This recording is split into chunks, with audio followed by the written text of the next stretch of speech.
Good morning, good morning, good morning, one and all. Oh, we've got echo. We need to turn that down. There we go. I will get this right. You know, one day, just one day.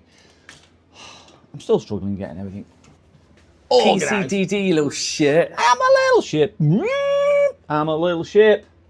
I'm definitely a little shit. Right, let me just move this out and let me say some good mornings. Good morning, good morning, good morning. Morning, EDM. First one in this morning. Hello-de, howdy-doody-doody-doody. Morning, Sean. Good morning, good morning. And then myself, and then Andy. Morning. Man, I hate numbers. How many minutes is this? Morning, Andy. Good morning, Pitco. Morning, morning, morning. And that's about it this morning. Who has said hello? Hello, hello, hello. Oh, so we have a variety this morning. Before we jump into it, I will explain what we have got on today. We have got, we might just be able to see it about here. This one's in for, they're not all exotic and exciting. He's having a USB multi-card in it. A bit of a clean and diagnostics and also Windows 11 on that one. We have a white one just here, which came in yesterday. I don't remember what he is having on his. I think that's diagnostics or something. We have this one here, which we did start the other day because I had to take a screen out to order a screen. That's having a new screen. Then I've got a desktop in the other room, which has got a power issue, not powering up or things like that. We've got a laptop which is kicking about here, which is completely fallen to pieces. That needs a full internal rebuild, hinges, brackets, all sorts. So it's quite a bit of stuff to do on that one. And that one there is another one which has got, I think that's probably a screen issue, but I'm not too sure. So I might have a screen issue on that one. It's a bit bizarre. That picture comes on and then it kind of fades out and it kind of pixels disintegrate on it. I did see one a couple of weeks ago with the same thing and it was the screen. So I'm thinking it might be the screen on that one.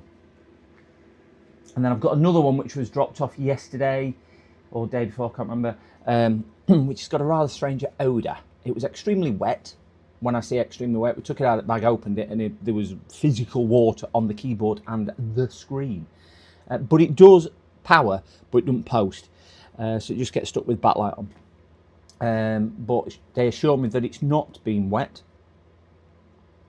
But we know what sometimes the assurances are. They're not always accurate. So we are going to take it on the basis that it might be water damage, but we're going to have to investigate that one anyway to see what's what and see, well, basically, if it does come back to life. So that's another diagnostic one. So yeah, fair few today. Fair few. And I have got somebody coming in about 10 o'clock. We did a screen on a laptop about 10 days ago. And they've rung me. I've done quite a bit of work for them before. It's a local business. And they want me to talk to me about building them somewhere circa maybe about 20 desktop PCs. So they're popping in at 10 just drop another laptop off for repair. And just want to tell me what spec they want, so I can crack on and get the PCs built for them. Some desktops, there'll be 20 desktops. Probably do that in a couple of things, and then I've got another couple of people coming today with drop-offs, and then I'm trying to think what else. That's on top of any other phone calls we get. So I was closed yesterday, so I didn't work yesterday because I had appointments on. So that's why we're a little bit busier today. Ooh. But I thought if we do today, I've gone live at whatever time, or 8:30 this morning. Catch everybody with little noddy hat on, sleepy hat, and have a long stream. So the plan today is like we did not last Wednesday before, was it Wednesday before, where it was the 10-hour stream. I'm just going to stay live until I've done everything. So whether that's 2 o'clock in the afternoon, 11 o'clock in the morning, or 11 o'clock at night. Don't think we'll be 11 o'clock at night because I think somebody said YouTube cuts you off at 11 hours 55. So basically stay live. We're going to stay live. So I'll be I'll be doing whatever I need to do on stream, answering phone calls, answering the door. I've had my toast. No jam or marmalade because I'm watching my figure. Did my first run, well, my second run this year on Monday, and I'm still limping a little bit. So I'm still trying to watch the pounds. I need to lose about 4 kilos. So yeah, I'll be staying live until we've done it all. So that's it. It's one of them. One of them. Oh, we might have a couple of deliveries today. We've got. I've had a notification say some AliExpress parts will be turning up. If they turn up as well, we might just do that on stream as well, because I need to. That's a project I've got to build for me, power supply and whatnot. So I might do that on stream as well, because that one's really annoying me. And also I need to get the dim bulb tester sorted. I've had a few people reach out in comments and chat, reference a dim bulb tester, and there's some brilliant ideas. So there's a couple on chat, and I can't remember the name, sorry, on there, who's reached out and put me some ideas and some concepts with the space that I've not got really to what it is. God, it's freezing this morning. Put that back on. So might do my dim bulb tester as well. Need to get it positioned about here. The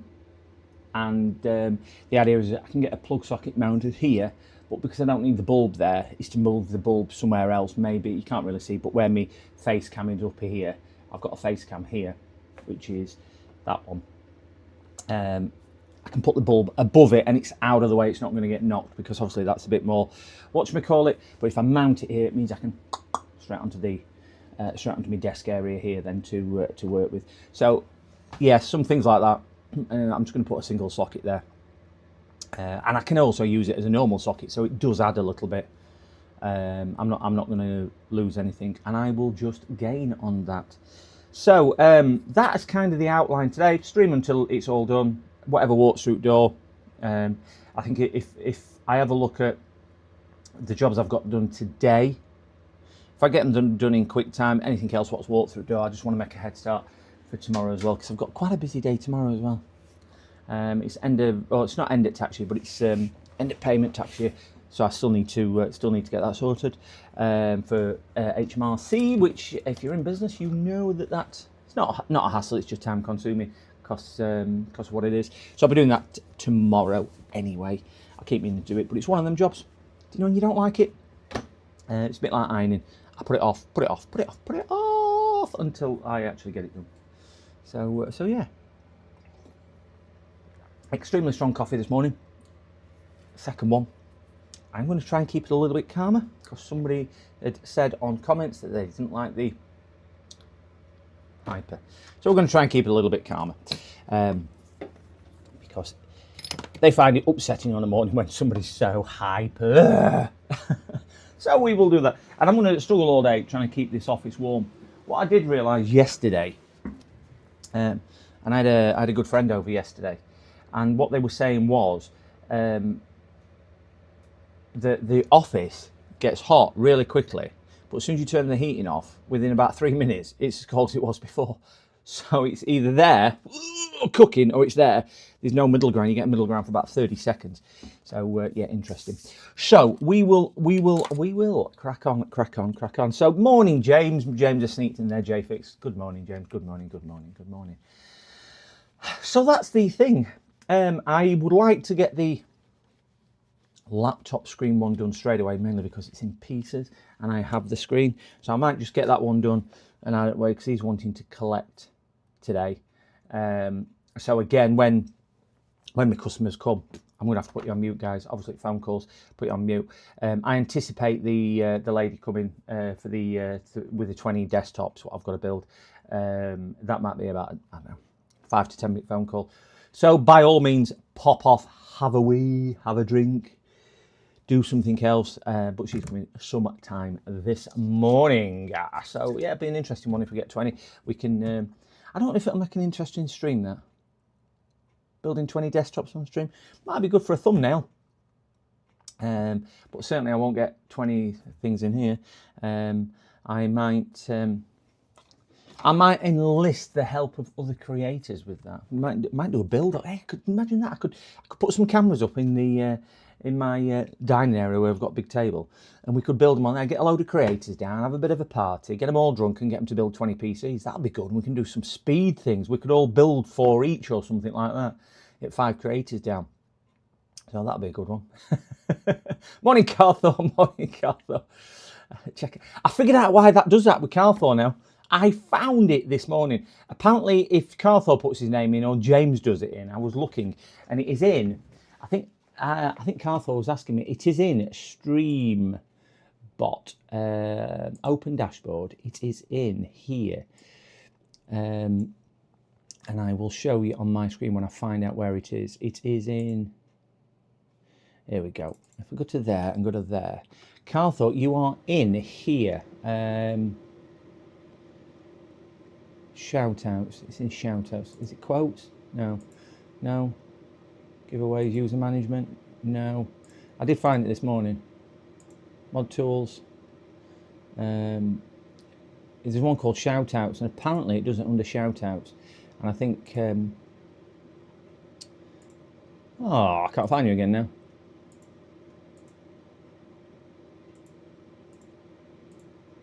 Oh, we don't want to do giveaways. Oh, I don't know where it is. I did find it this morning because I thought, oh, I'll see if I can find that. And it's in a section. I think, sure Andy were asking me, asked how it did it, or maybe Carthor had. Somebody asked how it did it, and it's definitely in. It's definitely in here somewhere. And I did find it. And I thought, I remember where that is, and then we can. I can tell him. Modules. Oh, here we go. Shoutouts, preferences. So it's in there, and then for some reason we've got Carthor and James in there, which are 2 users. If I add a streamer, who should we add? Is Andy, and Andy's in, isn't he? Oh wait, I don't know what his username is. No point in me doing that. What's Andy's username? At Andy-SER, just to give it a try because he's in. Andy-SER. Let me just see if, and we want to do it on YouTube. I'm just going to see if this is the one. Right, so we'll do Andy there, and we'll do checkout. No, let's put an. Right, we'll just flick off that just while I type this bit.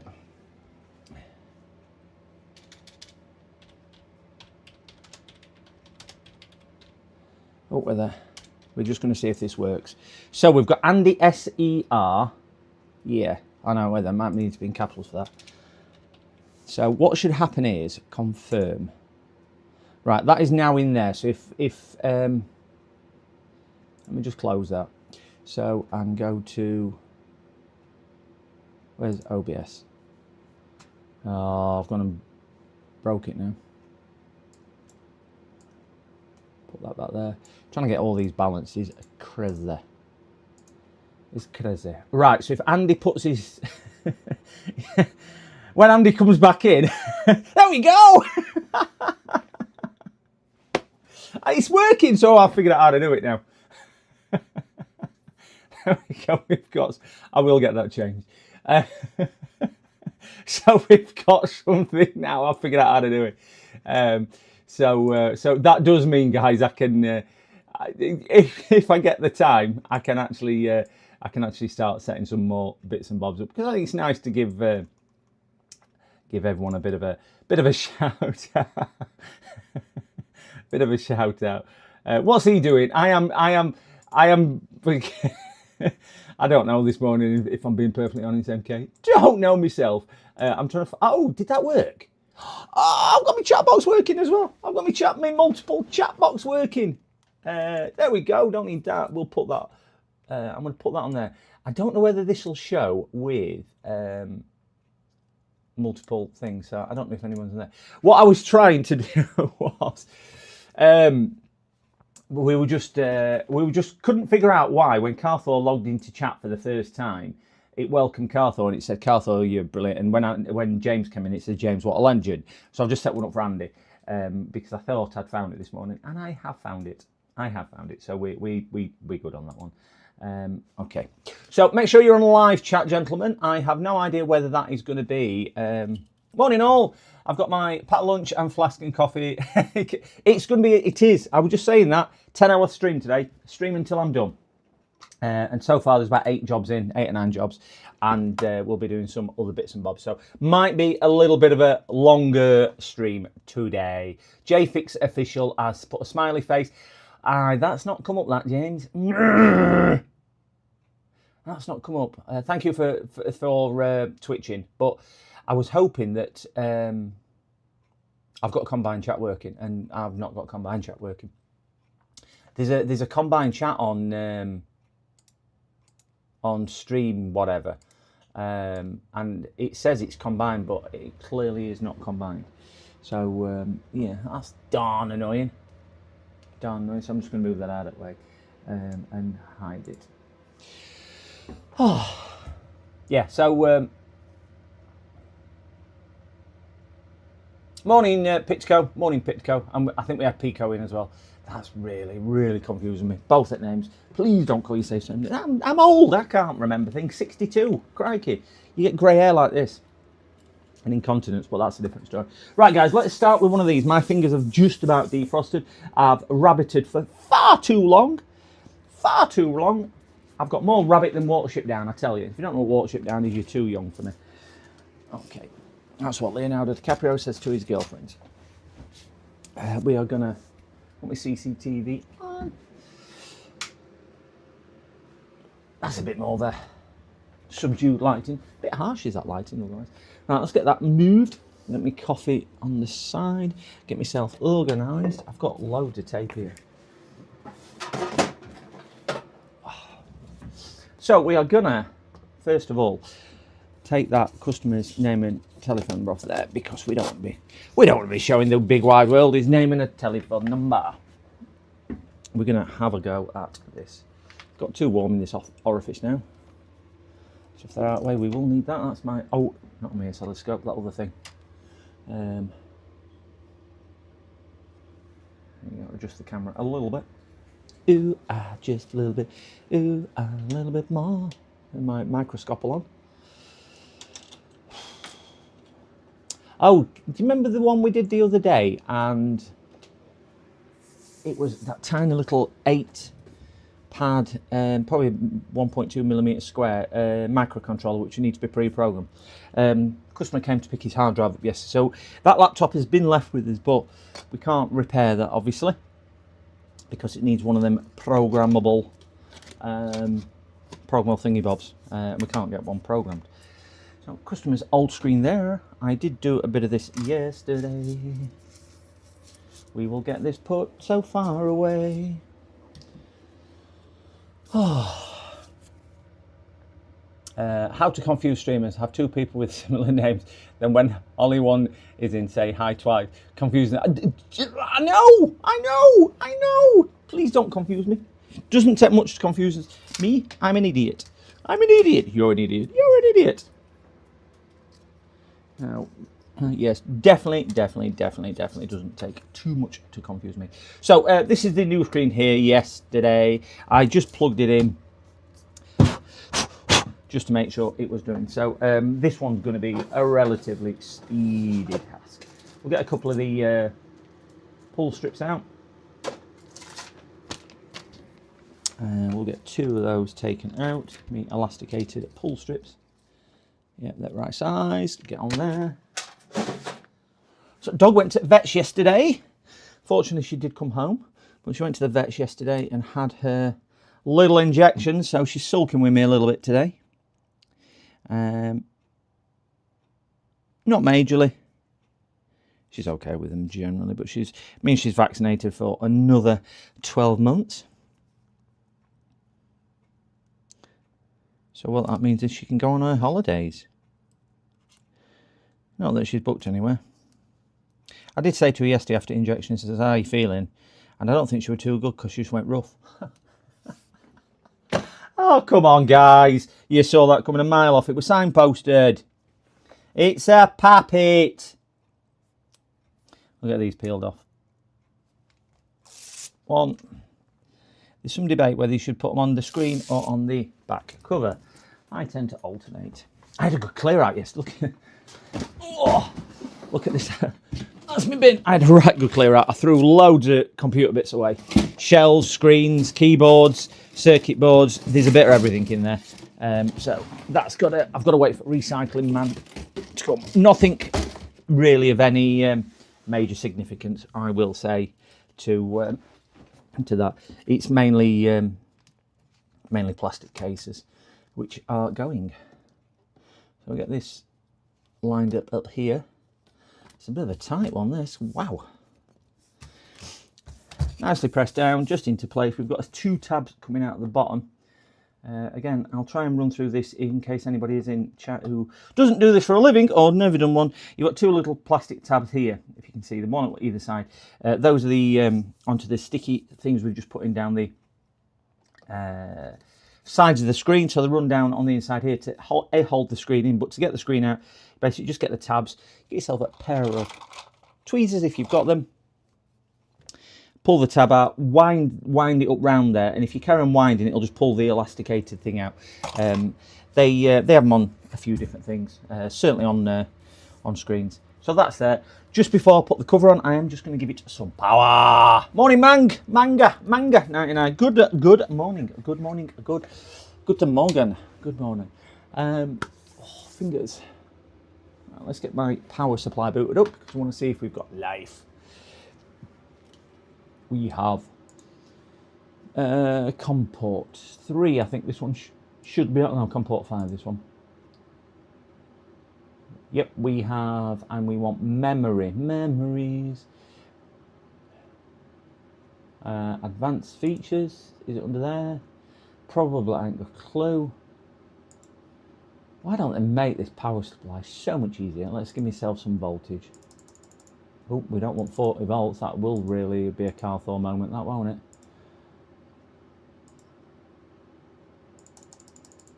We want 20 volts. And we want a bit more ampage than 1.5 amps because that certainly won't do anything. We'll give it, I don't know, 8 amps and we'll turn it on. We will give ourselves a nice picture on screen. And it's that one there. We've got our graph up and we need our other PSU because OBS never remembers. It's got a memory like a goldfish. It doesn't remember what you've used. So we've now got that. Should we stick a multimeter on at the same time? Then we're not messing around with that because we will need multimeter on probably one of the other jobs this morning. So we will stick that on. 60 volts, yeah. I was just trying to give it... I set some memories up yesterday. I didn't realise I'd set one of them to 60 volts, Carthor. It was crazy. It was certainly exclamation Carthor. Power! It was certainly a little bit. So control, connect. This one is power! I do like that one. Bit of Jeremy. Right, we should have that. Let's go back onto local for there. So we've got our multimeter now. So we apart from thermal camera, which we're not bothered about on this screen, we should be good on that one. Give yourself a little volume. Right, so let's plug this in and just make sure it's working. I have also bought some, sorry, not bought. One of the reasons why I was interested in keeping the, you know, the broken one, which I was just describing what customers let us have for spares, which is completely kerfuddled because of, I think I gave it him back. Yeah, I did, I gave it him back because of the chip. Is because I wanted the power supply because I don't have that end on any of my things. So I'm going to cut the end off and put it onto this cabling, which is my multi one for this special little box which emulates the centre pin because it is a Lenovo laptop, that one, I think. Just don't have an end for it. I do not know why. It's the yellow end, but my yellow ends just don't fit. So anyway, I'm going to keep it, cut it off, solder it into here, so then I can use it on that little thing as well, which should be so much easier. Right, so plug that in and plug this end in. This is a HP. If anyone doesn't know what this is, this will emulate different manufacturers. So you select your manufacturer there, HP, Dell or Lenovo. Split it through them 3 manufacturers and you can select what size thing you've got. So we're going to select HP on this one, as you can see. And then we're going to put this to probably the middle mark, which is probably about 230 watt power supply on HP. We'll plug it in to here, and then it will emulate it being a HP power supply, which means the computer will completely think it is that. So we'll stick the power in there and we will give it a quick, we've got a blue power light down here. See if we get a picture. We have picture, don't I yet? We're just after a login screen there. If we get a login screen, yeah. So that's coming up with bio screen. So we know that that's working. So we'll get the rest of it reassembled. Oh, wait there. My sugar level was 3.8. Wow. That's not good, Manga. That's definitely not good. How are you still walking with that? Yeah.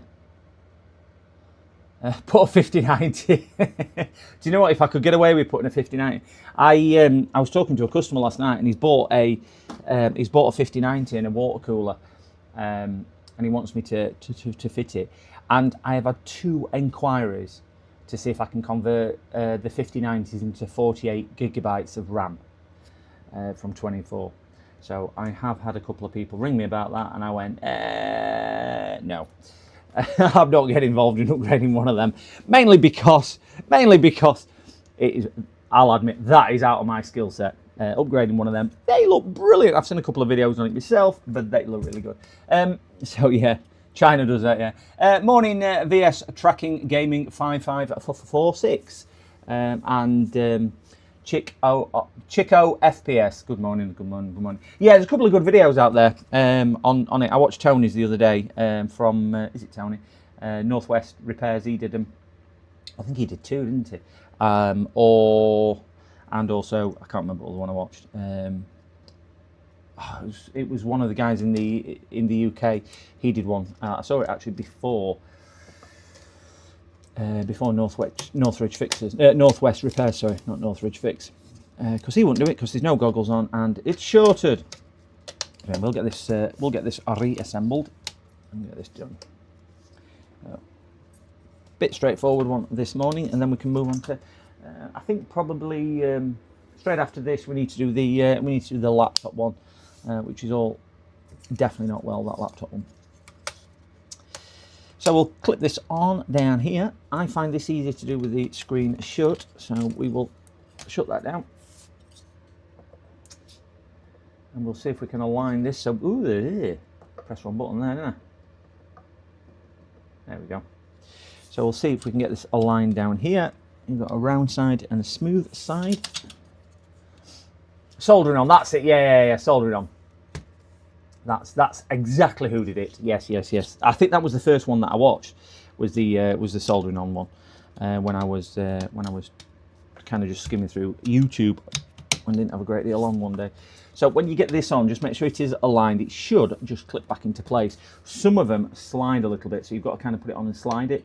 But the HP one, this specific one, just does that. And open back up and just make sure it's down. But we should find now that it will clip into place. Support the screen at the back and just push it through. Not too hard because you don't want to damage the screen, but there we go. So we're nice and flush with no gaps there. Doing that. You can put a bit of extra tape down here, but I usually find it's pretty much okay. And again, just make sure the corners down here are nicely done on there. So we are good on there. Let's get the battery back in. Did I take? No, I left the cable in. I had the display cable out, but I have put that back in. So it's the silver screws for the battery. So we'll get that there. Yeah, the video by Soldering On I thought was really good. He did a cracking job. I don't watch many of his things. I think he is in our community. I don't know why. I don't really watch a great deal of YouTube per se. I tend to have it on if I'm working in my office, and I'll watch a couple of different creators, but that's it. But I think we all have those kind of regular go-tos, and by the time you've watched, I don't know, a 20-minute video by somebody else on an evening, and you've got other things to do, it's sometimes a bit difficult. But I tend to what do they call it? Binge watch it. So yeah, that's me. That's the wrong screwdriver head. Use my safety teeth to swap that out. It's always useful. Could be useful teeth, don't they? Not only for chewing, you can pull things out of holes with it. So we'll get those in. Again, just hold the bottom of the screwdriver as you're twisting. It'll stop it jumping out of the screw. Certainly around circuit boards, do that, and it'll just stop the bit. If you just hold it like so, jumping out. Everything looks fine and dandy. Randy, that looks dandy. We should have just the... I think when I was doing this yesterday, I just picked all the screws off my mat and put them in the case because I didn't know what they went for. And I think we will find there are more screws than required here for this laptop, because I think there's some from another laptop which I was just disassembling for a part. How long have I been doing this? This morning or full stop? I started 32 minutes ago streaming. I started streaming. Oh, we've got... it tells me first words now. Oh, wow. Sorry, I'm still getting used to it. I started streaming in October last year. I'm up to about 400, and unless anybody's subscribed today, if they have hit that like and subscribe button, thank you very much. 406, yes, thank you very much. It's not coming up on screen, so I can't help on that. Sorry, guys. Yeah, so computers, I started... When did I start computers? Probably about 30 odd years ago, probably a bit longer now. I've been into computers since I was about 7. Built my first computer when about 6 or 7 years old. Wrote a couple of games. I'll be the first to admit my skill level is not anywhere near the other people, but probably late teens, early 20s, started doing it as a job. Did a few other career changes, but yeah, do this day in, day out now. Well, I'm saying day in, day out. I do it, it's my full-time job. Not creating, not streaming, repairing, creaking, cracking, things like that on stream to deafen everyone. So yeah, about 30 years or so, I've been doing things like this. A lot more than some, a lot less than others. Skill level, some more than others, some a lot less than others. So yeah, I know bits, don't know everything. I don't profess to know everything. But you know what you know, don't you? You know what you know. But every day's a school day. If you watch back on some of the other videos that I have done, you will see our amazing, and I mean, I can only say amazing community and amazing chat has helped me so much. But do you know what? I have learnt so much as well.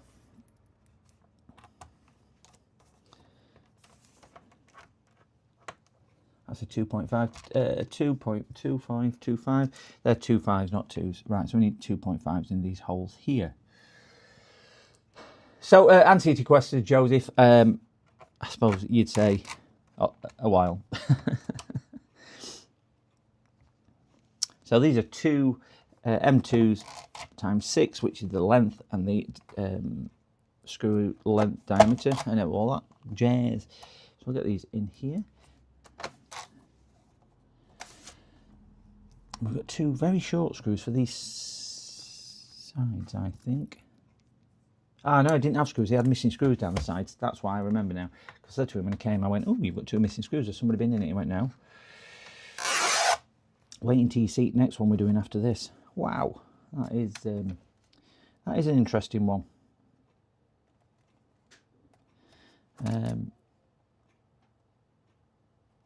That's probably a couple of hours work on the next one we're doing, and I'm not too sure most of you might have not even seen a repair like it either before, because I cannot find anybody else on YouTube that does a repair to what I'm going to do like I do. So I know full well I'm the only one in the area that does it my way, a bit like Frank Sinatra. I did it my way. And we have picture. So we've got picture, so we can flick that off. And that's working on battery. And we know it's working on mains. So that one now we can call done. So we'll stick that there, and I'm just going to put this one out of the way because we have a few today to go through, so I certainly want a room on my shelves. We'll go see the dog. Yes, dog. Hello, dog. Hello.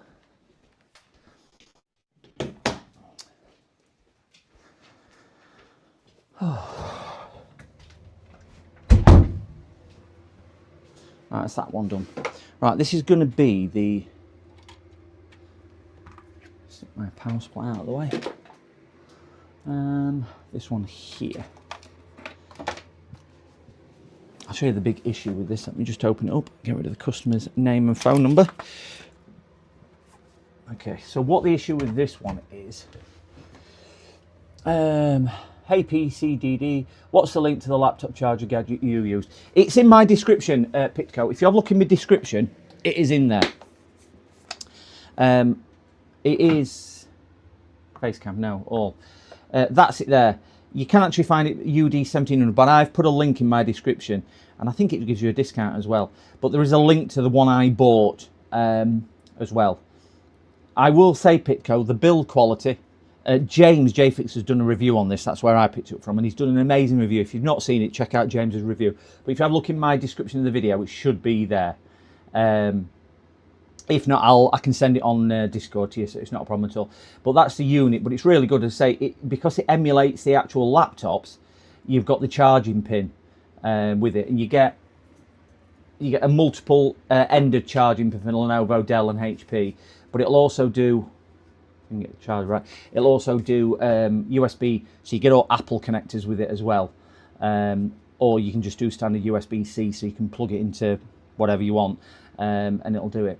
The only downside about USB-C, you obviously set your voltage on here to 20 volts, and that's reading the current for the input, sorry, the output, the input voltage, which is obviously 20 volts, what you set it to, and then the current.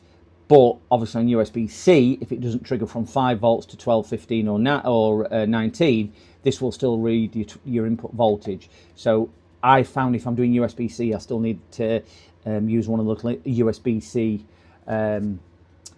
adapters, so I can still see the actual PD controller trigger voltage rather than that. So you still need it for USB-C, but everything else will give you the current and everything else. But I mean, most of us will have a power supply anyway, because it just means we can power things off a power supply as well, which is useful. Certainly if you've not got the customer's charger. Right, so I'll put these to one side. Those are from a different laptop. Don't need these. But yeah, have a look in my description. I think majority of my tools are in there anyway, to what I use. And I say, I think there's a discount voucher. It's certainly in there for the thermal camera that I used. Right, this has been brought in yesterday. Again, I am unsure. I've not seen anybody do the same repair as I do on these. And what the issue is, and if you've been around a laptop for a while, you'll recognise this. The hinges have snapped in the bottom. They normally snap in the top, normally snap in there, and I've done a couple of those on stream anyway. And I've got a video on my VODs to show you how they done. They normally snap up here and maybe damage the screen. This one's gone in the bottom. Rarer, but does happen. But interestingly, it's actually gone at both sides. So I did have a long conversation with the customer. Very long conversation. I've explained what it's going to look like when it's done. Because short of ordering a brand new shell, top and bottom, and trying to get a shell, which we can't get, you're looking at some type of repair. Now, there are a couple of options we can do with it. He's opted to go for the stronger repair, which is one which I'll be doing today. It is more visible. It's not as pretty. I have explained that. I've shown the customer pictures of it. I've also explained that when we do the repair, I'm going to try and open this carefully, because obviously the hinges aren't screwed down and you're just relying on the case to work as a hinge, that because one of the hinges sits about here beneath the power button here, that hinge might damage any circuit board here, which is all well and good. Computer's turned on, so I'll just turn it off. because we don't want it on. Slide to shut down. Come on, shutting down. Slide to shut down because it's got a customer name on it. I'm just going to not show that for obvious reasons. And it's decided it doesn't want to shut down. Windows is good at that, isn't it? We'll shut down and then not shut down. And then, are you really sure you want to shut down because other people logged in? I've not logged in with anybody. Just shut down, you silly, silly computer. Right, so it's now shutting down. So what I've explained to him is, and I have seen this before, because this might have bent something underneath with the hinges, and in essence, the way I explain it to customers is, I use a post-it note because it's the easiest way to kind of describe it. So if that's the circuit board as it should be, but because you've bent it slightly, it might, because the hinges have been moving around, it's still working because it's bent, but as soon as I put the hinges back together and screw everything, it straightens it out.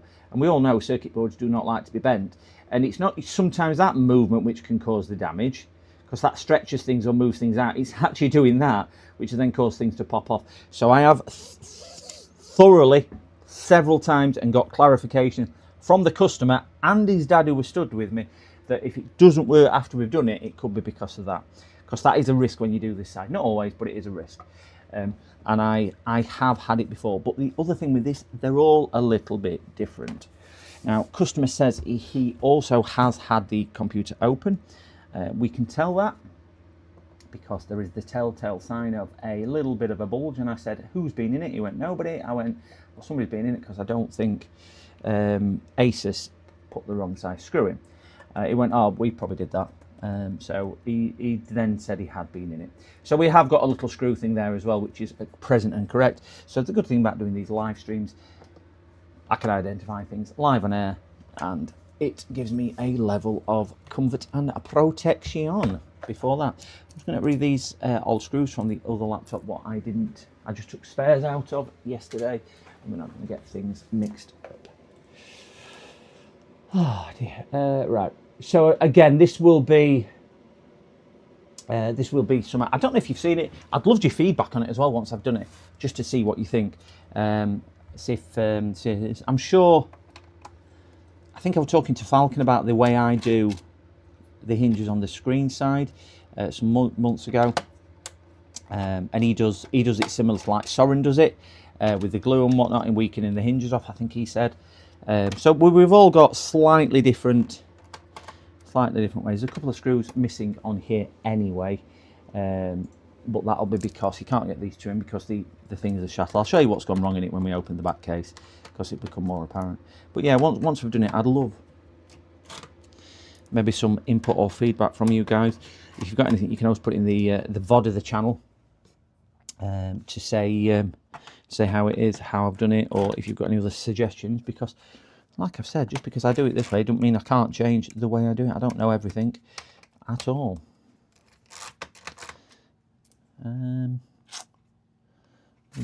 These are all all different size screws. That's good of them, isn't it? Let's just put different size screws in places instead of making it easy for people. Hi, just joined. Oh, Shrew Plays. Good morning. Good morning. Oh, we've got another one. Oh, no, that's another bot. I was going to say we've got another one on Twitch, but that's Kaminova Daddy Justica. But that looks like a bot. But if not, welcome, welcome, welcome. And welcome to Shrews Plays. Welcome, welcome, welcome. We're doing a hinge rebuild, hinge repair on this gaming laptop. And I was just explaining that probably you may have not seen a hinge repair quite like this before. This is a keyboard side or laptop side hinge repair rather than anything else. So, oh, that's good. It's got a lot of. Somebody's put PTFE tape on that one. You know, the plumber's tape. Because that, they've probably put that on, thinking if I put that on, it'll make it grip. So yeah, no physical damage to that, which is good.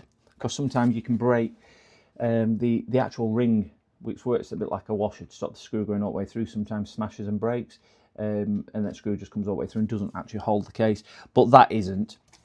We will be drilling holes in these sections here, and also at the other side as well. Get that screen out of the way because of that. Oh, give me a second to follow you on Twitch. Oh, thank you so much. Yeah, I do stream to both Twitch and that. I'll be quite honest, I've only started streaming to Twitch last week. I only started streaming to YouTube 3 months ago. So yeah, and I do apologise for anybody who is hitting the like or subscribe for whatever reason. And I know myself and James had a look at it. It works and then stops working, does the notifications. So I don't get notification, but I do appreciate everybody who likes, subscribes or donates. I really don't know why it's not doing it. I am chasing a target of a bit of a healthy competition with Rusty Russ Repairs. If you don't know who he is, please check Rusty Russ Repairs out. And also MK Fix PL, two cracking streamers, amongst all the others which are in this stream as well. So do check those two out as well. But I'm trying to eclipse their targets. Rusty's on about 435. He was when I looked. So I'm trying to get up to about 430 to give me a fighting chance with that. So all the likes, all the subscribes, all work wonderful. Andy's back as well. He's off school run as well. Are there lots of bots on Twitch? I think there are, Carthor. The only ones I generally get on Twitch, apart from obviously the chat which are in YouTube, which pop over and do it. So I'm going to give that kind of a couple of months just to see if I can get anywhere on there. But every other one is a bot, just trying to get you to log into something to give you more viewers. I'm not interested in that. If it works, it works. If it doesn't, it doesn't. It's easy now. It's set up just to click multi-stream. If I'm being honest. Oh, thank you, Andy. I love being in the background while Andy's soaping himself up in the shower. That's lovely. I might join you for a coffee, Andy. Might join you for a coffee. Here, I'll have a swig of my cold coffee. I remember when there were lots of bots on YouTube. I think I still get quite a few bots visiting. So that is that. Right, we'll show you what has gone on here, and it will become... I'm going to put the light on because this will cast a little bit better shadows on here. So what's actually gone on here, gentlemen, is the hinges here. And you will see that that should be attached here. And if we put microscope on, just because that camera's too far away, this camera's going to be just about right, like 3 bears. Oh, my microscope arm is not that stiff. You just hate it when it's not stiff, don't you? Right, so what it should be is these. Again, I apologise, guys, if I'm telling you stuff you know, but there's going to be a lot of people in here which have probably never seen this, do this, or whatever. So I'll try and cater for everybody. Yeah, make sure you've got live chat on. I don't know whether I have because I don't know how it does it, but. Hey, it's made from plastic. Yeah, I hate plastic. It goes brittle over time, dries up and goes brittle. It's Mookie. Morning, Mookie. Didn't see you pop in there. So what should happen, guys? These locating things here should have these brass things in. Okay, so you can see these are screwed through here into these brass things here. And what basically happens is these are plastic melted into these holes on here. There are quite a lot left on here. So what I'm going to attempt to do is see if I can refix them in the holes. Sometimes what happens is this will break off completely. I mean, that one's quite low down here. You can't see from the from how the thing is on here, but this one here is quite low. It's probably a good 1.5 to 2 millimeters lower than there, which doesn't sound like a lot, but it is considering the size of these are probably only 5 millimeters. So it's a good sort of quarter, which is doing that. Hot glue. I don't find hot glue is a good solution, Andy, mainly because a bit different. Even if you slacken the hinge off, with it being a gaming laptop, the screen moves too much, and you get slackening the hinge off does work on the screen side because there's not quite as much weight on the screen side. If you slacken it off here, because this is the actual foundation anchor point, when you're gaming and you're hitting the keyboard, the screen moves too much when you slacken the hinges off. So that's why I don't like using hot glue on the bottom side, because it works more like a foundation for a building, which has got to kind of support the screen rather than the screen. I find slackening the screws off on the hinge here, which again, if you don't know, you've got tension screws for the hinges here, one on either side, and what they do, they help the screen kind of do that, but hold in place. If you slacken it off too much, every time you hit keyboard, it gives it that, which is going to be really, really annoying if you're trying to play a game. So hot glue is an idea, but it doesn't work very well down here because hot glue has some flex in it as well, and I find you need something rigidity in here. So what I might end up doing is if I can build one of them up with the gold thing and get a good enough grip on it. I don't think I will, because they do, that one's certainly there. Because we've missed a chunk from about here to here, there's a chunk missing. That one's probably got a couple of mil missing as well, because they don't go all the way to the bottom. The other side is probably similar standards, so I might end up doing the repair on them all. We do get a third one sat here, which is the case screw one, and that is all disintegrated as well. Let me see if I can get my little prodding tool out to see if I can pull that up. It's there. Oh, I'm on the wrong scene. Yeah, sorry about that.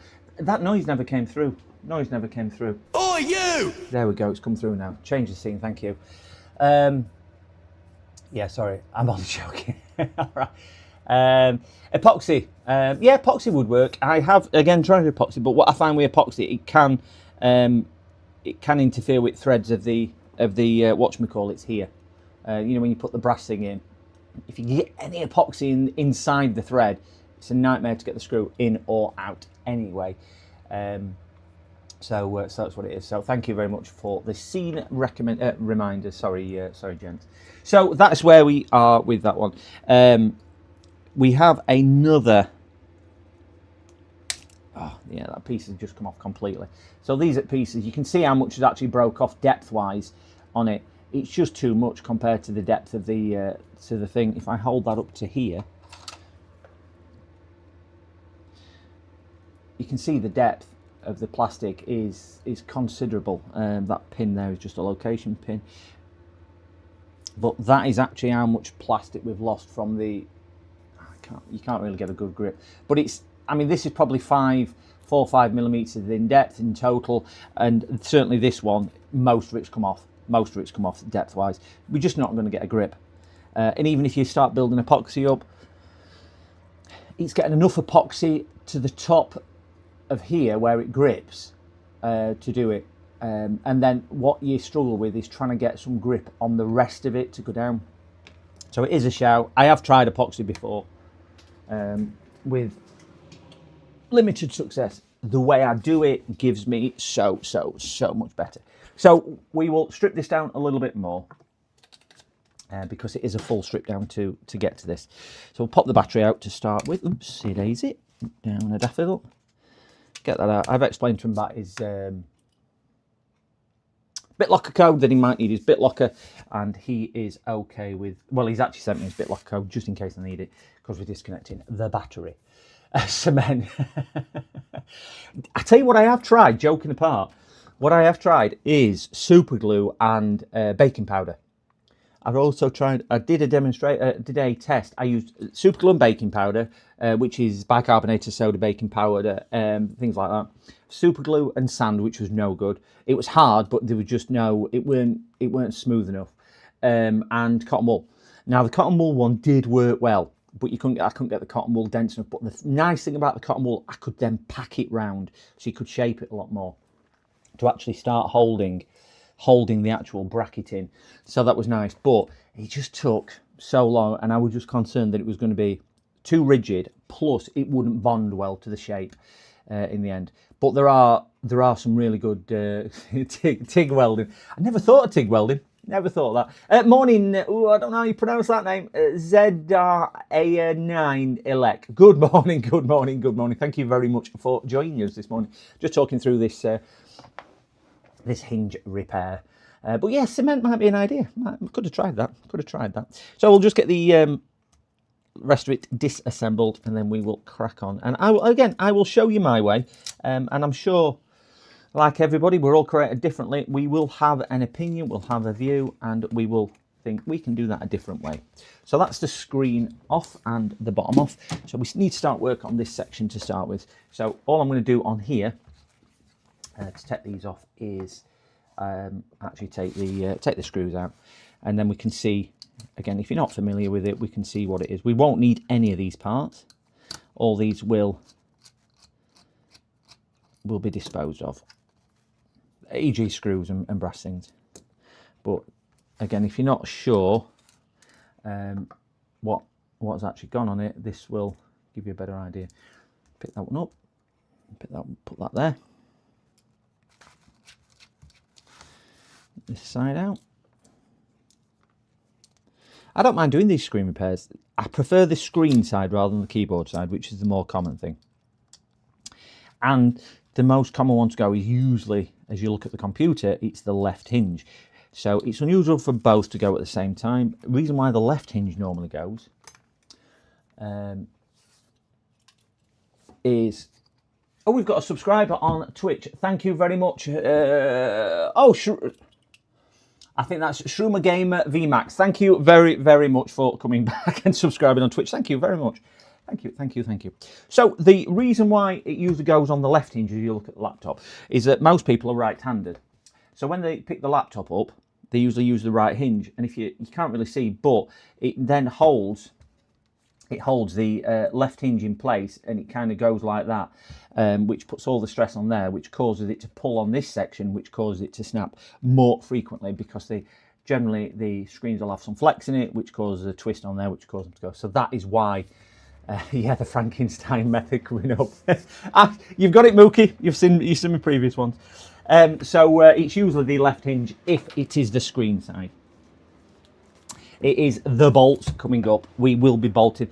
One of them I've done with power drill, because it was a metal chassis laptop. So I had to use power drill, which is always a bit scary. So I use a JB Weld, but still not good enough. And it takes time to dry more than, yeah, that's the thing. I can normally knock off a screen one in about 20 minutes, the way I do it, which is not any dissimilar to this. It's just on the screen side rather than this side. This one's a bit more in depth because you've sometimes got to build up the, we've got to build up the height of these here. So if we go back to microscopal, and so those are the holes. These are, again, if you don't know, gents, these are the things which basically fit in these holes here. So what they do at factory, you get a blob of that, and then they basically heat these up and shove them in the holes, which you can sometimes redo, but because that's not going to hold anywhere near enough. But can you see the amount of distance we've lost here? Certainly on this side, it's going to be really difficult to show you. You're going to have no grip on this side, so all it's going to do when you tighten this screw, that's just going to pop back out and break.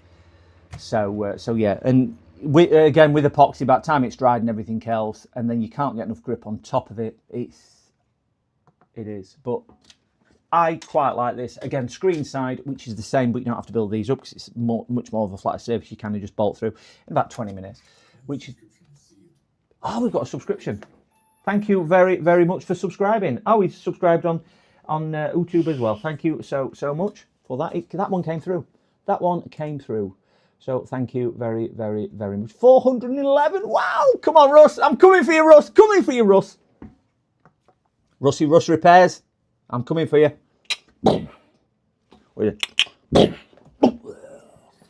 There we go. Coming for you, Russ. It's Russ's birthday today. If he does come into chat, because he sometimes comes into chat, make sure you wish him happy birthday. It's his birthday today. Happy birthday to Russ. Anyway, where are we? I'll see you later, Pitco. Have a good day at work. See you later. Morning. Oh, Edinburgh's in. Morning, Edinburgh. Good morning, good morning, good morning. I'm back on YouTube. Yeah, thank you very much. Thank you, thank you, thank you. And did I miss Pernov? Oh, yeah, I'll try and make it so it's visible from the outside and it can still be... Yeah, this is actually... That's the only downside of the method I do. One, it's visible from the outside. Pernov is it nail on head, but I do explain that and I show customers photos what it looks like. And it does look Frankensteinish. It is very, very noticeable from the outside. Not dressing it up in any way, shape or form, but it is sturdy and it is strong. And the only way you can then disassemble the laptop, certainly with this method on the bottom on the screen, it's not a problem, but on this method is by actually cutting the bolts off, working on the laptop and putting them back on. So that's the downside, but the positive side, it's probably as strong. If not, I feel it's stronger than factory.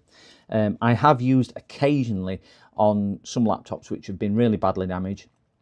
A couple of metal ones. I use nylon ones predominantly, but yeah, the metal ones are that one. So if we look at this side as well, this side's all disintegrated also, so it's all gone. It's all gone as well. So you can see it's just all smashed. We're not going to get any grip. This one's not too bad, but it is missing a little bit. But what I might do with that one there and that one there, because they're case screws. I might see if I can remelt those in. Remelt the top two with the metal brackets over in, and then just put reinforcement over them. But we're going to have to see if any of these, because the power button is there. See where the power button is? So power button's there, and we've got a first screw.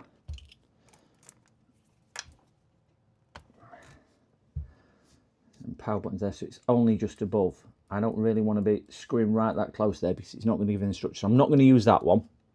Definitely not going to use that one because I have said that to the customer, because that might interfere with the plastic tension spring on the power button.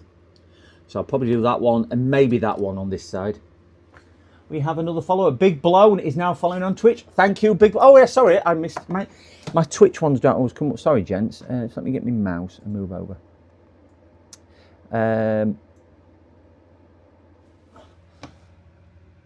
Bragging Violin is on there. Thank you so much for the follow on there. Is that an age limit on buying flux or solder wick? That is a really good question. I would like to say solder wick, no, because it's just a piece of inert metal.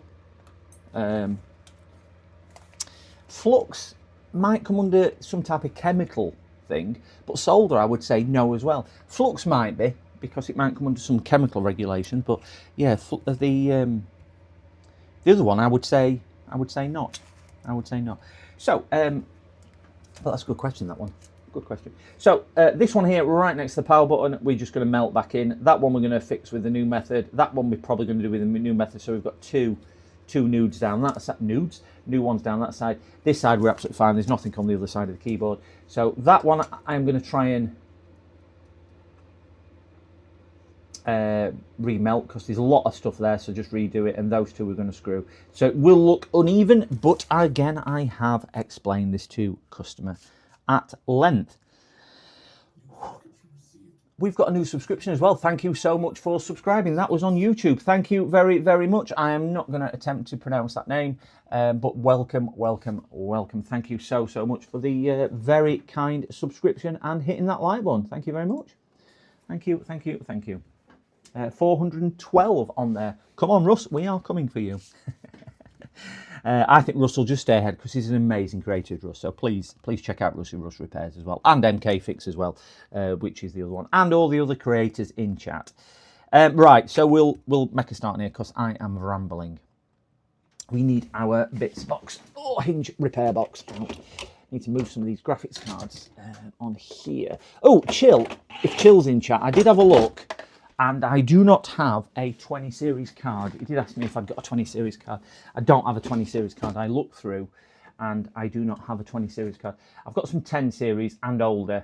And I think I've got a 30 series card as well. But so I might see if the 30 series card works. If I've got the 30 series card, I think it's a 3060. If it's working, I'll send it you. You can have it. You can pop it in your PCs. Because I think you said you only had, I can't remember what you said you had. But if I've got that 3060, I'll post it down to you. You can have that. Oh, get that. Come on. Now, if anybody caught Joey's stream on Monday, Joey Does Tech. What an amazing, amazing creator he is as well. But I think we all know Joey. He has kindly donated to some of his boys. And I was quite privileged to be called a boy, I must say. I've been called a boy in a long time. But one of the boys, he's kindly sent down a few motherboards to several creators. Myself, JFix, Adamantium Repairs. Adamantium, is that what Wolverine's got?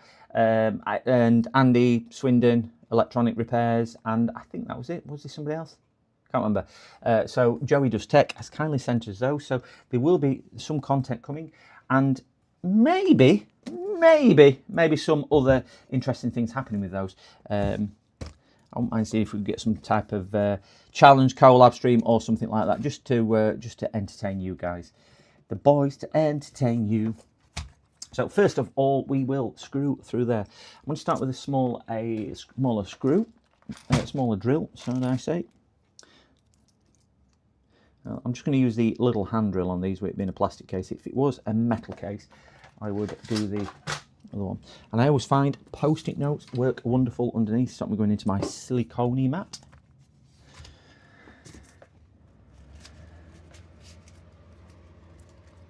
So can't go in that one because that's where the power button is.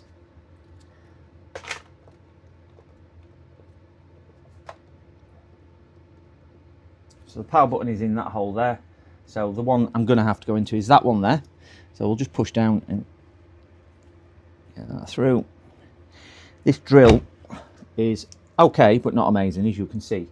It's I think it worked something like $2 on AliExpress, but it generally does. You just can't push down too much. I only want to make a small hole through, and then I can widen the hole. And hopefully it's not. Some laptops have a metal top on.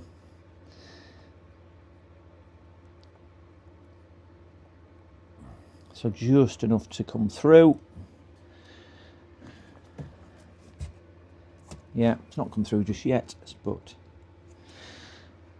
you know what we'll do? So let me pop and get my power drill, because that plastic's really hard, and then it'll be done in a couple of ticks rather than using the hand drill.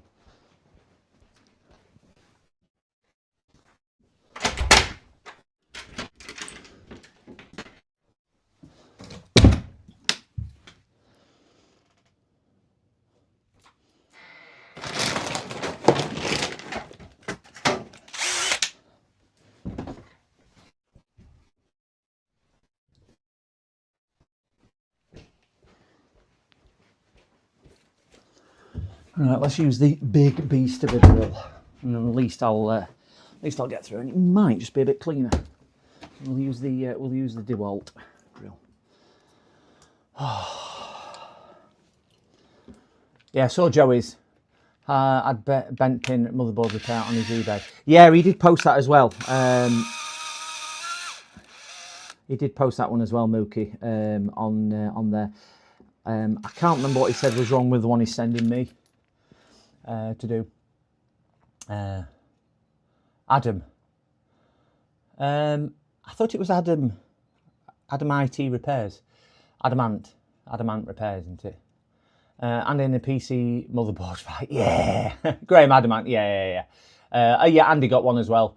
He calls me the doctor. He did call me the doctor. He called me Doc, didn't he? It's because because I've spoke to Joey a long time ago, and I sent him some bits up, and I think it was a bit of a joke that I was like Doc Brown on Back to the Future. So he called me Doc, which was, I think, just a nice way of that. So he's known me as Doc after that on there, rather than PCDD. So that's where it was. That's where it came from on there. So we've got two through. We're not going through that third one there, mainly because it's really close to the close to there. So we will tidy these holes up. So we've got two through. You can see if I went to that one, it'd be right above there, and I don't really want to do that. So yeah. Now some people will be looking at this and going, "You've ruined a beautiful looking gaming laptop." But you've got to bear in mind, guys, if we don't do this, it doesn't work. So it is a necessary evil. And I am drilling into my post-it notes to stop me damaging my, whatchamacallit. Is that name in English? Which one's that? Is it worth buying a cheap magnifying contraption on Amazon, £20, or save up? It all depends on what you want. Links to mine are in my description. To my microscope. I think, if I'm being honest, and please, I've got black screws. I've got you'll see them in a minute, James. I've got a whole selection. If I'm being honest, I did have one of them £20 ones, but I bought it for a daughter to examine things. You don't get a lot of focal length, so you've really got to be that close to your subject, which is no good, because you can view things but you can't work on things, so you can't really do anything. What I would say is have a look at other stuff. I've actually got my old microscope, which I paid about £400 for, It's not worth anywhere near that today, and I think that's probably worth about £50 used. We have a customer just pulled up in the parking, so just give me 2 ticks, guys. I've just got a customer here. 1 tick.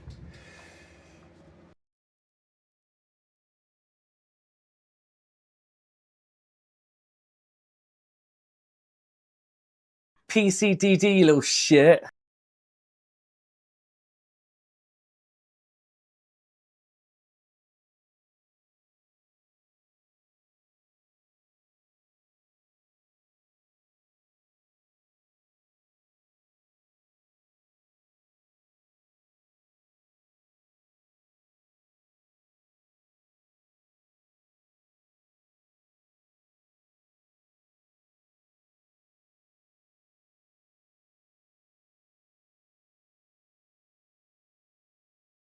Yeah, got a little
Yeah. Well, yeah, I mean...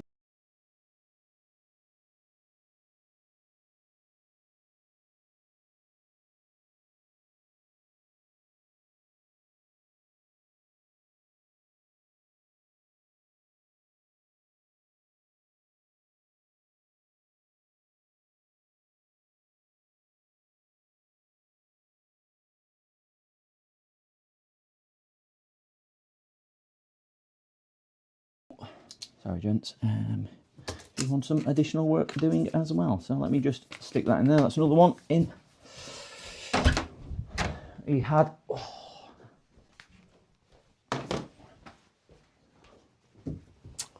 I worked on that one just before Christmas. And he's now got automatic repair showing up on his screen. And, oh, God, it's freezing. And he's saying, well, you must have broke my computer. I went, no, it's probably just Microsoft. And he says, well, can I claim off Microsoft? I went, well, it's gone into automatic repair. It's probably just a software issue.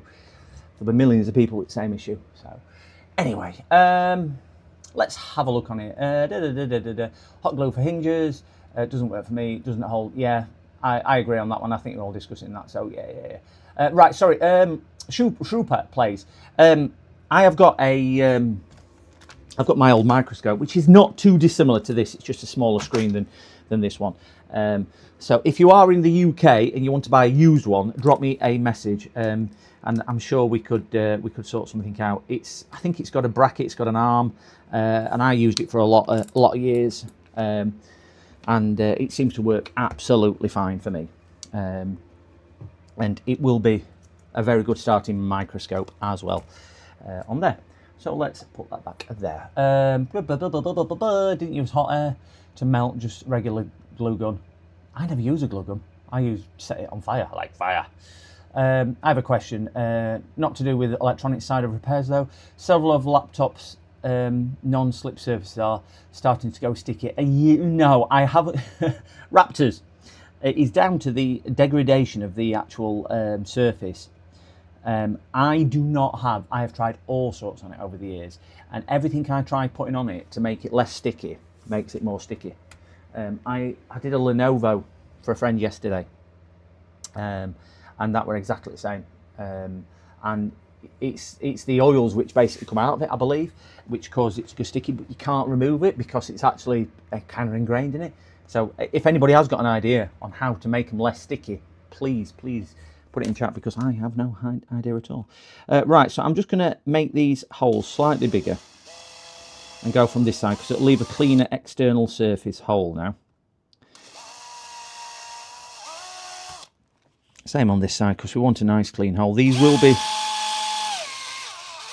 slightly different areas, but hey, it's what it is. So we've got that done. I'll take that drill bit back out.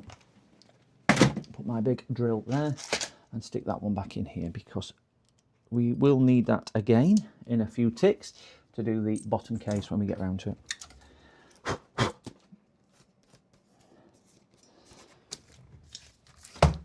Oh, screwdriver.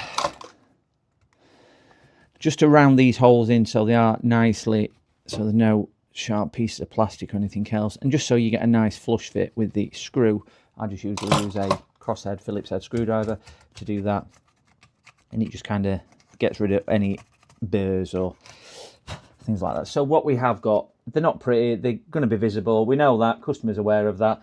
We've got two holes there, and they are going to be offset as well because of the way the hinges are shaped and everything else.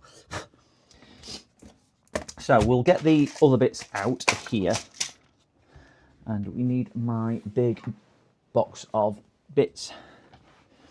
The plastic screws that we will be using, regards legal action against Microsoft. If you read the license terms, whoever installs a copy of Windows... Oh! Even though MS might issue patches that breaks it, a win-win for... That's a bit... Well, I'm going to say it's a bit wrong, but that's Microsoft, or that's big companies for you, isn't it? They do everything to protect themselves. So we're going to get 4 of these out, because there's only going to be 4 holes. So we'll get 4 screws out, and we'll get 4 nutty nuts out. I have varying lengths and sizes in here, because obviously the screen side is considerably thinner. Cost of parts here is negligible. There's probably less than a couple of cents of parts there, a couple of pence of parts. So it's not expensive. So the issue what we have with this is, and I will try and show this, when we put that through, because literally you're going to see, I'll just show you what it's going to look like on here. It will be black screws to meet, and same on the other side. So they are going to be visible. Again, perfectly clear. So we will have plenty of clearance when this goes on. So these will protrude through the bottom case and come out at the top. So we do need to refit the case and drill through. But the issue what we will have here is if that is the height of the case. And again, guys, I will stress this is just something I have developed, not been shown or done. It was just something I thought we need to do something with this, because I get a lot of people asking. So you can see where the case level will be, which will be about there. We're obviously going to trim the top of the screws off, but the problem is between that and there we're going to have a gap which is going to need some type of reinforcing. So that is where you start building it with other things to give you the extra support. So I do have these different heights of spacers, which all these are motherboard standoff spacers. But it's trying to find one which is the right height to give you enough support to do it, and then kind of balancing it all out. Because if you get wrong heighting, you can't do anything. So this is just the time-consuming bit now. These are actually threaded all the way through, so hopefully this will go down. If this doesn't go down, I'll just put a couple of nuts on, because I think that's for one of my smaller. Now what's going on there, but really, really tight. Yes, that's not going to go on that side. Morning, Alden. Morning, Phil. Do you know whether there are any shops in Chester that sell solder wick? I'm not aware of any. I'm not from Chester or that area, so I couldn't. There might be. I think just be a bit careful with solder wick, because not all solder wick is created equally. There are varying levels, and you may have different results with different brands. And you might think I'm no good at unsoldering, or you need to do this and do that, and it's really down to your solder wick not being the most amazing.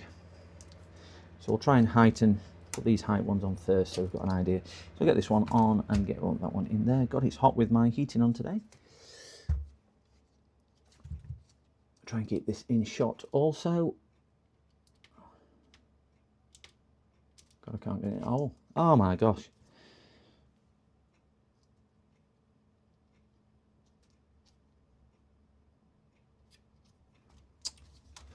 These are my slightly bigger bolts, so I need my slightly bigger nuts.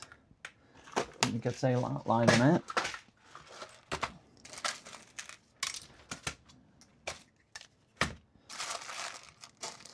I think they're the ones which fit on here. Let me just double check. Yeah, it is. That one there and that one there. I'm just going to use these as height spacers.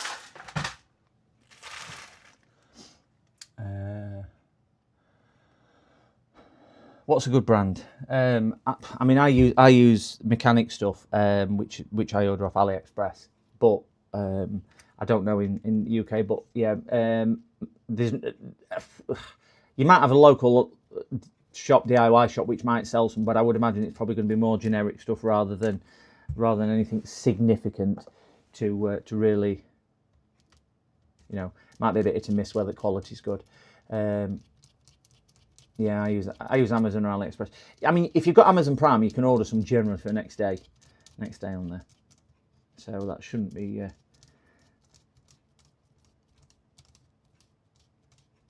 Right, the good thing about these nylon screws is if you over tighten them, it will strip the thread, which I know sounds, oh crikey, why are you stripping thread? I want to strip the thread down here so the screw continues to turn rather than working as a lock nut. So that's the beauty about this. When I get up to here, that's that. So what I'm trying to do is build that bit up a little bit so it just doesn't rely on the screw thread. It's really difficult to see because of lighting. Just don't rely on the screw thread there. Might be able to put that on for additional lighting. Yeah, so we've got a bit of a. We've now got a bit of a higher thing.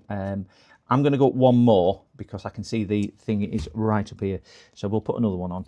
And this is just, as I say, just helping to give it a little bit more strength and structure to the actual plastic bolt, because if you don't, it flexes too much and you get a flexible, you get too much flex in the case with the hinge. Because if anyone's trying to open these hinges manually when they're not actually in a computer, some of them can be incredibly tight, and I mean incredibly tight. So again, I'm going to over tighten this so it strips the thread on that part of the thing, which it's now done. So they're just working as spacers rather than actual locking nuts. So I think we're about, probably not too far off, because there will be some type of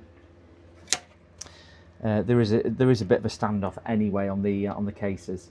So there's a height standoff on them anyway, as you can see in places where where it's coming through. So that one's there. We need to repeat the process for the other one, what we're putting through, which is that corner one there. But that probably, because that is quite high up, I think we only need one in underneath. Yeah, we do. So that's the height it should be. Come on, focus. Again, black on black on black on black is not the best. So if I put that in there, you'll see there is a gap between where it should be and the bottom peg. So I think screw straight through onto one nut through that, and then that should give us a roughly the right height. It's just going to be a little bit fiddly to do this one.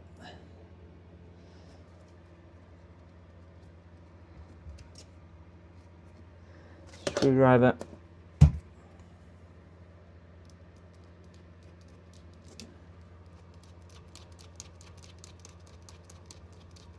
Will the lid fit flush? No, it doesn't. Morning, DJC. Good morning, good morning. No, it doesn't, Andy. It sits up probably, depending on the screen. Some of them actually do go reasonably flush and flat. But again, that's something I highlight to the customer. And it's the same whether you use the top side or the bottom side. You know, the lid or the keyboard side. They don't fit completely flush because you've got obviously something on between them, but some go a lot flusher than others.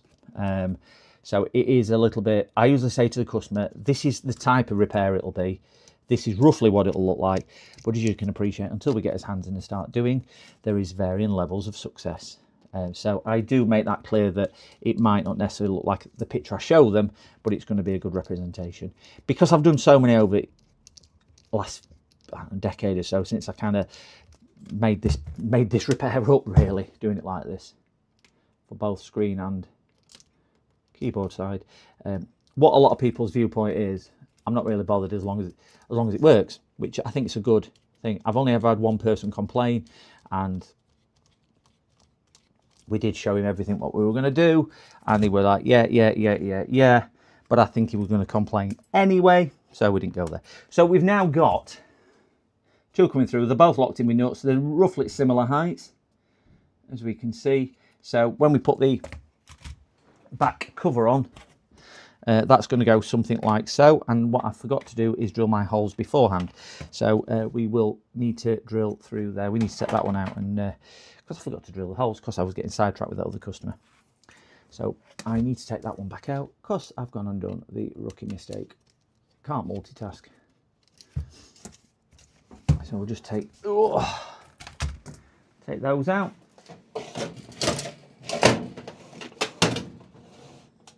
Get my pliers because they're nice and tight now.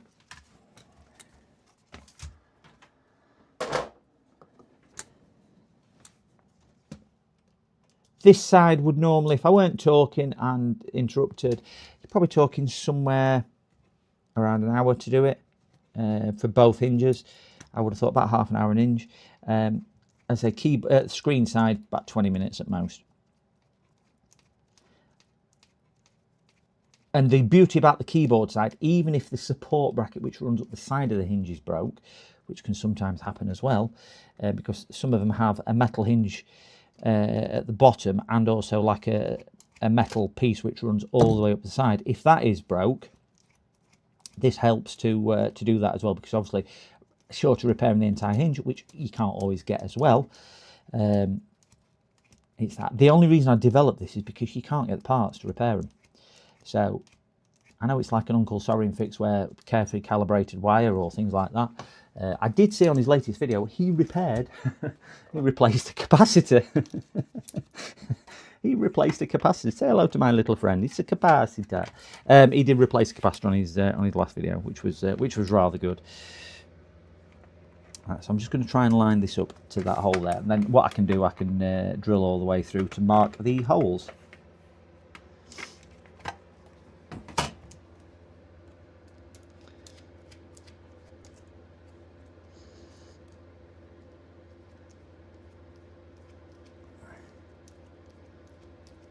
Just screw that out a bit, and this will give me a chance of getting the case on, so we can screw, because we need to obviously line the holes up with the back to where they're going as well. So we'll get the drill, we'll screw through here, which will come out into the bottom case, and then we've got the guide holes. We've got the guide holes there also to screw all the way through. I'll just do that. Oh, sorry, that was the chuck on the drill.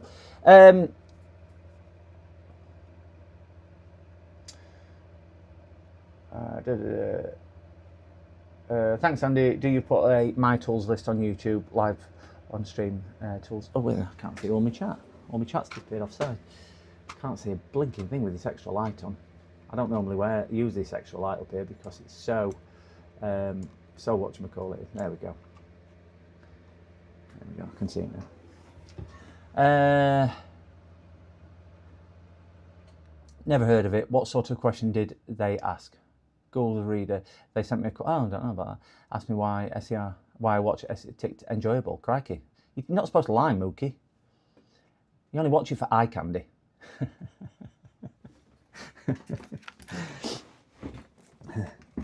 Right, so we're going to only need one... Oh, you! I only watch it for eye candy, I'll be honest, Andy. I only watch it for eye candy. Right, that's gone through. So that's gone through back case. We just need to repeat exactly the same process here. Try and keep the drill as straight as possible, because if you do not keep it straight, you'll end up having wonky holes. PCDD, you little shit. We do like wonky holes. I can't see what that is because I'm trying to do this. There we go. Oh, morning, Sergio. Good morning, Sergio. Good morning, good morning, good morning. Good morning. Right, so we've got that done now, and we've got the nice new tune. Ooh, that's gone straight through the rubber, which I didn't really like. Sometimes they do, and sometimes they don't. So we should have two fresh holes now. One has come through there, which has come through, but it's through into rubber. And the other one has come through just there at the side of the case, which is protruded just here. So we'll do the same thing just to neaten the hole off at the back a little bit with that. Get rid of the bits and bobs.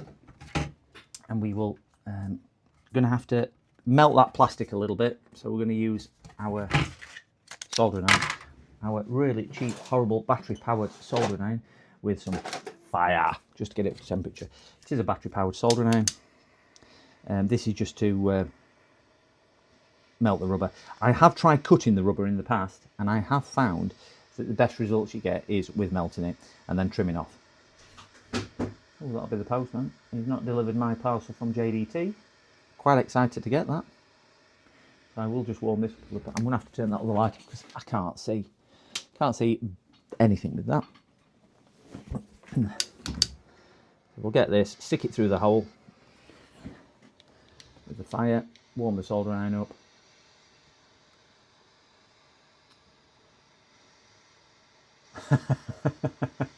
Watching Andy struggle to get the back off a MacBook Pro. Yeah, they're not. Is that the one which slides up and down as well? They are. Why are you drilling that poor laptop? It deserves it, Sergio. It really does deserve it. It's been a naughty laptop. It's not answered any of my questions, so we're interrogating it with a drill. We are fixing. An internal hinge, and I'm doing it just to see if we can get a reaction off chat to see how they would do it, or if they've got other solutions to do it in any other way, shape or form. That is the right size for that, so we're just going to stick that in there. not too much, but I want to come through that little hole just there. So it's right in the corner, as we can see.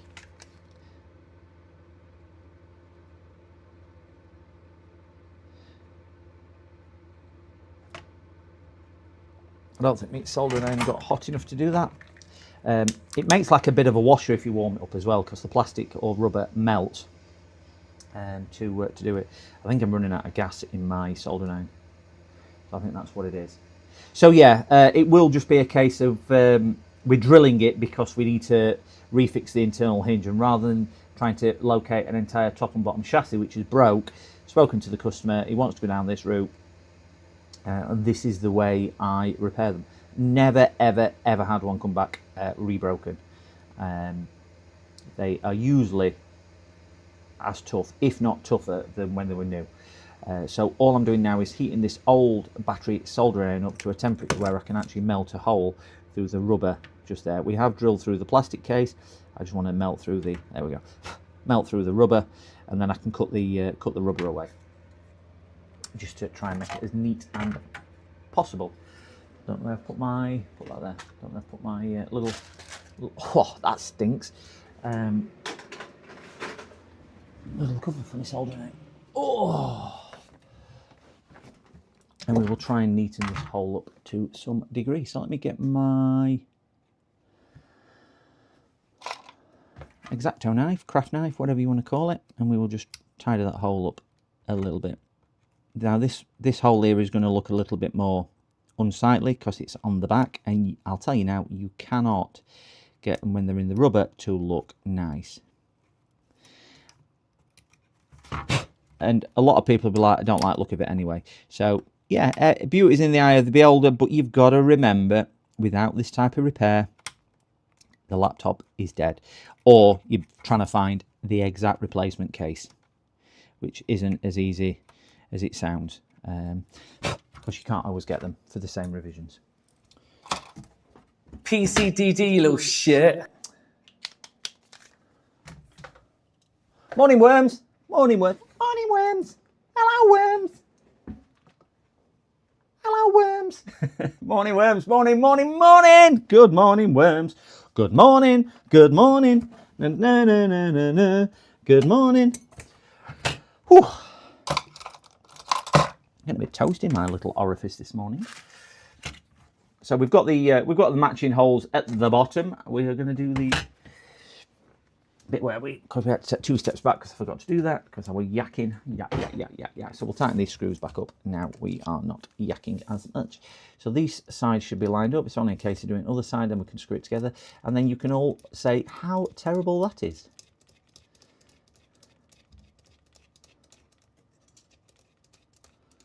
But it will be nice and strong, so that is the important bit. So I've got one in. We'll get this second one shoved in that hole there. We'll get 2 of my things here, so I'll get this one in.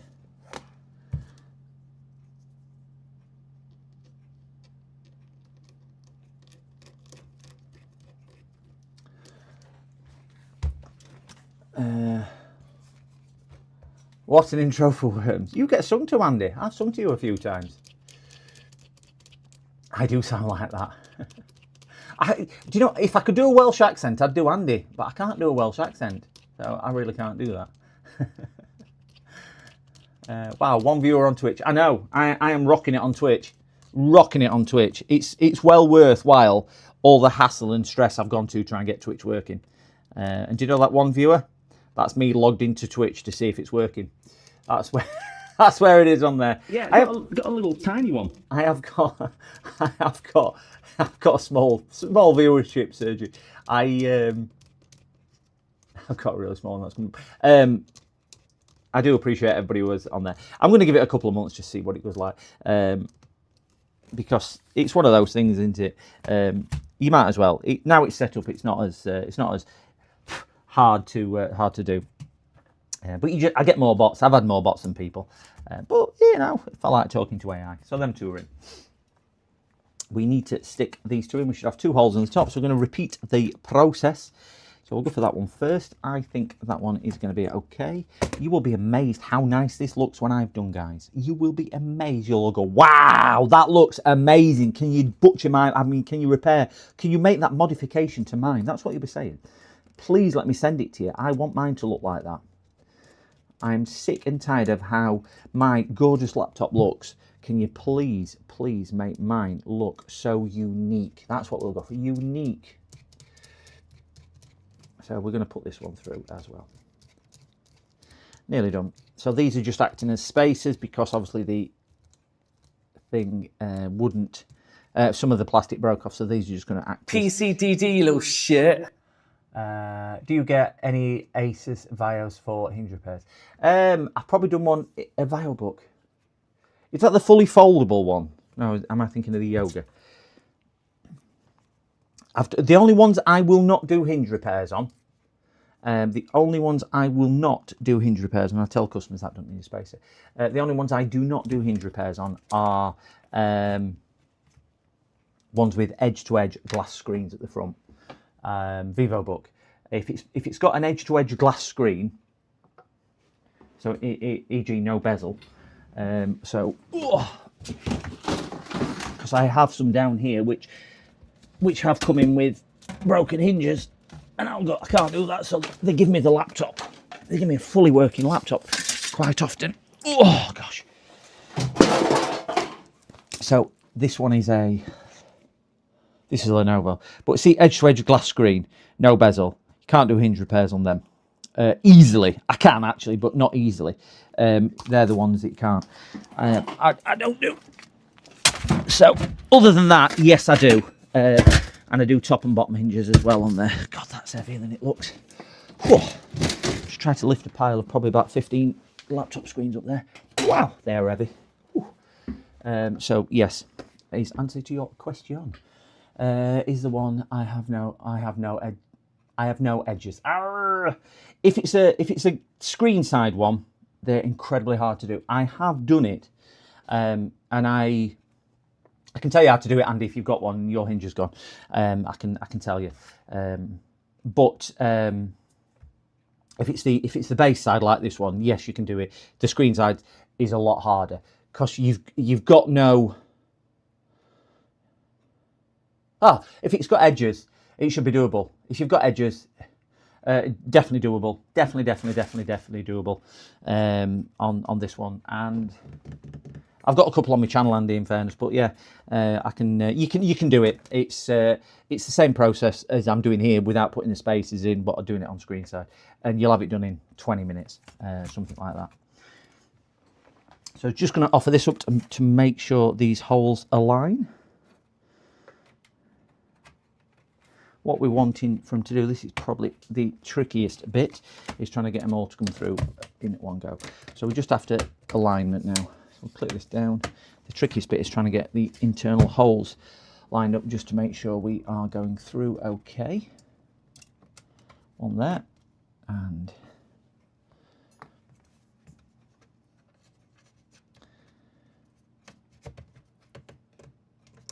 I know I've not put the battery or anything on. It is just for alignment process, this. Because I want to see if my spacers are good enough, which they feel like they are. So, if we now look here. Oh, do I get any for hinge repairs? Not do you do them. I've probably done them in the past. I reckon I've done the screen repair one probably, I don't know, maybe 250 times, something like that.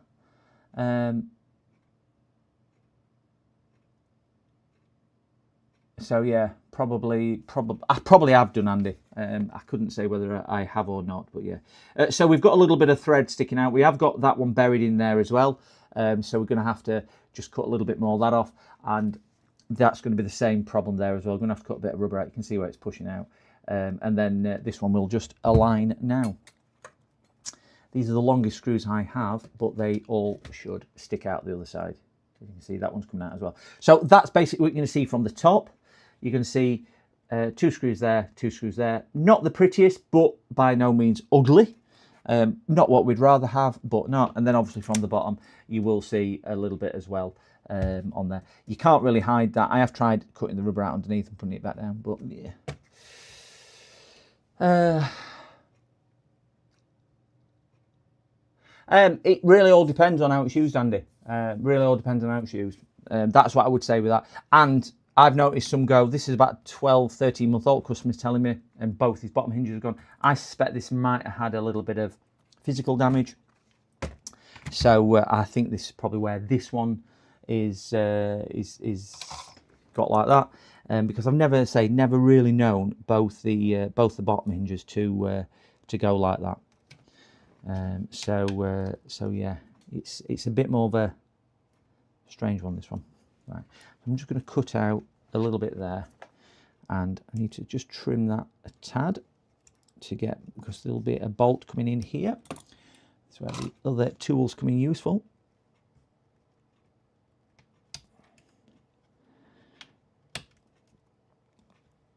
But I think, like anything else, everyone uses the laptop differently. They're all built to a tolerance in manufacturing, so you don't know how well it's been used or not used by the owner.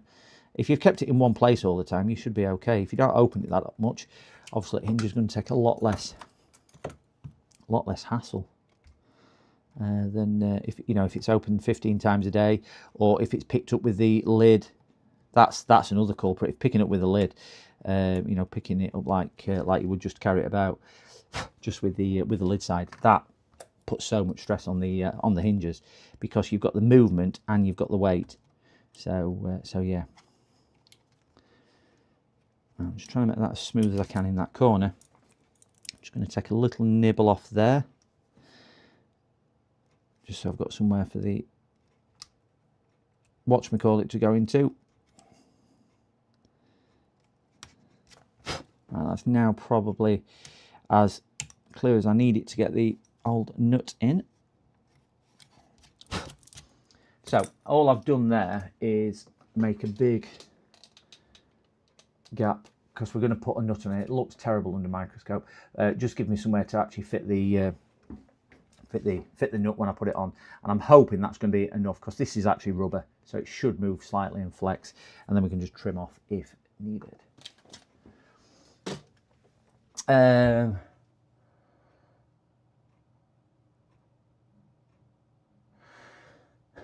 Yeah, you can move the tensioning ones, can't you, Sergio? No hinges on desktop. No, yeah. Some sort of recommend to do a full reset test before the operation. Oh, 190 euros. Everything always looks worse. Yeah, it certainly does. It certainly looks worse under a microscope. And unless you examine anything close up, it's going to look really, really bad. It's just a bit annoying that this one here is in a slightly different place. So I'm just going to try and trim this side off. But this one is definitely in a slightly different place this side. But I'm going to make it look uniform to the other side. But again, it's been explained to the customer that this is how it will come back. Right, just 1 second, gents. I have a phone call coming through. Copyright. PC Repairs, how can I help?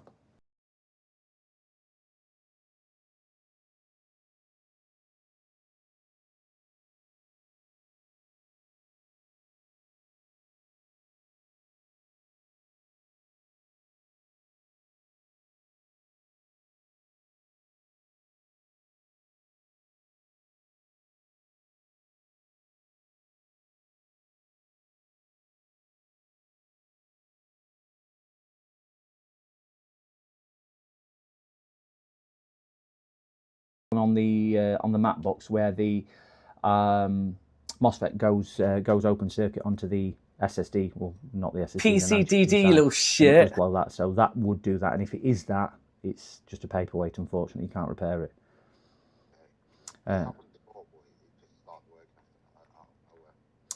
Yeah, I mean, again, if it's NAND chips which have started failing, which sounds like it could be as well, they can't be replaced. So until we've done some tests and diagnostics, you wouldn't know whether it's going to be repairable or not.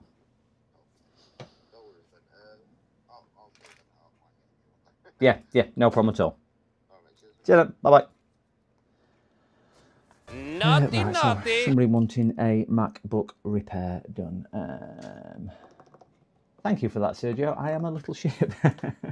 It did make the customer pause for breath. Want to look at some of my soldering.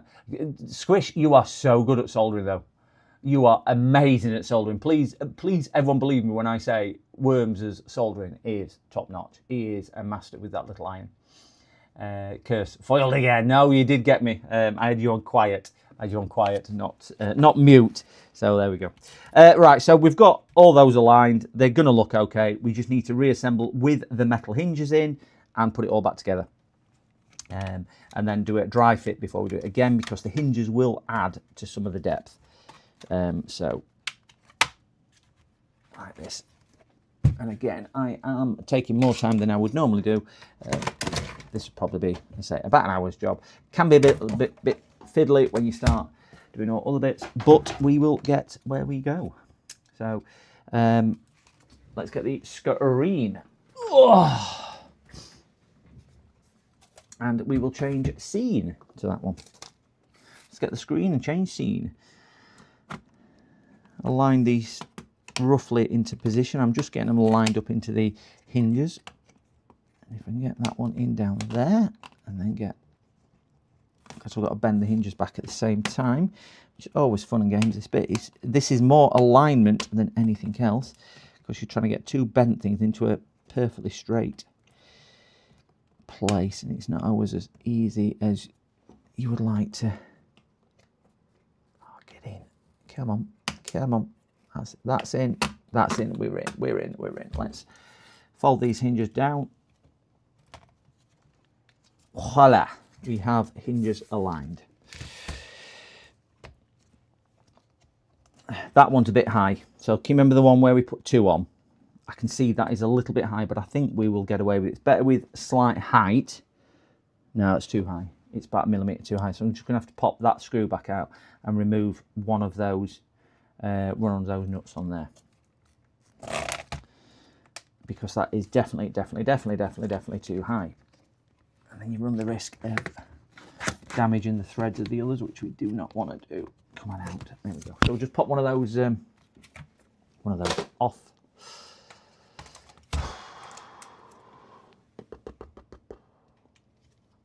Should be a simple case of just undoing that and just taking the top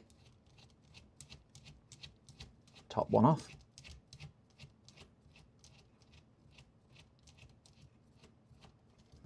That can come off. That's that one off now. Repeat the process to see where we go with it. Get them lined up, give it a dry fit. I heard a saying the other day. I heard a saying, and it really made me chuckle. And it was, you're that annoying, you are dry humping my last nerve. And I just thought, that's a really good way of swearing at somebody without swearing. Swearing at somebody without swearing. You are that annoying, you are dry humping my last nerve. There we go. Morning, Chill. Good morning, Chill. Good morning, Chill. Chill, I did say earlier you weren't on here. I've got no 20 series cards. I did have a look through, but I think I might have a 30 series that you can have. I will try and dig it out and see if it works. And if it works, I'll drop you a message in Discord and I'll send it down to you. You can have it if it works. But I couldn't remember whether you wanted a 20 or a 30 series anyway. But I definitely don't have any 20 series. I looked yesterday. I have a 40 series, but I think that 40 series, I'm going to give that to James. I'd already promised it to James. So I'll have a look, see if I've got a 30 series. And if I have, you're more than welcome to it. That one needs lifting back off because we've got the cable to go underneath, I would imagine. Yeah, so that one needs to come back down. This is where you've got to get everything right in place, because once we put it together here like this, there's no going back because we're going to glue it into place after this. Right, so those are now down. That one's in place. Just pop the back on just to make sure it now aligns nice. We'll connect the battery, we'll put the back on, and then we'll start screwing down, gluing, and then it should be job done. Just need the back on one last time just to make sure the hinges are in situ. The hinges should help for alignment to some degree.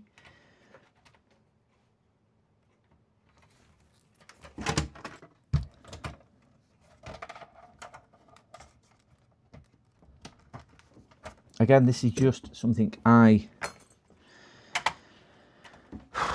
developed, whatever, came up with a concept of so this is just the way I do it, not the way anybody else does it or anything else, but I'm not aware of anybody else who does it like this. There are a few who do it differently. So we've got nice alignment on the screw holes. We'll just see if we can just click that down. And the screen, actually, if you look at it, there is screen, it will shut all the way, apart from the bow in the centre, which is nothing to do with me. I think that's just probably bent. But yeah, the screen is shutting all the way, but it probably only have a rest about 2mm away. Worms, your 5070, I've posted that down. It's been signed for. It's been signed for as that 5070 that I gave you, Worms. It was signed for last week. So I would suggest checking with your neighbours or things like that. Yodel delivered it, or Every, so just check over at Fence or wherever, just to see if that's the case. Oh no, I tell a lie, Worms. I didn't have a 5070. I did have, yeah, it is a good point. I did have some slightly countersunk screws, but I had an issue with them, Sergio, and I'll show you what the issue was. I had these. I know these are slightly different lengths, so they were different. And I went to the pan head, back to the pan head, should I say, because I were using, and I still use these occasionally, but can you just see the difference in heads? Basically, one's slightly countersunk, one's flat. I know it's a terrible picture. The ones I found with those, they would end up pulling through to some degree, and you couldn't get the right amount of pressure on them. Overuse, because again, we know how stiff the hinges can be and they get so much use. So I found the countersunk ones not as good, but they do lay flatter. There's just not enough grip to grip on it. So I've gone back to what they call the pan head, which is basically that. So again, it's more for function over aesthetics that I went back to that on there.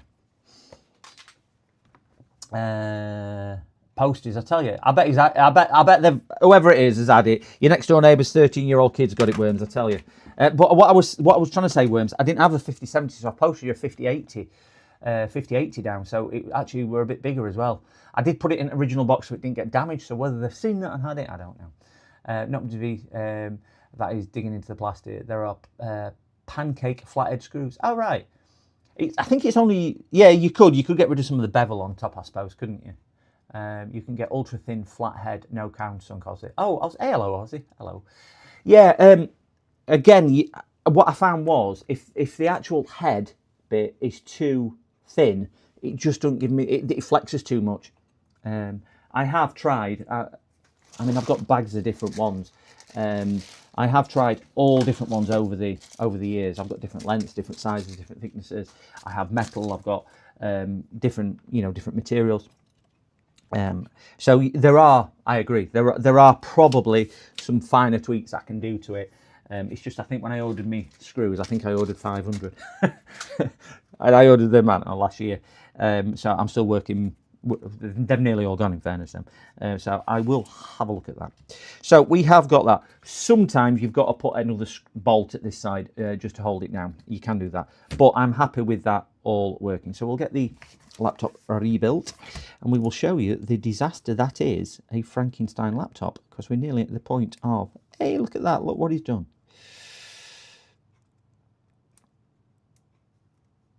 Okay, we can get the display cable in. There we go.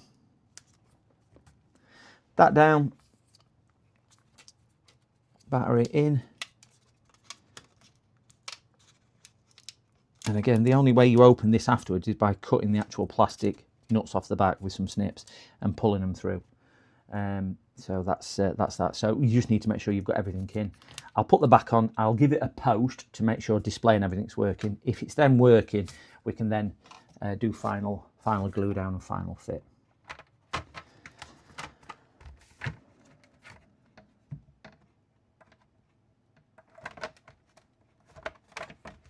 just fiddly as hell getting these lined up. Grabbing them to make them thinner. Yeah, I could do. I did try sanding them because they're only nylon, so they're not ultra strong anyway. And I did try sanding, but I didn't like the finish.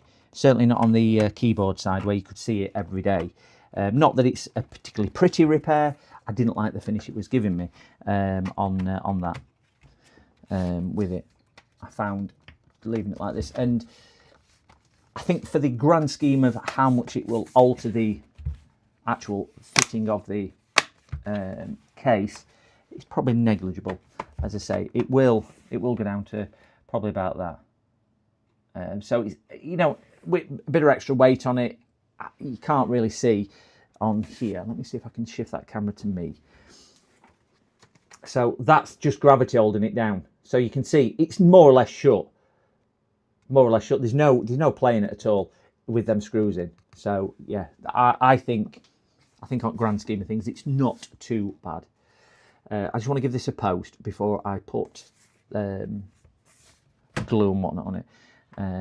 So we'll pop them screws on. Get that one there. We'll just tighten that up a little.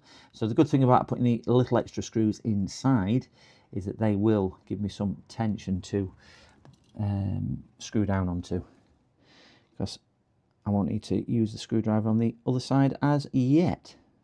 That, come on, lock down. I'm going to have to open it up and screw through. Yeah, I'm going to have to use a screwdriver to screw through. So I'm going to have to try and open this without popping them screws out.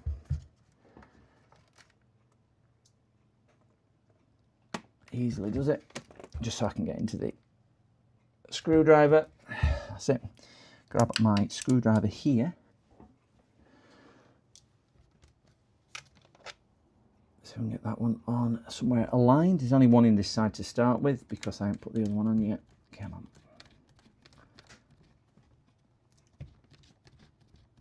There. And we'll repeat it with one at the bottom. This is just to make sure it is somewhere near. And if it is, we will fit down. I'm more concerned about that power button, if I'm being honest, getting damaged. So that's why I've done this one a little bit different to that. Right, that's just one in either side. So we should be okay at that.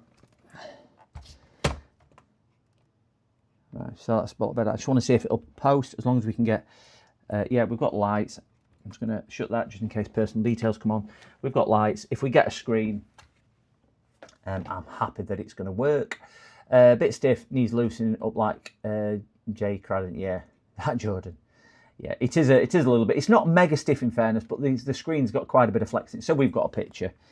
So I'm just going to shut that down. So we'll do slide to shut down and shut down. So we can start doing a final fix into there. Come on. Come on, come on.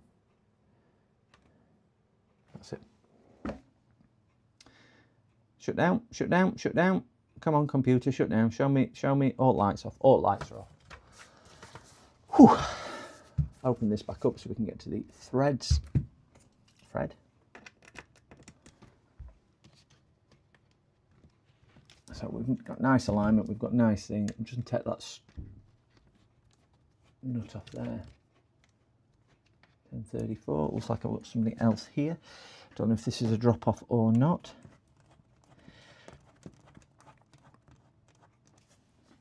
Pop the back cover back off carefully.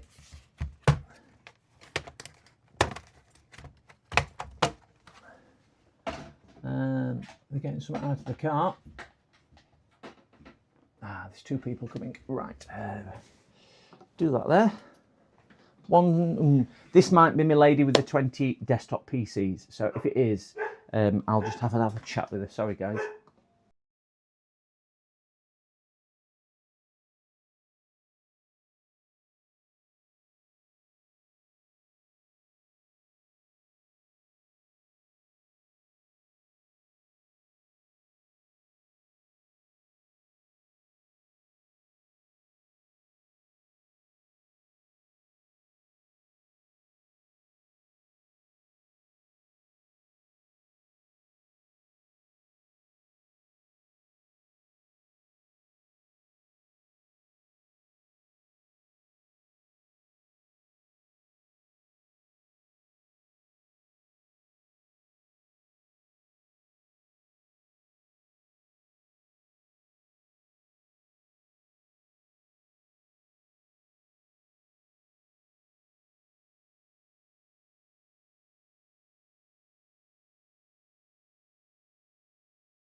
PCDD, you little shit.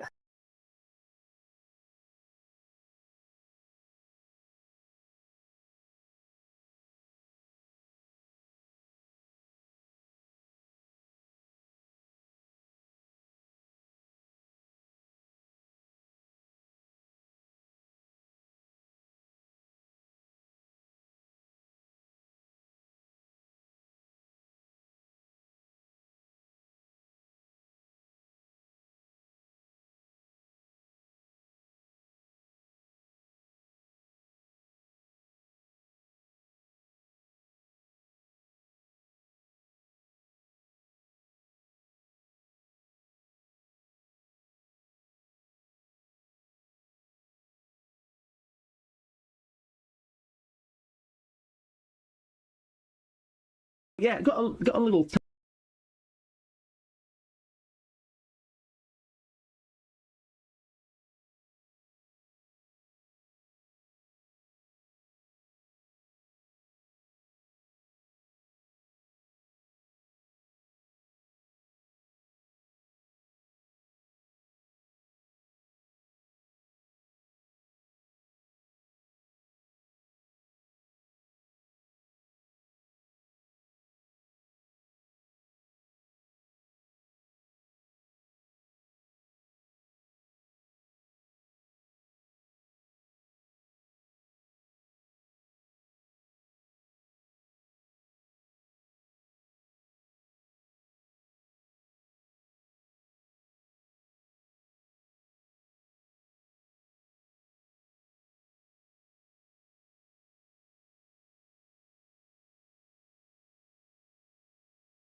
Right. Oh, dear me. All right, gentlemen. Thank you very much for waiting. That was the lady with the wanting the 20. They've dropped a laptop off, as you can see, which I've got to repair.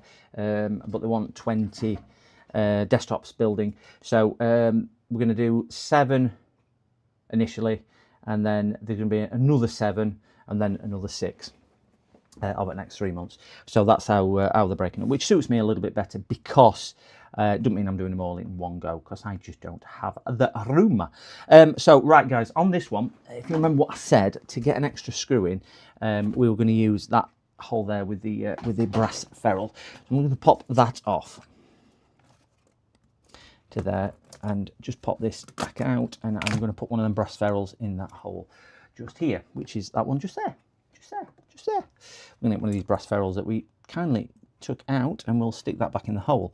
Dead easy to put these back in. Just make sure the hole is clean, as this one will be in a second when I give it one of them, because they're a piece of black plastic in it. Got enough RAM for them. I'll be ordering new RAM, but RAM's going to be an issue. I was just explaining to them cost of RAM. I got some out of the drawer just to demonstrate it. It's fortunate they're just going to be they only need it for cloud-based stuff, so they don't need anything spectacular. So they are going to be affordable machines. They've got screens, got keyboards. It is just a base unit, so it's going to be a low power, probably an AMD chip I'll go for with onboard graphics. Something like 8 gig of RAM, because they don't need anything more spectacular than that. Yeah, and something like a 120 gig hard drive, because they don't honestly need anything more than that. I might go for 240s because there's nothing difference in price. Put an SSD in there, a really affordable PSU, but I'll always get a decent make, probably a cheap Corsair unit for it. The cases I like to build in are about £45. They're honestly stunning cases, brilliant for what they are, fully soundproof and everything, all black, no RGB because we don't want that, but soundproof cases really works well. Oh, which isn't that second, because I need to change that tip. And yeah, that'll be the lot. Get that tip on there. Copy of Windows, and this should be okay. I think, all in all, with all that, is probably circa £400. I would have thought, and then my cost for building. But I'll do them a deal because they're having several done, and they have used me before. So all I'm going to do with this one, gents, is just heat that up, remelt that one into there. So we'll get a bit of heat into it. It doesn't take a great deal. And just try and remelt it into here. Try and get it as even as you possibly can. This is how they would do it from factory. So we don't want to go too low. I don't know how well this will hold, but that's that done. Mainly because that's one of the broken ones, but I'm just doing that so it just gives it a little bit more rigidity, because we're going to have two. Got one in there, one hole there for the 2 plastic ones. That's going to be the third one. This one we can't do because the third one at the other side of the board, if you remember, too close to the thing. So see if we get these lined up again. That one in there, and that one down there, and we'll just close this back down if we can, neatly as we possibly can. Come on, you blinking thing. Oh, done. Oh, push. Woohoo! We are there. Oh. Yeah, so that'd be a nice one if we get that done. They're a nice couple as well. They're looking at retiring in 2 or 3 years, so they don't want to be spending fortunes. She did suggest Chromebooks to me because of what they're wanting to do, and I went, because we all know that Chromebooks have limitations. But in fairness, what they want, probably Chromebooks would do the job. But I just said, look, if you are wanting, and it's used with children, there's no point spending a couple £100 on a Chromebook because they just will not last. So I suggested maybe looking at refurbed business grade laptops if they definitely want to go down that route, or that. So I said I'll put them some prices together for these computers. But I'm thinking plus my build cost, but I'll do that as a fixed cost for all of them. will be quite affordable for them. So yeah, I think they'll get that done. Get that on there. Should be 2 more going on there. Those are lined up. That's click, click, click, click, click, click, click, done. And that a nice reassuring clunk. Push. Oh, it just keeps turning on. This laptop is horrendous for turning on. Every time you turn around, it just comes on. Oh, well, I'm just going to work. Oh, come on, you stupid thing.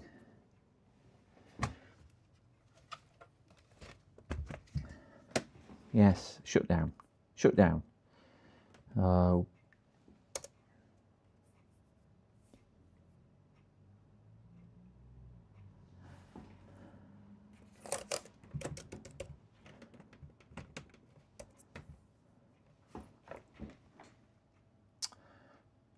Just give this a hard shutdown. Yeah, I think if they are going to be used as young adults, going to be using it because it is. That's what it is. It's going to be children, ranging from I think about a 7-year-old. I think upwards. Excuse me, for the thing. Right, just let me get my super glue, crazy glue, whatever you want to call it out. And we'll just start. Watch me calling these hinges up.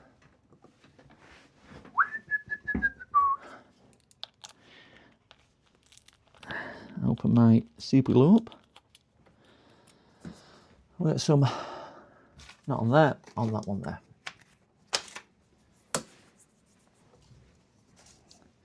Put a blob on here as long as it's not dried up. Please don't say you've dried. No, it's liquid in there. Just try and get it out at the end. Now, stab it with my tweezers. And then we'll clean my tweezers off in a second when I've got some out. Come on. There we go. Got a bit out there. Let's put the screw back in. Why can't they make a super glue holder that does not thingy bob? So that is all the glue we need. Get a cloth out because I will need a cloth to clean my tweezers because I've shoved them in the hole.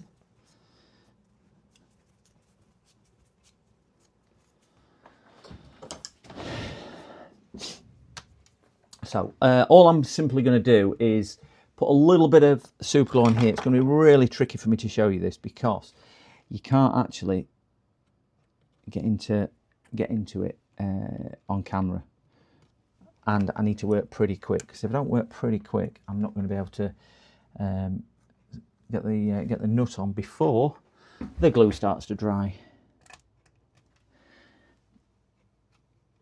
and we don't want that issue, do it?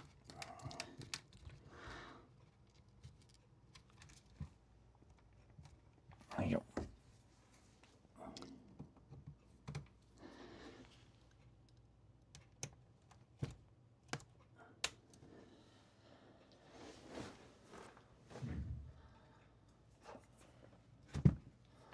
That's one in.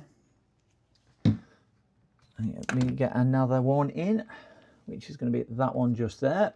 This is not going to rubber, so we should. I'm going to have to just take a little bit of that rubber off there because it's a slight angle. It's on the actual angle of the thing, so I'm going to have to take a little bit of this side off so I can screw my nut in. Grinding pen. Where did I put my grinding pen? The grinding pen is up here.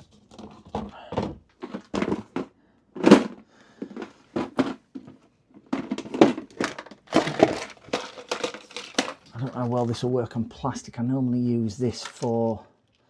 They're good if you want. Yeah. I think what you were describing is. I don't think my grinding pen is going to do this. It's not. It's only designed for trace cutting and that, so it's not going to do it. I think what they were describing is it's all cloud-based what they do, so they just need something with a browser on. I mean, I'm sure a mobile phone will do it, but we all know you start getting when you just get the bare minimum of what will just do it. That's when you have issues because soon as they do an update or something like that, you just kerfuddled, aren't you? That you can't do anything other than what you've bare minimum. I'm going to try and just take a little bit of that out there.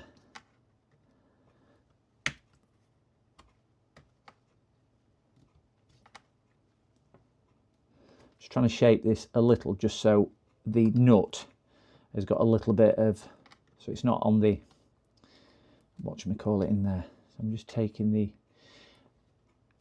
it's, I can't really explain it. There's like a chamfered lip on it, and the nut's not going to sit flush, which means it'll go at an angle, which means it won't be as tight and as strong as it should be, because it's not going in correctly.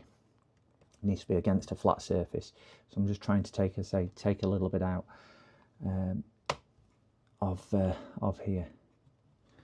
Probably not too far off where it needs to be now. Yeah, that's okay. I have about 5 Chromebooks and 1 Chromebox. Never even heard of a Chromebox. Given me when they went end of life. Yeah, I refuse to work on them. In fairness, I don't like working on them even because yeah, I don't like working on them.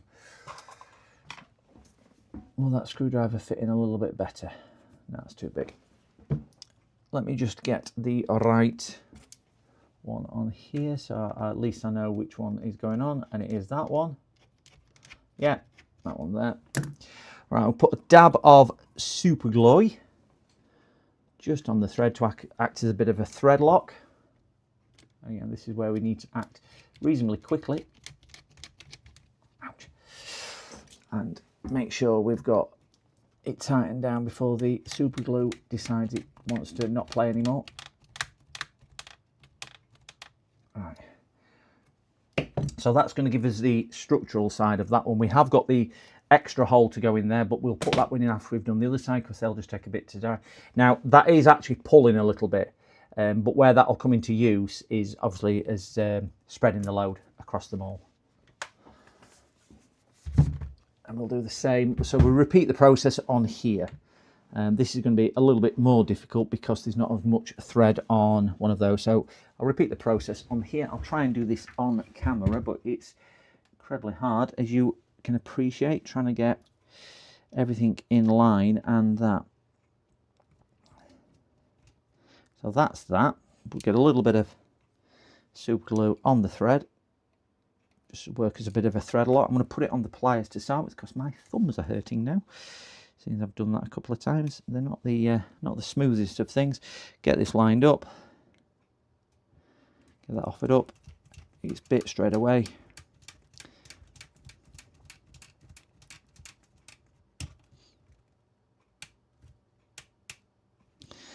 And that's got a really nice grab on that one, which I am really pleased with.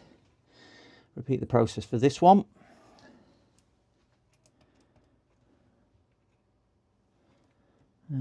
Again, this is going to be a bit of a tricky one. That is the right thread. Yeah, nice tight thread on there. Thread. Bit of super glue as thread lock.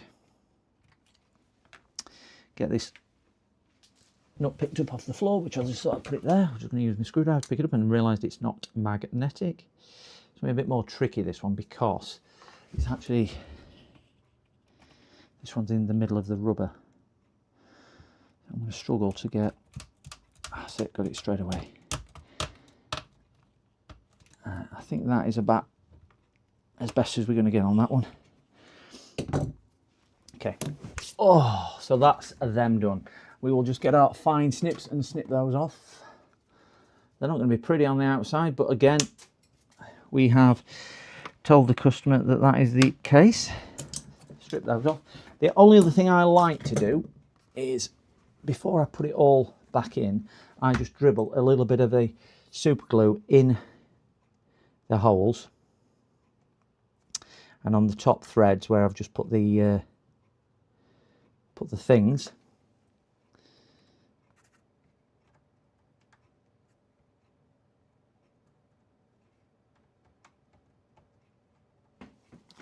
So I will stress, guys, this is going to look terrible from one side, probably, hopefully, neater from the other, but it means it works. So the laptop is usable and workable. Right, we should have a screw which can go in this hole here, because that's a standard fitting screw, which from memory it didn't have, because obviously it lost them. So I'm hoping, I don't want to over tighten it, because obviously we've refitted that bezel in there. So we'll just pop these in. These were the center ones. I don't know what size screws he's put in, because he's had the screws out. And if you remember, he'd put one of the screws in and he'd put a long screw in, and he put the wrong size screw in. So let's see if we can put them in the right holes without him doing that. And he'd also put, I don't know why he'd done that. Let's see if we've got a replacement screw for that, because he's put PTFE tape on that, which is the plumber's tape or gas tape or whatever you want to call it. Polyvinyl transfer film tape or whatever it is. PTFE tape. Right, so he'd got the short ones in the outside, which are these two. One there and one there. The super glue is drying as we do this. That one in there. These are slightly longer ones. I'm just not convinced that these are the right screws he's put in the right holes. And that is my entire concern. That one don't want to go in there. I'm not going to put that in there. And he had a long one in there.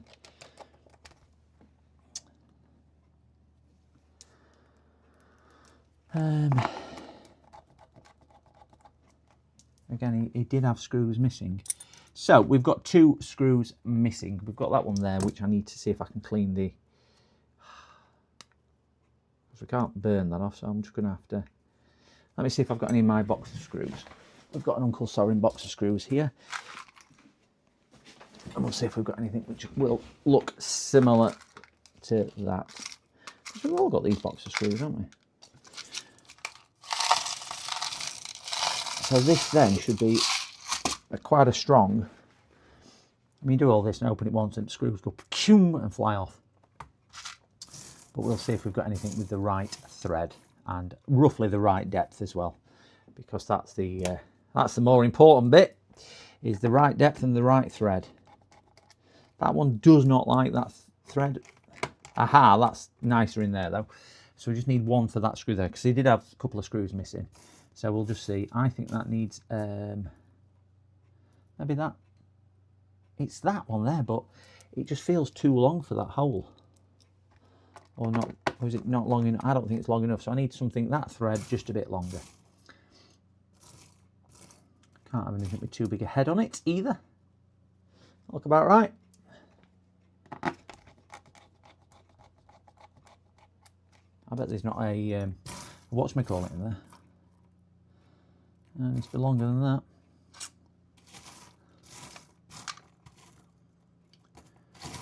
All these manufacturers send in me spare screws when I take laptops pieces. They all come in useful, don't they? I once weighed my screw box when I were moving. 25 kilos.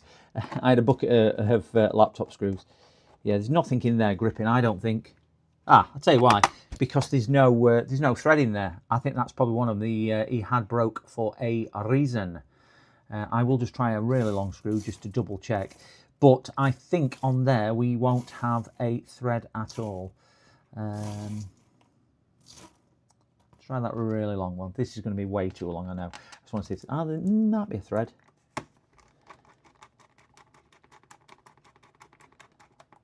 Do you know what? There's a thread in there. It's miles long. Miles long. Miles long. Okay. Whew. Wipe super glue off. Put my screws back in my screw box. Bit noisy this one. Just put you on mute a second while I put these screws in, because we don't want to deafen you.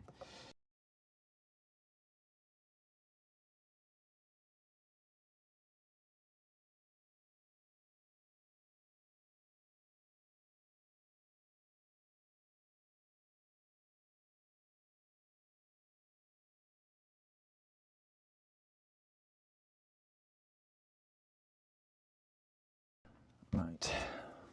press wrong button on there. Well done, you tonker. You absolute tonker. Wrong one. We are on that one there. Woohoo! Thank you for whoever that was who subscribed, who hit the subscribe button. We're up to 413 subscribers on there. Thank you, thank you, thank you. I do apologise that I didn't see it come through because for whatever reason, they don't always come through. Some do, some don't. No idea why. No idea why, but thank you for subscribing or hitting the like button or whatever you did. Streambot is not playing ball at all. Thought we got it working the other day, me and JFix. James kindly spent a couple of hours on it. Even Andy at SER, Swindon Electronic Repairs, has logged in and had a go with me, and he set so much up with me as well. So did Tony, Symbol Tech. I've had a few people. So it's never worked right until, since I let Lead Farmer update my BIOS. Tell you, when he logged in. If anybody saw that stream the other week. Wow! You have many screws loose. I do. These are all out of this laptop as well. Didn't need all these. All spare ones out of this one laptop. Yeah, if anybody saw the stream the other day when Lead Farmer logged into to the PC to do the BIOS update, wow, it was amazing, amazing. Oh damn, done all that and spilled them all again. What an amazing, amazing skill that guy has. Lead Farmer. I don't know how you pronounce it. Is it lead or lead? Is it lead like a leash or is it lead like a pipe? I don't know. Don't know. So we'll keep a couple of these because they might just. I'm going to keep that on because I'm pain in the backside. But we'll keep them because I quite like keeping odd little pieces like this because you never know when something like that may just come in useful. But that's my entire thing. So shall we see the finished article? See what it's like. We need to post it as well. Ugh. So from the back, as we are aware that it will look a bit of a dog's. So those are the two we've put in, glued down. We've managed to get 3 in this side, if you remember, to do that. But they're never. We've got the original screw back in because we melted that in, but there's no real tension or torque on that one. It's just kind of a placeholder. And then we've got these. Never going to look pretty from that side. Probably not going to look much prettier from this side either. But there's no flex on here at all now. Where obviously we're moving, you can see. We've got the reflections on screen, but if I do that, we're not getting any flex in this section or this section. They're holding nice and solid. So we've got 2 screws at that side, which don't look too bad. Obviously not original, and they don't look too bad. But the important thing is the customer has got a working laptop. So we'll just see if it powers on. Yeah, we've got power lights coming on here. We have picture. Flick that down because it's got customer information on, and then this one I think we can call fixed, and we can move on to some of the more interesting. I don't know if you found that interesting. I would love to know your feedback on that, guys. If anybody's sat here, if they want to put a comment in the VOD when it goes live, that would be much appreciated because I can reply to it then. But if you've got any suggestions or drop me a thing on Discord or anything like that. How I could improve. Obviously the screw one's a good one. I'm going to show you we have got picture on there so we know it's working.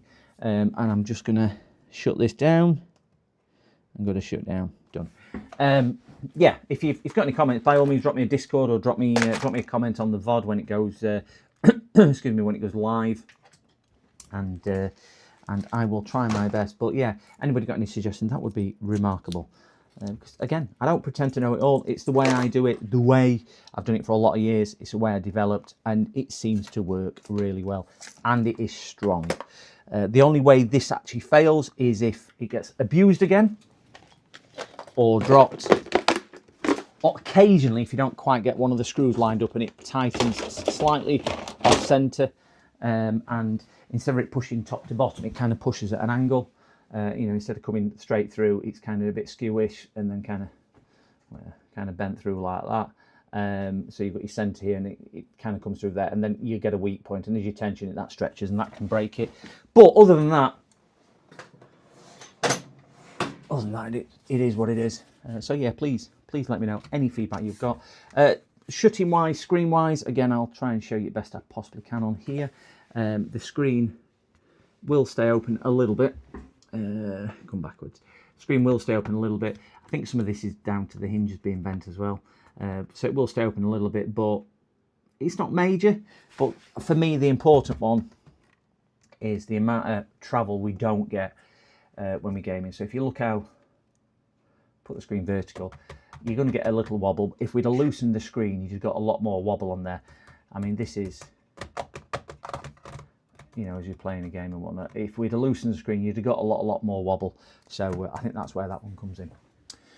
Do you still guarantee? Yeah, I still guarantee it on there. That if it breaks within the first 30 days, I do it free of charge on that one. The parts are negligible, it's just time. And in fairness, if it does break, I mean, if somebody comes back to me within the first 30 days, I'll do it anyway. If they come back to me within the first sort of 6 to 8, 9 months, I'll probably still do it because all donkey work's now done on it. You know, all the big work's done. It is just a case of taking an old screw out, putting a new screw through and tightening it up. That's really what it's down to going forward. But I think I can only actually remember on one occasion where one of them did snap. And it was when it was slightly skew width off centre. And they just came back to me and I just put my new one in. Never came back again. So it might have just been a weak screw. I could have over tightened it too much or something like that. I didn't used to put super glue on the threads. And what would sometimes happen over time, the nut would pop off because obviously the nylon screws aren't as strong. So I found just that little bit of crazy glue, super glue, Exacta glue, whatever you want to call it, just on the thread. The thread lock helps that tremendously for longevity. But I've worked on laptops that I've done 3-4 years later for this. I've got one customer and he systematically had all 4 hinges done on the screen and on the bottom as well. So all 4 are now done, and it's never been the ones I've done. It's always been the subsequent hinges which have failed. So yeah, answer to your question, I do. If the customer tries to open it and forgets to undo, yeah, the screws. I do tell them. Obviously, you can't open it at the bottom because of that. This customer had opened this. It's going to stop him opening it again. So there we go. Right, I'm just going to put this in the other room with his number and whatnot on. And is that him? That is him. I am going to text him to say it is done. So we are getting to the bottom of some. All right, that's the customer from this morning. Oh, I need to text this one.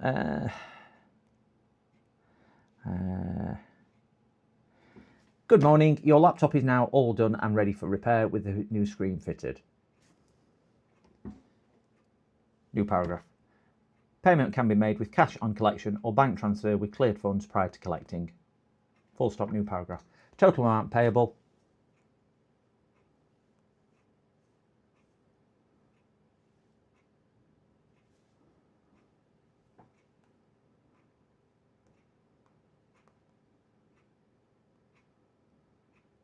Let me know when you wish to collect. Right, that's the screen one we did this morning. I will just text this young gentleman now on this one. Put his text message in here as his number. Is that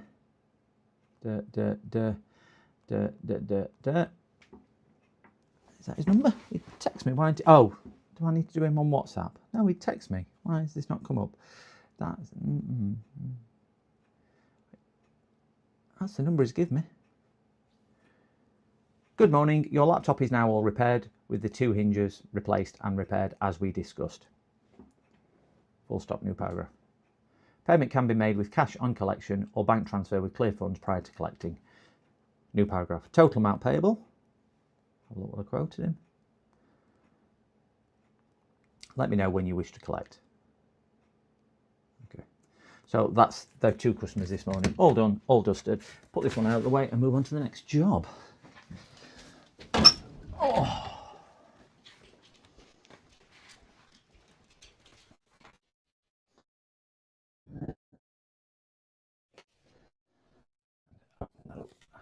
That's 2 done. That one there, that one there. Right. My takeaway menu away because that's junk mail that come through, and move the drill. Yes, dog. Yes, dog. Yes, dog. Dogs come say hello to me. Okay, so that's 2 done out of the ones we've got today. Yeah, they do. I don't give them a choice. I do have a card machine, which is sat here. I do have a card machine, and I can do contactless payments as well. But my little Pico thing there, at my Nintendo Switch. Reason why I don't do it, Mookie, is because the charge, which isn't too bad. I just begrudge because most people will either draw cash out or pay on bank transfer. Bank transfer is so easy for a lot of people. So card vendors want to do that, and people ask me, and I'll go no, and I'll tell them why. One, because they charge me, and I don't really want to pay it. And the second thing, when I do my accounts, which I do myself, because this is such a petty thing. Let's say I charge somebody £20 and they pay £20 on card, and card issuer keeps £2, let's say. It shows as a debt because I'll have invoiced out £20. They'll have only actually physically gone into the bank £18, so it shows that they owe me £2, and I've got to do an adjustment and a credit for that £2 each time. Which, do you know, if it's once a month, that's fine, but if everybody then paid by card, it's a pain in the backside because you've got to do an invoice. You take the payment, then you allocate it because you've got to allocate it to the bank. Then I've got to raise a credit against the invoice, so I've got to do it all again to raise a credit. And it just makes it look so messy, so messy. And I just don't like doing it, so I just tell people it's cash or bank transfer. And they do it. I used to take PayPal, but for the same reasons, I no longer take PayPal either. Plus, PayPal, you get up to 12 years to claim a refund on PayPal. I didn't realise that. Not that PayPal will probably give you after 12 years, but you got up to 12 years if you can prove that it was a stolen account which something had been bought from. PayPal will just give you your money back, and they'll try and back thingy bob the person you paid it to, the vendor. So plus you used to get people going, pay by PayPal, and they'd pay by PayPal, and then what they'd do, they won't put it on friends and family, so we'd get charged, and I'd go, well, you're still not paid. You've only paid 20 quid. You've only paid £18 instead of 20, and I need £20 off you. So I stopped with PayPal as well, because I just found that got messy. So cash is always good because it's tangible and spendable, and bank transfer. Cash is a little bit difficult to put through accounts, e.g. you've got to still raise a manual thing, but it's no big hardship. It's not quite as easy as bank transfer, but anyway, it's only the necessity when you do it all for yourself. 3% to PayPal, etc. I get it, yeah. And it's that drip going into a bucket which fills up sort of scenario. 3% on a £10 job isn't too bad. But do you know, when you look at your turnover for a year and you just think, wow, it's just another tax on you. And being a small business where you've got to maximise what we do time-wise, I really do begrudge having to give a third party any cash for that. Right, what were we doing next? Let's do this desktop next, because I think that was next on the list. So this desktop has come in for Windows 11, because they're not all interesting, exciting jobs when you work for yourself. And he then messaged me and says, can you put me a USB card in it? So we've got a USB card which we are going to fit in it, but it is a bit dirty on inside. So yeah, everybody wants their cut, and that's the thing. That's the thing. I was talking to somebody the other day, and they went, just people around here just will not pay that, because we were on about how much we charge and whatnot. Because I would imagine we've all got us minds on what we charge. And I'll say to some customers when I quote them, I'm not the cheapest in my area. By far, I am not the cheapest. I have won best independent repairer now multiple years, which is independently voted, and I've won that again this year. I've got all 5-star reviews on Google, all 5-star reviews on Facebook, several hundred reviews. But I'll often say to customers when I quote them, I am not the cheapest, by all means go shop around. And I can't even remember the last time I lost a job on price, because I think it's more down to how you are. So that's where it is on that one. I can't remember the point I was trying to make. Oh, and we was on about costings and things like this, and I said the hardest thing I had to learn in business was not the job, not the skill, is understanding my own true value, what I need to earn, what I want to earn, and everything else. So it's not the perception the customer's got. We've got a perception of what we think a customer will pay because we find this easy. So if we're fitting this into there, will go, oh, this is really easy to fit. I should only be charging customer £5, let's say, for fitting that in there because it's dead easy installing drivers. But do you know what? To that customer, that's like brain surgery. That's like rocket science. And they need it. So you're charging for your skill, your knowledge, and your experience, and everything else which goes into that. Whether it's easy for us or anything else, and that was the hardest thing because I found it easy to do. To that, so I charge it like that. But anyway, we're getting into different stuff we don't need to talk about. This computer clearly needs a bit of a clean up, as we can see. So I'm going to take this outside and give it a blow. A bit like my girlfriend takes me outside and gives me a blow. There we go. There we go. Go away. So I'm going to take this outside, give this a quick... Oh my gosh. It's dusty. The power supply has a fur coat. Look at that. Even eyes and mouths aren't happy. It looks like it's got a beard. I've not even touched that because it's something rattling in there as well. I just heard something rattle. So I'm going to give this a quick blow out and crack on with getting that done. Not many places to shop around on top of the high street. Only mobile phone repair shops. Yeah, mobile and charity shops. They're other ones, aren't they? Mobile phone. And we seemed in our area we seem to have an influx of Turkish barbers or whatever barbers they are. Yeah, Windows 11, love it. My taxi driver mate hated people paying my card. Yeah, well, I can imagine. I don't think some taxi drivers prefer bank or card payments, but they're making it harder for businesses to put cash in. My bank limits me to deposits of £500. Can't put any more than that in. I'm going to be using this. Guys, if nobody knows what this is one of the Wolf Air Turbo fan things. These are brilliant. I wish I could show you outside how powerful these are. They're not cheap. They are not cheap. They're about £90 to £100. I've got this is my old one. I've got the new version as well. It's a Wolf box. If you look at independent reviews on there, these come out brilliant. USB-C chargeable. They last okay amount of time. They've got magnetic. Oh no, that's a twist one, that one. I think that's magnetic. They're magnetic, that's why I've stuck it on with tape. The old version is significantly better. Probably about another 25-30% more air than the new version.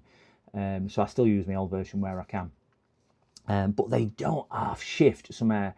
So if you are doing this and using cans of air, I noticed Joey was using it the other day and I meant to message him this actually. Get one of these and they will clean this computer out. I used to use an air compressor. You know, big one with tank and whatnot. Used to carry them out to the garage, blow them off in there. I got one of these, didn't use air compressor again. Yeah. I think this is, this might not be on my tools list, actually. I think they're just my AliExpress tools I put on my tool list, Mookie. But yeah, this one, Wolf Box. If anybody wants to know what this is, drop me a message or put it in comments for the VOD and I'll send you a link. But they sell them on Amazon. But as I say, the new model isn't quite as powerful as the old model, but you can't buy the old model anymore because I've had this, I don't know, about 5 years now. Still going strong. But yeah, immensely powerful to do this. So yeah, give me 2 ticks and I'll take this out. I'll give this a blow off. I'll mute the microphone because I will deafen you with it. And we'll see where it goes. But you can probably feel air on this a good 10 foot away. Good 10 foot away. Really is good. So 2 minutes, I'll just blow this off outside and I'll come back in.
Right, let's get rid of most of that. Oh. I was watching Stranger Things the other day, season 2 or 3, I can't remember. And that's just reminded me of Stranger Things. You know when they go, if nobody's seen it, it's a show on Netflix. But where they go underground to look for the monster or something. Daughter watch it, I don't really. And it's kind of raining down, the dust and whatnot. That's what that's just reminded me of. All the dust and debris kicking around everywhere. But yeah, these things work wonderful. As you can see, it's brought it up spotless. And everything. So yeah, a bit of an investment, about 80 quid. But yeah. What's JFix doing? Whoa. Let's have a look what I need to definitely get. I'll have to amend it because that is a good one to put on there. Weighted those compressors. Oh, the compressors! I bought mine off eBay a few years ago. I've still got it in the garage. I just don't use it. So yeah, mine looks very similar. Metal fan. Yeah, it is a metal fan inside. You can see the blades. I think when they measured this, there's a channel on YouTube called Torque Testers or something. TORQUE, I think it is, or something like that. And they did a review on them. They do reviews on all sorts. Brilliant channel. Mainly tools. Again, if anybody wants a link, just tell me and I'll make sure I post it. But they did a review on these portable fans, these portable hand blowers, and they kind of review them against all different things for how much air, volume, pressure, battery life compared to what's stated, fan speed and everything else. PCDD, you little shit. Juice, morning juice.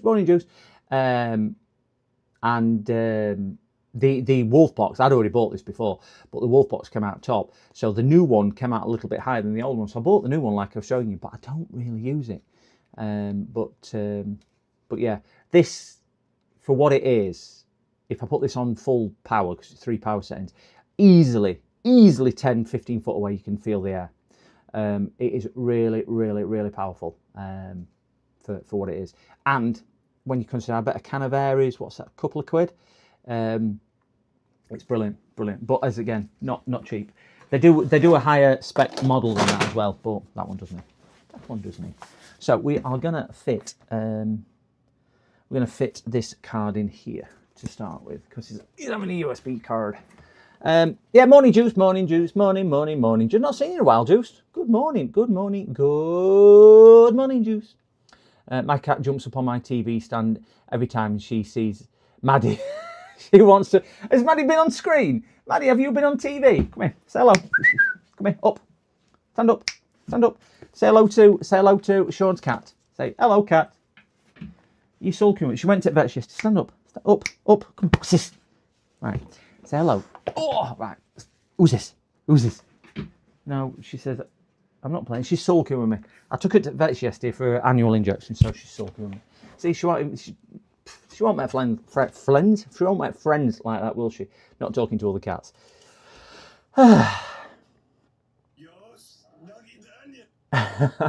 Just. And then we've got a lot coming through. Mine are very similar, just rebranded with different badges. Yeah, I think there are a lot of them different things. What they did note, James, was some of the copy ones claim a similar speed on fan, but don't always produce it. I've got a funny feeling this is about 160 RPM, 160,000 RPM. It's so quick. And it will only state at something like 120,000 RPM, because it's double fan motors as well. There's 2 sets of fan blades in the back of them as well, to generate more air, I presume. I think one speeds the other up. I don't know how it quite works because I don't understand it, but yes. Anyway, we're going to put this card in here. So that one needs to come out, which is there. So stick that on there.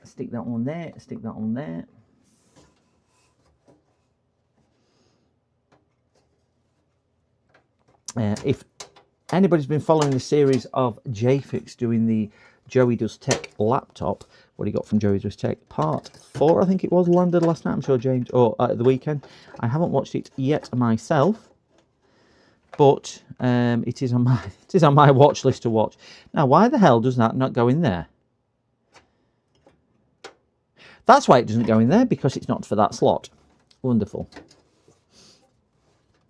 Is this an ISA card? This is an ISA card. Oh my. gosh, not seen an ISA card in years. Wow, look at that.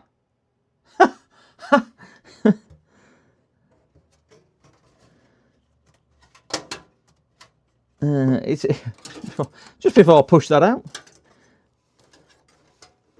Make sure I'm going to get this into the right hole. Yeah, it's that one there.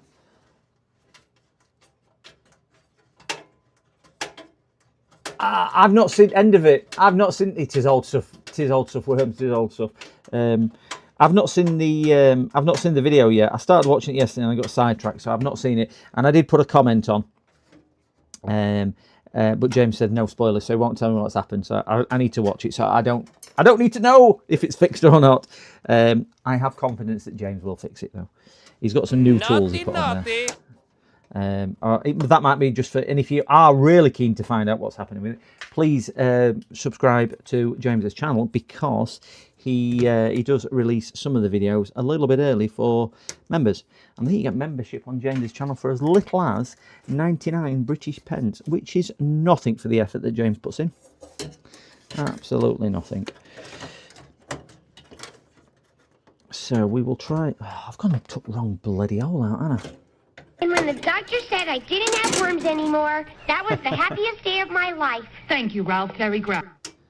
We know who we've got in now, don't we? We've got Falcon. Falcon's in to talk to Worms. Hi, my name's Worms.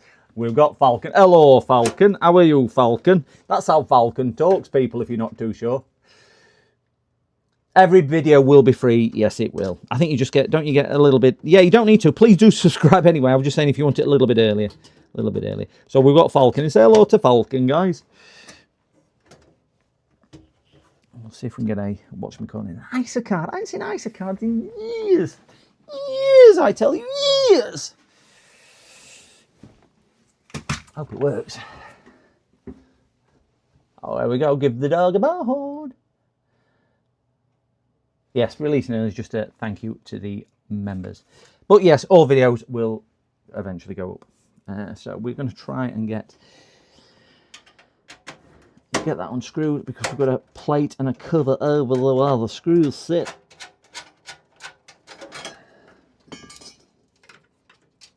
It's an integrated thing. Falcon, did you get your fibre broadband sorted? Is it this week it was on? You said last week you were waiting for it. I'm sure you said it was this week it was going live. Did you get it done? And if so, is it everything it should be for you? All Japanese cats. Never seen this before. Is this all got Japanese cats? Yeah. Very nice. I'm not northern. I can't do comb. Let me try West Country. No, that's Wales. What we can do Jethro like this. No, that's a bit brummy. I can't do, no, that's Geordie. I can't do Geordie, which tends to go a little bit scouse. How do you do West Country? West Country is, you roll your letters, don't you? No, that's Yorkshire. I can't. No, you're gonna have to stay northern. We're gonna have to stay northern Falcon. We're gonna have to stay northern, because I can't do it. No, it's Geordie again. That's Geordie again. Can I do it? And I feel like I can. I just can't remember. But hey, right. We've got Worms down. We've got Worms down to a treat. Worms has confirmed that that's how he sounds as well. When I'm outside stargazing.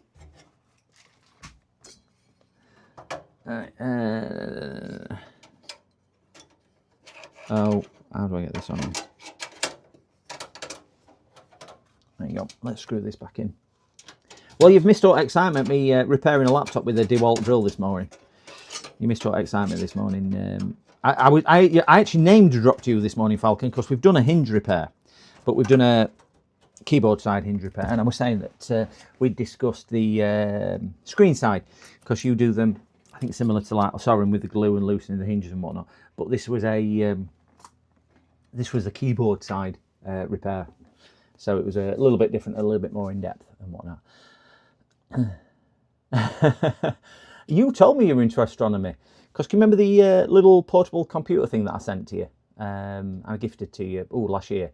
You said you were going to use it on your astronomy. Whatchamacallits?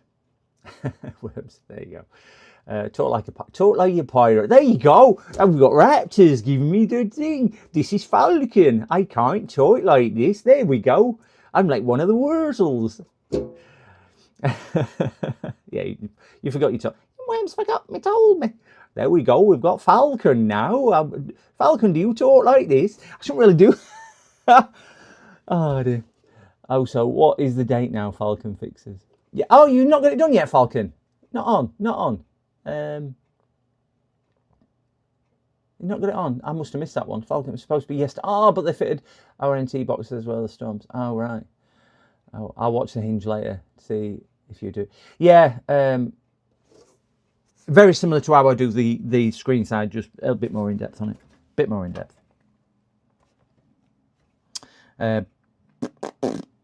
Is that my telephone? Oh, texting and ringing. That's nobody at my door. Why does it tell me I've got somebody at my door? Oh, me. That's that one. Oh, I've got 2 emails. Just 1 second. I think I've got a customer emailing me. And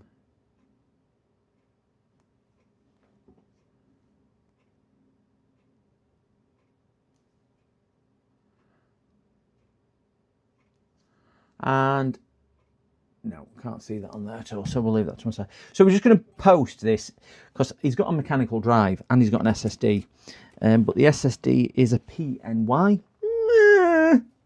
I'm not convinced that PNY are too clever and too good. With it being an old one, so I'm going to check the BIOS battery just to see, make sure he's got no issues with anything like BIOS suddenly going flat.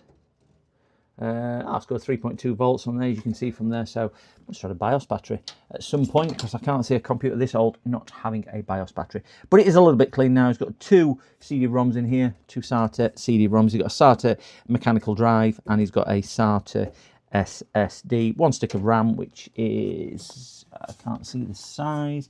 It is, might as well just take it out. It's covered by cables. I don't really want to take it out, but let's take it out and see. We have got 8 gigabytes of DDR3 1600 RAM. There we go. 8 gig DDR3 1600 RAM. So we'll get that put back in. So by the looks of it, it's an Intel board. I would imagine so, because it's got an Intel cooler on it, which is probably really good deduction there. Yeah, it's got an Intel cooler. So what we're thinking, an i3, are we thinking? I don't honestly know myself, but I would think with the rest of this system being in the budget profile, I would think an i3 is probably going to be something like that. And I would say maybe on this 4th gen i3, that's where I'm going, to 4th gen i3 Intel. No idea, but that's my guess on here. 4th gen Intel i3, and he's going to upgrade to Windows 11. Black Sniper, hello. PCDD, you little shit. Cows! With that. Morning, cows. Morning, cows. Yo, what's the issue with this PC? This PC... Sorry, I'm just choking a little bit. A pretty simple one, this one. It's just what comes through the door.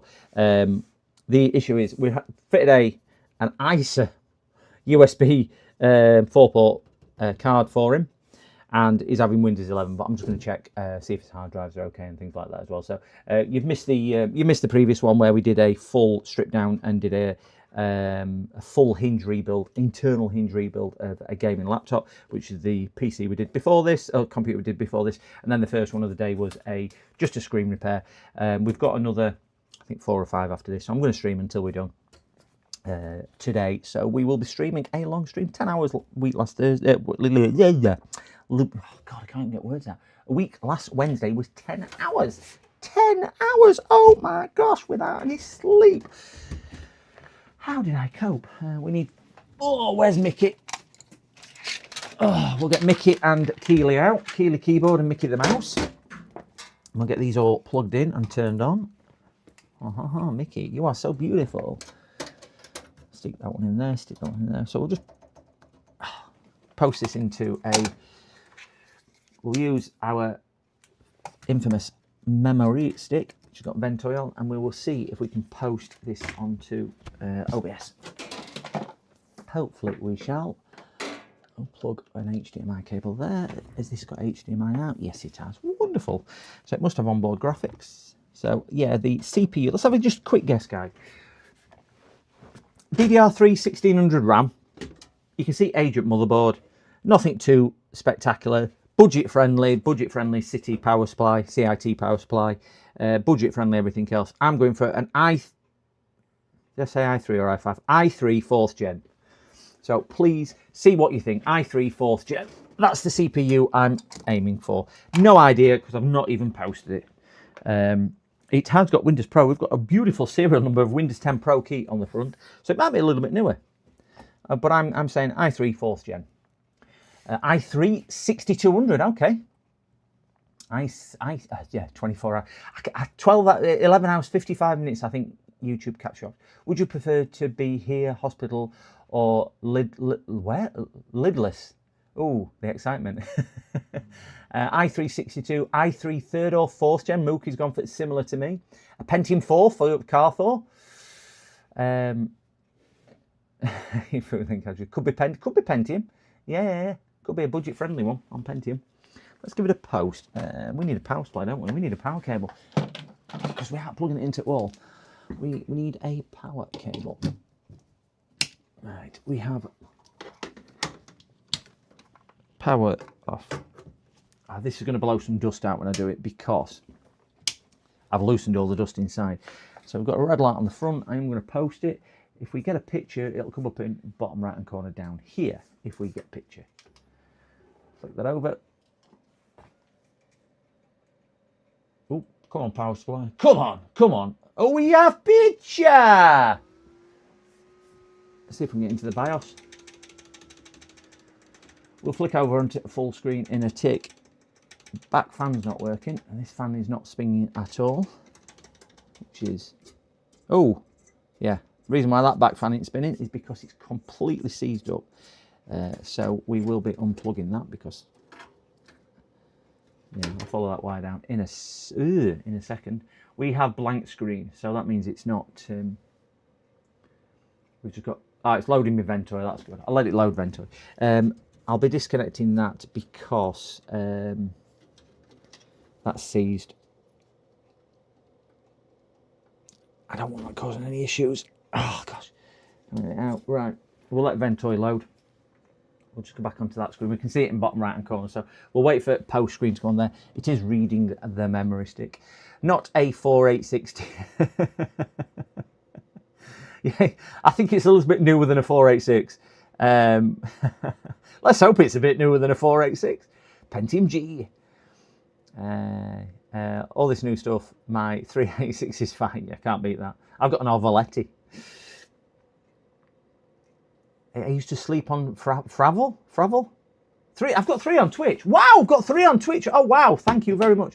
Thank you very much. Who's watching on Twitch? Welcome. You are watching live computer repairs with no safety net. All this is done.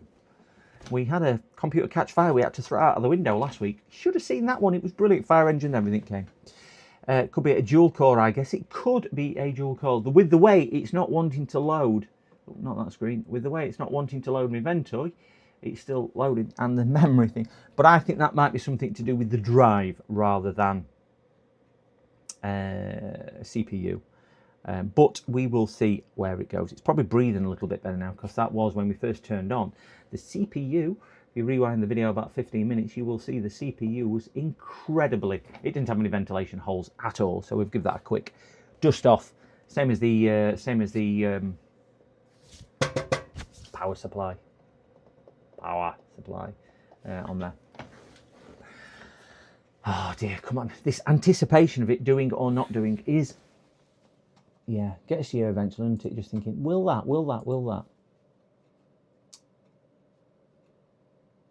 Come on, let's go. Will we do it, won't we do it? Don't really know. Come on, you beauty. Looking at a black screen, how entertaining and how entertaining this is. Come on, we all want to know your secrets. Tell us your secrets. Like a H61 chipset, got a gigabyte here. That has a BIOS corruption on it. I haven't tried my new BIOS program yet. Now we are still loading off the memory stick. You won't be able to see the. Let me see if I can zoom now. just to see. Oh, we have! See what it come up with, guys. As soon as I threatened it, we're showing it. Right, let's just go down to... Oh, that's a bit unresponsive, isn't it? I'm using the keyboard, you can see in bottom right hand corner. This, I think how unresponsive the keyboard is, e.g. not working.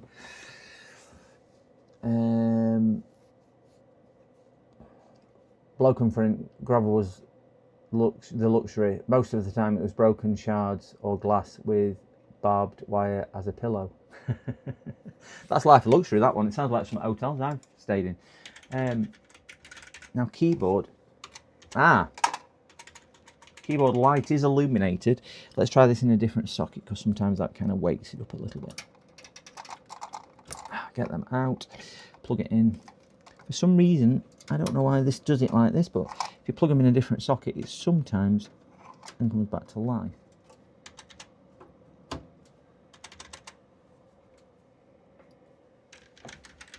No. Dead. That is never a good... Usually if it gets to this window, it usually posts. Let's just flick that off. Let's try a different stick, because I have multiple sticks with the same software on. We don't want to try that. We want to try yellow one, because yellow one is slightly different, written slightly differently. So we'll just try posting on that yellow one. We'll try and get back into the BIOS. Again, picture should appear in the bottom right hand corner. If we get a boot screen, we have picture. So we've got the picture we're wanting up here, straight into Ventoy this time. Right, that got in a lot quicker, but it's still not responsive on keyboard. Why aren't you working on keyboard? Try another keyboard.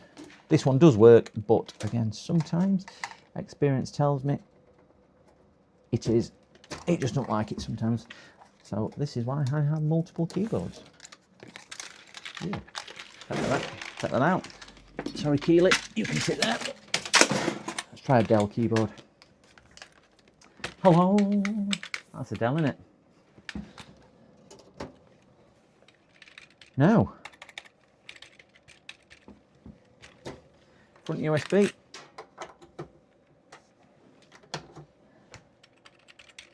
New USB. I wonder if it's that new USB port. Let me pop that new USB port out, what we've put in. Just in case that is causing a conflict of some description. I didn't tell you to come back on. Did I tell you to come back on? I didn't tell you to come back on. Please don't come back on.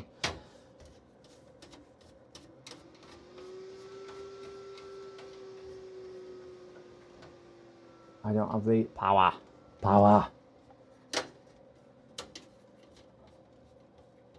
Oh, come on out. Nearly. Tease it. Tease me, baby. Wumpa. Oh. Nearly there. Went to a quiz last night, and I thought I did really well at the quiz until I realised I didn't. And you think, hey, I've done pretty well tonight. And I got 39 out of 60, which is a decent score. We normally get I don't know, low 30s, so coming 39 out of 60 was probably a decent score. Yeah, I think the winner's got 45 out of 60. So yeah, not too far behind. Not amazing, just not too far behind. Right, we've got light on the keyboard. See if we can get straight into Ventoy. This one went in a bit quicker, so hopefully, there we go. Must be that USB thing which is interfering with it. So we'll just get Ventoy. We'll get Sergi Select loaded up. Windows 10 version, and we'll just do a quick disk test on there. So where's Keely gone? Oh no, we need Mickey, don't we? We need Mickey the mouse. Stick that back in the orifice at the back. And I have to maybe order a more up-to-date, what should we call it? And hopefully we've got a light on the moose. We will see where we go. So after this one, we are doing got diagnostics on a gaming laptop to do, where the picture's fading out. We've got another desktop to do. Got another three laptops to do. One's power issue on one at laptops, and then there's another one which isn't coming on, so that's probably a power issue diagnostic. And then last one at day will be a simple, maybe a hard drive swap, something like that. Oh no, we've got another one coming as well, haven't we? Which is in there. Yeah, that might just be a simple one as well. I don't know. I need to look at that one also. So we'll load this one. If nobody knows what this is a Windows PE environment with diagnostic tools in. And I am simply going to just do a quick hard drive check on hard disk.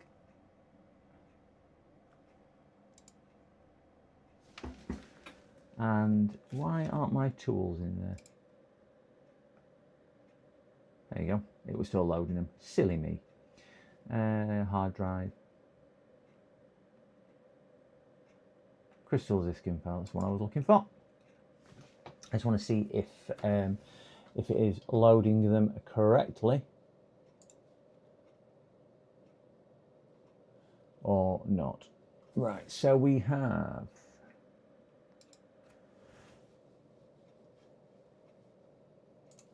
Yeah, 85% on that one. Oh, that's not good. That's not good. That's done some right hours. Crikey, that's worked hard. 4 years and it's gone bad. Just take a picture of that for the customer to demonstrate that that's not good. And to be quite honest, being a PNY disc at 85%, I really wouldn't trust that either. So how many hours that's got? That looks similar sort of hours. Yeah, another 4 years. So we'll take a picture of that as well. I would say on this one, I'll look at the size of the disc, but I don't think PNY at 85% is really going to do him any favours. And certainly that bad mechanical disc, because that's the Toshiba mechanical disc, probably needs popping out as well. So I've just got a phone call coming through, gents. Just one tick. PC repairs.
See.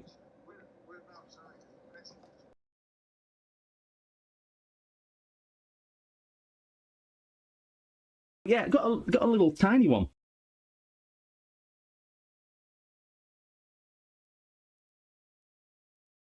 Just give me a call before coming and we'll sort it from there, but I'll drop you a text when we're finished. No worries, cheers, bye-bye. That's a customer with a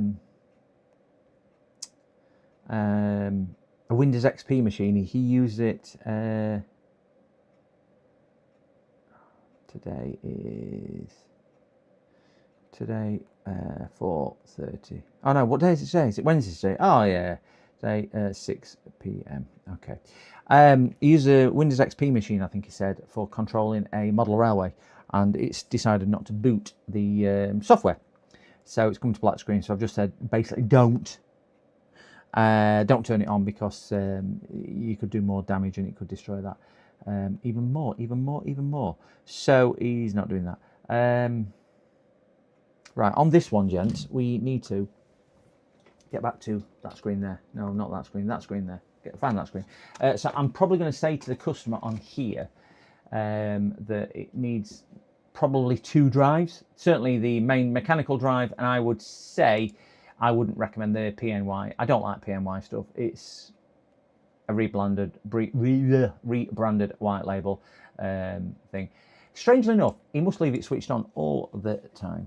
Got a load of Tosh 2.5s here. Good paperwork. Yeah, I've had hundreds. I've had hundreds and hundreds. I think I counted my. I must have 35, 40 M2 drives sat on the shelf up there from computers. You just kind of accumulate them, don't you, over time, to do that. So I'm going to recommend to customer he has probably both drives. Let's just see what size he needs. Come on, Explorer. Oh no, not that one. I'm trying to do this on OBS screen as well, so I'm working on a small screen like you gentlemen are, and ladies and people and chat, whoever. Gosh, this computer. Oh, we need to have a look at what. So his C disk is pretty full. He's using about 90 gigs on there, and his J disk. Oh, he's not using it on J.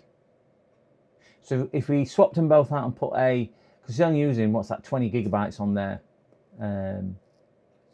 if that. So call that 20 gigabytes, call that 90. So he's using about 110 gig. Maxsters, yeah, Maxster drives. Do they still make Maxster? I don't think that company is in existence anymore, are they? I had loads. It used to be a popular one. They used to put them in skyboxes, I seem to remember. The Maxster drives as well. I think a 240 gig SSD to replace them both will be sufficient. So let's have a look at, see what CPU this has got, because that's what we were debating, weren't we? What, gosh, you can just see how slow it is. I'm clicking on things, and this is Linux PE environment, Windows PE environment, so it's a really cut down, stripped down version. And it's still not brilliant at getting stuff. No. Yeah, I used to fit when I used to fit mechanical drives. I used to fit some Toshibas, and I still occasionally fit Toshiba drives, WDs and things like that. But that's more for budget rather than any other reason. Right, so let's see if we can open one of the diagnostic tools, Ada or something like that. CPUs. This should tell us what it is. So we've got an i5 3rd gen. So I was right with i5, and I said 4th gen, not 3rd gen. But I do believe, was it Carthor or somebody who said it would be an i5 3rd gen, 3rd or 4th gen. So we were edging his bets as well.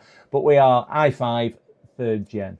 So this probably, without an SSD, I don't think he's got much choice about running a Windows 11 on here. He really needs an SSD doing. Morning, Sam. Morning, Sam Flame.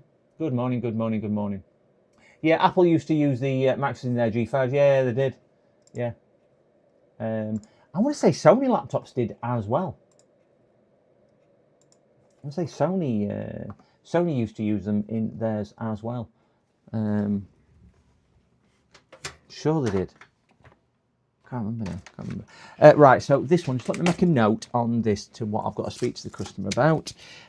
So we're looking at probably a 110 used disk space, both swap, Windows 11 and SSD.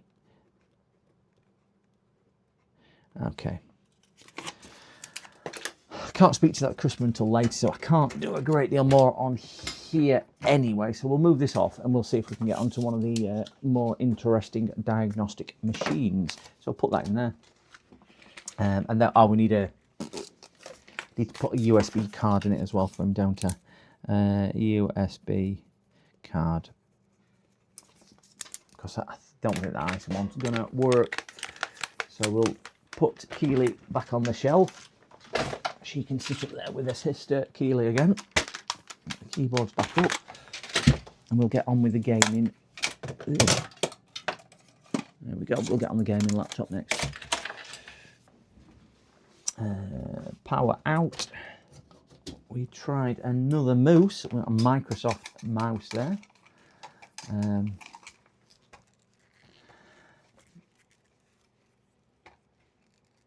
Yeah, they did. Yeah, I tend to only fit Toshiba ones. I fit them in some CCTV systems because they do some CCTV drives. So I fit it in there. And Seagate ones I fitted. Seagate is probably another one that I use a lot of. But there's the guy who tests hard drives and whatnot, and I watch his channel as well. And some of the things is quite worrying what he says about the hard drives, because he stress tests them and he also does them for longevity and whatnot. And he's an independent guy. Dog's laid out floor, looked like she's passed out.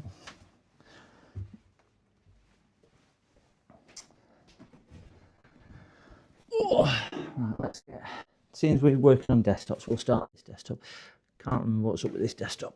Oh, it's rattling. Oh, customer, I'll take side screws out and not tell you. Wonderful, thanks for that. So when you pick my computer up, the side falls off. Wonderful. Thank you very much. It woke dog up, it was that loud. Oh, gosh, this case is a little bit. So let's have a look what we've got here. I need to wipe my bench because that last computer was a little bit dirty. Forget it. Off there. Cloth. No idea what that is, but it's filthy. So I will speak to that customer and find out what he wants to do, reference his bits and bobs. But that'll be a conversation rather than a text, I think, to him.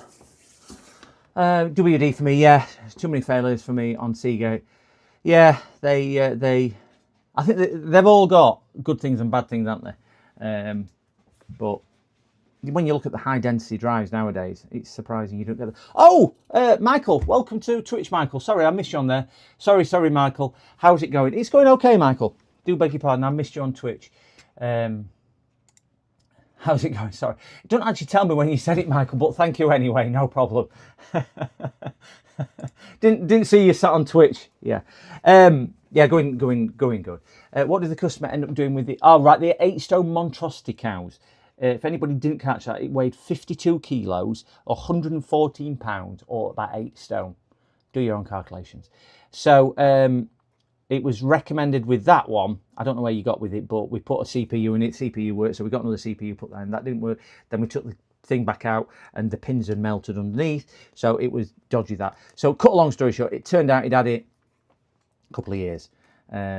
So I said, he's probably not going to get anywhere under warranty after a couple of years. So he was going to try to get a warranty on the CPU, because we did believe that had blown, because we know the 13900 has known issues.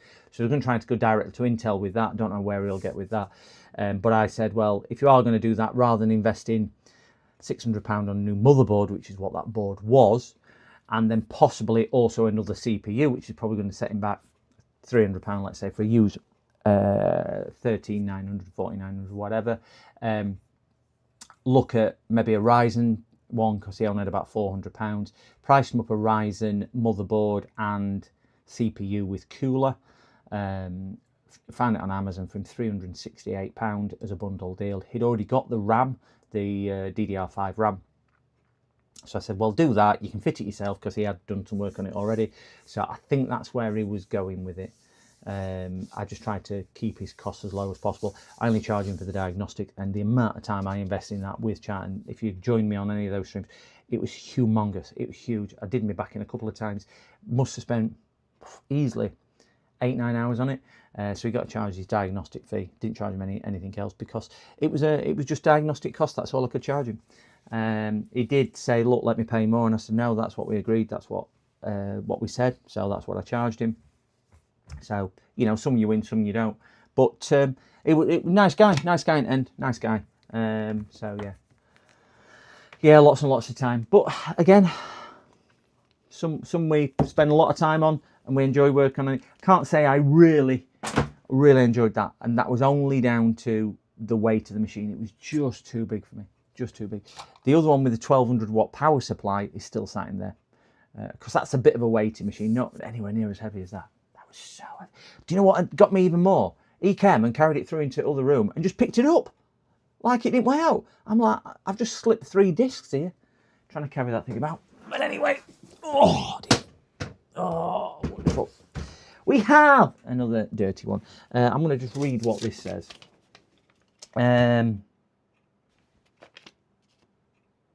Right, this is coming up with a black screen. So this is going to be diagnostics and see what's causing the black screen.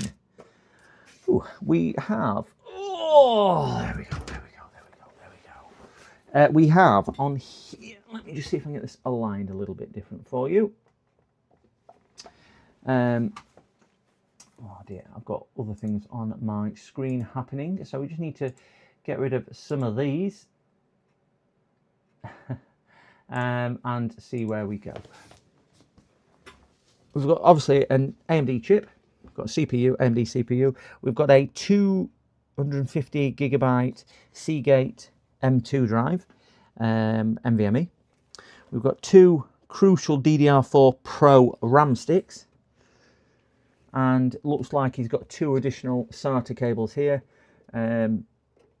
which must feed hard drives, I would imagine, mainly because we've got no CD-ROM, so it's got to feed hard drives. And we have a graphics card. We have, what card is that? This is a 4070S, which I presume is the Super, 12 gigabyte. And he's got it in performance mode on his switchable BIOS. So no power, black light. We will do some diagnosis. I'm assuming, or sorry, presuming, because presume is different to assume.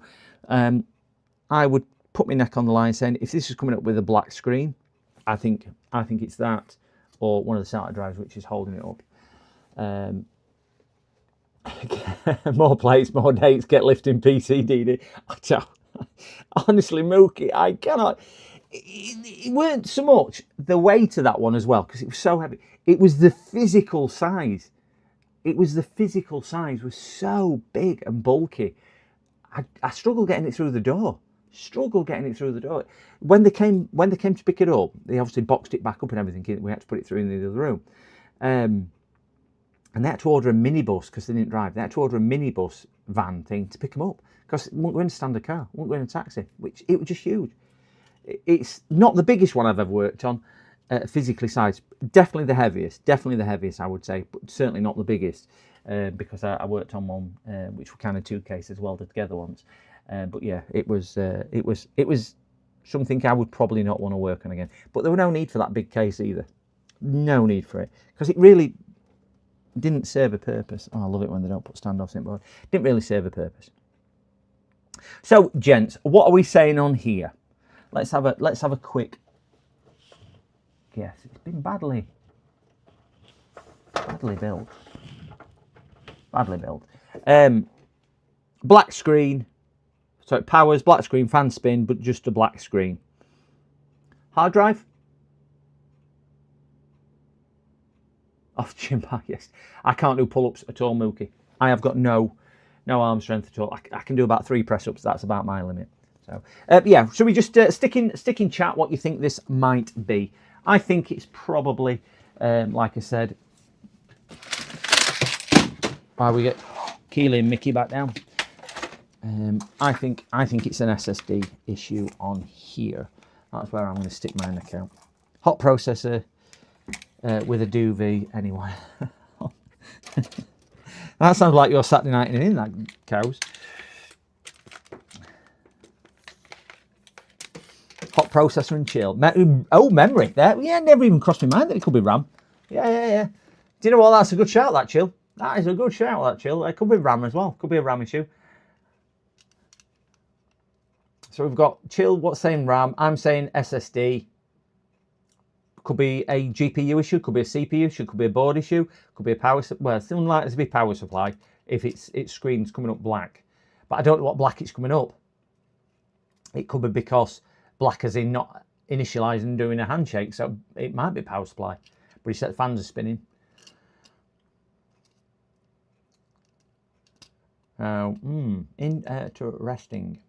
Interesting. Neither can at the moment. Not done one for 5 years since ripping my up. Ooh, I bet that's. I'm back. Just got you've got a multimeter. Woohoo! Which multimeter did you get?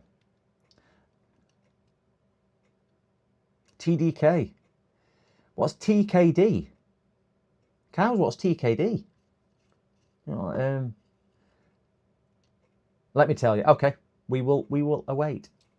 If you are after a digital microscope, if you drop me a message, I'm on Discord. I'm on my email address on my description. If you are after a digital microscope, Taekwondo.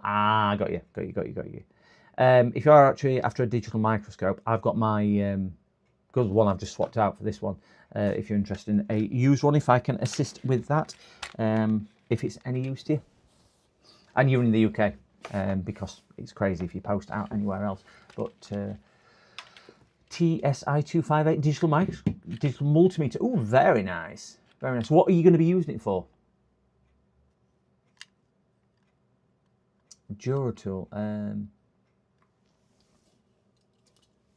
What's your first job on there? Shroop plays. I need a scope. You need a microscope as well, Mookie? Well, I was just saying, because he was asking what we would recommend, and he was looking at maybe a £20 one on Amazon. And I upgraded to my 4K one probably end of last year. And I'd been using the other one for years before. And I paid a lot of money for it when I bought it, probably about £400. Believe me, it was expensive because there weren't a lot about at the time, not expensive because it was anything amazing. The stuff was just really expensive when they first came out. But I no longer need it, so I put it upstairs, and it's just sat up there gathering dust. And I keep meaning to put it on eBay and flog it. I think it's probably going to sell for, I don't know, circa £50. Not expensive. £50 to £60, I would have thought, is probably what it would sell on eBay for. Not overly expensive, but certainly a lot better than the £20 ones you would find on places like Amazon and whatnot. It's got HDMI output on it. It's not rechargeable. I think it's the 5-inch screen or 7-inch screen. I can't remember. But it does the job. It does the job for me. Right, not HDMI. USB-C.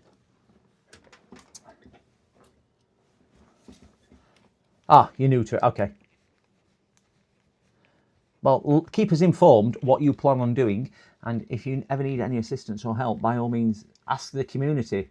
There's some brilliant ones. If you're on Discord, you can find Swindon Electronic Repairs or JFix on Discord. Both of those communities are amazing, and just drop into one of our chats as well, and we'll be more than happy, generally, to point you in the right direction. Depending on your skill level, you might know more than I do.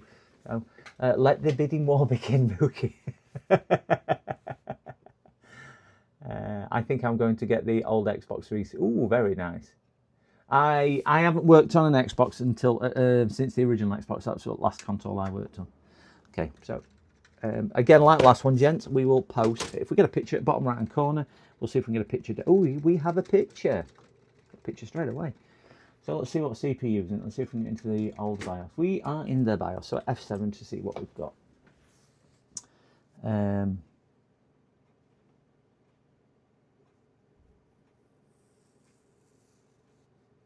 I would have thought you'd had a scope, actually, Mookie. I would have thought you had it. You're not too far away from us anyway. So, but yeah, by all means, drop me a message if anybody is interested in it. Drop me a message. I'm not trying to forcefully sell it. Believe me, it'll just stay out there and gather dust like everything else in the office does. But if it can be useful for somebody, I'm more than happy to do that. Just 1 second, I've got somebody asking for bank details for that.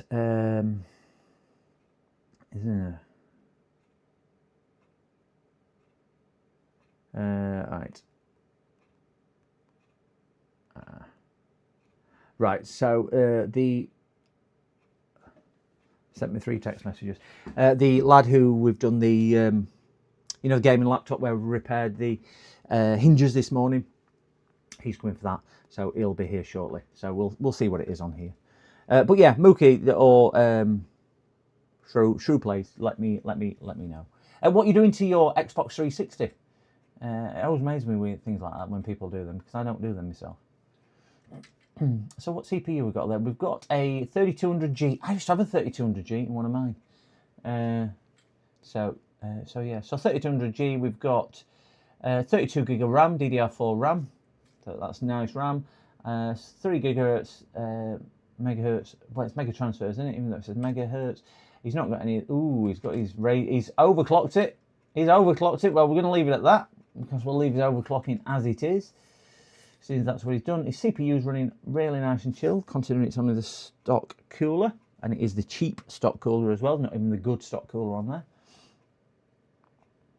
But it is quite cool in here anyway. And we are there. Yeah, so all in all, yeah, not too bad at all.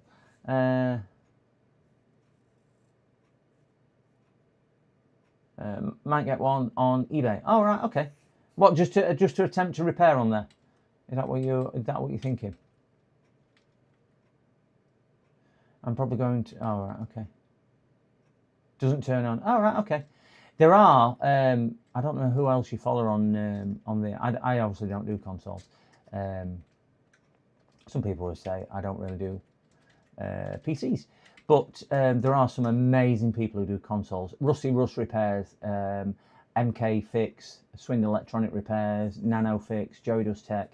They're just the ones which spring to mind. Chill and Relax, and I'm sure there's plenty more, and there'll be people in chat going, oh, such and such. So if there's anybody in chat who can recommend somebody who this Shroop place can watch, please do by all means. Enroll key from disk. Have I just done this? I can't remember because I'm terrible. Enroll key from disk. View key continue. I need to reboot now, don't I? That's why I made me fall. I've done that twice. I'm sometimes. Yeah, MK Fix. MK is brilliant. Really, really is good. Have a look at Rusty Russ Repairs. Rusty Russ Repairs. He's another good one. But don't sub to Russ because I'm in competition with Russ. No, sub to Russ by all means.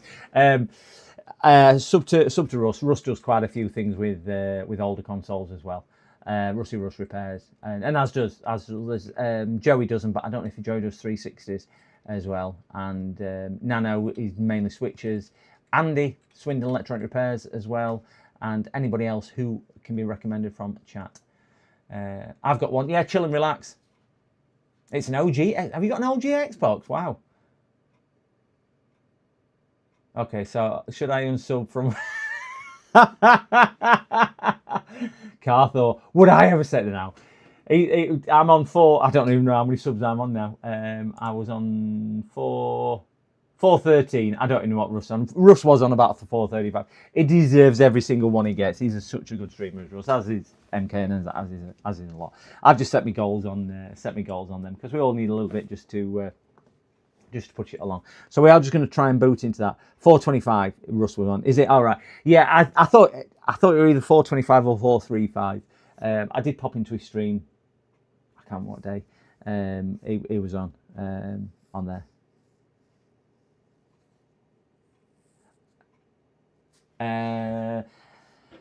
Yeah, I forgot about Andro. So yeah, there's that one. I don't watch Ace, so I don't know what sort of stuff he does. Also Tristan, yeah. Do you know what? Follow JFix.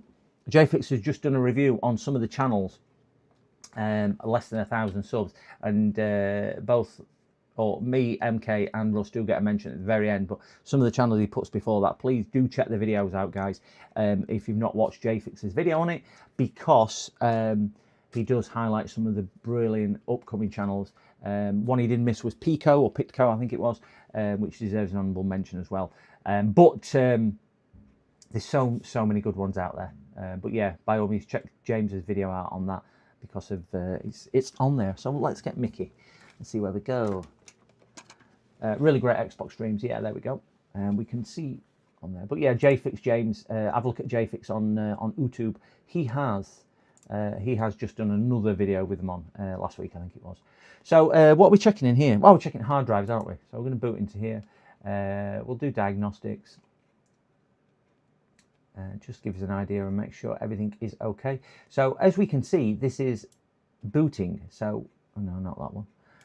It's not come up with a black screen.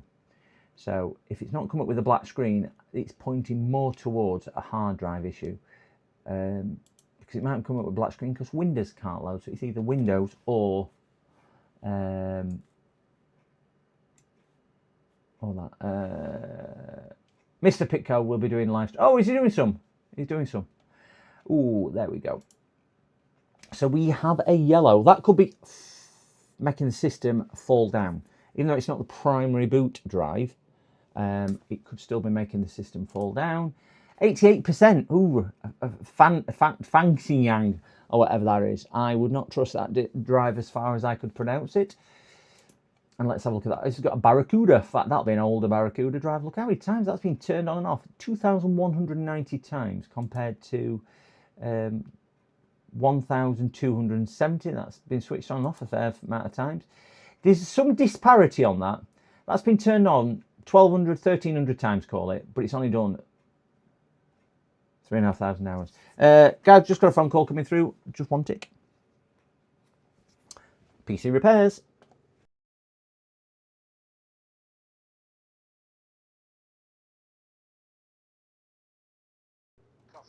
Yeah. Is there anything you can do? Did you spill it onto the keyboard or did you spill it on the top cover? How did it spill? No, it's gone on the keyboard. It's gone inside. Okay. Some of I've drained some of it out. Oh, crikey, was that much it needed draining out? Right. What I would say is don't plug it in. If you can disconnect the battery, obviously if it's an internal battery, depends how comfortable you are with taking the cover off and doing that. But yeah, just don't try and turn it on. We do offer a service where we can give it a full strip down and a full clean. Until that's happened, you never know what state it's going to be in. Sometimes that repairs it. You've got a 50-50 chance from just doing that it comes back up and running.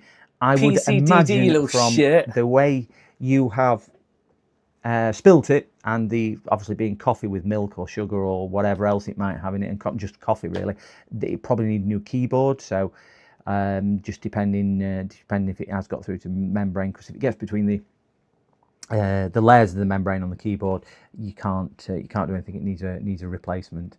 So yeah, but yeah, by all means you can bring that down and say we'd have to do the strip and clean and everything else, and then we'll get to the bottom of it. But yeah, it's important not to turn it on and remove battery if you can. If you can't, just bring it down and we'll do it. Yeah. What's the approximate cost for a diagnosis then? With it having a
Oh, okay, chat. Sorry about that. That was the guy just picking the hinge up.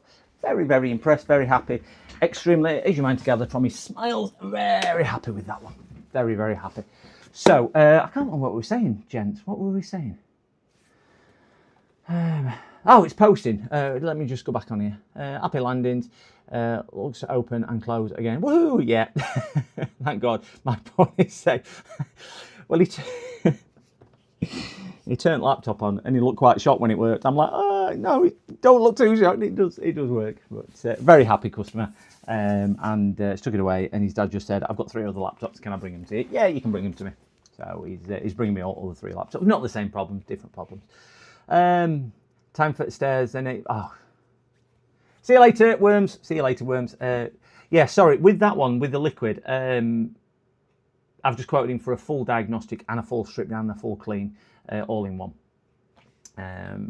Mainly because if we've got to take it all to pieces, I have a standard charge for stripping down liquid, certainly if it's something like that, and that includes diagnostic as well. And as we know, that it might just come back to life. It might need a keyboard, but we will see where that goes. So we'll give it a shot. We'll give it a try. If it works, it works. If it doesn't, it doesn't. We will see. Okie dokie. Yeah, click on it. Right, this one. So we wanted to see if we click on there. I do get distracted. So I'm thinking that yeah, 1,300 counts with only 3,000 hours. It's been switched on and off a lot, hasn't it? But they're all similar sort of power on counts. So I wonder whether, apart from my disc at the end, I wonder whether oh, that he must have another SSD. He has got another SSD, and it's got a Barracuda SSD as well.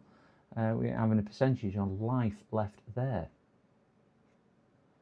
I've got a multimeter, but I don't know how does it work. Depending what you want to measure. Shroop, if you get your multimeter out, I will demonstrate with my multimeter some things you can measure if you wish. So if you get your multimeter out and tell us when you're on there, I will show you some bits you can measure on circuit boards and what they can be used for.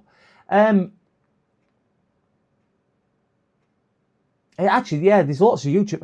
Electronic Repair School, guy in Gibraltar, I think he's in, or Lanzarote or wherever. He's in Spain somewhere. He's an English guy. He does some brilliant ones. But yeah, there's plenty. Plus, watching these channels, you'll pick bits and bobs up on these. So I think this is going to be a drive problem. I think it's drive D, which is going to pull this system down. So I'm going to shut this down. We're going to disconnect the drives, and we're going to see if we can get back to posting just from the NVMe drive. The NVMe drive. So pull that out, do that, power the board down, and back onto there. Come on, let's drain all the electrical current. So we've got that drained now. Oh dear.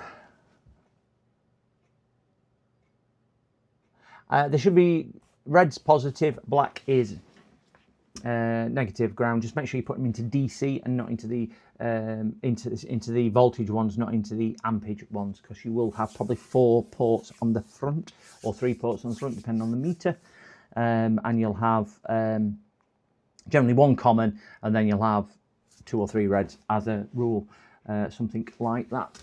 It will be something like that. So you need to make sure you plug them into the voltage section of those. Voltage DC and not the amps. Don't plug it into amps, because you'll be measuring voltage, I would have thought, because you've got to do amps in series rather than measuring across, and that'll do resistance continuity and things like that. My Duratil multimeter is analog dial. I use measurement voltage. Yeah. Is it your Duratil? Is that one what you said were about £4.99 or something? Is that? I've got a small blue one. But yeah. So I'm just going to disconnect these 2 SATA drives from here. 1, 2. I'm going to see if we'll post into his whatchamacallit sat just there, and we'll see where we go on that. So I'll give that another quick post on, see if we get a picture at bottom right hand corner again. I'm hoping this will be posting into maybe Windows. So we've got his BIOS screen coming up. Let's see if we get anything on the BIOS. See if it'll, right, it's gone into recovery, which is which has gone on there. Which has gone on there. I know then. Mookie, I know you're feeling. I know you're feeling. That's my roots up there. You don't need to spend a lot on a multimeter. If you're just testing voltage and odd resistance, they might not be as accurate on resistance, but they might be okay. I wonder whether he's got this set up on there. Yeah, I've moved over to the O1 system, OWON system, and sorry, I'm just trying to figure out which button to press. One is 25, mine. Is that what you paid for it? 25. 25's not bad. Yeah, £25. You can get them cheaper than that. You can get them dearer than that. Mine was about £160, something like that. Mine is sat down there. That thing there. That's mine down there. And the reason why I've got that is because if we look up top corner, it shows up on display up here. So mine's got output for PC, but functionality, it'll do exactly the same as what you've got. I use it for voltage, ampage, resistance, continuity, and I like that thing what goes beep. That's about my limit on there. So that's where it is. So you don't have to spend a lot of money. Don't have to spend a lot of money. It's this person's knowledge which makes the difference rather than anything else. Right, so we're into recovery mode on here. I think on this one, again, I need to have a conversation with customer, don't I? Because at least 2 of his drives have gone. Yeah, temperature's not. Ooh. Ooh. Ooh. Ooh. Computer's just shut down. Let's turn that back on. Temperature's pretty normal because it just works off resistance on the probes. So you normally get some temperature ones on there as well. So I'll leave that on a second because I don't know why. Does this normally shut down after a length of time? I've never known that shut down after a length of time. But it's not doing absolutely anything. It's not letting me go to any. I went to F1 there for recovery environment, but it's not letting me do that. No, it's just reposting. Just reposting that. I think what I would probably recommend to him, I did discuss it yesterday with him, which is a reinstall of a Windows operating system and maybe at least one drive to change. So let's just go back to Control Alt and Delete, and let's just get into the BIOS again, and let's just stick his USB back on so I can see which drives, which I'm probably going to say one of them had failed, which is 1 terabyte, but I can't really see the sizes. Oh, you've got the O1 BT41. Mine's the XDM1241. There's links in my description to it if anybody is interested. But it's a pretty common one, which quite a lot of streamers do use. Oh, would help if I plugged the darn drive in, wouldn't it? Me being a bit of a nugget, forgot to plug the drive in.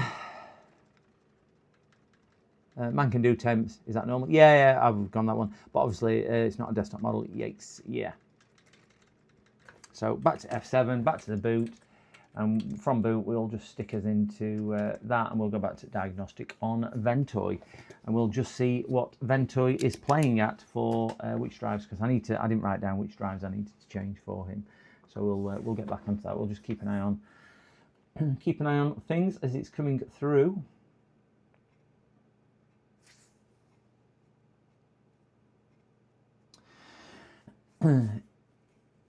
I would say with the state of his drives, Mookie, because one of them is in cautious state, he certainly needs a drive change. And if he's got anything installed to that drive, and we've changed that drive, everything what's linked to the OS, which is sat on, I'm presuming it's sat on the M2, not always, because we know that people add drives at different stages, so he might have added this after he added one of the other drives, and his OS might be on one of them and disconnected. Yeah,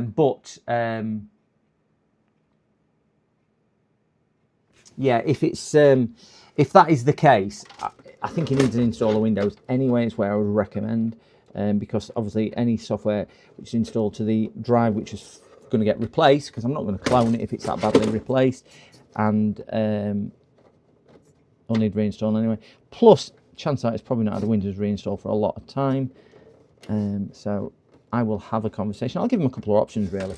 I'll give him a couple of options on what I think we need to do and where we need to go. Is this last question flatten mind? Yeah, it is. It is, and that's the other thing, isn't it? You start digging into Windows to try and make it better because it's ill, and you never end up with a reliable system afterwards, because you can just never, even if you kind of rebuild, you know, the boot sectors and things like that, or you know, you copy files across because they've been corrupted or missing and stuff like that. It never plays well. It's always a bit of a tantruming child, isn't it? It just wants to throw its teddy out at, I don't want to do that, and it just kind of, yeah, gets strop on. Morning, Joseph. With this desktop, this is the third one at day, fourth one at day. This one came in for a black screen, would not boot or post, as we can see. It's now stuck on my Ventoy screen, but the reason why it's stuck on Ventoy is because I've put two very ill hard drives back in. So we had a bit of a guess in the stream, and I said hard drives. I think Chill said memory, a couple others said other bits and bobs. It is looking like it's just the hard drives. So not a majorly difficult one here, but I will have to obviously have a conversation with customer, see which way he wants to go. But certainly one of the drivers in caution state, and a couple of others, I think 88%. So I'll have a look to see what size he's got on them, and if you've got a lot of data on them, may have a word with him and say, do you want to consolidate those into a new drive? So yeah, I've never had much luck when getting those screens.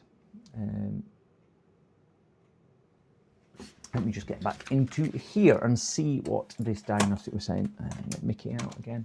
Hey Mickey, you're so fine, you blow my mind. Hey Mickey Mouse, hey Mickey Mouse. Diagnostics, info. So we have C drive, which is that Fangsing. That is, if that's his boot drive, that must be his SSD, because his M2 he's got in here, the M2, which is obviously there, is only 256. So that's what he's done. He's obviously had the Fangsing, which is that drive, put in, and his M2 will be that one, which is his 250. Yeah, which has still done lots and lots of hours, but he should really be booting Windows off that one because it's NVMe. So it'll be quicker than his thing anyway, but I wouldn't trust that one. Just 1 second, gentlemen. I have a call coming through, another customer. PC repairs.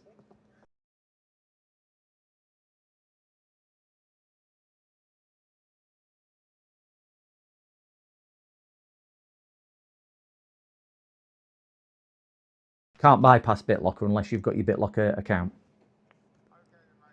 Cheers then, bye-bye. That was an easy one. Can you sort my BitLocker out? Not unless you've got your BitLocker password. And it was like, of course you can. I'll find somebody who can. And put phone down. Oh, there we go. Let me move on. Let me move on. So, get back to that screen there. So I would imagine he's had his SSD in there. For whatever reason, he's gone SSD. He's then fitted one of these slightly after, but an older drive, 211 compared to. So that was an older drive, because his SSD where Windows sits is 11272 hours, and his M2, which is just a data drive, has done 21. So he's obviously bought that at a later stage and put that in to try and speed his computer up, and we all know it doesn't quite work like that. And then his mechanical one is probably similar, but it's a mechanical one which is failing, and I think that's the thing what's slowing the computer down. Yeah, very quick call.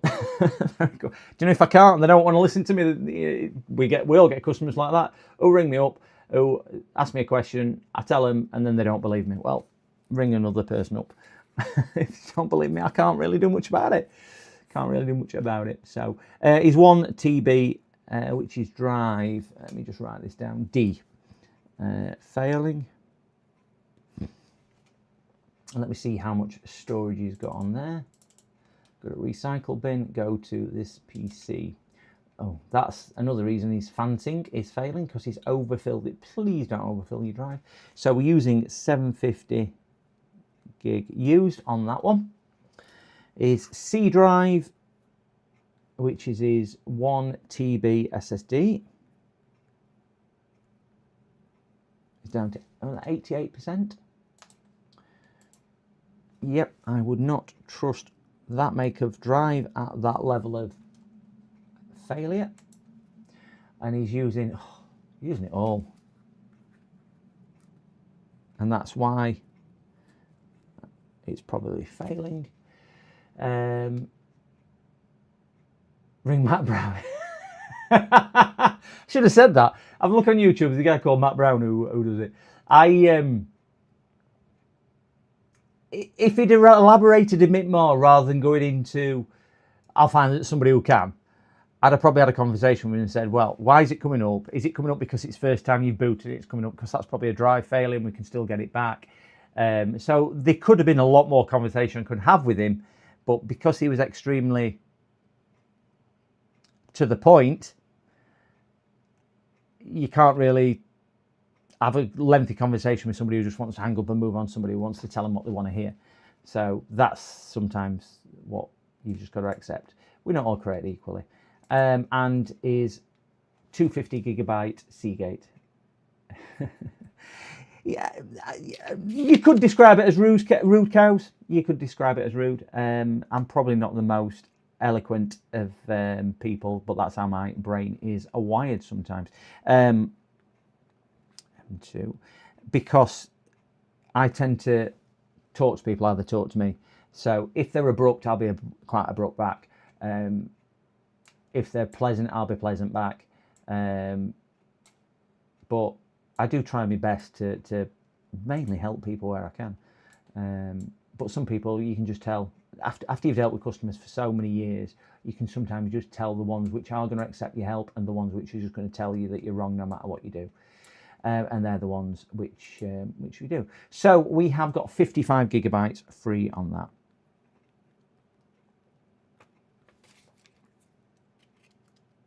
And that is down to 90%.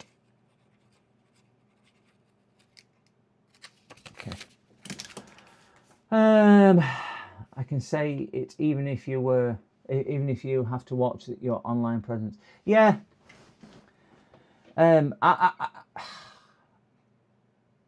I don't particularly converse with customers. I tend to put you on mute when I have a conversation because they might ask me my address or different details like that. So that's when I put it on address. But you know, I do try and leave it off mute where I can. Mainly because I think it gives you guys an insight as well. What we do on a daily basis. Some of you guys might work in industry, some don't. Some deal with customers, some don't. Some of you might just be customers. And I think the unfortunate thing is, customers tend to come in with an attitude towards all different retail or different services and think it's fine, but wouldn't appreciate being spoken to like that if they were a customer because they think they shouldn't be spoken to like that. And I am so respectful and courteous to retail staff, no matter what it is, or any person. I don't know them, and why not? Why not? Send them an FBI application form. I've had some rude people. I know you were saying on your thing, Chill. Do you know what, Chill? I get it with customers. I had one customer who I quoted on a job, and it was £100 this job. Yeah, we'll have it. They came, picked it up. I took the money off at the door, and it was kind of rolled up, and it was £10 notes, and it was rolled up in an elastic band, and it was quite a weighty roll of notes. And anyway, handed it in the door. I kind of looked at the roll and thought, yeah, that's about right. Give it him, everything else. Literally shut the door, took the elastic band off, looked, and he'd rolled two £10 notes, rest £5 notes. There were £50 in it. So I rang him and I went, you've given me £50 here. Yeah, that's all we're paying. I went, how do you mean you're paying? I told you £100. It's a £100 job. Blah, blah, blah. Parts cost me more than that. Yeah, we're only paying that. I went, you need to come back and pay. I'm not coming back and paying. Refused to pay. Refused to pay. Paid me 50 quid, didn't even cover the cost of parts. Know exactly what we're doing. And you just think, do you know, if I came to you and I took £50 out of your wages, you would kick off like hell. But because you're a business, they think it's fine. But we all work for money. We all earn as wages. So why rip me off? You won't like being ripped off yourself. But people have double standards on that. And I think what you were saying about your eBay customer in that video when I was watching the other day, I empathise with your situation altogether. But we're not all created equally. So on this one, let me just see if I can get into the drives and just make sure we've got access to the data. Oh, I've got somebody out there. Oh, we've got Mr. Postman. We've got. Oh, will this be? Come on, guys. Come on, guys. Come on, guys. Good morning. Oh, I was hoping it was my new bike. See you later, mate. Ta-da. No, I thought this might have been my... Ooh, I've got a letter there. And we have... Oh, we've got... I know what they are. My drug dealer. We've got a letter. I was hoping it was my parcel from JDT. Joey Does Tech is sending me stuff. I know what that'll be. That'll be from my broadband supplier saying you've still not sent me stuff back. I thought it was going to be me and JDT. Joey sent me a parcel, sent me a present, sent me a kind gift. I thought that was going to be that. My wife worked in retail and I was treated really badly by customers, so I understand. Yeah. The thing is, how many times can you treat people? Do you know what? I'm going to get on my soapbox here. Members of my family are in the emergency services. One's police officer and one's paramedic. Okay. You can understand it a little bit more. I'm not going to forgive it to police officers. You can understand it because of the situation they're in. Paramedics. They get so much, a bit like fire crews and different things like this. They're there to help you. Police are as well, but people do see it in a different frame of mind. They're there to help you. They're there to save your life. The amount of abuse, physical attacks that paramedics get is unbelievable. Absolutely unbelievable. But because they're an emergency service, it's classed as acceptable. It is not acceptable. If you went into your workplace and you were being attacked on a daily basis, verbally abused, you would complain and the workplace would have to do something for you or whatever. But it is completely deemed acceptable that they putting themselves in that thing. It is appalling. The people who attack emergency services should be given a lot stiffer punishments than they are. They really need to crack down on that. Ouch. Okay. Ouch, got a splinter in my finger. It's appalling. Absolutely damn right appalling. Emergency services are there to help you. You look at the shoplifters attacking shop workers now. And that's getting these gangs and whatnot, which go in, the gangs of, teenage lads going in and doing one of these mass things where they just rob the shop. It's appalling. It's appalling. Would you want to work in retail? No. But hey, where are we? Off to pedal. See you later, Mookie. Have a good time. Mookie, if you're interested in that scope, let me know, and I can always send you some details if you do need one. Treatment run out, willing to do something for you. Yeah, it's a new phenomenon that we have since accepted all those engineers and doctors into the country.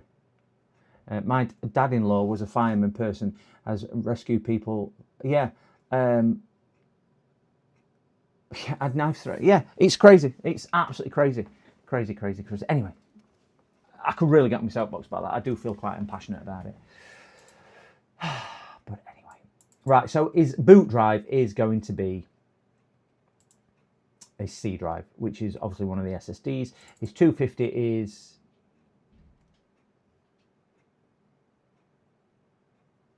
just there. Sorry, I just heard back door open. Just looking on CCTV now. Certainly nobody back door. Dog's probably fell off the sofa. She probably fell asleep and rolled off the sofa.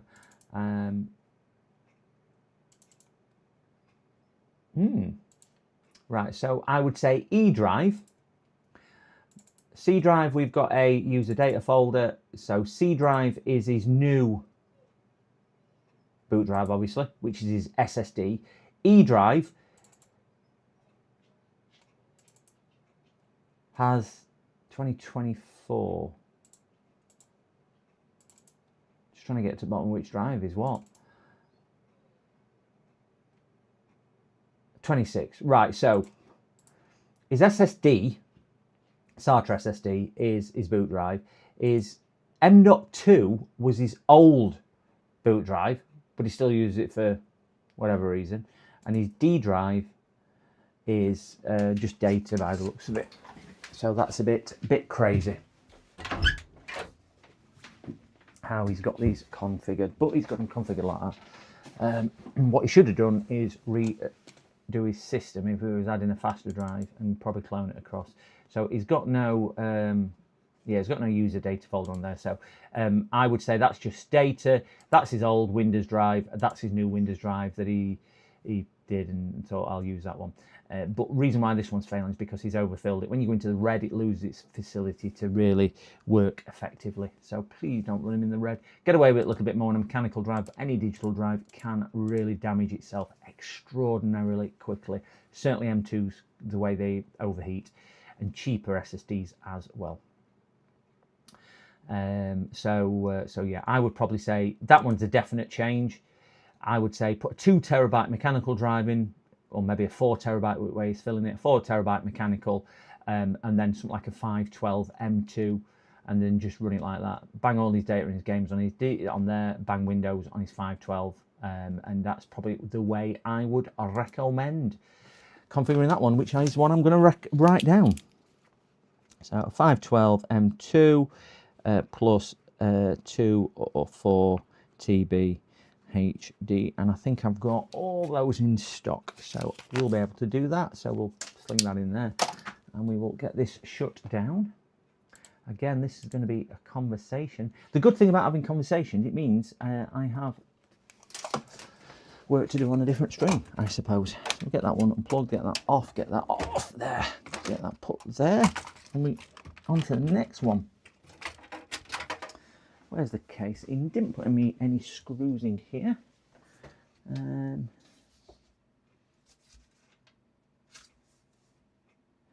Now, who were that? Oh, that one in there, isn't it? I'm trying to figure out who that was.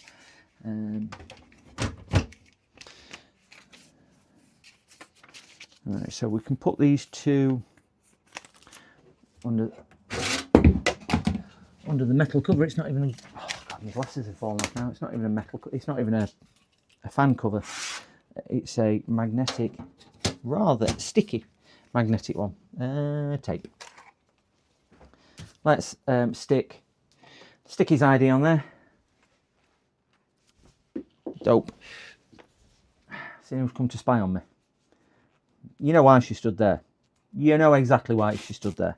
Because she's going, "You not took me for a walk today. It's dinner time and you need to take me for a walk." And I'm like, "You're not going for a walk today." So she will sit there and bug me until I take her for a walk, but she's not going today. Not going today. That case is bent. Oh, she's not going this morning, should I say. I'll take her out tonight. Stick one case screw in, since he didn't give me any, just to hold it in place until I carry it. And move on to the next one. So that's another one I need to have a chat with him. Oh. Watch out, Pooch. Come on. Carry on. Right. So I think next one we'll get a laptop out.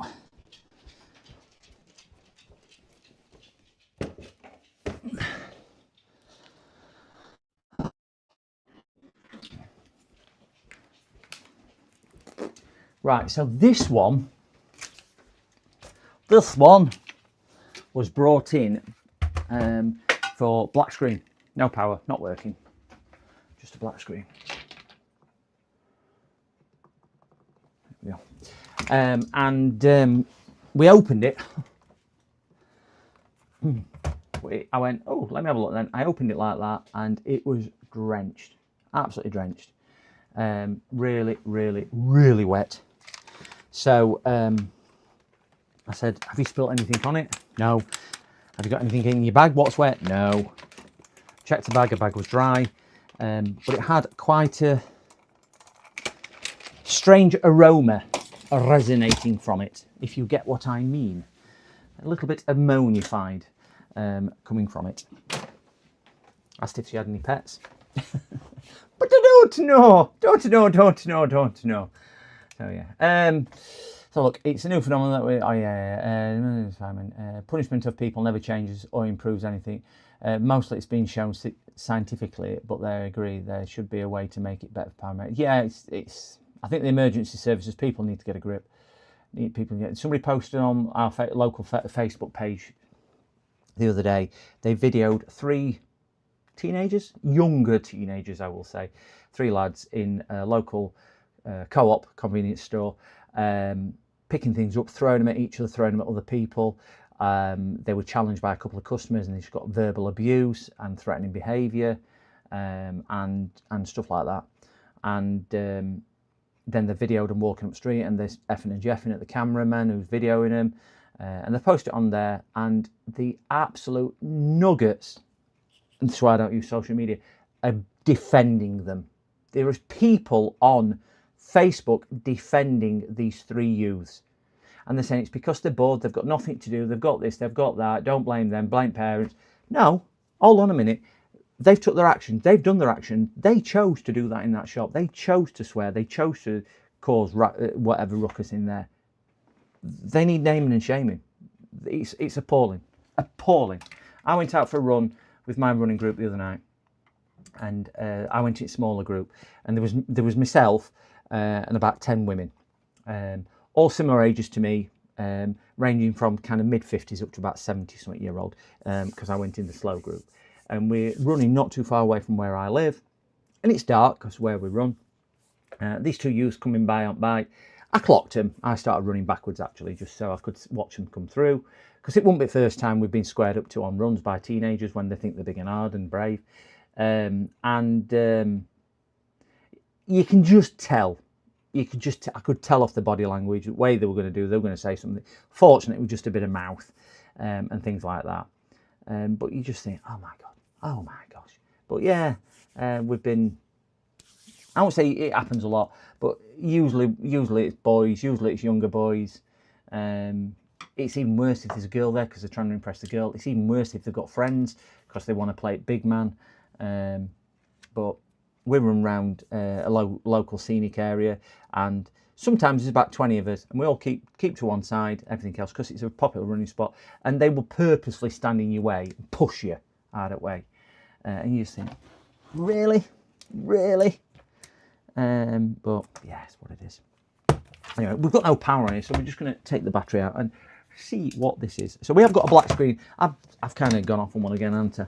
I do get distracted, but hey, we have, this is running on battery, by the way.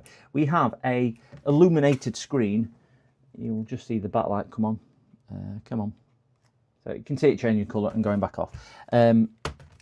Because of the amount of water in there, rather than me doing anything else, I just want to pop the back off just to see if there is anything inside or anything which might cause an issue just before I plug it into the power supply. So we'll just pop the back case off and see where it is.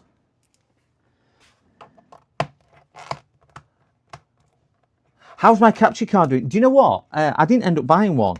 I think,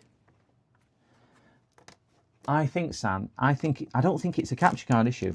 I think it's a PC issue, and I think it's the way I've had to wire it all, because my capture card goes straight into USB-C, but I've only got one dedicated USB-C on the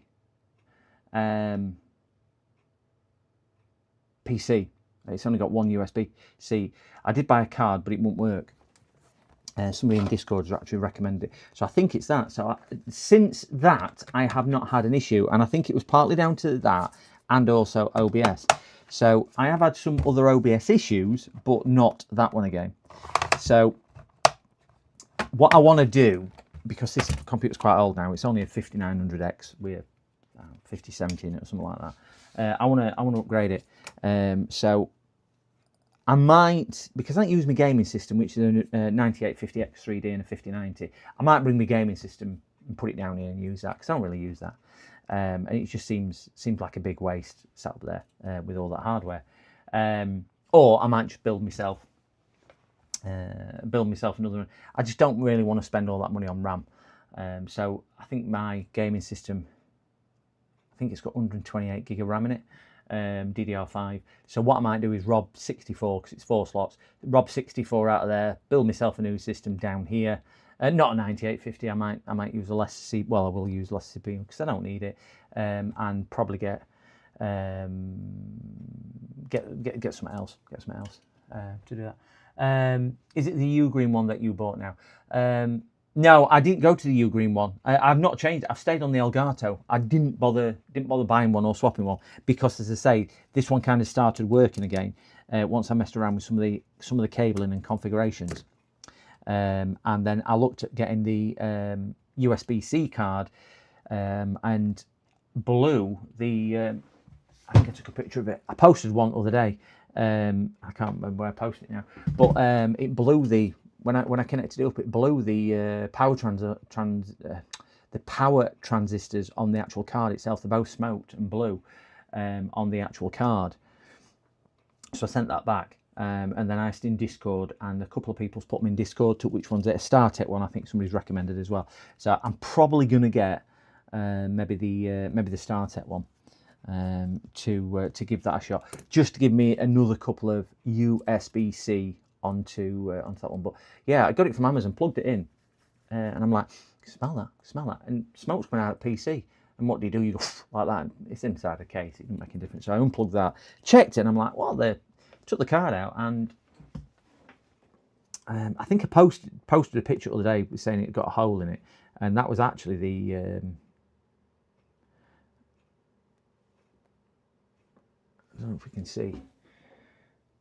It blew a hole in. You can just see there when I plugged it in. Other than were actually a bit worse than that. But that's just one of the things off the USB-C card. I was really shocked that it had happened, because obviously you've only got your power from your PCI port on there.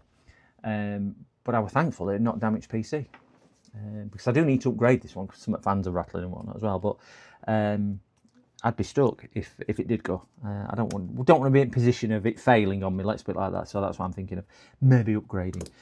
So all we've done out of this one's got a black screen. Not posting, not booting. We're going to do this and just let it reset for a couple of ticks. And then we're going to put power lead in and see if it'll post on power lead. Wow, holy, in literal sense. Yeah, holy. It had 2 on the board, on the circuit board, for either channel, because it were 2. It was 4, but they run off 2 channels, and it blew them both. So I actually plugged in that, which is a HP USB-C, but it'll give me a breakout for more. It's a hub basically, not a switch, a hub. And I thought, oh, is it that? Which is causing it, but I've had that plugged into others and it's absolutely fine. So I'm thinking it probably a dodgy card. But I mean, it weren't dear, it weren't particularly cheap. It were about 28 quid or something like this. But the StarTech one, what's been recommended, is good value as well. This is an Asus, so I don't need either one of those. I need my other power lead, which will probably be that yellow one just there. Let me just plug this in. Now the lady has given me a power adapter, but I don't need it. We can plug it on here. Red into there, black into there. Right, let's see if we get any voltage draw up here. Copper going high in price now, gold as well. Yeah, gold's been climbing up steadily, hasn't it? I saw that. Look at that nice copper plate. Should we take it off and swap it for some aluminum? There was an instance about 7-8 years ago in the United Kingdom. Our coins, the UK, obviously made from different metals, and 2p coins used to have quite a bit of copper in them. And a 2p coin was worth about 3.5p because of the amount of copper some of the 2p coins had in them. So it's crazy as it should be. A 2p coin was actually worth more than 2p if you weighed them in.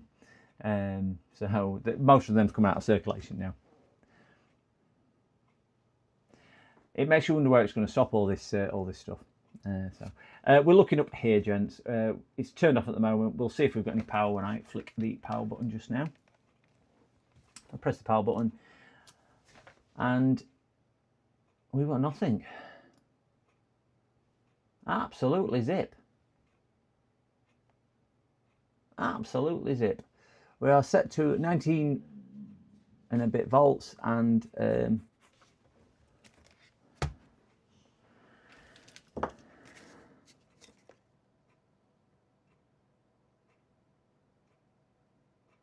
it's a 19-volt charge. It's not like that.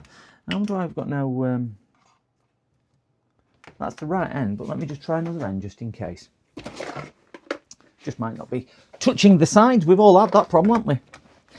See if it's that one just there, because that's a slightly smaller one. That might just give me a bit more of a snugger fit. Right, let's see if this one has any effect. 2, 1, in, go. Put that one back in there. It's a slightly tighter fit. That's a black end rather than a yellow end. We'll go for, there we go. We've got a bit of pre-current draw now. Can you see that? So it's coming to life, so it's LDOs coming on. And we'll see if it does anything this time.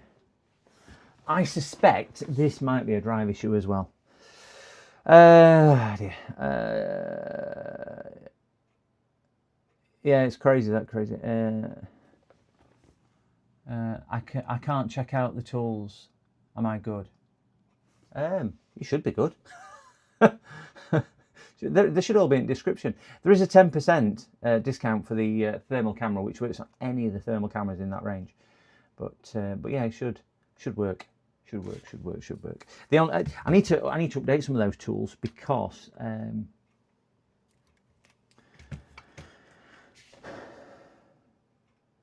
it's not got me hand fan blower on, so I need to update those. So we have got no short, we've got nice power draw, and we've still got no picture. Do you know what I think this might be? Because this will have a whatchamacallit drive in it. SD card, what do they call them? Not NVMe. What do they call? You know what I mean. Basic memory card, isn't it, what they have in them. And they are prone to failure. So if that is the case, might not be much we can do with this one, because I don't think it's particularly an expensive laptop, and lovely powder there. So that'll be the eMMC chip, which is sat just there, and I would imagine, that moved quick, didn't it? Wow, that were a bit quicker than normal. So I would imagine it's probably the eMMC chip that has failed, because it's quite a an ineffective way of storing media long term. They just read and write tolerance is pretty poor on them. So I would think it's that. I'm going to try and see if I can boot from a USB. So we'll give that a clean down, but I'm suspecting it's the eMMC chip. So we'll give that a clean. We'll put a bit of fresh thermal compound on, just so we can post again. Right amount of thermal paste. There we go. Don't need too much, because it will squash out. Less is more when you are talking thermal paste. It works wonders if you put this on the right way, though. Please don't follow my instructions, because I just put things on upside down. We'll stick these down.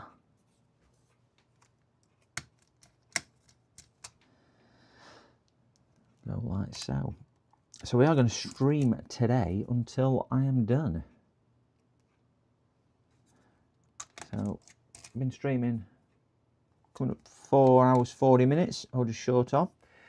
So again, what I would say down here, gentlemen, if you can tuck that out of the way so it can focus. If you are screwing down anywhere like that, if you're new to this, just hold the bottom of the screwdriver, you twist, and that'll stop it jumping out of the thread, so you're not going to damage the rest of the board. So I'm not going to screw all this down, because that's only holding the board down. We've got a screw there, and we've got those. I'm going to try and boot off USB with the power in. These are board side, so we'll try one of the USBs on that side. These speakers are going to be a bit of a pain in the bark side, because every time I move, they fall out.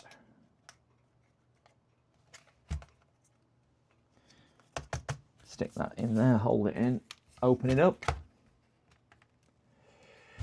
We'll see where we go. We'll see. We'll see. We'll see. Ooh. And we'll see where we go.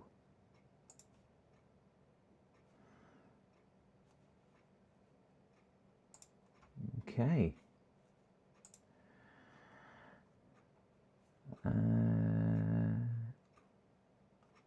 Alright, click on that, get that screen where we need to get that screen, and we'll see what we can get to live.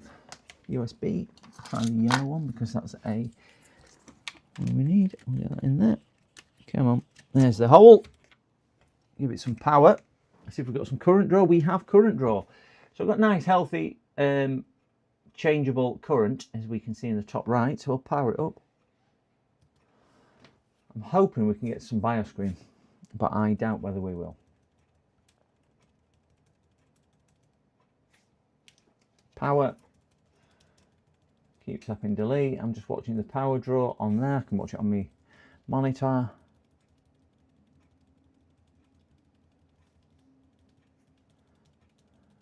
Got a fluctuating current.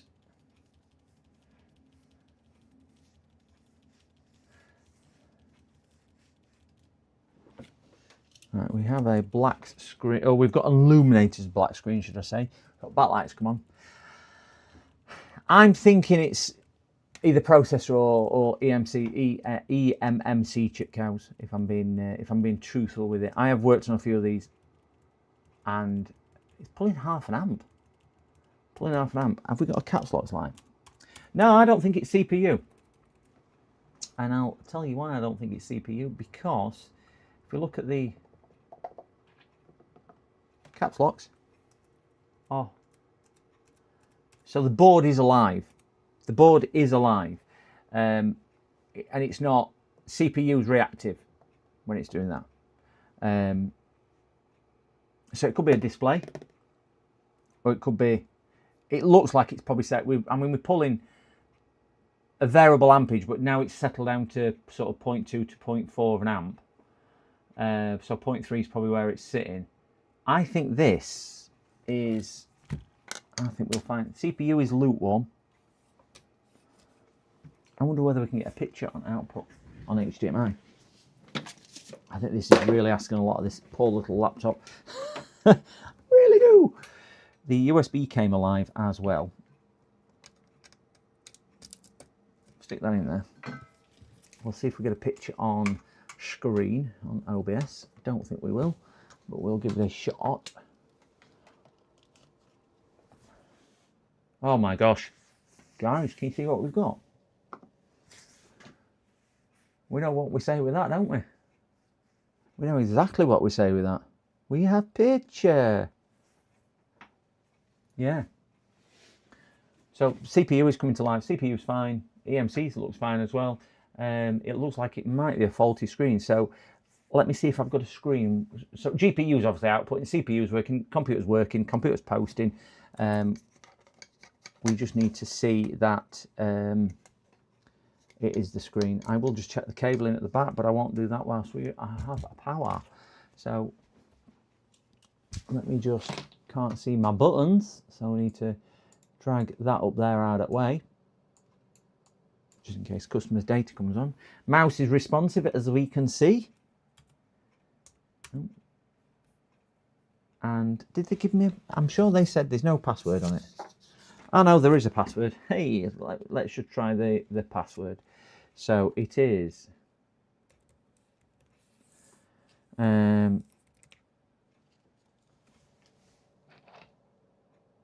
yeah, I think password is working absolutely fine on there. So I think it's a screen issue. You think it's about the, well, backlight's illuminating. You can just see the glow on here. So I think backlight's illuminating. I don't think it is a backlight, James.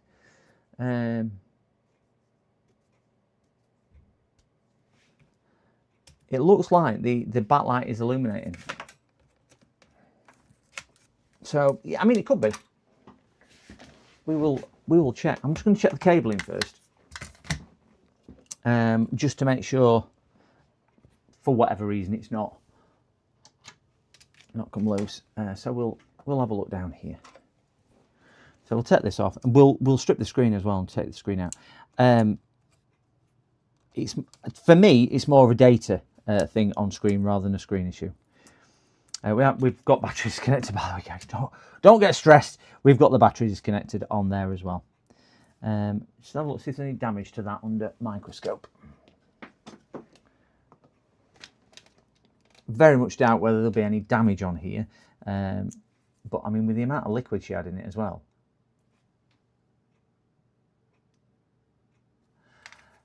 She said she might have wiped it down.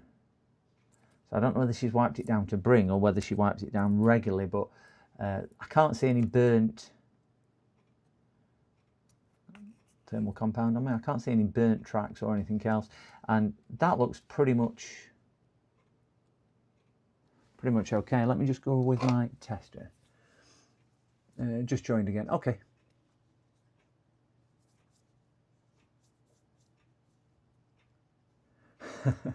I haven't watched it yet, Sans. I didn't want any spoilers.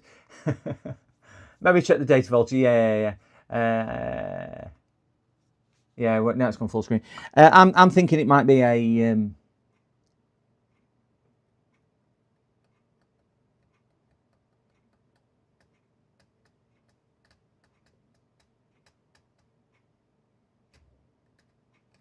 All of those feel fine, so I don't think it's an issue with that. Don't think it's an issue with that. So we need to see if we can get this screen out, and this screws in the screen, and it's cracked at the bottom. So I'm going to be very careful at getting this to pieces. So we're going to do everything we possibly can to make sure it doesn't get any further damage, which is things like dropping the screwdriver on the brass copper thing there. So on this occasion, we will actually disconnect the hinge from the main body, which means we'll get a bit better working area, and we're unlikely to cause anywhere near as much issues or problems on there. Take the Wi-Fi card off, unstick that. Everything else, that's just that. So they're the only two things what we're looking at. If you lift it slightly, once you've unscrewed that, that'll just lift the metal hinges up, and then we can just fold them up and out that way. And the keyboard should just come disconnected as it does. So we're just left with the screen. This one has a couple of hidden screws. It does have a crack already in the bezel, as we can see there. Focus. So that's what I'm going to be careful of down there. Yeah, it could be that. You're right. Could be spending all day guessing. Yeah, there's a lot of things. Now, one thing which is to note as well, that's not aligned. So somebody's been in here already. And I suspect whoever's been in here might have done a screen replacement. So we might be working on something that somebody's already looked at. We might be working on here somebody which has been somewhere else for repair. Customers don't always tell you. But the screen bezel does look like it's been off in the past, because you can just tell. I'll show you the telltale signs before we go any further. Stop right now. So some of the telltale signs, it's just not quite fitted right. Can you see how it's bulging in places, and these bits and crap under it? And again, there you can just see a bit of a bulge here, a bit of a bulge here where it's not been pushed down, and there will be a blob of glue. That's why it's done that. Same along this side. So I think this has probably had a screen repair, or somebody has done the same job, which is let's diagnose it. And they might have had it to another computer repairer in the area. So it's always nice when you get something after somebody else has looked at it, if you know they've looked at it, because then you're going in forearmed. But if you don't, well, you can just be guessing, can't you, to what they've done or not done. And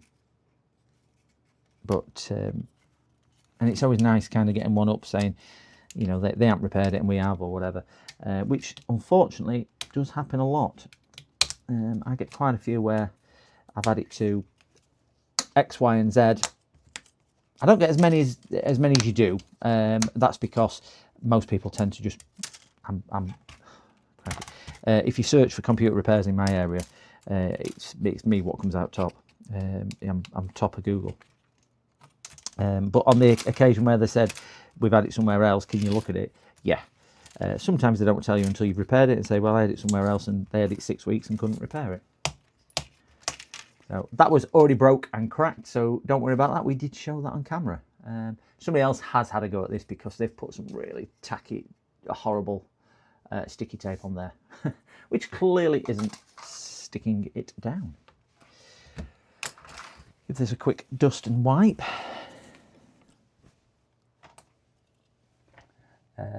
Man, removing bezel always scares me, especially when I'm with the metal thing. Yeah, it does. It worries me. I mean, the good thing is you only need to generally replace one of these bezels or take a bezel off or screen out if it's broke. If it's not, I usually say to customers, there's a strong possibility that you might break the screen. Strong possibility that, that the screen might go. Right, the ribbon cable looks fine. I can't see any issues on there at all. And I'm looking for the little pull tabs for this screen to come out, and I cannot see the pull tabs. So, do you know what's probably happened? If somebody's had this screen out, do you know what they've probably gone and done? I bet they've put double-sided tape on it rather than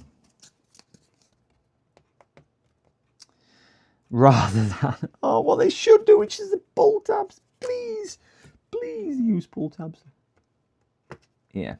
So it's stuck down, and I'm probably not going to be able to do that. So let's see if it's one of these which is stuck down to the arms and not necessarily the case. So pop the hinge arms off, which means taking the hinges off as well.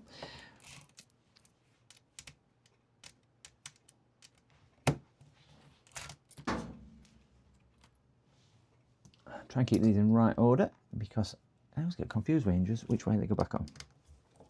No matter how many times I take hinges off. Yeah, somebody has been in here because there is, I don't know what there is on the screw. I just wiped it off with my finger. But there's definitely something on the screw and I don't know what there is. Don't know what there is at all. Can you just see residue there?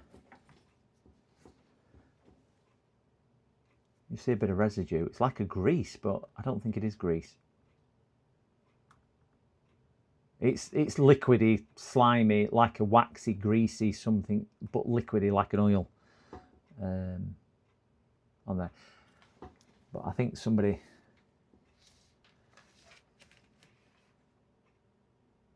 Yeah, there's no residue under that one. Get that one off. And that sat up there.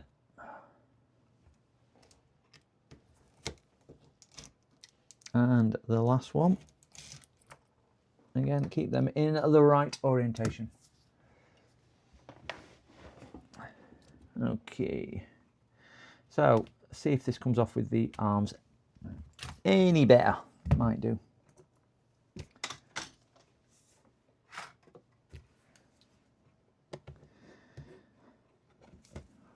going to be one where you take Wi-Fi cable and everything out. Wonderful. These are just more hassle, just trying to get everything in and out to... Oh, that's good. It is. So it's the one where it's stuck to the bezel. Nice hair behind it. How did that get there? Is that from factory?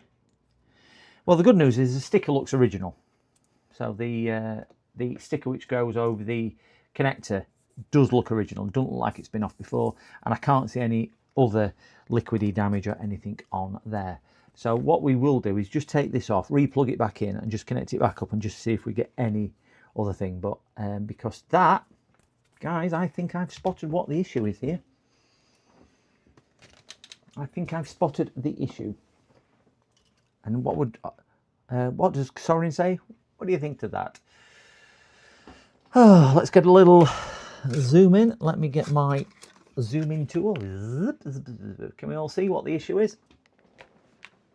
Not touch that as yet, but you should be able to see what the issue is. If I shift that silly thing off screen and put that back down there. I didn't realise I had that in centre of screen. Sorry, gents. There we go. I think we found the issue. Maybe I think you're right, Cows. They might have done that. But I think whoever's done it, they haven't had the sticker off, because if you look, this sticker has not been peeled before. Has not been peeled. But I think that the issue is that that's how it should look here. well, close to that, a bit further in, and you can see this section's out. So I think this, for a fix, will be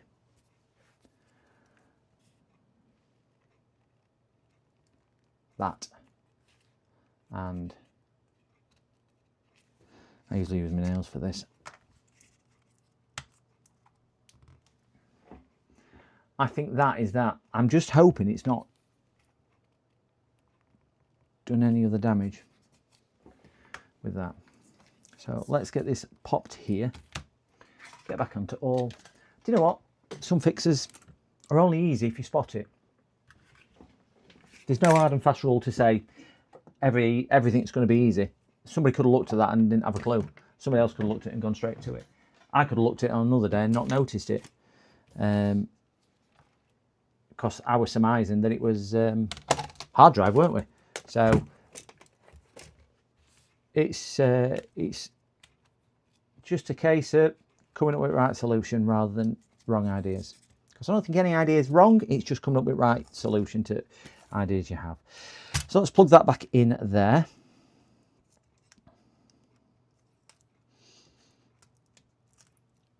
We'll stick a ground on just in case that is ultra important.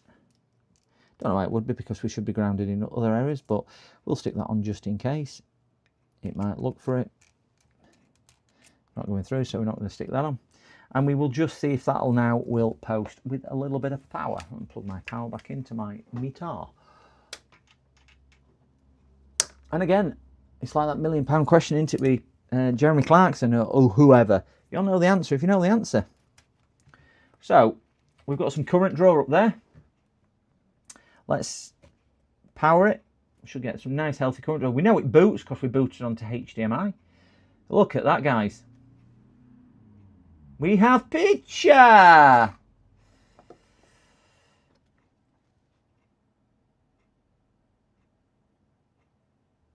We have picture. I just can't understand. That must have been a factory thing. That must have been a factory thing. Got to have been a factory thing. I'm just going to shut it down whilst we're on that camera, because again, I don't want to expose. If it comes up with the Windows logo, I will show you. There we go. So we've got Windows boot, and I know it boots to Windows. I'm just going to shut it down because it's got customer information on, and we will do shut down. We'll just let the power meter drop to 0. Is it dropping? Come on, drop to 0.9.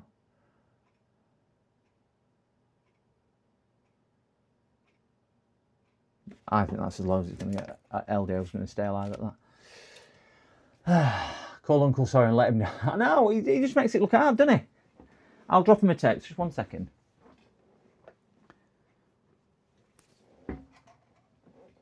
I'll do it on Siri.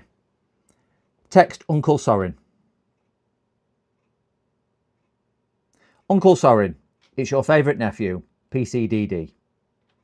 Please watch my latest video back, as I found a much easier solution, and we have picture.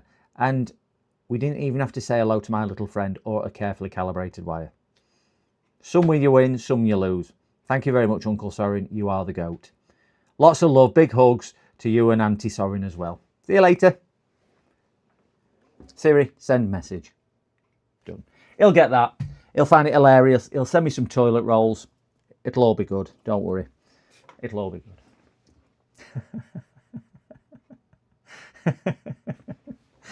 Oh dear.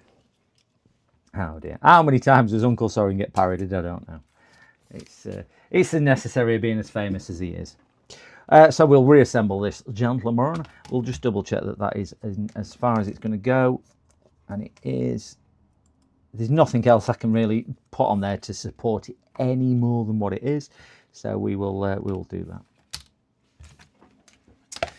Flick over to that camera. Do that. So we'll call this one fixed, which the lady will be extremely happy with. Can I go underneath? I reckon. Can't remember whether it went underneath or on top. I think it was on top. So I'm just looking at where the Wi-Fi antennas go.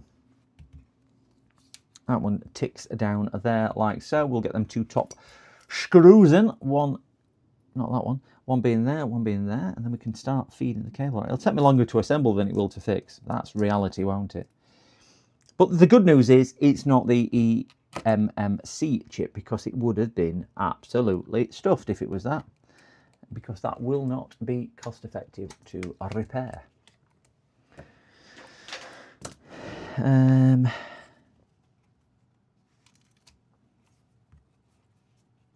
Somebody asked me the other day whether I was actually Uncle Soren's nephew. I think I'm probably older than Uncle Soren, but we've got a strange family tree, I tell you.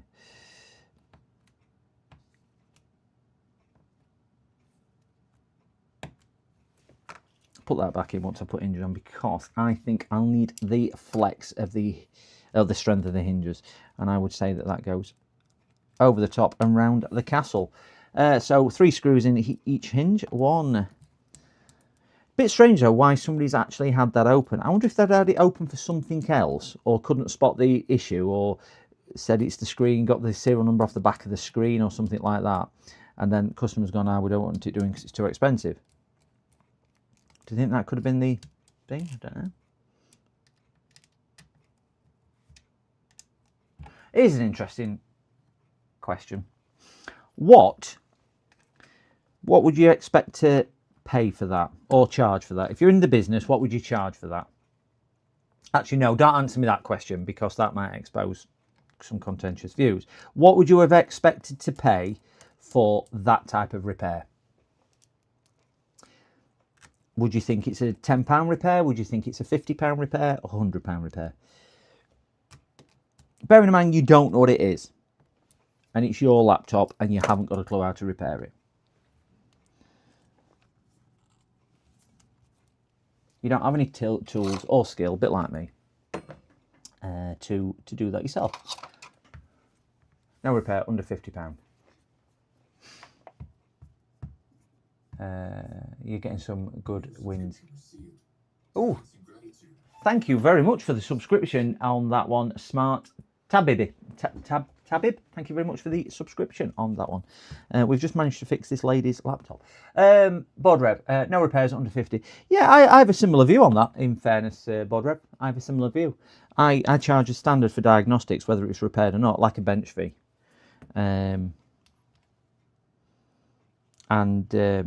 I make it very clear to the customer, even if it's not repaired, that's what you pay, because I spend time on it. And whilst I'm spending time on yours, and I know you probably charge for business like I do, when you're in business, you can't afford to sit here for 3 hours and not do anything. So yeah. But I think that's more than fair to ask, is some type of diagnostic bench fee. But I know some people get a bit begrudge, well, you've not repaired it, but I spent the time on trying to repair it. Do you know if I had repaired it for my bench fee? Because I always tell people, if it's repaired within that, that's all you pay.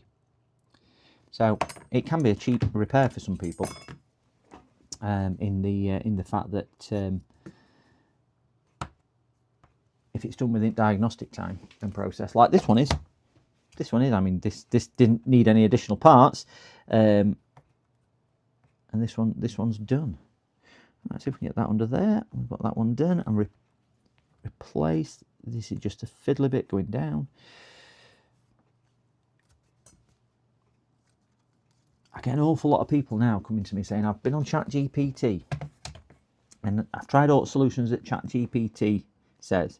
And you'll go, right, it's probably not that, it's probably this. And they'll go, but ChatGPT didn't say that. Yeah, but did ChatGPT manage to repair it? No. Well, that's probably the problem then, isn't it? ChatGPT didn't get it right, and that's why you're ringing me. Because ChatGPT isn't always right. Let's get these fiddly little wires down here. This will feed the webcam and maybe the sensor at the top, the light sensor, or maybe a microphone, or I don't know, something else which might be sat at the top. So you can't really not get these in right, because the screen bezel just won't fit correctly. But the screen bezel didn't fit too well anyway. It's a bit awkward, but you can't speed this bit up because it is what it is.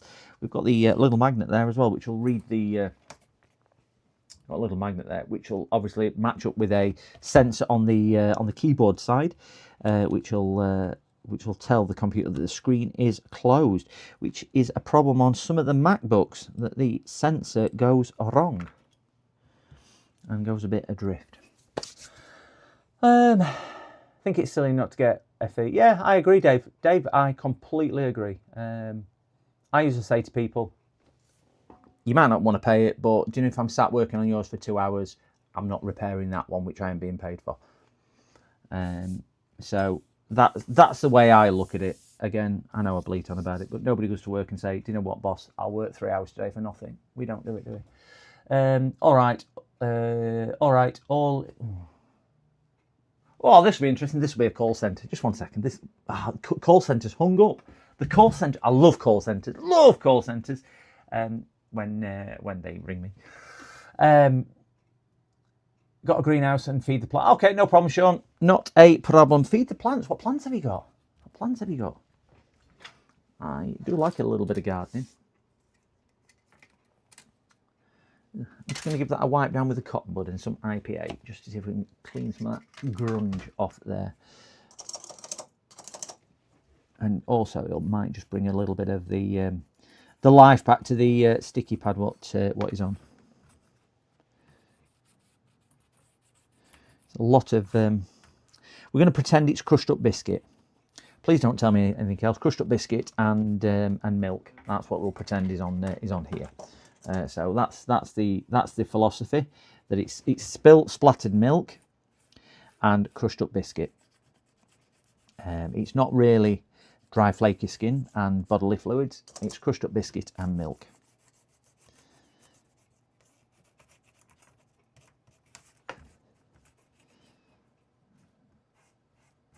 But at least it needed a bit of a clean.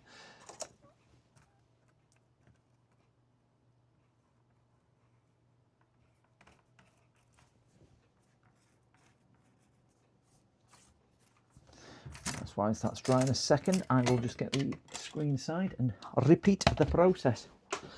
With that, not too much on the screen side, because if you get too much on, it can get between the layers of the screen and leave what looks like a watermark. They do sometimes disappear, but not always. So if you are doing this yourself, please be careful.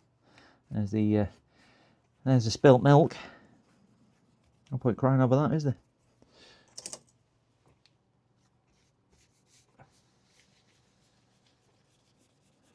This is just to try and get rid of some of the, maybe some of the debris around the edges, just so it meets a little bit easier. Not cleaning it as such. It's just because there's quite a lot of crushed biscuit. Next time you look at a laptop, you'll go, oh yeah, I see what you mean about them crushed biscuits. It looks like crushed biscuit. I don't know what else I could say. or crusty, anyway. Let's get this down. This was already broken, as we are aware of. So we will just got to tuck these two under there, otherwise they do not go in properly. So again, these are fiddly more than hard. Tuck that in there. Same on that side as well. We have somebody at the door. Who do I have at the door? I've got my neighbour. Just 1 second. Hey, look, just 1 second. Just 1 second, chat. That one.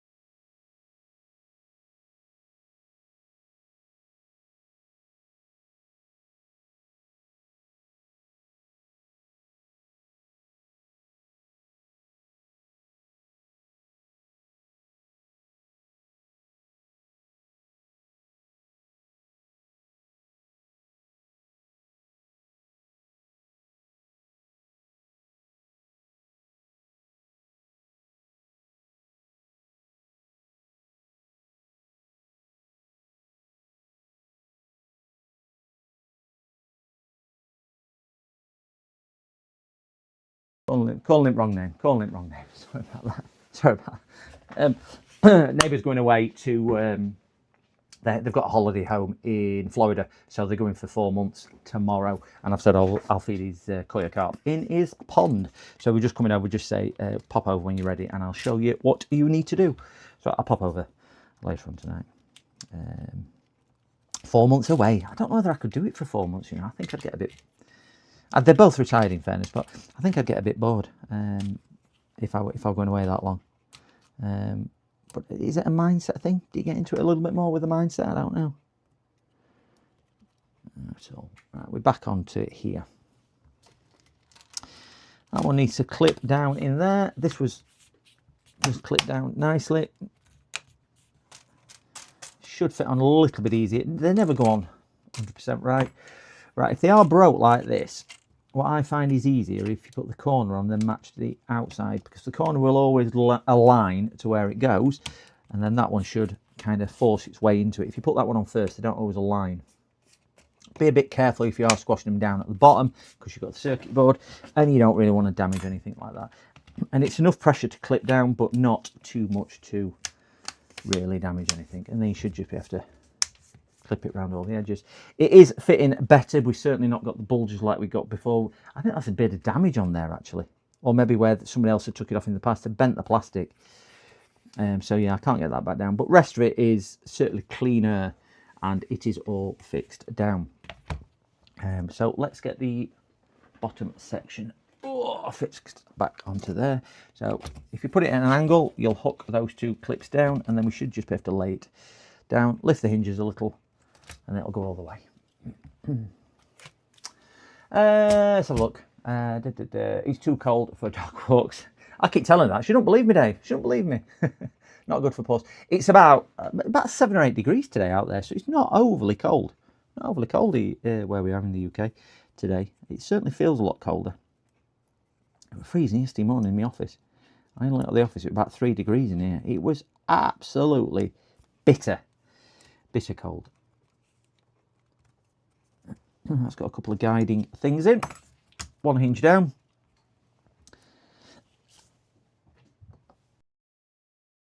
Alright, choking. Put that hinge down. Let's get that battery still unplugged, because I haven't plugged that in, and we'll get this side in. Nicely secured down. Let's get ready to rumble. They've got into trouble as Ant and Dec. Has anybody seen this? That they had a poster on something where they were pegged on a washing line. I don't know what it was supposed to show them, but apparently people complained because it looked like they were committing suicide. So they've had to withdraw it and apologise.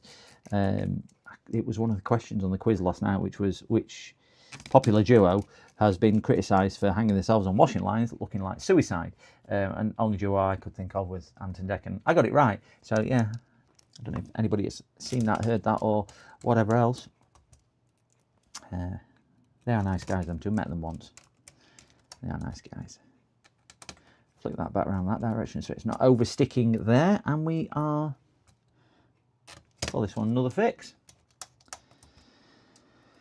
That one just there. So if you're not aware, gentlemen, I will show you how you can see which screw holes go in where. If you look on hinges, certainly, you've usually got a little arrow. Can you see a little triangle? And that usually points to the holes which have got screws in. Obviously, that one there, no pointy thing, so no screwy. That's got a pointy thing, so a screw, and vice versa on there. And I would say majority of hinges, you get them on motherboards as well for that also. Let's put, those are the front screws, so these are the case screws. Can we remember where these case screws went? I think not, because this hasn't got markings in. So all of that, so one goes there, and the other one goes down there. I would imagine we've got them on the copper heatsink on there. So that one's in. We'll plug this in and see if we get life. We haven't got any magic smoke, which is always nice. Push that down. That battery clip, again, will cater for everybody. That battery clip just clips off like that, and then that'll come out, and putting it in, push the white thing in, and then just ease that battery clip back over, and you just hold it into place. We do have 2 screws to go in the screen, but we'll put them in a second. And we'll do that, and we'll press power on. We have power. We've got a flicker of a picture. once we get the Asus screen on here, there we go, we have picture. Let's put them 2 screws in the bottom of the screen just there.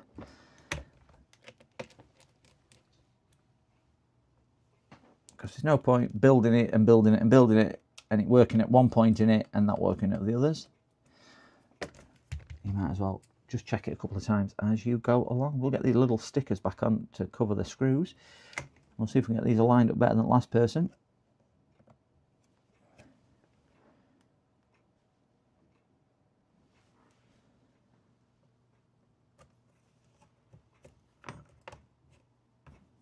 Answer that question is probably no. They don't want to stick on. That one's gone in now. That one's gone in. So I'll get this shut down and power off. Flip it over and we'll put the speakers back in. High fidelity stereo speakers. Battery in, that done. Cables in. One last check, just make sure everything can it should. Battery's fixed, that's down. We've got no thermal paste on as well. So the lady has a working laptop. We will try it on her charger. Just make sure there's no issues with that. Those cables rarely come unplugged. Rarely come unplugged. So it's a bit unusual why it's come unplugged. But I think with the signs of somebody else maybe opening it, that's probably a good reason why. It's because we live in a snowflake society. I agree. I agree. We do live in a... to some degree, yes. Yeah. I think we all have different viewpoints on everything. I think there's too many who wants their viewpoint recognised but don't want to recognise other people's viewpoints. That's one of the issues I see with society, is that my view is more important than your view, but you've got to respect my view, but I'm not going to respect your view. Well, it can't work like that. That screw down there does not want to screw with that screw. It's not that screw either.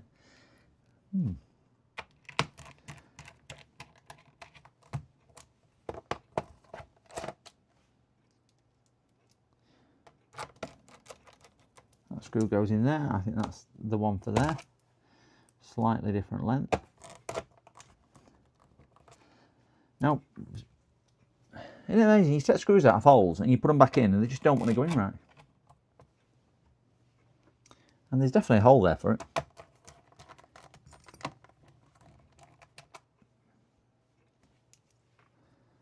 She must have had some screws missing. Exactly, yeah, it is.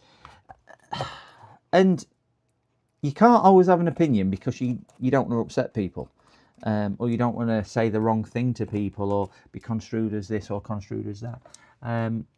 So you get to a point where on a lot of the views which you see out there appear to be radical views, because they're the only ones which really do want to put their head above the precipice and make a statement. But a lot of the other views are poo-pooed. And I see that in kind of the working environments as well. There's a lot of people in working environments who exploit their employer. When I used to employ people, I won't say they did it intentionally, but the ones you used to bend over for, thinking, do you know what, I will help out where I can, or I'll accommodate where I can, or whatever, are the ones which used to then come and bite you on the backside. You had to take a standpoint. It's a bit like customers. I've been exploited by customers in the past. So that's why I kind of just think, well, do you know what? If you want to be like that, you don't be like that with me, because I'm not going to do a job for you. Which is, I know, the wrong attitude to take, but you've just got to treat everybody with the same philosophy of... the unfortunate thing is, some people out there want to not exploit, but take advantage of your good nature and demand and demand and demand. And employers are like that. I don't think I've got any... Oh. I've got nothing which will fit in these holes. All I want to recognise is the hair on your head, too bald. all on the back side. I know. If I stick my head under like that, I've just got a bit on the back. Baldness never bothered me.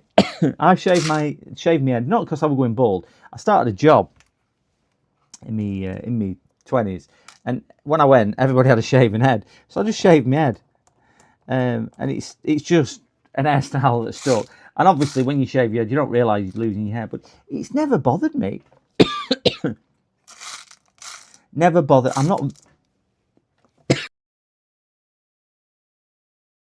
I'm not vain enough to think that you know, I don't look like Brad Pitt, David Beckham, or Leonardo DiCaprio, any of the so-called sex symbols out there. So I'm not vain enough to think that my appearance matters that much. I'm presentable. I keep myself clean and tidy. I shave. I wash. I aftershave. But yeah, I don't think me having hair, not having hair, is a significant impact on my look. It's something you just get used to over time. It's like getting old, isn't it? But I think you become less and less motivated to your appearance as you get a little bit older. You accept that. Most people accept it's going in wrong direction.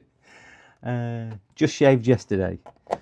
Is that a monthly shave or is that a weekly shave? I avoid it wherever I can. I do not like shaving. I do not have any screws which will fit these threads. Why haven't I got screws which will fit these threads? You stupid screws. All the screw threads are too big. These must just be an odd thread, and that's thread, not thread. I've probably got some tiny ones, but don't really want to put tiny ones in. I suppose it's better than nothing. Put some tiny ones in. I've only got small-headed screws. A big-headed screw, but I don't think it's long enough.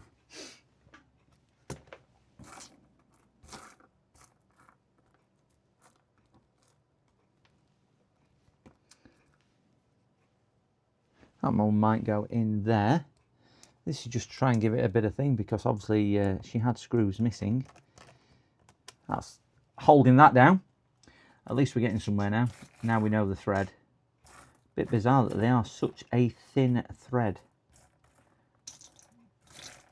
That's probably why I've not got a great deal of them, because they're thinner than quite a lot of laptop screws that you would normally use. I do have a huge box. That's probably something I don't want to declare on stream, that I've got a huge box. But I have a box with a lot more screws in. There we go. That's done it. So we only need one more now. We're getting there. We're getting there. You know, where there's a will, there's a way. And I think that that's probably going to be the right thread also. No, that's too big a thread. Look at this. I'm getting overconfident, aren't I? Just some good, hey, do you know what? We've got this cracked, guys. We've got this cracked. And I go and fumble it. Fumbled at the last. Done. Right, so we have a set of screws, not all matching, but we have a set of screws in there. Just shaved, must have been monthly. I should take inspiration from you, I guess. Please don't take inspiration from me. I avoid shaving. Do you know what? I think I mentioned it on stream.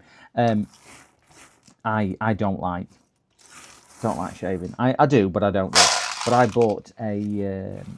This is going to be noisy. Sorry, gents. Be quiet to this one because it's not on plastic anymore. I bought an electric shaver a year before last. I think it was a Philips 9000. If you want to look it up, and it's amazing. It's amazing. I can get shaved every 2 days now, which is about enough for me. I think today I got shaved 2 days ago, which is so much better. If you are looking for recommendations for an electric shaver, I would recommend the Philips 9000. I tried the others, the Braun and whatnot. Wasn't overly keen. And I just don't know whether I'd suit a beard. That's the thing. I know some people wear a beard extraordinarily well. But just not me. Just one tick, guys. I've got a phone call coming through. PC repairs.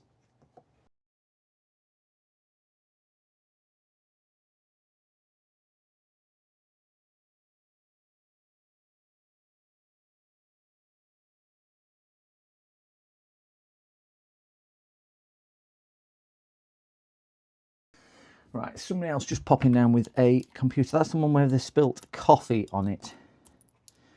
To do that, so nearly at the bottom of this. Come on. Rearrange them on the floor. Ouch. Stick that in there. Stick that battery in there. Stick my broken speakers. Oh, just found another screw which might fit. Put that there. So that one's now done.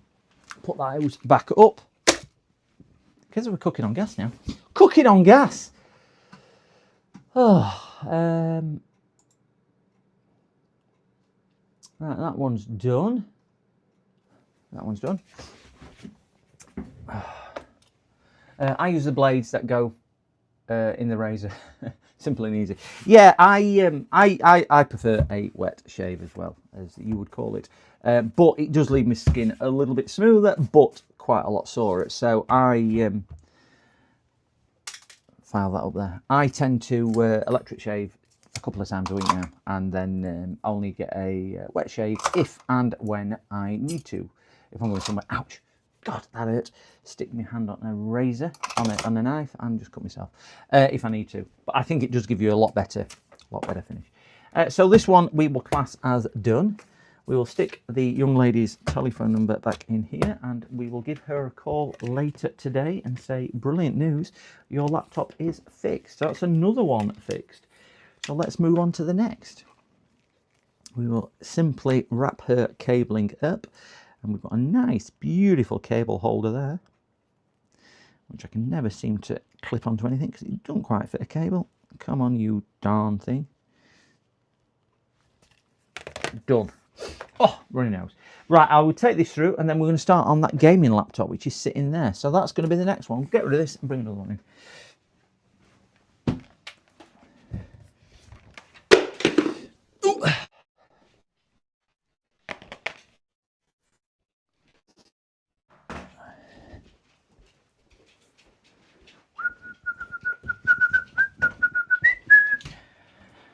Oh, gaming laptop, booming laptop. But a bit of a beast, this one. Bit of a beast. Oh, ooh. Yeah. Ooh. Ah. I'm going to show you something in a minute what I've just spotted. So we are going to be working on this gaming laptop next. I keep forgetting I've put customers' details there. So we're going to be working on this gaming laptop. This is a nice thing. It illuminates, it lights up. He has got a damaged screen, big gouge in the screen, but the screen still works to some degree. This is a Predator laptop. Wow, that's a bit heavy, so we will go with zoom, and we'll see which one it is, because it is that one. It's a Predator, and it's the Helios 300, and more specific, the N20C11 is the actual machine. So, oh, a bit of a beast of a machine, this one. Bit of a beast. Ooh. So that's what we're working on. I am just going to pop to the toilet, gents, and just going to let the pooch out. So I will be 2 minutes, because I've been streaming since, well, 5.5 hours now, and I need a wee. Nature calls. So please don't disappear. Please do wait in chat. I would be much grateful if you are still here when I get back. But if not, I will catch you some other time. But I'm only going to be a couple of minutes. Just I'm going to let the dog out. I need to let the dog out because she sat here patiently. Pop to the toilet, and then I'll be back, and we'll continue, and we will work on this one, this Helios. This has got a strange fault on it. Screen display comes on and it like disintegrates. Yeah, yeah, it will. It whoosh. But yeah, the image comes on and then it kind of fades and disintegrates the screen. So let's see what's what with it. So right, I'll be as quick as I possibly can, gentlemen.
1 minute, guys.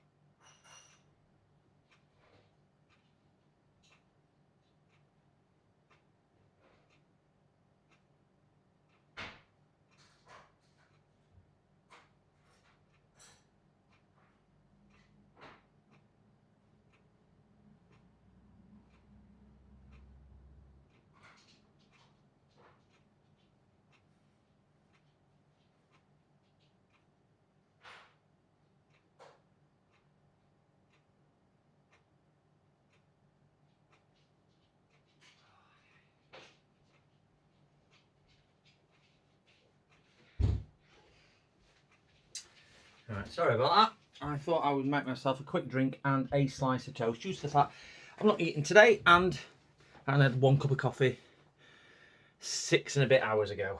So I thought I probably need another drink. If not, I'll get dehydrated. So cheers, guys. I will try and eat my toast on mute as well, because I don't think there's any more of a terrible noise than somebody eating on stream. So I will try my best to disguise that. So what we are going to do, I'll just put my toast on the bottom for my other margarine to do. So, dog's been out, I'm watered, I'm fed. We're good for another, we've been streaming just over 5.5 hours, so another 5 hours stream now. Come on, let's finishing straight now. We're more than halfway. Come on, let's get that up there, let's get up there.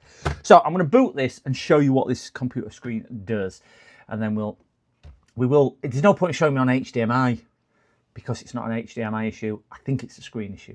So we will see this. The last one we did like this, it was actually the screen. So I have a selection of screens. Boom, sat down there.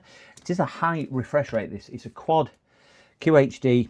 So it'll be a 1440, 165 hertz screen. So it will be a dear one. So the thing what I noticed, well, I went, and I'm going to show you this under microscope. So I only noticed it, and I don't think customers are aware of this. So this is his jack plug. Do this off edge at desk. See if I can do it on here. Probably what you can't see is how much damage. Microscope's not really doing it much favour, but can you see what damage in here? That's quite badly done, that. Maybe that's got damage like that, because it's only a centre pin. You would think the centre pin should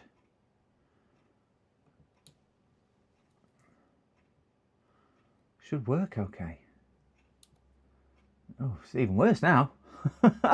Even worse than me thinking I'm making it better. But a screwdriver. That's too big. A thinner one.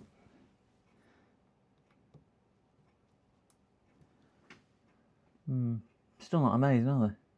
I suppose it needs some grip on it, but yeah. Anyway, let's see if we've got an end of the fits. This is a big, bulky charger. This is a wow! Look at the ampage. I mean, my power supply will do it, but wow, look at the ampage on this. This is 17 amps. 17 amp charger. 17 amps, wow.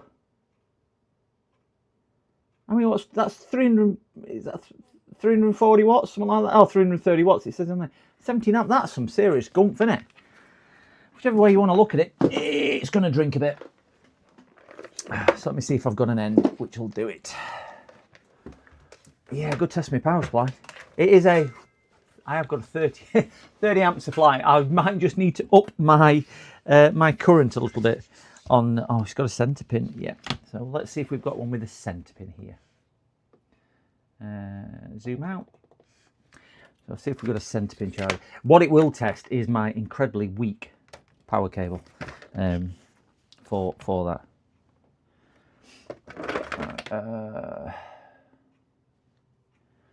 So we just have to, probably yellow, I would have thought. Maybe not that yellow. I think it's yellow or black. Where's my yellow ones? Might be that one. Doubt it's that one, but that one does fit, but it don't fit well. Is it that yellow? That yellow might be too big. Oh no, yellow. Bit sloppy. Bit sloppy. Don't like it when we push it in and it's a bit sloppy. Insert your own joke here. Right, let's try that one. I think it is that yellow, but it doesn't feel that tight or thingy. But we'll give that a shot. Definitely not that one. No, definitely not that one. So it's that yellow. Put that yellow on. And we'll see where we go. So we'll put our black in black. We'll put our red in red. We'll press number 3. No, we don't want number 3. We want number 1. And we'll just see what current it's pulling. So I need to probably turn the ampage up, because I'll tell you now, my power supply will trip out because I do not have my power supply. It's set to 11.5 amps. We'll set it to 20 amps, which is more than enough. More than enough. So we're on 20 amp current, 19.9. We'll just knock that down because I have that set for my 19.5. So we've got 19.5 volts and we've got 20 amp at a supply. Yeah, I think I need a lot thicker cable. I have ordered it. It's one of the things which is turning up from AliExpress. I'm gonna make some new cables and whatnot. Oh, will that do it? Let me have a look. No, I think it's wrong end, James. Oh, might be. James might actually hit the nail on the head with that one. Good lad. I'll give it a shot, but I've got a funny feeling. If you look at the inner diameter of the yellow compared to the inner diameter of the black, I think it's going to be too thingy. But we'll give that a try first, because this James has hit the nail on the head. This one, which is for the little power supply thing that I use, the emulator, is a lot thicker. So I'll just plug that in. No, getting no pre-charge at all on there. So I would say, whilst that's a good shout, I don't think that's going to work it. Yeah, it is. It's much thicker, because that'll be rated for 20 or 30 amps, won't it? And that'll be, yeah, they're no good. I've got the customer's charger. I have got the customer's charger. I just don't want to use it because I want to see if it'll. Even that one just don't feel right. That yellow just does not feel tight enough. That is my only concern. Even the yellow doesn't feel like it's tight enough. And that one's too small. Like that black. It's too small as well. The inner diameter on them which aren't okay. That one.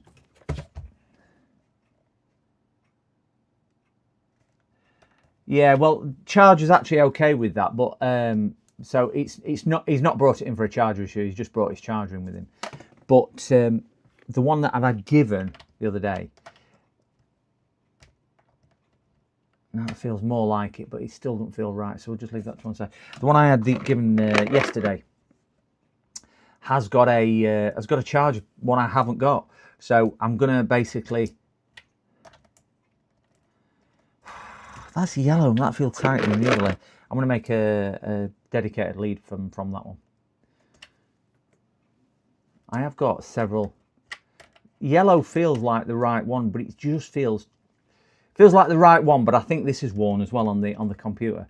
I think that's what some of the issue is, because I have got a selection of these different yellow ones. It's the centre just doesn't seem to want to grip like the adapters naff.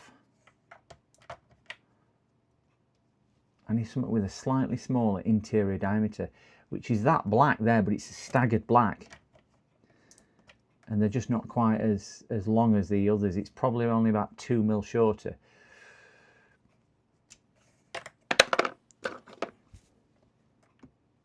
And that one's too narrow inside.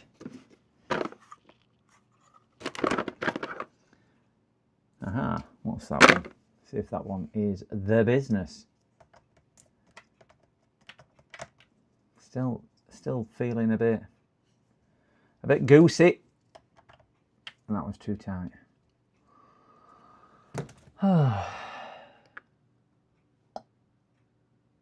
You have a spare? I've not got a spare with that type of end on, no. No, I've not got a spare with that type of end on. Which is, I mean, I've got 40 of these adapter leads. You'd think, I'll give that a shot now. The yellow feels like it should be the one. That's the reality. Yellow should feel like it's the one. But it's just not.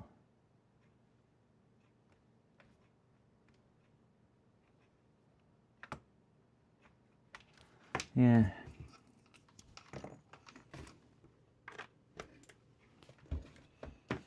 Getting no pre-charge current at all out of the thing. Turn it on.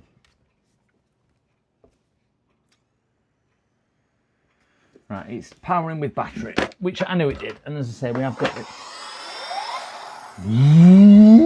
Love that noise. I always scares you when you're first putting it back together and that happens. So let's see if we can figure out which one works. I mean, that won't work unless I plug it in. So it was me trying all these yellows and these different colours, and I didn't even plug the thing in like a donkey. Donkey. No. I'll try that yellow.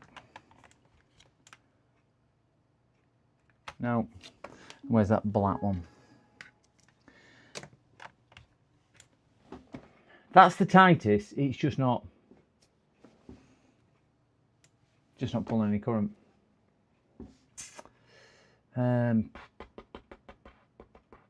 Just means I might have to power it off customer thing. Don't make any difference because we can power it off that. It's just annoying that we can't then see it on screen. I wonder if that one will fit. I think this one I've already tried. Yeah, it is. Far too loose, that one. It's like throwing a sausage up High Street, that. It's no good.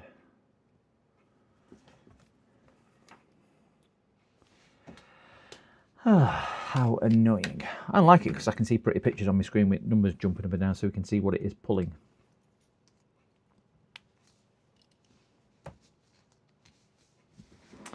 Well, such is life. Can't do much about it if I ain't got an adapter. We're just going to have to use customer power supply. I wonder if that one will fit. I reckon that's going to be too narrow. Oh. Now that feels really like it should be working. Got a bit of fluctuation on the... I mean, the other scenario is that the power plug don't work, the DC jack don't work. Because again, I might not be getting told the truth, the whole truth or nothing but the truth. So help me. Gosh. Anyway, we'll use customer supply. 17 amp supply. It's a big brick of a charger. Could explain why it's damaged. Plug that in. Oh, give myself a little bit of power. Stick that in there. Just means you've got loads of cables when you're using customers' chargers like so. So we've not got any charge light on it. Stick that in there. At least we get a charge light now. So charge light's gone out. So looking for this light here. Charge light's come on. Charge light is staying on.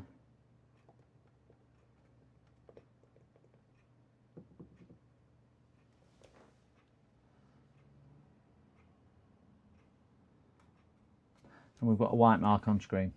That's right. So that white mark on screen is actually the backlight, what we're seeing through, because the backlight is illuminating. So the screen is backlit. So it's not a backlight issue. So we'll shut down, or we'll attempt to shut down. I'm just going to have a bite of toast, gents, while that's shutting down, and I'll put you on mute.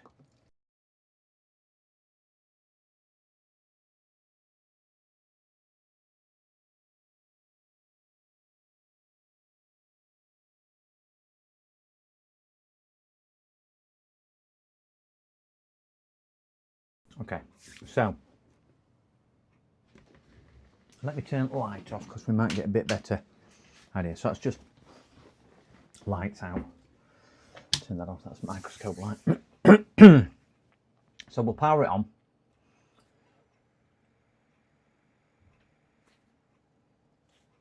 You'll see screen comes on. So can you see this now happening at the top? See it disappearing. It's like disintegrating, but the white part is taking longer than the blue. This scratch, it's a scratch actually in the LED panel. That always stays illuminated, so the backlight must be there. So it's losing the colour until the screen loses all colour, but backlight's still on, because that's light. That's light coming through. I think it's a cool effect. We've still got some of the colour around the bottom, which you can't really see on camera, but you can see the backlight is still illuminating here and here.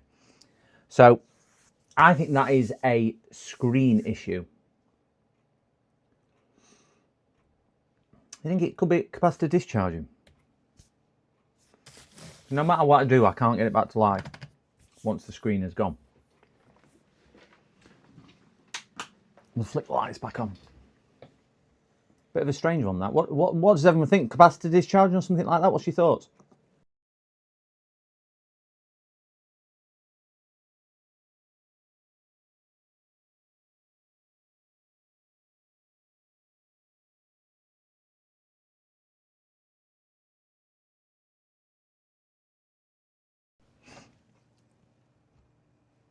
There'll be some fault capacitor discharging or something on LCD motherboard.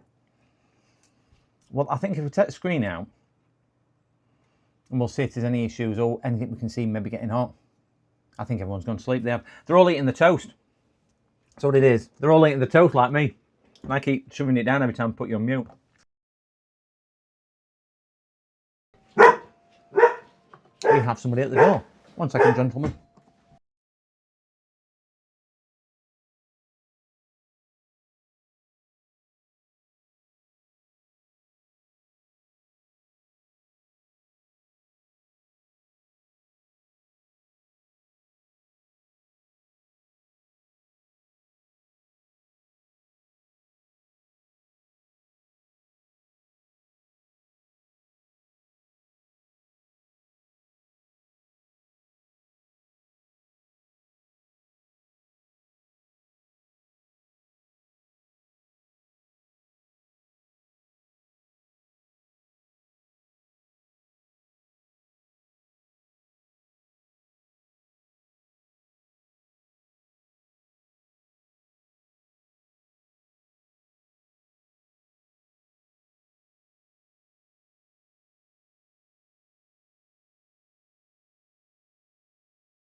All right, have a good day.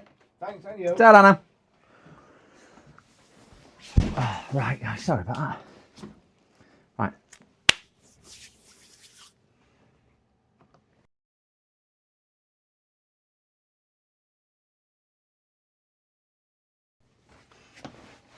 Yeah, if there's anybody sat in chat, if they want to go and watch Andy, you're more than welcome to go and watch Andy Swindon Repairs. Just follow Chill's view on there. Right. I know some people think I'm a bit stroppy with that. I do take objection to it. Sorry, Chill. It just happens to be you. People coming in chat and saying, have you realised this other streamer's live? Why don't we go watch him? Sort of attitude. Sorry, just me. We all have those little things what we do. Nothing personal, just me. Anyway, guys. Arkanoid of the universe. Banana. Oh my God, you scared the shit on me when you were muted. I was measuring. There were sparks flying. That's timing for you, Carthor. That's timing for you. I'm not very good on timing generally. Not very good on timing. There we go. So what we're going to do, guys, I'm going to take this machine to pieces, or take the screen out anyway. Have a look at the screen. Have a look at the screen and see what we can do. See if we can scare Carthor anymore on here. We don't want to be zoomed in that far. We'll zoom in this far and see where we're going. We'll get this. We'll get this done on here, and then once we've done this on here, we'll get the screen out. We'll measure the screen. We'll see if there's anything on the screen, and we'll see if there's anything working with that. And we'll test the screen and see if I can electrocute myself. Somebody said the other day, don't want to be shoving your fingers on the screen because they carry high voltages. They do. And fortunately, I didn't go bang, so I'll take the back off the screen. That one what's just come in, that's the one where he's spilt coffee, and he spilt it all over the front. He did tell me on the phone, he just told me that he had to pour coffee from inside of the laptop. So I'm not holding much hope out for that. But he had it switched on at the time, and soon as the coffee spilled, it went off more or less instantly. So sounds like it was instant coffee. Look at that. You comfort you, me stay for repairs. Or is it the other way around? Not too sure. So yeah, it went off instantly. So we'll see if we can break our way into here. Oh, I've got a bit of a bent one. I'm going to throw that away because I don't use that anymore. And I keep digging it out, and it's a bent spudger. We will see if we can open this up. Nice laptop, this. Nice laptop, this. I don't think this would have been a particularly affordable one. Might have been a bit more of a pricey laptop. No RGB cables holding things on, is it? We'll open that steadily. Yes, there is not. Wonderful. Ooh, a little bit of a dusty bit there. Ugh, put that to one side. Don't want to see that dust. It's got a beard. So we've got a 1 terabyte traditional mechanical hard drive. We've looked to have a 1024 gigabyte. So we've got a 1 terabyte NVMe. RAM will be sat under here. Battery's not swollen, which is all good, so we'll get that unplugged. That weren't in particularly tight. If the RAM comes off, we'll have a quick look at what RAM it's got, but I would imagine probably around 16 gig, and it's not going to lift either, so I'm not going to force it, but we've probably got about 8 to 16 gig in there. It looks like there's 2 slots and 2 slots populated. Got another NVMe slot here, so we can have twin NVMe's. We've actually got quite a lot of storage you could actually put in here as well. Nice laptop, this. I don't know what to see. Ooh. Ooh. I'm going to zoom down because I want to show you something. Can you see what I've just seen? From visual inspection. I'm going to use my fingers. Where the hell has that come from? Where the hell has that come from? We've got a spare screw. And it's not even the same size as case screws. They're different sizes.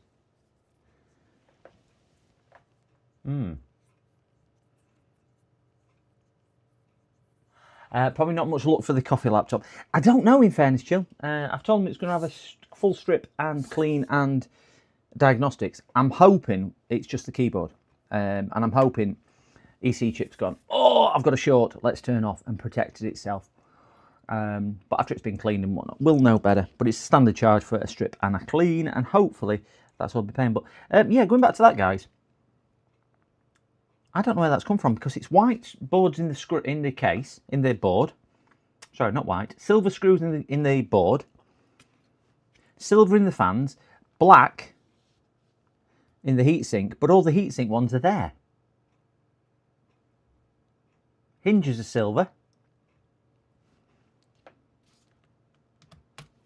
Battery, do we think? Battery's got no screw. I think that's it through the case. Ah, now that could be it. Could be that battery screw there, because that one's case. No, that one's case. So battery. I think these are battery screws. Whoever's done that in the past have took battery screws out, had the battery out, and forgot to put battery screws back in. But there should be 2 battery screws by the looks of it. It's got 2 holes in the batteries, which are sitting there. So I think whoever has had this out should be a screw there and a screw there. They've took the battery out in the past, and they've gone, oh, we don't need them screws. So I wonder if that's contributing towards some of the issue, did we think? I don't know, but we'll take the battery out. Of course, we live dangerously. We'll pull that battery out, and we'll stick the battery. We'll stick the battery there, and we'll pretend that that's for it. We'll pretend that's for there. Bit unusual, that. I'm presuming this, what looks like liquid, is silicon juice. That's fan. These fans are brilliant. I'm going to show you these fans under microscope. These fans are brilliant. Let me just zoom out of my microscope. Zoop, zoop, zoop. We found that Furby what Jill lost. We found that Furby. There we go. Look at that for a beautiful fan. There's some light on it. Quality air movement, that thing. Quality air movement. And other ones no better either. I mean, that's actually got something growing on it as well. Oh, not my IP over.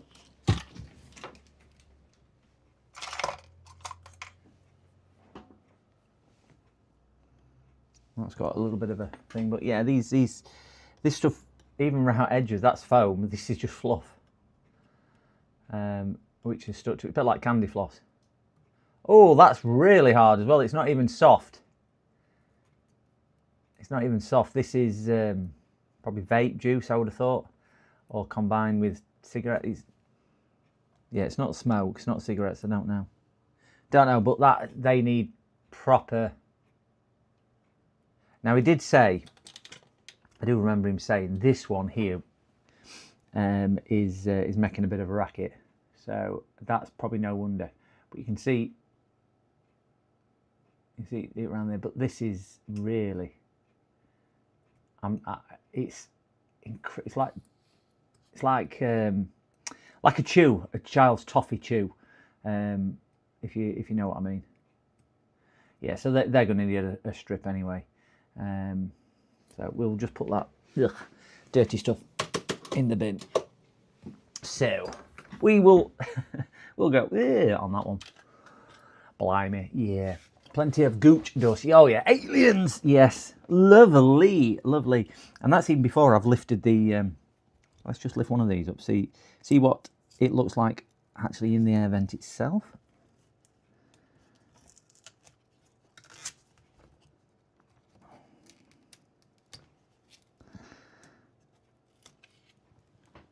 Ooh, yeah. I'll never get a camera to show you that, but yeah, that's hairy. That's very hairy. It's got more hair than me, this laptop, I tell you. Lovely. Lovely. Anyway, this is making me feel a little bit sick. We'll talk to him about that. So we need to have a look at, see if we can get the screen disconnected, which is this one here. So I think probably best bet, now we've got the battery disconnected, we'll spin it over, get the screen off, and see how we go from there. Because I've got to take the screen out anyway if I'm going to replace the screen. It's yeah, it's not the nicest. He reckons this damage on the screen has been here about 3 years as well. So we will try and get the screen out in one go. Try and make a little start with there. and then feed the little spudger round, but we've got no battery in, so these are glued in, and whatchamacallit it as well, so we'll see if we can feed it in the top corner, because I'm right-handed, so I always go from right hand side. Oh, dear me.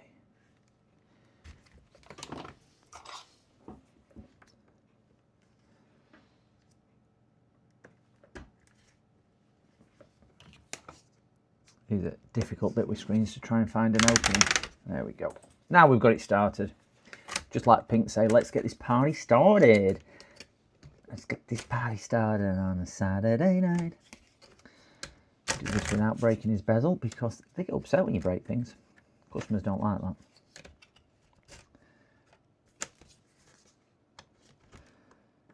Pop out, pop out, pop out. That's it. Release that corner, and we should release them. Follow it down the inside track. Done. Across the bottom. Always be careful around on the bottom, because that's where our circuit board is. We are going to see if we can... I'll get a price on the screen, but we'll see if we can mend the screen as well. I don't think I'll be able to, because we did have to go at one of these similar issues a couple of weeks back, and I think after I spent a couple of hours on it, I think it was like, well, I can't afford to spend any more time. I think it was on our last 10-hour Wednesday stream that did it on. Sorry about the cracking, but we've got that off now. That was certainly on time. Certainly on time. He did well, you know, not to damage the LED panel, because if that's gone all the way through to white layer, he's done well not to damage the, because he's gone through protective surface layer on that. Done well not to foobar the screen completely. Completely. No, he hasn't. But we see that a lot. You look at that one we've got up there, what I've got sat on the shelf, which is the one we've had given now. That one there. That's, you remember the fans in that?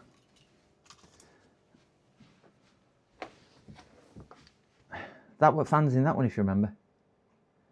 And it's that one with the little transistor that's gone, but it's pre-programmed. So we've literally got a full gaming laptop sat up there with an i7, I think that had in it, i7, 32 gig of RAM.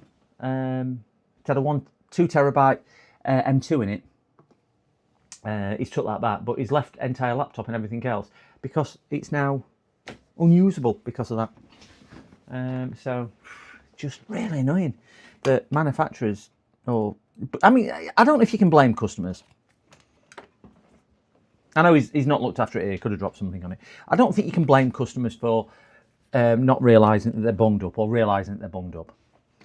Because unless you know, sort of scenario. But certainly you would think that with performance degrading, they would look at, you know, why is it doing that? So I'm just going to show you down here, gents, these little pull tabs. You know what I put on when I did that screen earlier on? These are the pull tabs on here. So if you are taking screens out, just have a look, see if there's a pull tab. They can be at top and bottom, they can be at the sides, they can be roughly anywhere. Just try and get it wound around a tweezer. That's harder to say than it is. Wound round a... God, that's a tongue twister. Wound round a tweezer. Wound round a tweezer. And I tend to use really cheap, horrible tweezers for this because it bends them. Don't use any IPA trying to get a working screen out, because if it gets in between the layers, you will kerfuddle your screen, which is the official word for saying it'll never work properly again. IPA can dry sometimes, but not always. So now we've got that started, we can just simply try and pull it out without it snapping, and it's not. It's decided to snap. So this happens a lot. Ouch. And then if you stab your hand with the tweezers as you miss, it's even better, because you can say you put blood, sweat and tears into it. So that one's not come out at all. So me showing you how to do it, not worked. So we'll have a go at this side, because we get one side out, we can usually get the other side out. We're going to try and avoid damaging the screen where we can, because if we can mend this screen, it'll be better than buying a new one for him. But these are not the easiest things to get out. Sometimes they are, sometimes they aren't. I think it all depends on how they've been put in or anything like that, but we need to see it's ripping.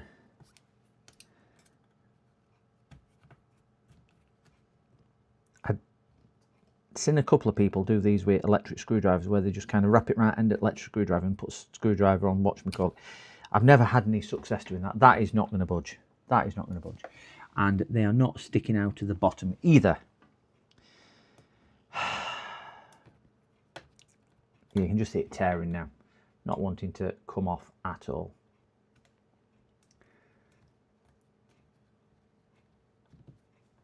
If we can get it gripping round it, we stand half a chance.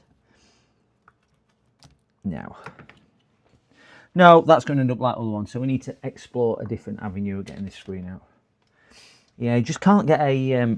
it's just getting a grip on it, James. That is the problem, because they're just so kind of flexible. I will try the pliers, but I don't hold much hope out for pliers.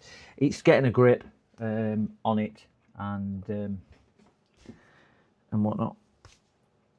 As I say, what you can see some of the other streamers doing, and I have tried it, is that you get the thing wrapped around the screwdriver, electric screwdriver, and you just basically turn the screwdriver and the screwdriver spins and winds it out. Brilliant, you'd think, brilliant. Yeah, my screwdriver ain't got anywhere near enough torque for that, I'm sure. And the more I do this, more it's gonna just destroy the end. So we'll try a different place of attack on here. I'm going to stick, right, we've got tabs sticking out at the bottom as well, so we're going to try the same attack but at the bottom. This is going to be a lot harder for you guys to actually see because I can't do this under a microscope.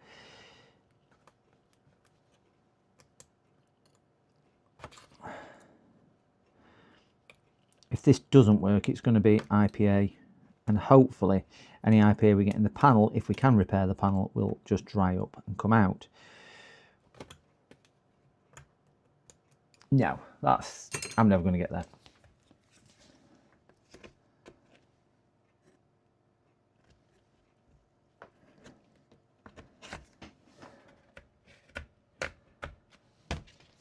So we'll give it a squirt of IPA down there.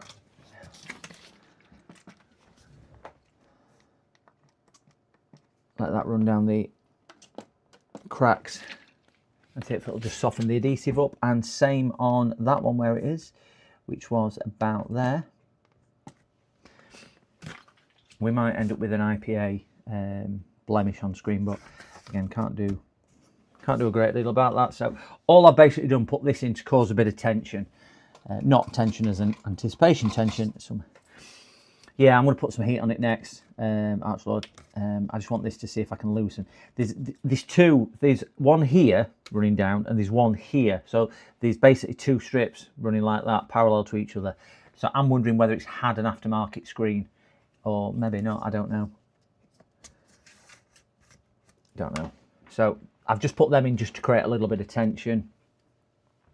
So when we do apply some screen, that little bit of heat, that tension might just start bringing it away. They're not designed to give it any force, just tension on.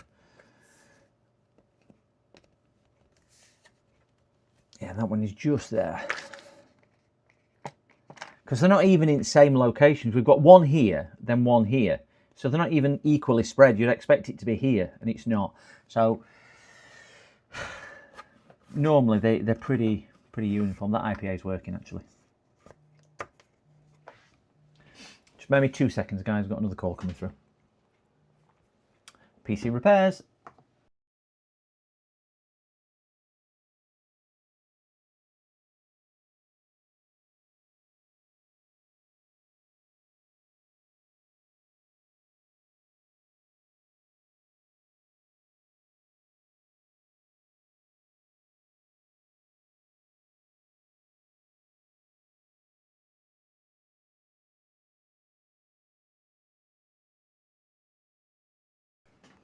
All right, somebody had a problem with their emails, and I do not touch emails or software. So I've referred him to one of my local colleagues who does. Right, that's actually coming out. The IPA is working a treat. It's working its magic. As you can see, it's released quite a bit now. I might have to pull that now to see if I can get that one a little bit further out. No. Yeah. So you can use, beautiful. I've managed to hook it There you go. I managed to. They're not very good, these. That one snapped, did the thing. So again, we will just put this down. We'll give that a bit of a squirt down there and let the IPA do its job. We'll give it a couple of ticks.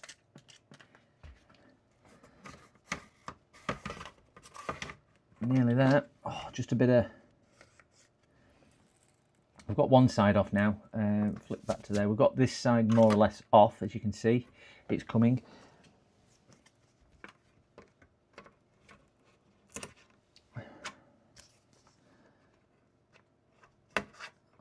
Beautiful. See if I can get that hooked. If I can get that hooked and get that pulled. Yeah, I don't think these are original unless it's a design that I've not seen before. Which every day's a school day. Beautiful. Got that one off. Let's unplug the webcam. Voila. Yeah, I don't think they're. Maybe. Maybe they're just.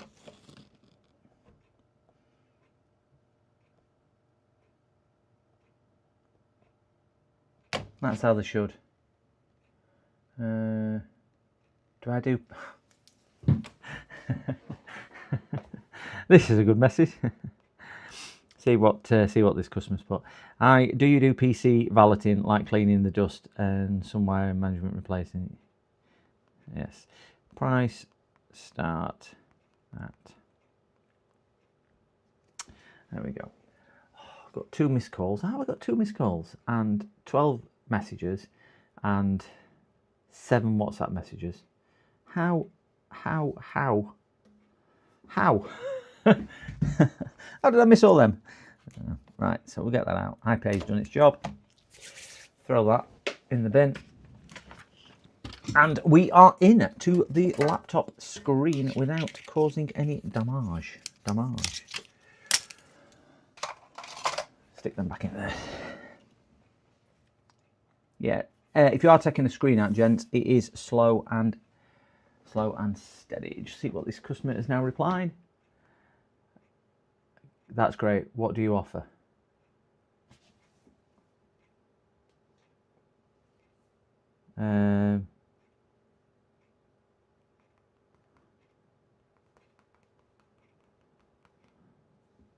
Don't understand that. I've been asked the question, do you do PC valeting like cleaning the dust from wires and wire management, replacing paste, etc.? Yes, we do that. Prices start at £40. That's great. What do you offer? What price starts at? All depends. Oh, crikey. Depends on what is required when we see the computer, comma. Unfortunately, we do not quote for this type of work over message or the phone, only in person. I spent an hour and a half last night talking to what I thought was probably a young child about computer fans in the computer. And I kept saying, I can't quote you for your computer fans because you want to turn to RGB until I see your computer. So he sent me a picture inside the computer. I went, still no good, I still can't quote you. I need to see your wiring. So he sent me a picture back of computer. I still can't quote you. I need to see your computer. I cannot quote you. And literally an hour later, I'm still texting him going, I can't quote you because what fans do you want? What speed do you want? What size do you want? What RGB do you want? How do you want them connected? Do you want them on to the board? Do you want them onto the power supply? Do you want them on a hub?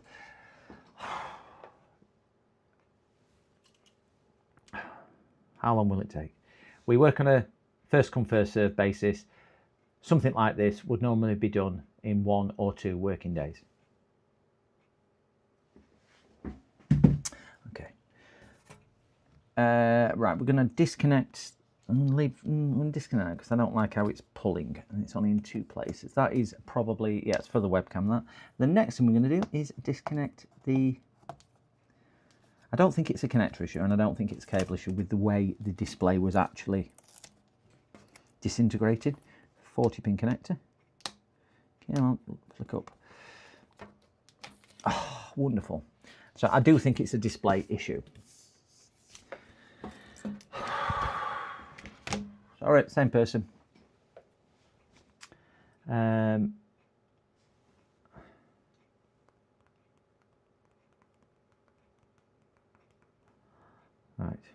Do you have somewhere where I can bring it? No. Just drop it on the street corner. I'll find you. Shouldn't be so sarcastic, really, should I? If it's meant to be, if it's meant to be, just leave it outside. If it's meant to be, I'll find it. Don't give me your address. We'll just guess. Yes, I do have an office. So, sorry, I've been distracted now. We are going to see, let me see how much these screens are, because obviously the price of the screen is going to denote how long, really, we can attempt the repair on it. Because if it's going to be a 3-hour repair and we can't get anywhere and screens are 40 quid, there's probably not much point me doing a big repair on it. But saying that, if screens are like £200, there might be more of a motivation to try a repair for the customer. So it is one of these. It's a QHM hyphen New York City. There we go. See how much they are. Right. The screens on the supplier that I use are about £147. So, yeah, a couple of screens on there. 140. I had somebody call at 2 a.m. this morning. Oh my God, thankfully I can urgent job. Do you know what? I used to I put my phone on silent now because I take my phone to bed and it automatically goes on to silent mode. But I would regularly get people ringing up at middle at night. I've had them ring up before, no word of a lie. I'm stuck on this game. Can you tell me how to get off level 17 of this such and such a game? At like 4:30 in the morning. I politely went, no, unfortunately, call me back tomorrow. Well, I didn't. I actually went, it's 4:30 in the morning. Are you serious? And he went, well, I didn't expect anybody to answer. I went, why did you bloody ring me then? He went, well, you answered. And I'm like, good point. Good point. I shouldn't have answered. I think I said to him, I thought it were an emergency. But yeah, 4:30 in the morning. Let's ring, see if I can get off the... Anyway. Shouldn't you be in bed? You've got school in the morning. Sort of scenario. So we're gonna have a look at the back here. Right, James, are you in channel? Is James still in? James is always in. He's like Beetlejuice, isn't he? We say his name 3 times and he's always in.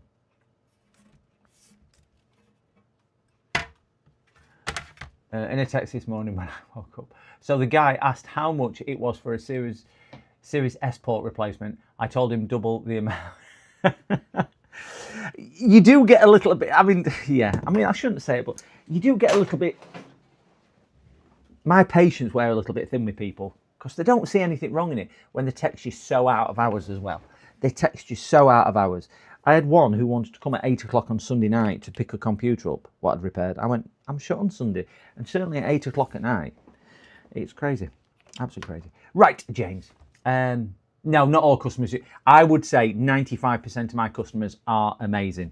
5%, a little not amazing. Not as amazing as others. But we're still nice to a lot of them. Right, James, you were saying on here you thought it might be a capacitor or something on the board. I'm going to take your lead on this one because James is brilliant at diagnostics. And I'm going to take his lead because I don't really work on screens as such. So I'm presuming I make a surgical incision, like Uncle Sorin does, down here. Put that there. Right, that side's got all components on, so I'm presuming I make a surgical incision.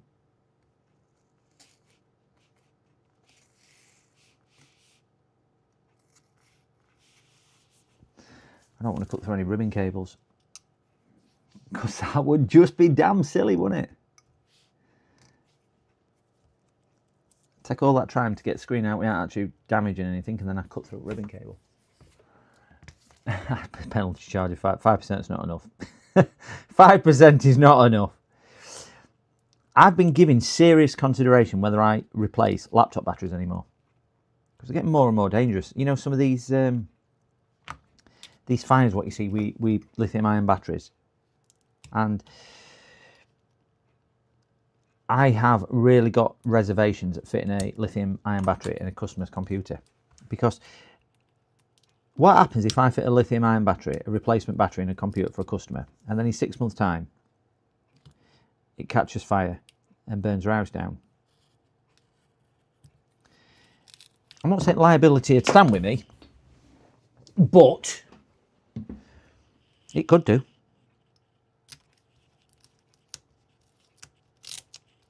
It could stand with me, and it might not be a pleasant experience. And I would hate to think that somebody got hurt, not just financially. Do you know what I mean? That something might to happen, which has caused an injury or something, let alone the stress or distress or financial loss what they might have suffered. So I've given it a lot of thought recently of whether I actually do fit replacement batteries, because I don't make a great deal from them. I don't really fit that many either. I don't fit 20 a month. I probably fit, I don't know, maybe 1-2 a month. It's not like I do, so it's not going to be a great income loss to me, but I just don't know whether I'd want the responsibility or liability of something. Oh dear me, is that a chip? Of something going wrong with that. Certainly if we're using non-genuine batteries as well. Feels more like a driver board. That'll be the inside of the computer then, do you mean? I presume that's what you're meaning, James. The driver board, not the LCD board. It's not. If it's like the other one I did, it's not on. It's not on the. It's not on the HDMI. I know it's trying to get some of the batteries. It's not so much the cost. Because if I said to a customer, your battery is 90 quid, it's their choice whether they have it done or not. But you order from Dell, for example, and it takes 3 weeks to arrive. 3 weeks for it to arrive. And I just don't want it sat on shelf for. I just don't want it sat on shelf for that long. That's me. Fundamental issue with it. Not the cost as such, because ultimately I think customers might pay it. I think that. Right. So I'm presuming, James, that's the. We're looking at the left-hand side then, aren't we? See what microscope has to say.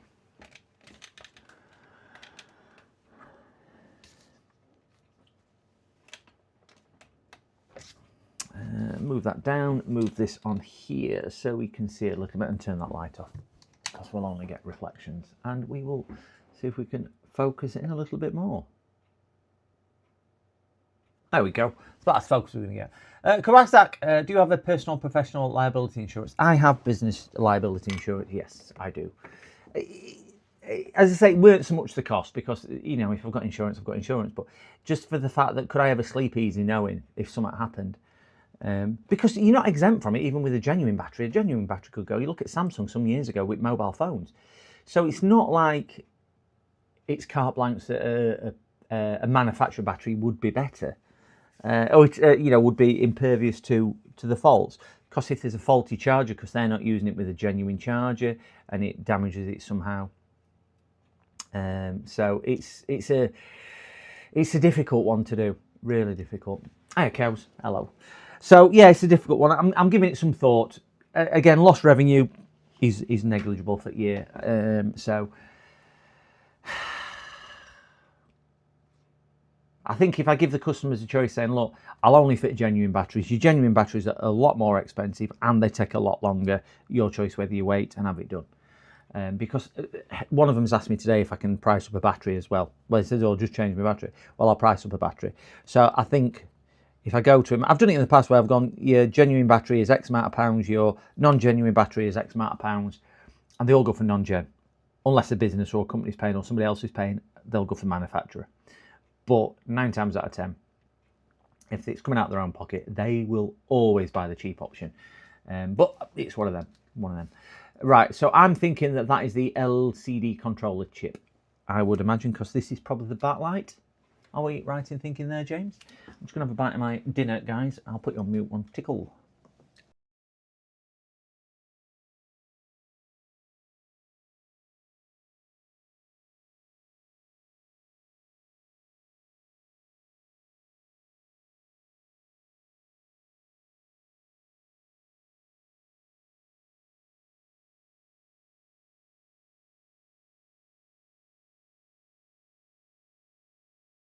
Sorry. Just eating my toast. So, where's my little blue pointy thing? Here we go. What sort of display is it showing? It's just a laptop display from a, I don't know how long you've been here. The issue is, it's out of a gaming laptop, 165 Hz. It's a QHD screen. When we turn the laptop on, picture comes on, and it kind of dissolves across the screen. Quite an unusual effect, in fairness. I have seen it once before, but dissolves all the way across the screen. But the backlight is still on, so it's not the backlight was going off, because this is a scratch on here, which goes to the all the way to the backlight, and that's still white and illuminated, and the backlight coming out the back is still there. But the actual picture dissolves across, and that's the easiest way I can describe it. Is it dissolving? So I think it may require a panel, but we thought we would just give it a shot at see if we can do that. It's showing normal image and fades away. So yeah. People always buy cheap, even if they need 3 to last as long as. Yeah, they do. They do. I think the other thing as well, a lot of customers will go, yeah, we'll have cheap one. I replaced a HB battery in a laptop last year, and I gave him the same choice, and he opted for the cheap one. So put the cheap one in, and after, I don't know, 4 or 5 weeks, came back to me, it's not right, it's going flat. So I ordered another battery. I ended up putting 4 or 5 batteries in. I stood the cost of all the others, and in the end, I bought an original battery and stood the cost of that as well. So I massively lost money, and I did say to him, if this one goes, because I think there were other issues, I think he were after his money back and keep the part, because I don't think the route works, because the tested battery was no up with it. So in the end, when I put a genuine HP in, I said, look, I put your genuine HP in. I've stood the cost of all these other batteries now. If it now goes wrong, I am not working on your laptop ever again, because I'm convinced that that's sorted the issue out, because I couldn't find any issues with the other batteries. Funny enough, as soon as I said that I'm not working on your laptop anymore, he's not been back. Crazy, that, isn't it? Once he realised there was no way of manipulating me on that one. So he ended up paying for 20 quid for a copy battery, and I ended up supplying a 75 quid expensive battery, and all the times going through all hoops and jumping through. But sometimes it's just not worth arguing. Not worth arguing. Anyway, yeah, but certainly with third-party batteries, if you use genuine batteries, not really different from working on a laptop with non-batteries related problems, and better than leaving a failing battery. And yeah, I'll refuse if I can't mend a laptop, I'll refuse to reconnect the battery. Point blank refuse, because I don't know what the issue is, and I don't want to suddenly have an issue with battery. If I leave battery disconnected, I feel a lot safer. And if it's got a third part battery, and I don't even include that back in case, I'll leave it out. If it's just a simple cap, be ashamed to buy a brand new. Yeah, I know. Expensive screen. I thought it feels like capacitor slowly discharging, like it's losing power or something weird. So shall I just check the capacitors? Is that what we're thinking? Check the capacitors for resistance to ground? Is that what we're thinking? Should we get the multimeter out?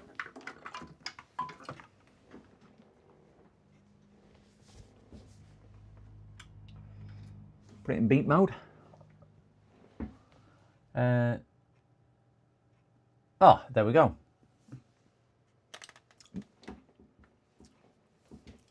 With the image fading away, Pernov, I don't know. Is it like Smirnoff but with the P? I don't know. Is it just a case of checking the capacitors to resistance to ground on the LCD board with the way the screen is actually fading? It kind of it fades down, and forget this because I know it's not a screen, but if this was the screen, it would fade and it'd go across the screen like that until everything had disappeared. The backlight is still illuminated, but the actual picture dissolves away from bottom right hand corner upwards. That's why we're debating that. I'm just going to have another mouthful of toast. 6.5 hours we've been streaming. Just a mouthful of toast.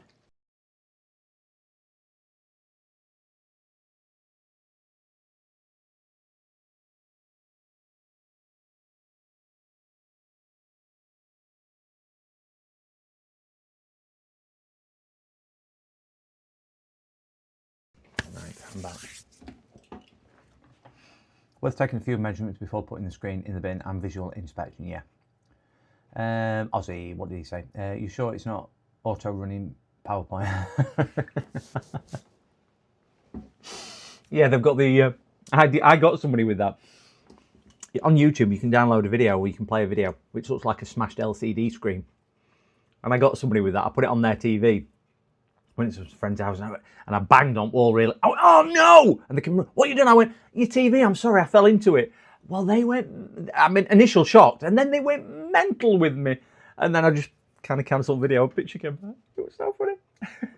They didn't find it funny. They didn't find it funny at all. I'm just a little ship. Oh dear. Right, let's get down to business. Oh, whoever that was who's just hit the like or subscribe button, thank you very much for that. I think I've just seen something come through. 414 subscribers. Wow, 414. I am chasing Rusty Rush Repairs, who's on 425, I think somebody said this morning. So my plan was to eclipse Russ by the end of this month, but I don't think I will. So yeah. So let's see if we've got any. Let's see if we've got any beeps on any of these capacitors. So on one side should beep, but other side should not. So that's obviously ground side. Tom Morgan. To me, it seems something is getting hot and robbing power to the screen, but I've not seen an issue like that before. You'll know. Oh, Russ! Happy birthday. Oh, come on. Happy birthday to Russ. Happy birthday to Russ. Happy birthday, dear Rusty Russ Repairs. Please unsubscribe from him. Happy birthday to Russ. Joking apart, guys. I did send a few people over this morning, Russ, because they're after Xbox repairs. So you have had several shout-outs this morning. You and MK as well. Amongst all the other great people we've got in here. But I'm catching up. I'm in your rearview mirror now, Russ. You need to change gear and get pushing. Get pushing.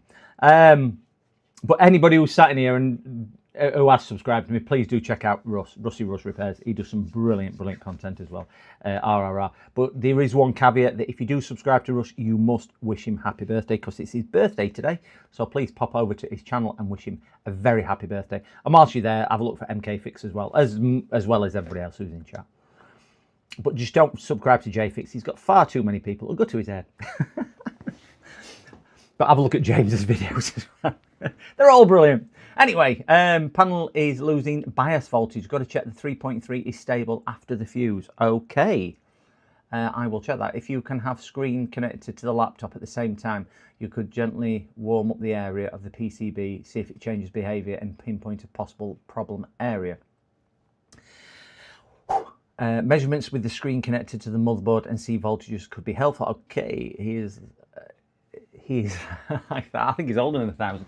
It is actually, what date is it today? It is actually Russ's real birthday. It's like the royal family. He gets he does get a real birthday once a year, and that is in 2 days' time. So what day are we on today? We're on Wednesday. It's his birthday Friday. It is his real life birthday on Friday. So please, guys, if you are in Russ's stream or post a comment on any of his videos or in his channel, just make sure on Friday you do not post him happy birthday. We cannot wish him happy birthday on his birthday because he gets enough of that all year. That's right, isn't it, Russ? Can't wish him happy birthday. Let's just do a quick visual inspection. Just make sure... my dog's whining at me. Just make sure there's nothing on there. Yeah, exactly. So don't wish him happy birthday Friday, but you can do it every other day. But you've got to subscribe to his channel first. My dog's just crashing into the door. Come on, you clown. So what are you doing here? Ah, my dog's here. He's come to see us. Yeah, I know. I know. Let's put that on microscope. I see it. Happy on birthday, exactly. It's nice in Australia, though. Russ likes it in Australia. I will tell you now that Andy from Swindon Repairs, he lives in Wales. Russ lives in Australia. So please don't ask me where anybody is. So I can't see visually anything else. So the easiest one I think I'm going to start with is what Peronov has said, because that sounded like I could unsubscribe. Oh, I can't do that, Tom. We could. Yeah, no, I won't. I won't say that. I won't say that. He deserves a thumbs up on his birthday video. He's going to wear a fancy dress on his birthday video. That's committed him. That's committed him. Right, I'm gonna. Panel is losing voltage. Got to check the 3.3 stable after the fuse. Right. So I'm going to try and connect this up to the laptop. Ooh, I don't like doing this. PCDD, you little shit. Oh, I don't know who said that because I've scrolled up to there.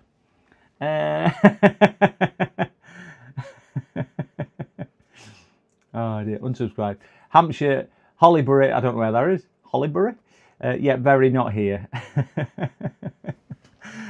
Russ loves it. Russ loves it if you go on there and say, "Where's your fancy dress?" He's got a bit of a weekend thing. Anybody who joined our charity scream at Christmas knows how good Russ looks in his wife's clothes.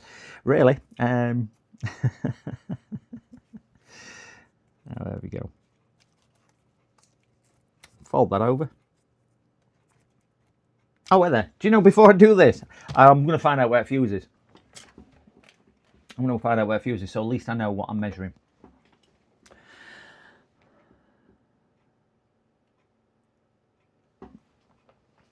So if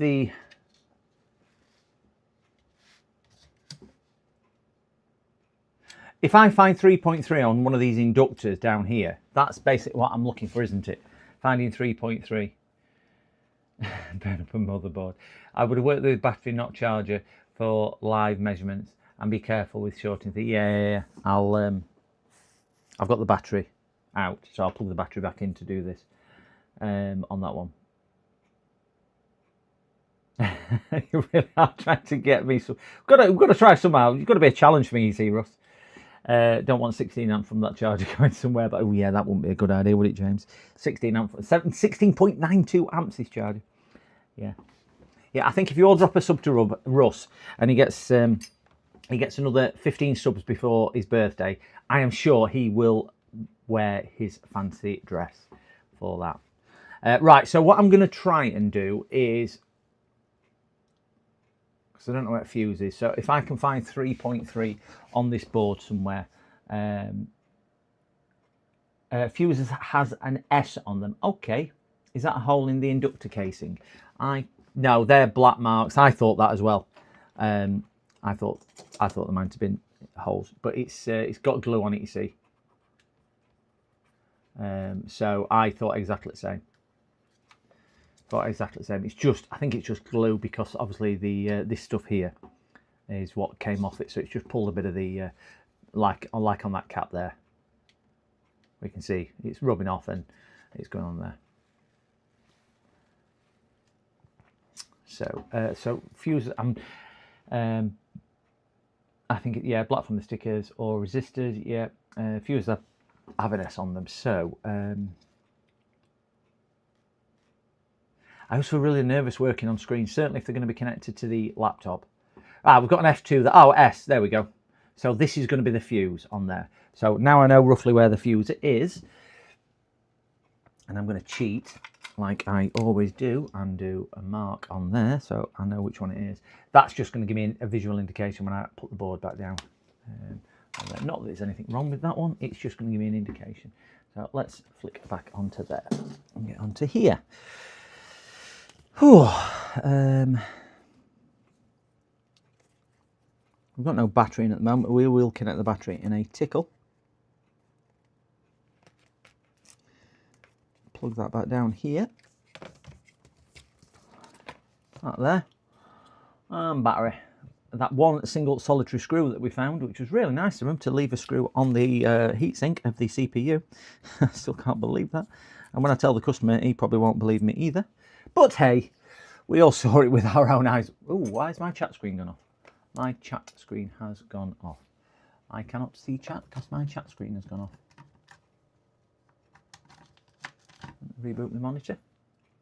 Oh no. Oh no. My chat screen's gone off. Oh gosh.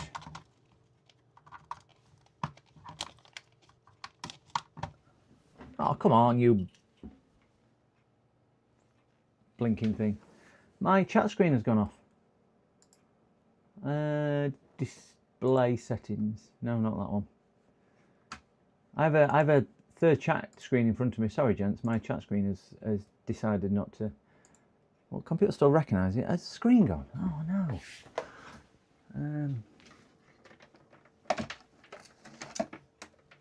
Plug another power lead into it. Let's see if it's drawing any current.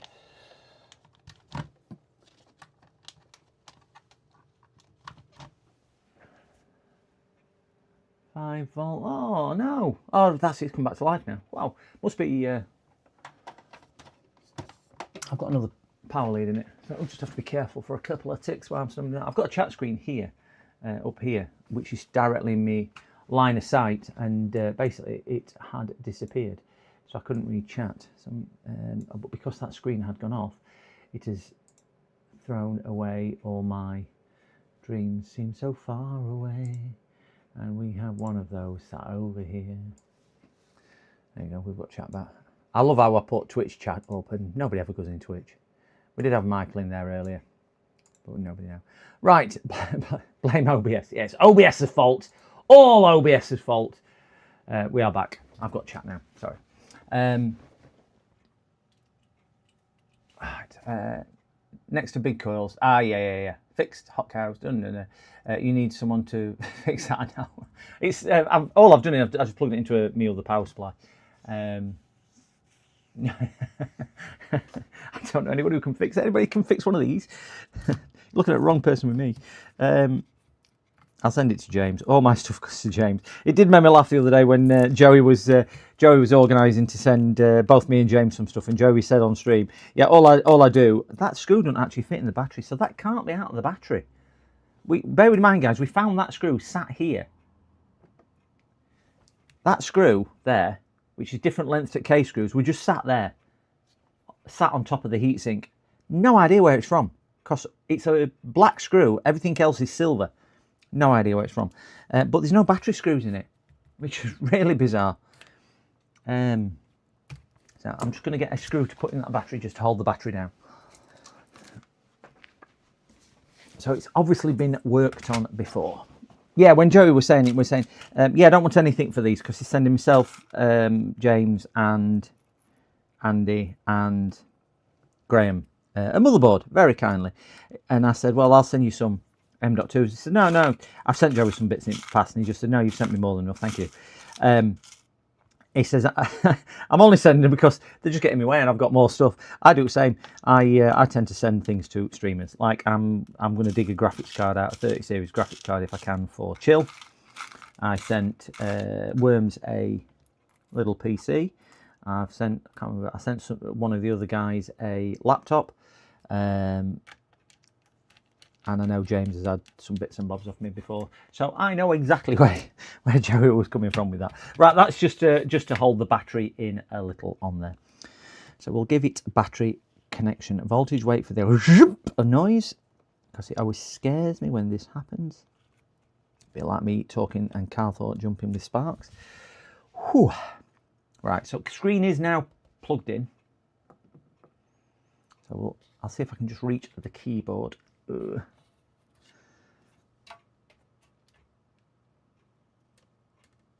Okay, power button's on the keyboard.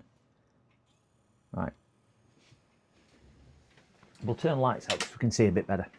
So just keep an eye on the screen. Backlights come on. Give it a few seconds to illuminate.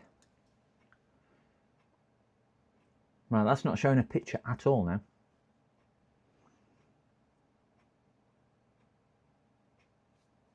I haven't checked them yet. It was working. Fuse going high, resistance is a thing. Yeah, so backlight's coming on, as we can see, because that's actually a scratch on screen, and I've just heard the Windows noise. So I'm going to try and shut this down, disconnect the battery, and just check the cabling, because we don't get a picture.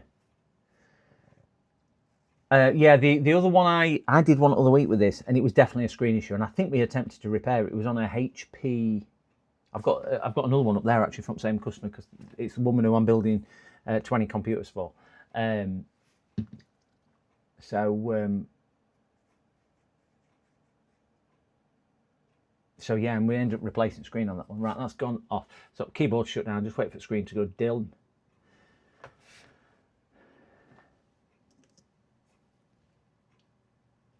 Just going to have to do a hard reset on here, which I don't like doing. Right, that's gone off. So let me flick the lights back on, and I'm just going to check that cable in. Disconnect the battery. We've not had this side unplugged, so it must be screen side.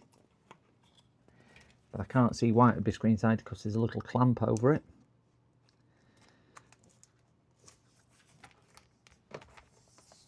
So we'll try it same again. Then if we can get a picture, at least we can flick it over. I'll see if I can replicate the issue, what's happening. So we'll just flick it back on. Lights off again. I'll just let this post and boot. We'll hear it.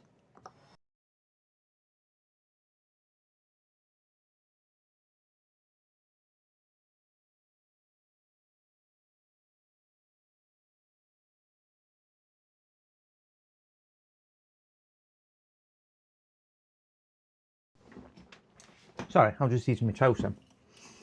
We don't even have backlight this time. It has posted, by the way. We got the noise, but I've got it on mute. I've just eaten my toast. So that's Windows just coming to life. So not even any backlight this time.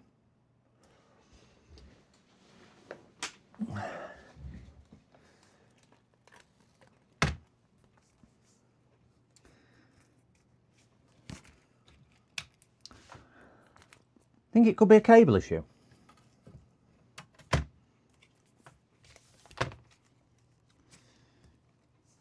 Battery's disconnected, by the way.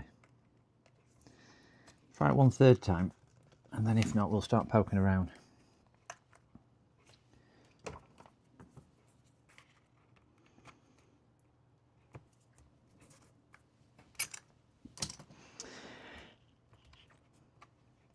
That is definitely connected there. Definitely connected there.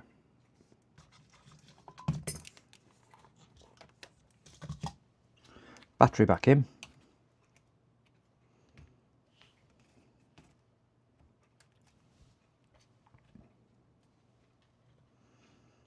And let's see if we can post it. I won't put you on mute this time. On. Lights. Camera. Keyboard's lit up. Screen's not lit up at all. No, screen's gone completely. Yeah, so that's not going to come to life. Not even backlight or anything's working now. Okay. Let's try this pressure.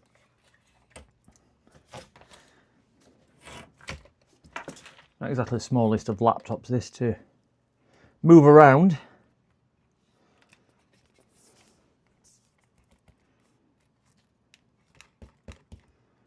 Now, I'm pushing the connector just to see if there's any. I know the keyboard light's gone off, but that's gone off through lack of use. Check voltage on ribbon cable. Yeah, I think I'm going to do that. I'm going to have to turn the light on though because I can't see.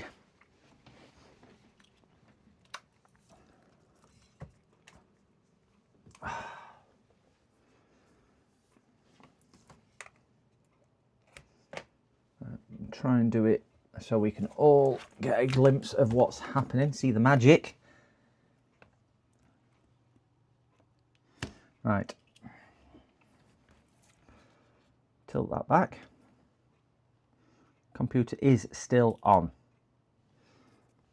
A bit of tape, just hold that down so we can see what is what, and we will see if we can try them voltages. I might just hold it in place a little, and we'll do the same with a bit of this tape for the okay. All right. Get my microscope on.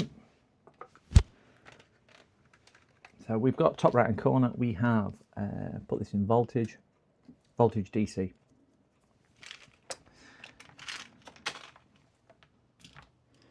So where's that S? We'll try that fuse one first because that's going to answer some questions in it if we've not got voltage after that.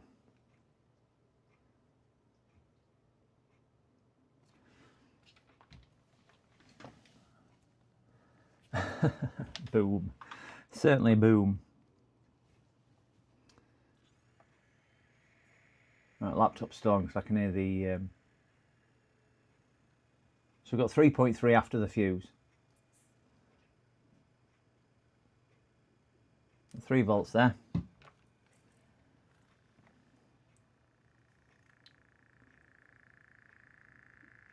$14 there. Nothing on that one.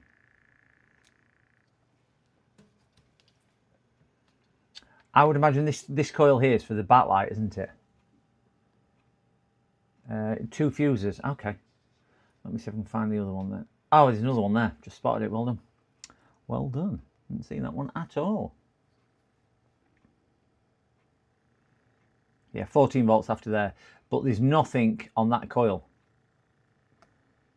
And the lid's open, so it's not like it thinks it's shut. And there's 14 volts on that one now. We've still got no backlight though. I had nothing on that a second ago. No, sorry, nothing on that one.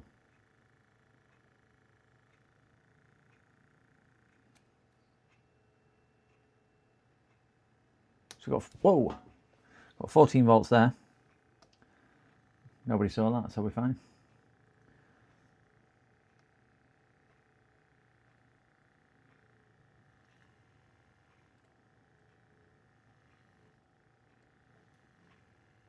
That fuse is no longer registering anything.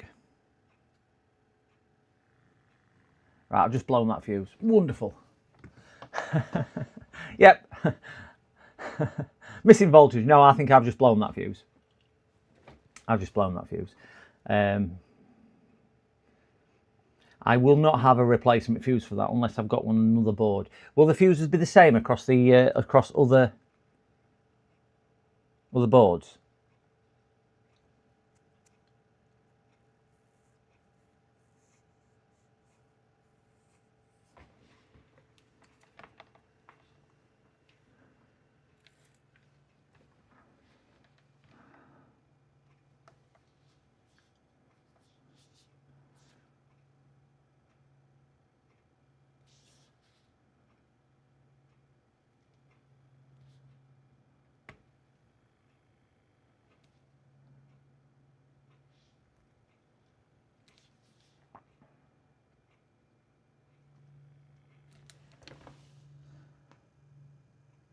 Proper calibrated wire. 4 amp. It's a 4 amp fuse. Yeah. I probably will not have a fuse unless I've got one on another laptop board. So let me just turn the computer off.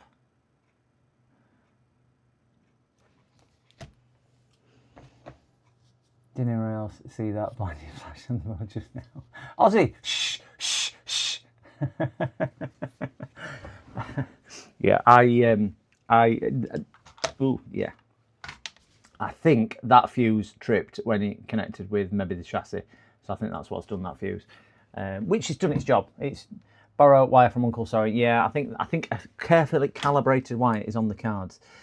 So let me get a small soldering tip in my soldering station. Turn that on. Turn that on. Let's warm that up. Let's get my solder out. Which one ticks while I get my solder and magic foot alerts.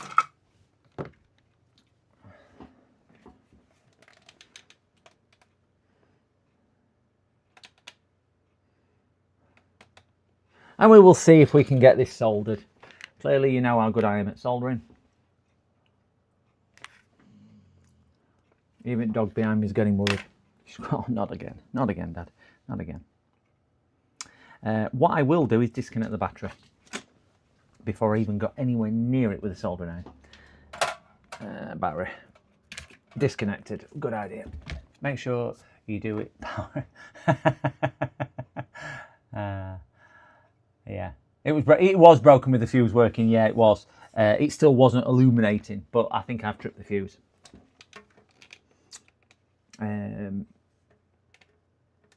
there was one of the coils further down which we weren't getting any life for. So its battery is disconnected now, and let's just drain the board. 15 seconds to see if there's any. Let Maddie solder. Oh dear.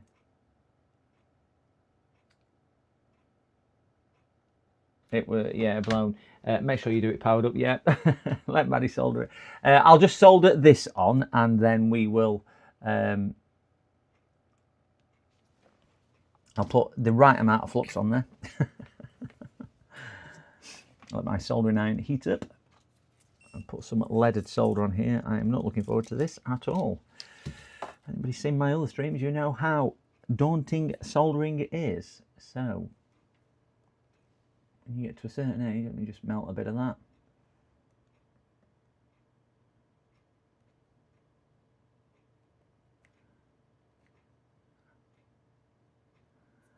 I've got a bit on there, bit on that side, bit on that side.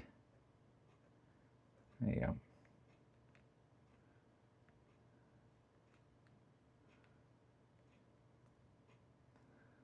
We've certainly got a little bit on there.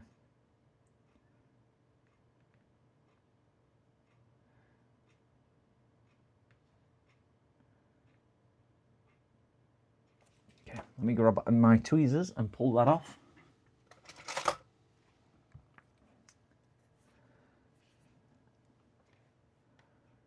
I'm sure I'm not doing this the right way, but I've got the soldering iron.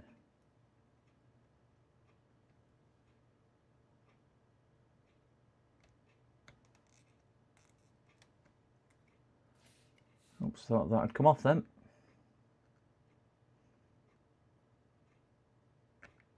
There, now it has. It's there. There we go.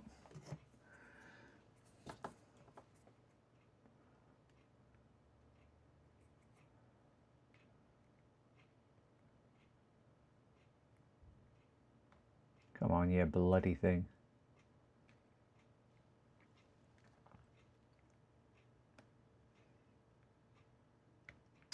Oh my gosh. Too much coffee, this.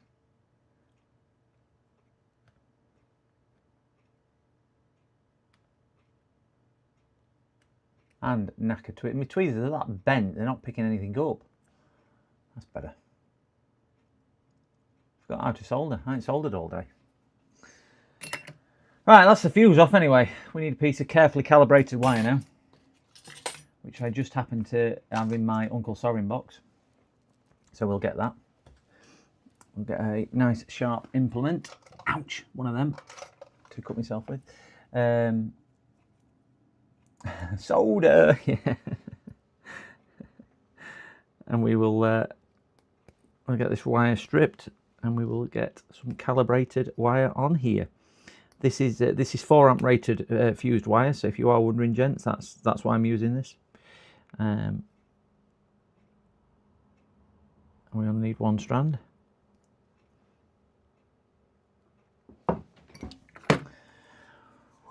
I thought that were hard. Wait until I start doing this.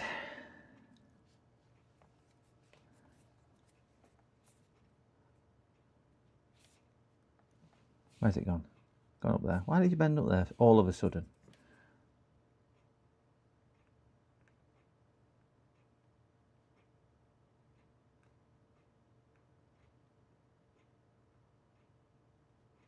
Do you know what? You watch people do this and they make it look so easy. And then you watch amateurs like me and you realise it's not. I don't profess to be a good solderer, by the way, guys. I just say I'll give it a shot and try.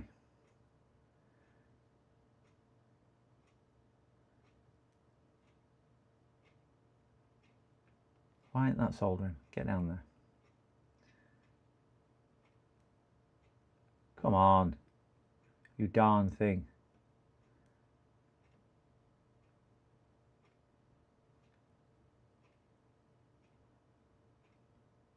My gosh, why won't you stick? That's it.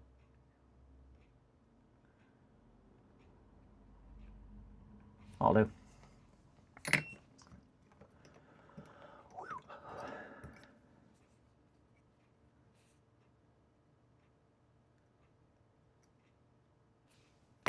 Just put this end back on, what I've just managed to pull off. If you want lessons on how to solder, just give me a ring. I'm available.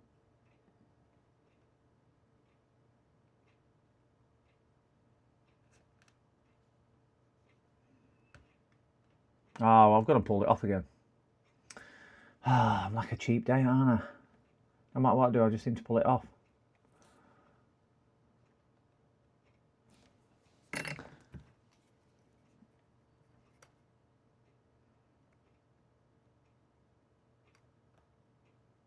Yes, I know it's painful to watch.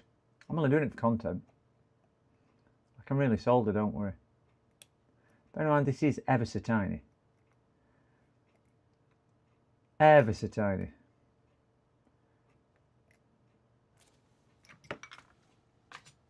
I ain't got the world's best eyesight or hand coordination.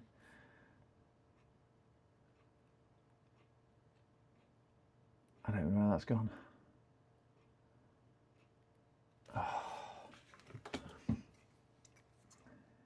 You'd look at these young whippersnappers like Nando doing this, and he'd have this done already, wouldn't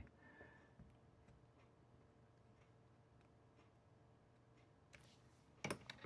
Me, takes me 4 hours to just put a piece of fuse wire on. I'm going to throw these tweezers away once I've done, because they're crap. Where's me other tweezers? Here's my tiny ones.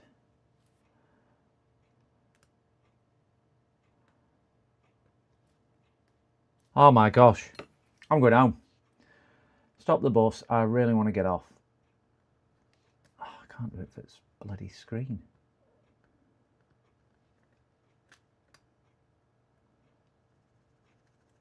There you go.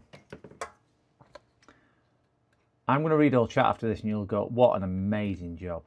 Because I can just feel the admiration coming in. Right, that's it, done. Mine then doesn't show the other. I know, that's what I'm trying to do. I can just feel everyone going, oh, somebody subscribed. Thank you, Igor. Thank you so much for that. I love the gratitude of, we've just got to see more of this terrible soldering. Thank you so much.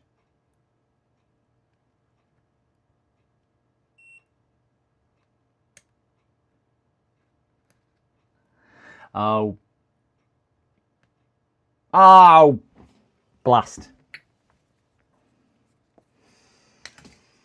You're going to have to tune in next week just to see if I've managed to do this. No wonder it's a 10-hour stream. 9.5 hours just doing this one fuse wire.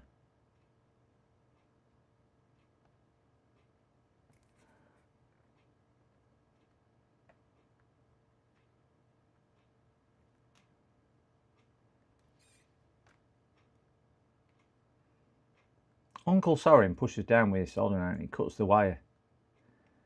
I have no idea how he does that. No idea at all how he managed that. Let me try these blue ones. I don't mind, I've knackered all my tweezers in, that's the problem, because I throw them about. Zach would go mental with me if he saw my tweezer box. Just don't tell Zach. Even my new pairs I've damaged. Ooh, got some ceramic ones, I forgot I've got them.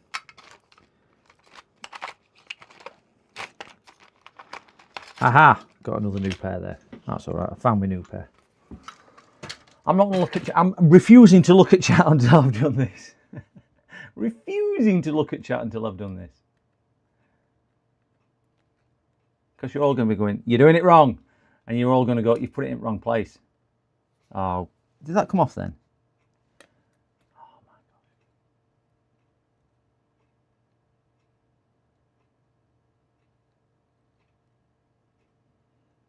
There we go. See, it weren't as hard as I made it look. Look at that. Better than factory.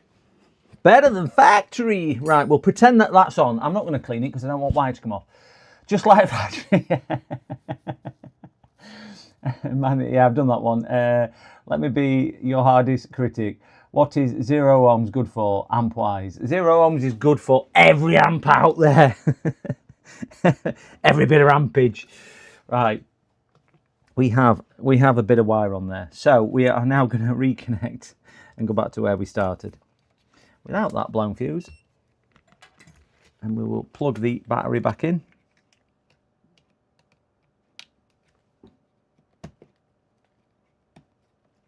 And we will turn this over. Whew. And power on.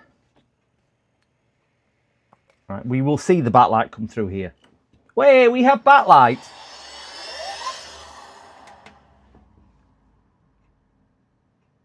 But do we have picture? We didn't have picture. So we've now got backlight again, that's fine.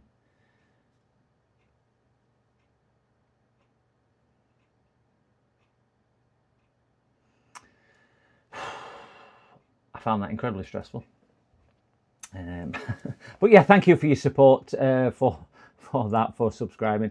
I'm on the grand total of 515 subscribers. Sorry, 415. I got a bit worried then. 515. My dizzying heights. Right, we've still got no picture. We have backlight, as we can see. Give me fuel. Give me fire. Fire. So we need to measure now some more things. So we've got 3.3. We just need to see if we've got any other voltages missing. And I'm going to try and get my microscope on where I need to show everybody. So we'll get back on here, and I'll try and do this time without blowing any fuses. So if I blow a fuse, I really do apologise. So on that inductor we have nothing. Nothing on that inductor. That fuse there. 3.2. 3.3. So we've got bits on there. I'm going to have to move the microscope because I can't move the computer. We have another inductor just there, which we've got 3.3 on. We've got this perfectly calibrated fuse there, which we should have on the output. 14 volts, yeah. We've got 14 volts there. And the last inductor, we didn't have any voltage on here last time. So we've got two inductors without any voltage on. 14 volts. Right, so we've got 40. This must be the backlight circuit. That must be the backlight circuit. So we've got backlight, we've just not got picture. Check your fuse. My fuse is absolutely fine. I don't know why there would be any question about how good my fuse is actually.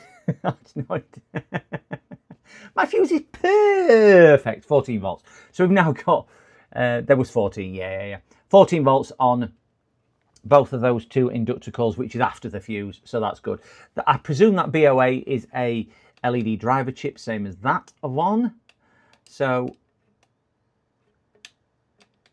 I think, and I've got fuse, I've got voltage on there. So where do we think this issue might be arising? Because when the picture disappears, if you can imagine this is the screen, you've got a picture on it and it kind of doesn't go dark, the actual image drains away. That's the best way, pixelation away.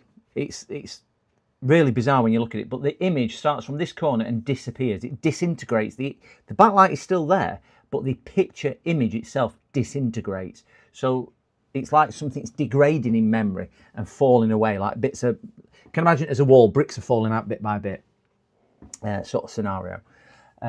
So that is where that is.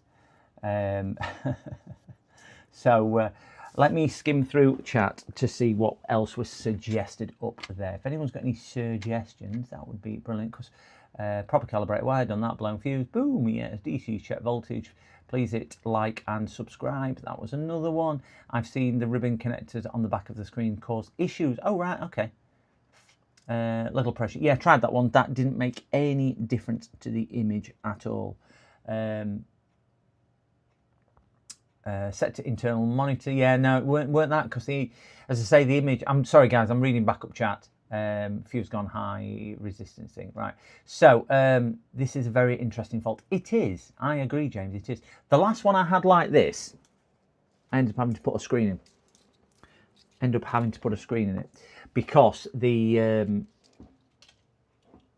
if you remember, I probably might not remember, we thought it might have been that chip there, some loose connections on there, because when we were flexing the board, when we were flexing the board, it was working and not working. But that one did it after being on for about 30 seconds to a minute or so, and then it would fade away. This one is just not showing an image, and then you criticise me for touching it back at board because I shouldn't really be touching it back at board because we've got high voltages, and my eyes would light up. So I'm not going to touch back of the board yet again and do the same. So should we just have a look, see if there's anything under thermal camera getting super mega hot? If there's anything going, I'm warm and I need a bath, I'm too hot. Let's have a look under thermal imaging camera. Let the camera boot up, and then we'll flick over to thermal camera.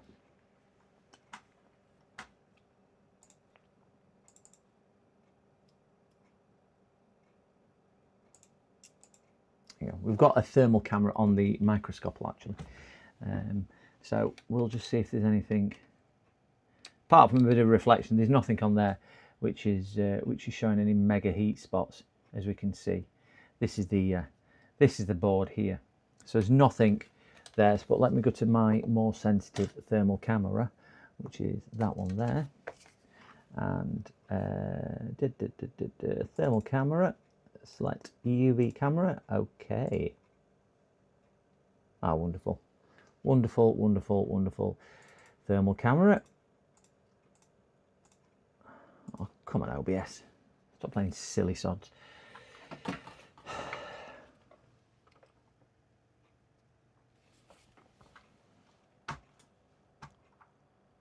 Okay. Yeah, new screen will fix it, but I could possibly fix the thermal cam. Good shout. Yeah, we'll have a look at that. Have you got a spare or cracked working screen with the same socket to test? I probably have. Yes, I will try that as well, Raptors. It might have failed now. There's no. Yeah, I think it's failed altogether. I think because there is no video now. If we can, so let me turn my thermal camera this way. It won't be right orientation for you guys, but it will be for me getting it along. So we can see some capacitors and things like that. So they're normal temp. Inductors looking okay. That's the LED controller, which you would expect to get a little bit toasty because it's kicking out. But there's nothing in there. But video has gone completely. So let me stick that to one side. What I want to do is see if I've still got HDMI output. So let me get HDMI.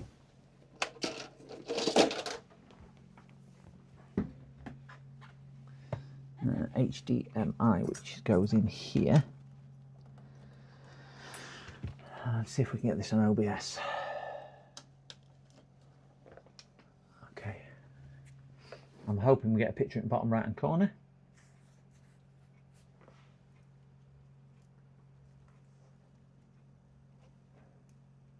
Just turn that off. We'll boot that back up. And that's on there. If we get a picture, it'll appear in bottom right. Somewhere there. Ooh.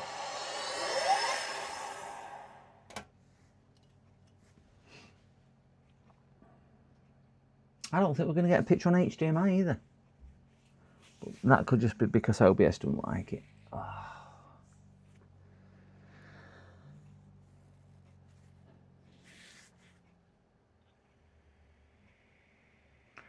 So I will get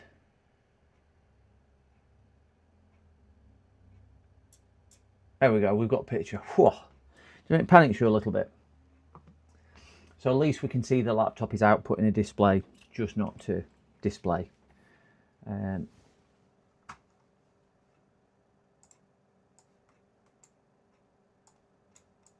Just stick that in center a second because it will show his name, and I obviously protect customers' privacy, and we're just going to shut down. So at least we can shut it down properly rather than doing a hard shutdown each time. I will have a look now, see if I've got another display. I probably have. Just wait for that to shut down. Right, we'll see if we've got a replacement display. And see what we can muster to get this. But I do think it'll be a case of a full display replacement. Let me get my pile of screens out. I think I had a 40-pin test screen out yesterday. 30 pin. That's a 40 pin. Right, let's try this 40 pin and see if this is any better. That's my 30 pin test screen on the floor. Well done, you nugget. Carefully put this here. Unplug the battery. Drain any residual current and voltage. And get the screen swapped.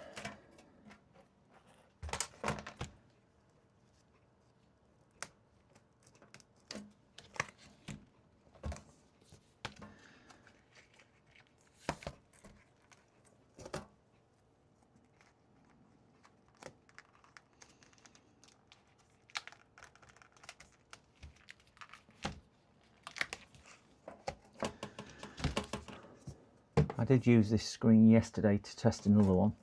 I know it's not the right size, but it should give us an idea whether the computer is still giving us the same issue, but I very much doubt it will because I do think it's a screen issue. Let's power on.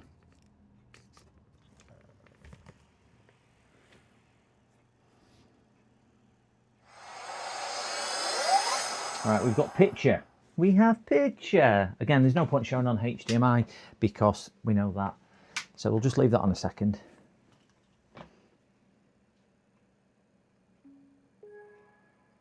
I tell you what, it depends what he's got a refresh rate set to because it's a 165 Hz screen. And I bet you any money, mine's not 165 Hz monitor. So, so that might be why that's not showing there. Might be why that's not showing there. I think I'm going to have a conversation with the end user and say, I think it's the screen. It showed the screen, yeah.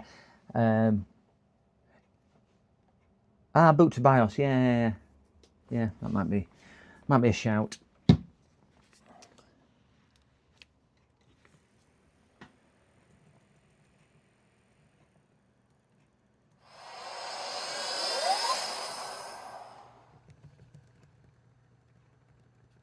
Come on.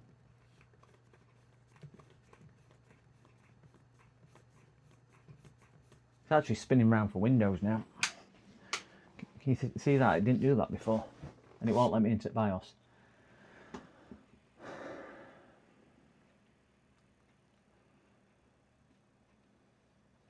Just let me into Windows, you bloody thing. There we go. We have picture. Right, so on this screen before, after about 20 seconds or so, literally the image from this corner here would start dissolving across the screen. So I'm just going to leave that on for about 20 seconds and just see if anything happens to that. F2 is, right. I might have missed it then because I was trying to hit those. Couldn't hit it.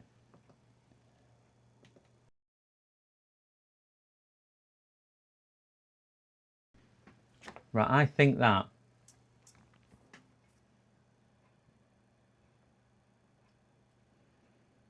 yeah, I think that's going to be a screen then.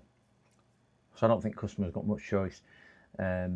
He thought it was screen. He thought it was screen to do that.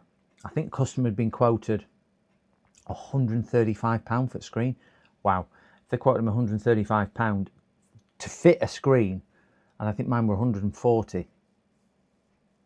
Yeah, I concur. I think we can all come to the same conclusion. We're going to shut this down. Ooh, without dropping the test screen. Right. So I would say, so that's shut down. So the stuff I'm going to quote him for is a new screen and a full strip down of the fans. I'll show people fans. I don't know if you saw it on one of the early streams. I'll disconnect my test screen and then I'll show you fans. I'm just waiting for it to shut down so we can pull the battery. And then once we pull the battery, we can do this. Get that turned off. Put my test screen out, which is there.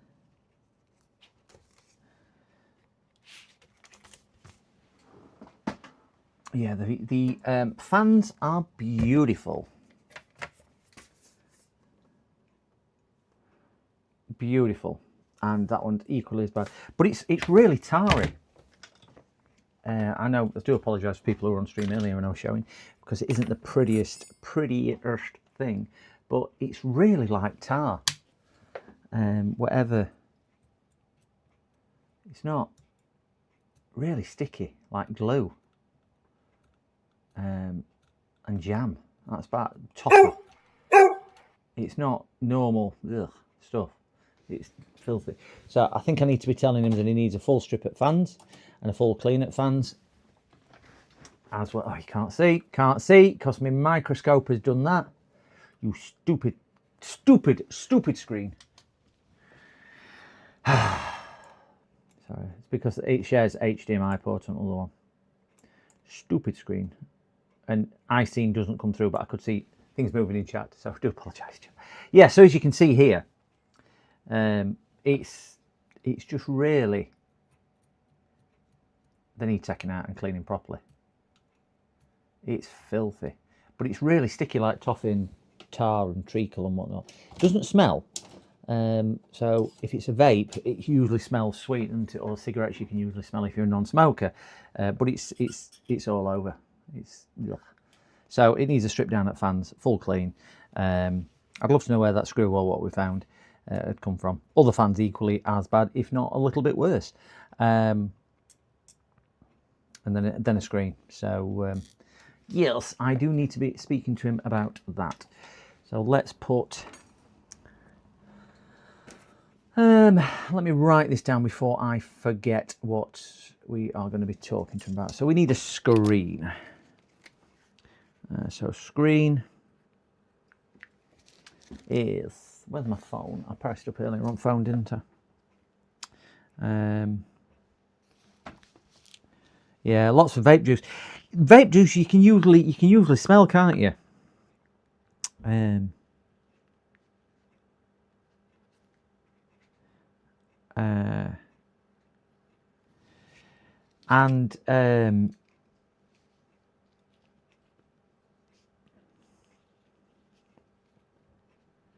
A clean, crikey. Strip all them down. We're going to be looking at, if he has it done at the same time, he's going to be looking at that. So if he has it done at the same time, I'm going to be charging him that much. So I need to give him a tinkle and see what he says, and explain to him that we found a rogue screw. See if we can figure out where that rogue screw goes. Oh, so that's another one I will need parts for. I'll just put my 2 test screens back. That's one we cannot fix today because we do not have the parts. So we will put them, but we've got a few more to go at. Don't you worry a little nuggets about it, guys, we and gents and ladies and people. We have, just remind me when I do that one, I have put the fake screw in there, or the screw what doesn't go anywhere. We have others to look at. I want to see if I can get rid of this ribbon cable before I do anything else, because I don't want to tear that ribbon cable off. Because that's for his webcam. And is that his phone number? That is his phone number. We will pop his phone number in there and I will ring him later on. This one can go over here and we'll move on to the next. Need to shift them batteries, like I was saying earlier. Right, we'll move on to the next. Right, so that's done. We've done that in there. I think now I can go on there. Let's move his charger, because he had a beast of that 17 amp laptop charger. 17 amps! Crikey! It's rare that I look at charger things.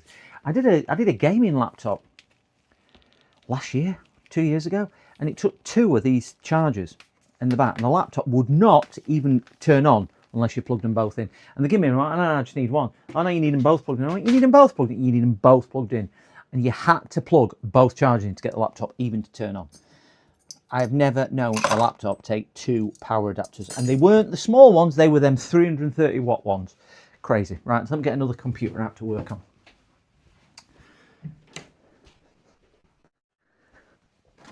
Oh. Right, I've got a Dell. Got a Dell here. Hello. We have a Dell to work on, a beautiful Dell. So let me just move the customer's details, which are there. So this was dropped off this morning with an issue with Windows not loading. So had a new hard drive late last year, and I just need to find my tweezers before I start that one. I don't need tweezers. Had a new hard drive late last year, and he's used it. We'll have a look how much he's used it, but he's used it for quite a while, and now says it doesn't load. And I think originally he was thinking it was something I'd done, even though it's clearly not, because it was working when I gave it him back a month ago. But he's brought it back to me anyway, and we need to figure out what's up with it. I suspect it's either a Windows update that's gone through, or how much you betting it's got Norton antivirus on it, or something similar to that, or McAfee, or something like that. It'll have what a terrible antivirus is on. If it had, I would have told him at the time never to put it on your system. And people go, well, I'm doing it because I've paid for it. And I'll go, okay, you do what you want then. Don't ask me and don't blame me when it goes wrong. And it's probably on there and that. I'm just looking for a set of tweezers, because I've got all these tweezers and I'm looking for some good ones to use as my thing. Let's be quiet, put them in there. I know what Nano feels like now with all my tweezers. I want to buy some solder. I bought wrong solder, and look at the thickness of that solder. Couldn't solder pipes with that for welding, for plumbing.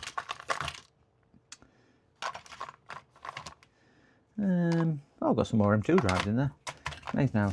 Hey James, your CPU sat here waiting for you, by the way. When you get your motherboard up and running. Right, I've lost some tweezers. I'm going to have to order some new tweezers off AliExpress and order some new tweezers, because I haven't got...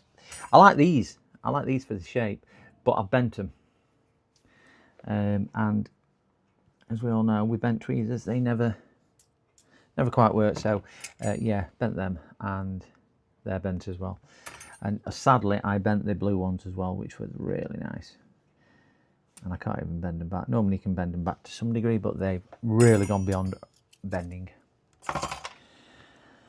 Oh, never mind. Don't even use them ceramic ones. Bought them ceramic ones, never used them. So keep them to one side. Keep them to one side, and throw them crap ones in there and get rid of that.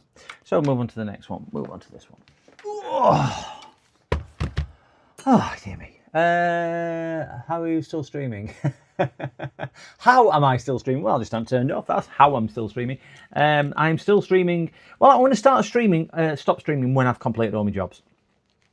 Unfortunately, we've had probably about another 4 or 5 dropped off. So some of them we haven't got to the bottom of because we need parts, and some of them I just need to talk to customer about. So some of them won't be finalised today, but we have diagnosed, which is half the battle, as we all know, and then they can be repaired on another stream. But you've just missed an interesting one. We use multimeter to test some voltages, and microscope to do some things, thermal camera to do other bits and bobs. So you can see we have the thermal camera on screen, what we've been doing under the microscope. So I hope you're okay. Anyway, did you guess who's back? And he's back. Oh, cool. Yes, it was. It was stressful. It was stressful. Don't know if cool is the right word, but it was stressful. So, hey ho, hey ho, hey ho. Anyway, we have this one. This is probably more software related, and nice Dell laptop. We were going to just try and power. I will just try power.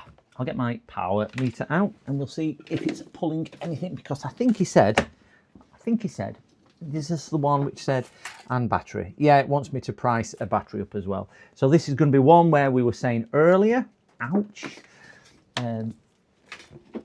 that we may not quote him on there. So we are sat at 20 amps. We won't need 20 amps, so I'll knock my ampage down on my power meter, because we certainly don't need to be kicking 20 amps through it. Nowhere near. We'll take that down to more respectable. Oops, 10 amps. 10 amps, done. Don't need more than that. I'm up at 19.5 volts. We need a little bit more when I'm passing it through this special thing. We're going to 19.9. So we are sat at 19.9 volts.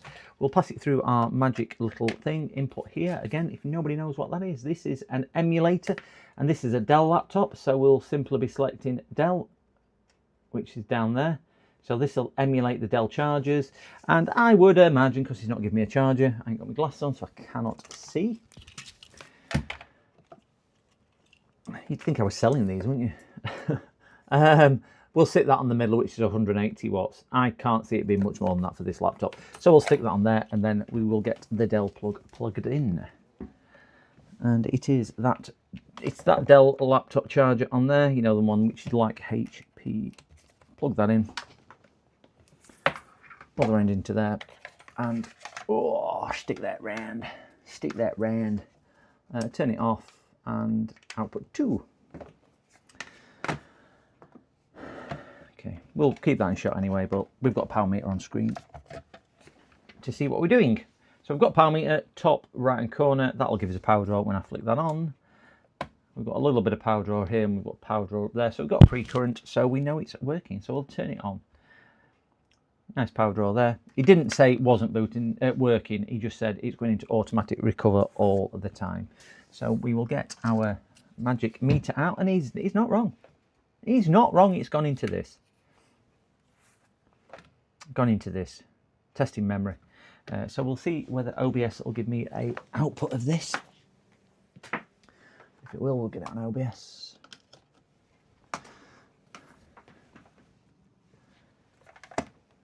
Come on, Mr. Dell. That one there. Oh, that's good. Screen flashed off. So if we get a picture, it'll appear in bottom right, and then I'll go on full screen if we do. Get my magic memory stick plugged in and turn that back on. Pulling an amp. We've got Dell on screen, just no Dell on OBS. Now it's not going to kick out for OBS, so we're going to have to really just put up with moving the camera to the screen. Can't really do anything other than this, which is really annoying, but it is what it is. I will turn reflections off. I have a telephono call coming in. Bear me 1 second, gentlemen. PC repairs, how can I help?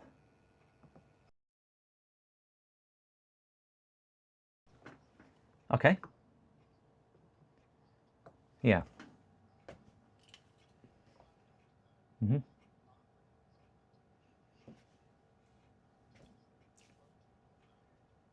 Oh. Yeah.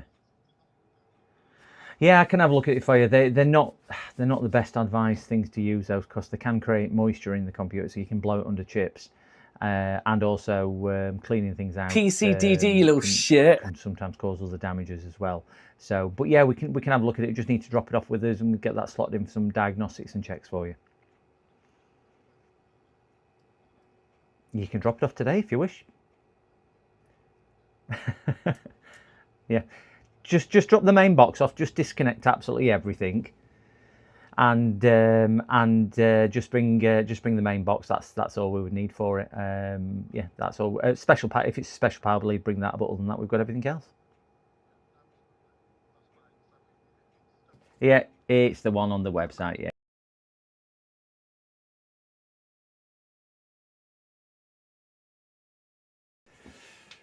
Right, that's another one. He's cleaned his son's computer out with compressed air, working fine. So we thought, I'll clean it out, and now it doesn't work, which is wonderful. So we've got another desktop coming in, and we'll see where that is going as well. So we'll see where it's going. Right, so we'll boot this back up. Sorry, I was just getting to that screen there. Thank you very much for that as well, Ozzy. It came through. It came through. I'm a little boop boop ship. Is there a user manual? I'm so ashamed. What for? I just went to a shop to ask for a refund for my multimeter, but I had put the wires the wrong way around. Don't be ashamed. It's a learning curve. It is a learning curve. Do you know, if you get things right every time, you're doing something wrong. That's the way I think, because you only learn by what you do wrong. Just turn that one off. So yeah, don't be ashamed. Don't be ashamed. Anything you do, it is just a learning curve. And you've learnt something there. I'm just trying to get this straight.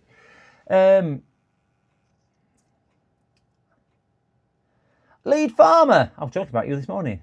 He spins the fans. Yeah. Generator power. IC chip. Yeah. That I did say to him because he used a can of compressed air. I think I know what's up with this. We had another one like this. I've got another one sat on the shelf with similar problems to this. Where's F12? That one there. So I'm hoping it's not the same thing. Yeah, he's used one of them compressed air cans, which can have a bit of moisture in, but he's probably blown stuff all over the place as well. And if he's been going a bit mad or then thought, well, I'll take vacuum in there as well, as he knocks them off, as he knocked a component off, as he knocked a wire off, as he dislodged his RAM. Yeah, is it just unfortunate? So, yeah. Shrew Plays. Do you know what? I don't think there'll be anybody sat in chat which haven't made a mistake. Especially me. So I'm not going to say anything other than that we all learn by what we do. Right, let's go to maintenance. Let's see if there's a... No. What did I just see up there? An overview. 68. Again, I can't show you. It's not going to output to OBS, so we've just got a horrible camera pointing at the screen here, gents. I've got no other thing on here. Boot options. I wonder if I can boot into my... let's get it Windows Boot Manager. Do that. Do yes. And let's do an exit. And then hopefully it'll boot off my memory stick. And then we might get a little bit further. Cracking, it's a bit... But again, guys, Shrew Plays, you've got a wealth of knowledge sat in chat. A wealth of knowledge sat in here. So please utilise it wherever you can. I certainly do. And it makes me look amazing. Because believe me, I wouldn't do half of this without them in chat. They are awesome and phenomenal people. But we all hold skills in different ways. I can juggle 3 things. I bet there's people in here what I can't juggle. So just because you haven't got a skill which you think you should have, don't mean you haven't got a skill what nobody else has got. So yeah, aborting test. I'm gonna try and do that, and let's try and get back into F12 for a boot menu on here. We'll try and boot off. Is it F? I thought F12 were on there, so let me find F. Yeah, it is F12. F12 came up there. I thought it was. I thought I'd seen it. I weren't saying, oh, he knows where it is. It was just that I thought I'd seen it. So we'll select that. Hopefully it'll come on, Ventor. Yeah. So let's see if we can get into now. The customer says he's only used it twice. CG, hello, CG, hello. Ooh, somebody has just hit the subscribe button. I do apologise, gents, if that was you who hit the subscribe button. It doesn't show up on my screen. Oh, it could have been somebody hitting like, sorry. It doesn't show up on my screen for some unknown reason. I don't know why. So if I miss it, I really do apologise if you are hitting the subscribe or like button. I am chasing Russ Repairs. I am about 15 to 20 behind him. And if you're not subscribed to me, please do so. If you're not subscribed to Russ Repairs, please check him out as well. Ever such a nice guy. Does a lot of consoles and so on as well. So we are trying to get this in focus. We're going to boot into a Windows PE environment. It's got some test and diagnostics software on. Freely available on the internet, this software. Sergio Cerulac. Yeah, it begins with S. Run 435 here. Yeah, there we go. He's 20 in front of me. He's been about 20 in front of me now for about a week or so. So Russ is on 435. If you're not subscribed to Russ and you are sat in my chat, please consider checking Russ out. But only after you've subscribed to me as well. It's his birthday on Friday as well. He's wanting some love. Right, guys, did you see that that's gone off? This is done. This is done. And James will remember this because I've spoken to James about this computer, JFix. We did one 2 weeks ago. That had a hard drive in it as well. and about 2-3 weeks after the hard drive got put in, had a similar issue. It's now sat on my shelf up there. And J. Fitzjames will remember this because it's heading that way. It's another Dell. I'd love to know what Nathan might shed on this. That's the one we're having Linux on. Don't get excited, kitten. I said Linux, but we're not putting Linux on it just yet. So this is the other Dell that James J. Fitz is going to have a go at replacing maybe the chipset, and it's the chipset what's gone on here. And what's happening with this one, you might remember it was the really dirty Dell what we did.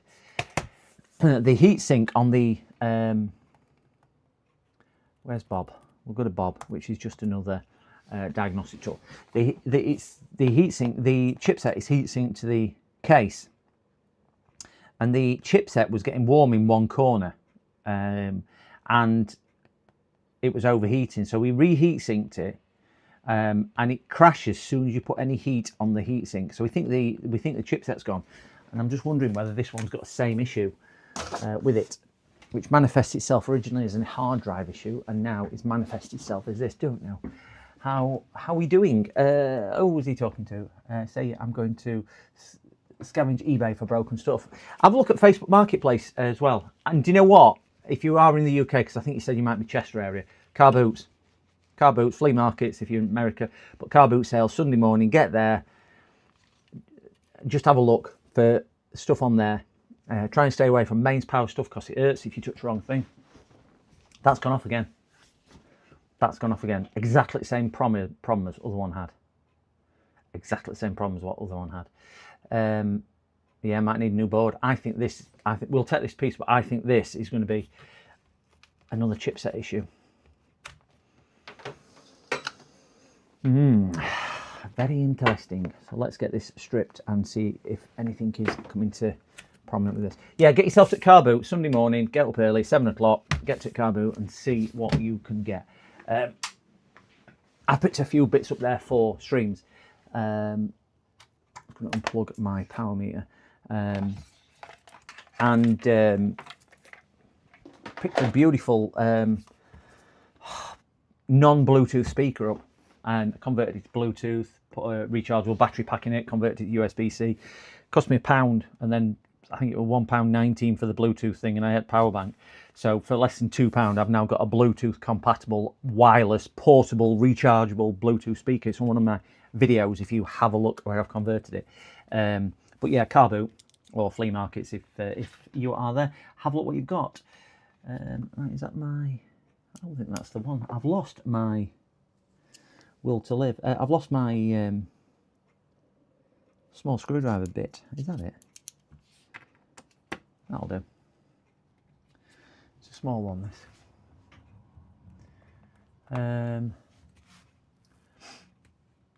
Amazon have their own... Yeah, they've got their own returns website. I think it's a miss with Amazon. That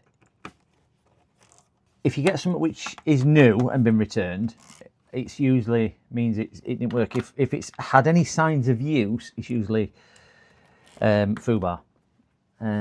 But if it's a new one what's been returned, it's usually just a loose connector or something similar to that, which is a lot easier if you follow basic diagnostics.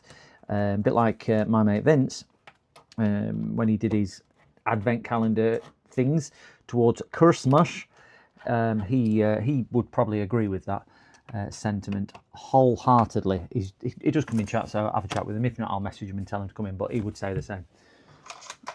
But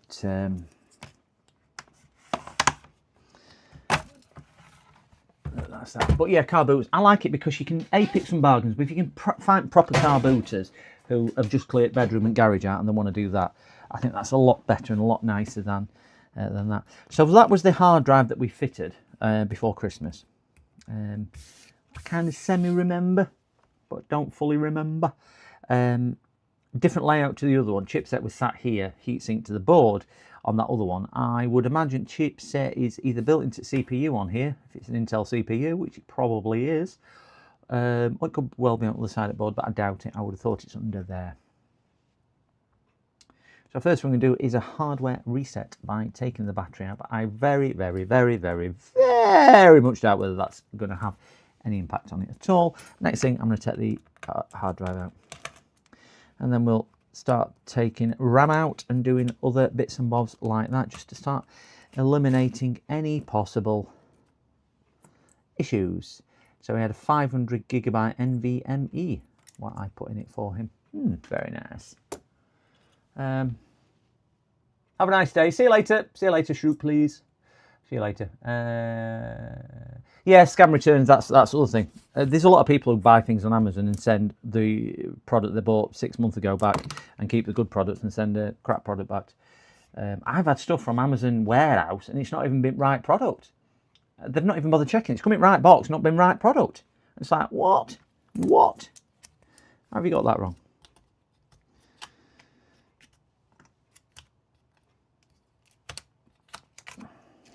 Right, we have 2 gigabytes of PC4 2666, 2 gigabytes of 2 8 gigabyte slots, sorry, not 2 gigabytes, 2 8 gigabyte pieces of 2666 PC4. I hope that's fog outside and not smoke. Right, so let's give it. We've got no battery, we've got no RAM. We'll put 1 stick of RAM back in. We'll put it in a different slot. So we'll stick that one in slot number 2.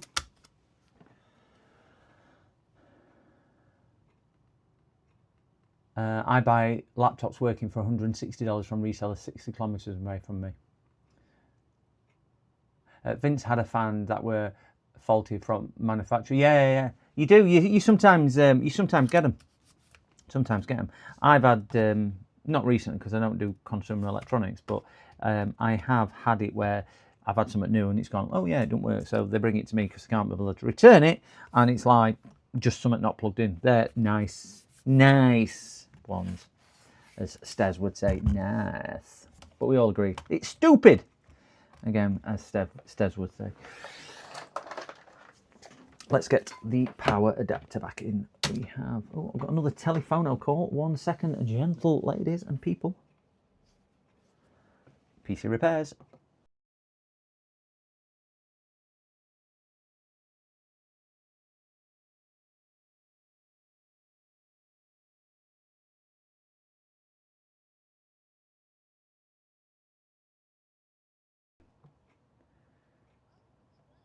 Yeah, all sorted, all mended, all working and everything else. So, yeah, you can pop along and collect it this evening if you so wish.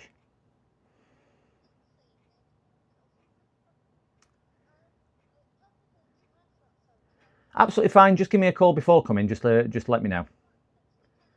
It is, yes. No worries at all. See you later. Bye-bye. All right, that was another one I said, don't bother ringing me, but they've rung me. Ah, dear. Right, so that's another one which is coming to collect tomorrow, probably. So that's all good on there. So let's get some battery power back on here. CX did that, a person on Discord. He ordered DDR5 now and received DDR4. Oh, wow. I wonder if CX actually knew that, or whether the person packing it thought I could do with some DDR5. Because I've had that from Amazon. Certainly had that from Amazon, where I've had computer items stolen, CPUs and hard drives and things like that, M2s and things like that. And you just get an empty box, or you don't get a box at all. Envelope's been opened and something else in there. I'm just going to turn this back on. When I actually turn the power on, there we go. We'll turn this back on. We've got a bit of pre-current. There's no battery connected here. So this is just going through its power cycle, and if we look up here, that should go down to 0. We'll get a memory stick plugged in with, it's got Ventoy on, so at least we can boot to that. We'll just let it do its business. So we've got a Dell logo. We need to, the amount of system memory has changed. Yes, we know that because I changed it, and we'll keep on tapping F12. So we can get through to a boot or BIOS or whatever we want to call it. Right, one time boot, and we are going to the memory stick.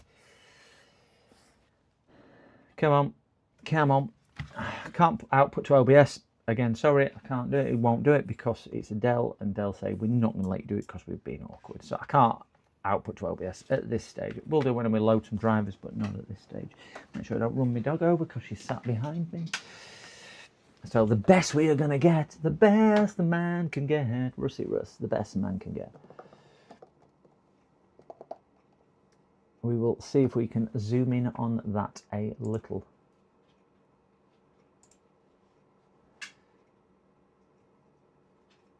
Ah, very interesting, Mr. Bond. Come on then, come on. We are flashing, we are flashing. Might take a little bit longer to load because it's going to have to do it through a RAM disk back onto here, back onto the USB, because I do not have an additional hard drive in here. Because if you recall, we took its hard drive out. We have got a test hard drive there, which we will try next. But if I am correct in thinking, this will load halfway through Bob and crash again.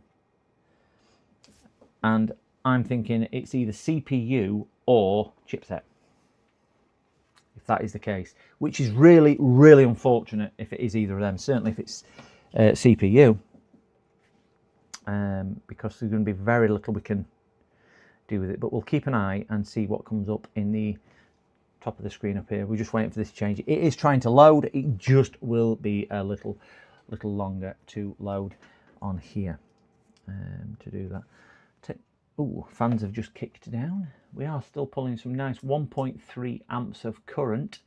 So it's certainly having a drink in it. It's certainly doing something. Oh, we have two people outside.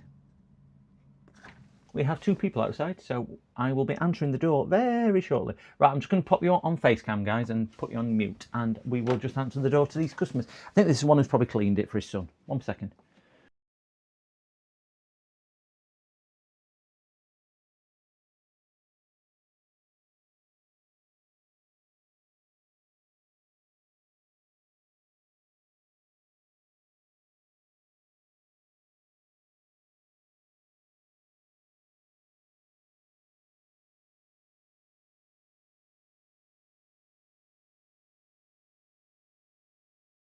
It's just romance. They're just bringing it in now, gents.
See you later.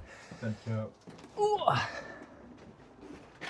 Thank you very much. Yeah, I'll let you pull that. Oh, dear me. Right, put this one in here. That's another computer to look at. So that is the one where they've cleaned it off with aerosol. I'm not too sure what they've cleaned off with aerosol because the actual heatsink itself, you can't even see the aluminium veins on the heatsink. So I am really, really, really not sure what happened with that. But hey, right, that one's not loading, so we're going to shut that down. I'm going to change that memory stick for another memory stick. Got similar sort of stuff on, so we'll give that a boot. Keep on tapping that until something comes up. And after a boot logo, yeah, preparing boot. Go back down to Extreme Pro. Extreme Pro. I know. This one has not got. That's not liking that one. Try my other one here. I've got different stuff on them all. F12. Oh, right, F12 and down onto there. Come on, you blinking thing. Right, that is loading. Right, just while that's loading, gents, I'm going to pop for a week because I've been streaming just at 8 hours now, so I just need another week. I've only been for one. I need another one. That tease works its way through. Let's take microphone off.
Right, that's come up at least, and when I say come up, I mean it's that. Get the glasses back on, see what I'm doing, and we will click on there. Right, let's. I need to get into Sergio Serilax just to try, just see if I can get to boot into a Windows environment and see if anything is overheating with a simple heat test. We've got one stick of RAM. If this then works, we'll pop a hard drive in it because we're just doing a bit of diagnostics for eliminating possible issues. And obviously one of the possible issues could well be the hard drive. Yet again, it might just fail. New hard drive, they can still fail, can't they? So they always say if anything's going to fail on electronics, it'll be something that you've just done. So we'll see if anything brings up. I may, do you reckon I'll be able to get an image now? Let's see. Be nice if we can get an image on this. I doubt it, because Dell's Dell, and Dell do things Dell's way. As we all know, Dell is not the best at being usable and playable. You don't quite do it Dell's way. I can't get HDMI socket in. Oh my gosh, where's it all gone? Oh my gosh.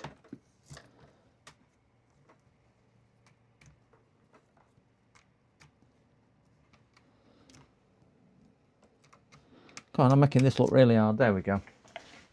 No, I didn't think we'd get a picture. If it comes, it'll be in the bottom right hand corner. But I really didn't think we'd get it, but it's there just in case. So let's do a quick test just to see if we've got any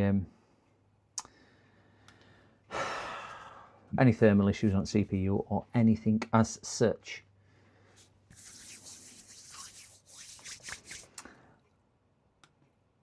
and we will do a on. On, brilliant. Starting. So I can see it better than you guys can. So I can only apologise for the. We're running at the CPU at 2.3. So it is actually boosting at the moment. It's overclocked, even though it says it's not overclocked. It's overclocked. It's only 1.8, and it's an i7 10510 CPU. So it's a 10th gen i7. So it's a good CPU. And it is running at 100% usage, and it's not giving me a temperature readout on here.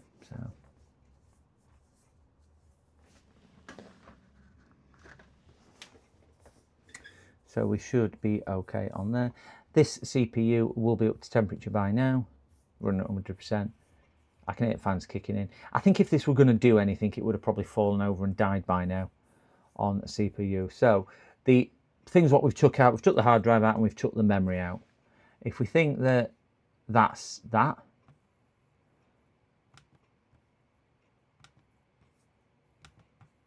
see what memory, I'm going to shut that back down.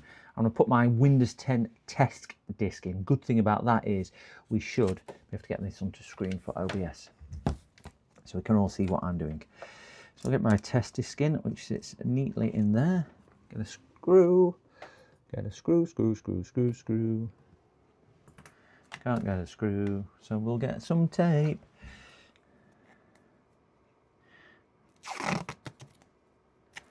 We'll just get this screwed in to place, or taped into place, should I say. Down there, bit of tape there, bit of tape there, bit of tape, just hold it in place. It's only a temporary one. Again, CPU nice and toasty, so it's not a heat thing with CPU. Get that turned on and we'll see where we go on here. Test one in here. We might get a picture bottom right hand corner. I'm not going to guarantee that we will, because we again know what Dell is like. Pull that back down there. This should load into my test Windows environment, which now means if we do and it doesn't, device ready, so it could well just be a problem with his version of Windows. Snappy Dragon, just to load some drivers. I'm more interested in the the graphics drivers. So yeah, we'll allow access to that, even though I allow it every single time. Install, select all, 30 drivers to get working. So we'll just quickly install these. If you don't know what this is, guys, this is something called Snappy Driver Install.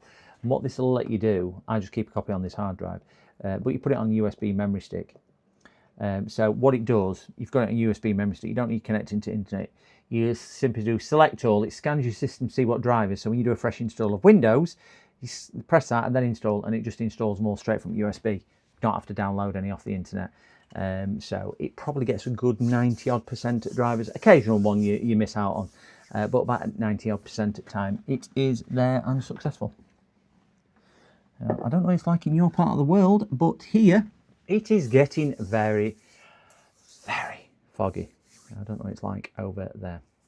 So just gives us a few minutes to do what it's doing, and we'll see where we go from here.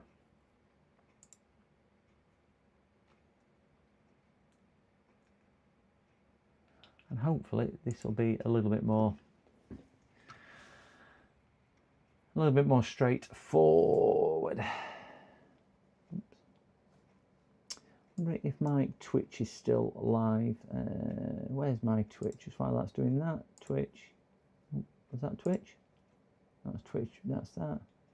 I don't know which one Twitch is on. Oh yeah, Twitch is still live. It's just not on that screen. You pull that there. I am still live on Twitch. There we go. And click there. Just while this is doing, I'm just doing a little bit of housekeeping, so I can just see my screens, because we all end up with screens all over the place, don't we? That's it. So we are going to stream until we're done. 8 hours so far. A working day, isn't it? 8 hours, 2 pieces of toast, a cup of tea, a cup of coffee. That is my working day so far today. I've got a really nice tea tonight. What have I got for tea tonight? I have got a chicken Rogan Josh, which I made the other day and managed to portion a section up and put it in the freezer. So yeah, Rogan Josh tonight. I'm going to have. Going to be lovely. I need to mend the. I don't know why my power has gone on that screen. Really don't know. My other screen, which sits up here for chat. I don't know why that disappeared, but it did. Let's put this back. Don't need that. Don't need that. That's been done. Need to ring those, don't I? Yes. Oh, my phone is ringing. Let me see what this is.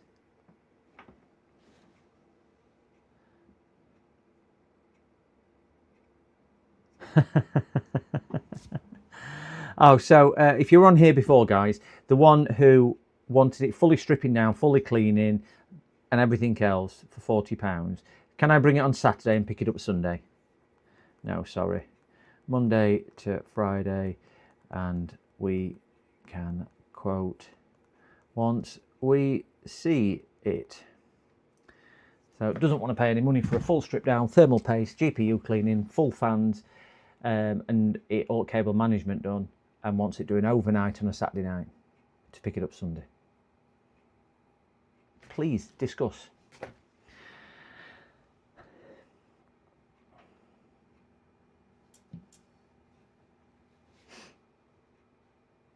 Nearly at the bottom. We should get a picture soon because I think the graphics chip is coming through shortly. We've got LPC controller, and then we should have the graphics just below there. Here we go. We're getting down to it. We might get a picture on the screen very quickly. It might take a reboot.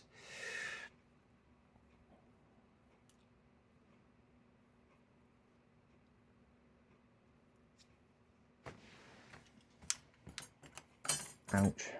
Took all these trees out, not needed tweezers now.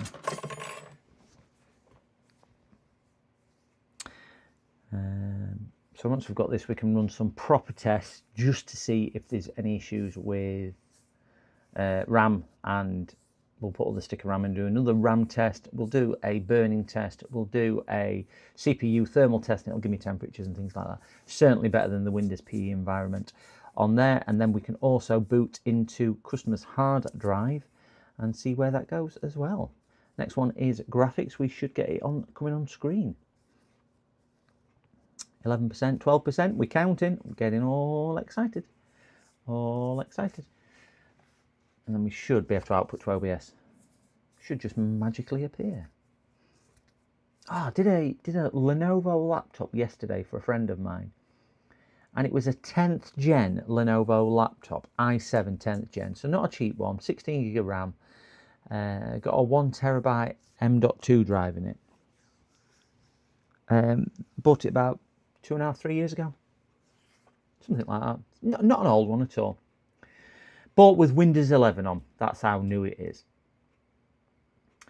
And I reinstalled Windows 11 because it was crashing for him. So I put Windows 11 on. The Wi-Fi card, 2.4 gigahertz. Didn't even have a 5 gigahertz card in it. What? Do you know on a £900 laptop, whatever, it's £1,000 laptop, you're saving, I don't know, £1 to not even put a correct graphics card in it. You just think, what the hell are manufacturers doing to pinch pennies? Crazy. Crazy, crazy, crazy. Don't know why. Right, graphics card is now nearly done. Come on, picture. Come on. Ooh, ooh, ooh, ooh. Stage 2 of 2. Let's bring task manager up. Let's see what this has got. I think this for a 10th gen, was it? Yeah, so it's a 10510 i7. So this one's a nice one as well. How about this has got a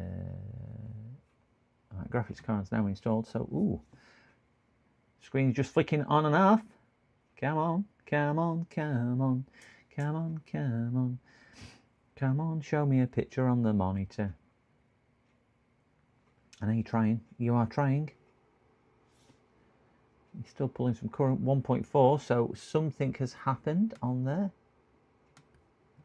Right, so is that done? Ah, we're just installing 2 more drivers, and we can give it a quick reboot, and then we can do our testing. Successfully installed them all. Woohoo! So we'll give this a quick reboot. This should now appear on the necessary screen in the bottom right when this has done that, and at least we can start doing some other bits and bobs.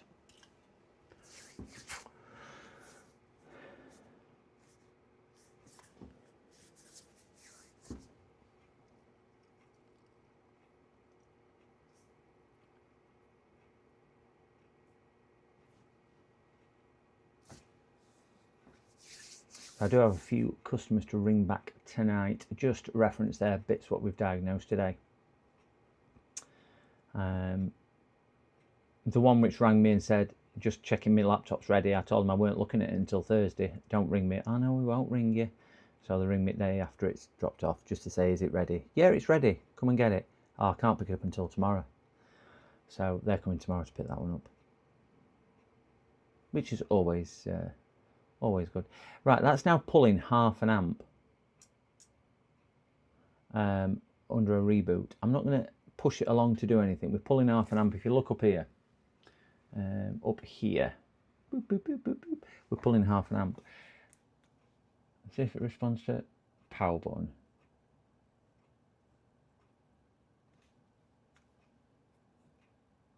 Right, power button's not getting any.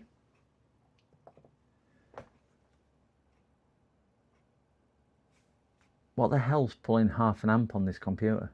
Because fans aren't spinning. Computer's not alive.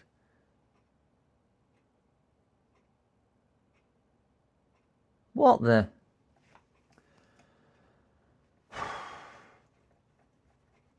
What the hell's pulling half an amp?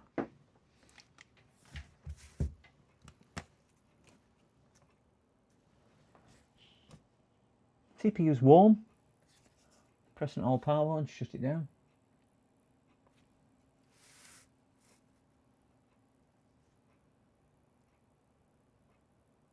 Not responding to power button now. Let's disconnect. Right, let's just boot this again. So let's see, we've got a bit of current draw. Power button now. Yeah, it now looks like it's booting. I bet we get fan spin. Come on, give me fan spin. It's going through its pre-checks.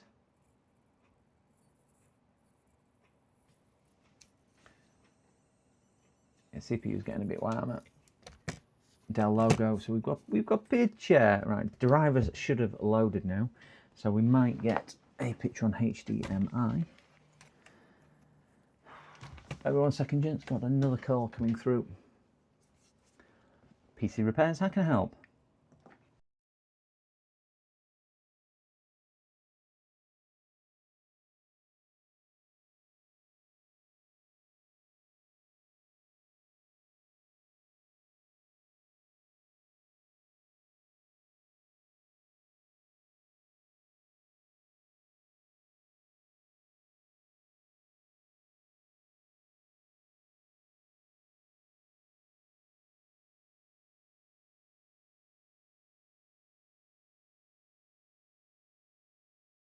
There's not a great deal of brains there, but pick away.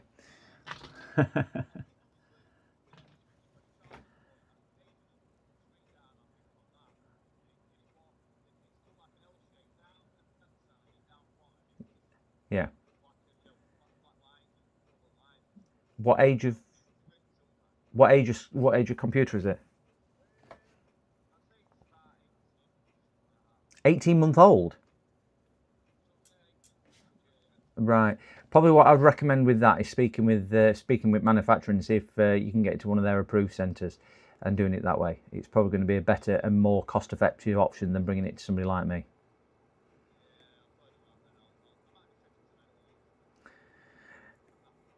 Yeah, and see what they say, because if they can put it through their approved program, you're going to get a better quality screen than a third party, and it's probably going to be the same sort of price, if not a bit cheaper.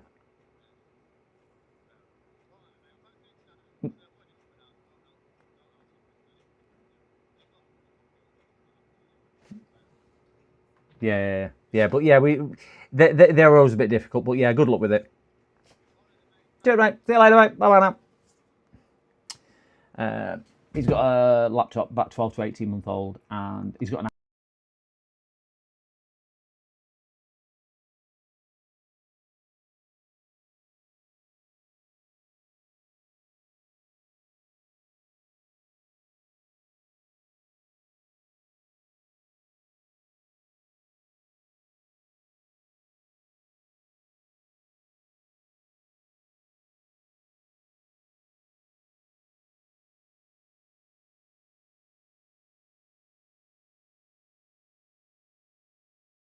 Sorry, wrong. I put you on mute afterwards, didn't I? Sorry about that. Sorry. I was just saying, we've now got HDMI plugged in, and I'm pressing my HDMI to flick the whatchamacallit over, and I can see it trying to turn. The screen's flashing on and off, but it's not coming up on me display down here. We should have full screen there, and clearly it's not. So we're going to have to put up with whatever it's doing this. I would imagine. Oops, if I click on here, we might. Yeah, we're showing two screens, so it's recognising the screen. It's just not showing on OBS. But that's could be. I don't know. Don't know why. I'm not even into why. But clearly, you don't want to show on OBS. But anyway. Let's do a bit of thermal testing. We're just going to have to put it with showing it on camera. I'll try and zoom it best I can. And adjust camera. There we go. Let's do a heavy load. This will tell us a thermal temp of CPU. Sensors only. And we'll put don't show the sensor. We'll put hardware info as well. So I'm just going to do a CPU one. So we should start seeing CPU, which is this column here. So if I can just get this focused in on here and zoom in a little. That's 100% usage, 58 degrees. Does FN7 not work? Does FN7? FN7, FN8 is swap screens. Now it's recognising the screen. It's coming up with duplication now. So it's coming up with that. So it's recognising the screen's plugged in. So it's valid point that it's recognising the screen's plugged in. It's just not displaying an OBS. It might be a copyright protection or something like that. I don't know. Don't know. Which is a bit what it is with OBS, isn't it? Sometimes it works and it doesn't work sometimes. So yeah, I can't even show that on there. But anyway, we are sitting at core temperature at 100% usage at 58 degrees. So it's not that what's getting wham.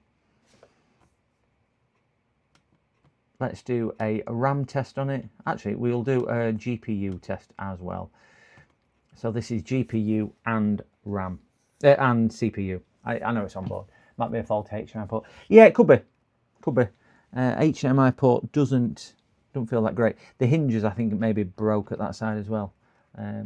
But yeah, see if we can get this focusing. There you go. So it is pulling 1.5 amps. So it's pulling some ampage. What speed are we running at? Let's bring Task Manager up. Task Manager. Performance.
Oi, you!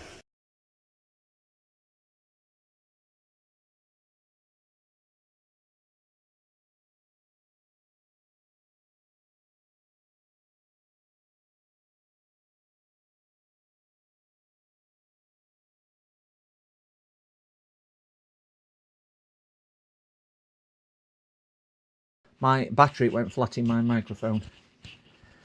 Oh, thank you very much for that. Batteries went flat. I do notice that one of them goes flat really, really quick, and I don't know why. Now charging at 100 milliamps charging now. So fortunately I've got 2, but I have been streaming 8.5 hours. That's probably why that one's gone flat. Fortunately I've got 2, so sorry about that, gentlemen. It should now be back on. So I'm just doing a simple RAM, filling the RAM test up on there. Muted thermals. Does that? No. Does F7 not work? No, it doesn't. Might be a faulty HDMI. Audio is off again. So I don't know how much of that you caught. It's recognising the second screen is plugged in. It's just not displaying to the second screen for whatever reason. So it is recognising. It's just not displaying, even though it's HDMI port. So I think it might be.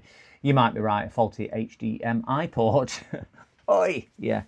Yeah. Battery had gone flat in the microphone. They don't last, but that's good. I mean, these little DJI microphones, I'm glad I bought the dual pack. I mean, that's been 8.5 hours of Bluetooth and audio streaming, so I don't think that's too bad for what the size is in it, and they do tend to perform really well for what they are. I don't think there's an issue with that RAM, so I'm gonna now stick the other stick of RAM in and just quickly boot back into this drive. It shouldn't take us anywhere near as long because obviously we had to just wait for Windows to configure, so this should be a rather quicker. We'll just wait for the ampage to drop so we know the computer is off. Takes a while to shut down. Takes a while. There we go. Gone now. Let's stick this other piece of RAM. Battery's still not connected, so I'm going to stick this second piece of RAM in here.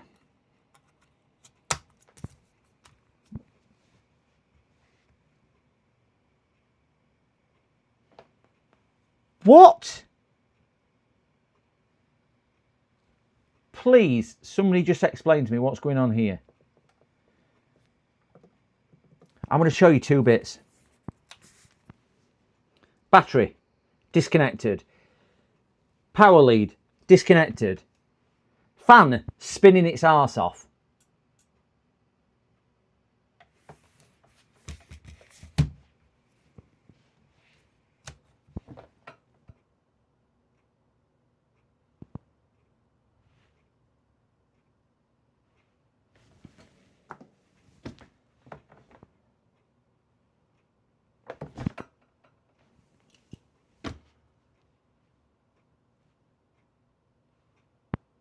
I'm not muted.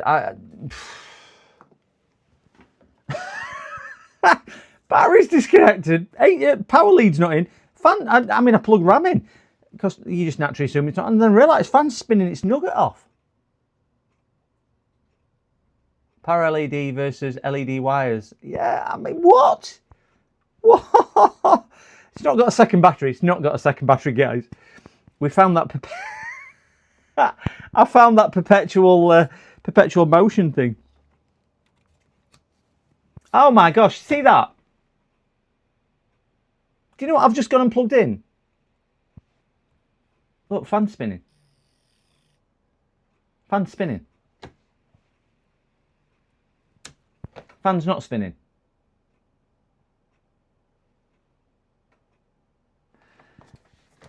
That's HDMI lead. Please correct me if I'm wrong. HDMI should not provide power for the fan.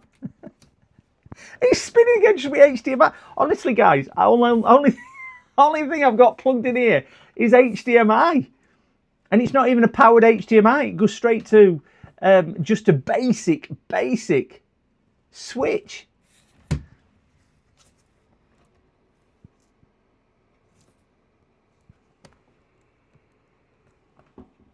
Fan's still spinning, it's just not coming on. It's just not coming on.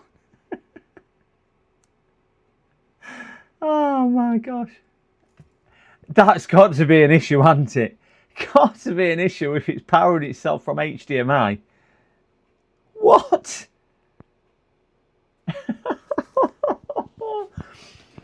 I know some HDMI leads can carry some voltage, but yeah, I've never seen that before, guys. Never seen that. I am going to unplug HDMI because I don't want it to feed back anything into me.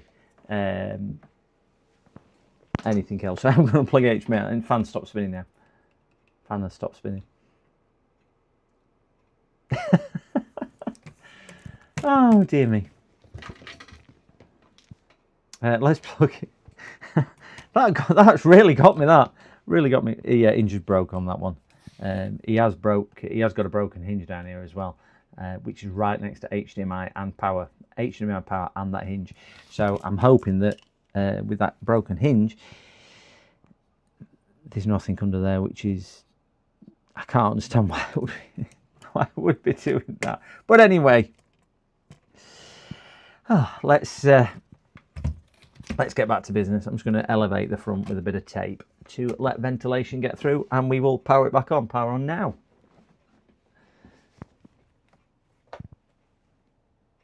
It's now not powering on. Oh, wait there. My box has gone off, that's why. Right, power on. I turned box off. Have a look in the HDMI. Let's have a look in that before we go any further. HDMI looks perfect. I won't be able to show you on microscope because it just probably won't fit under microscope. We'll give it a shot. Let's see if we get microscope off. My microscope might just come off the edge of the desk. Turn the brightness up so we've got some illumination on the nation.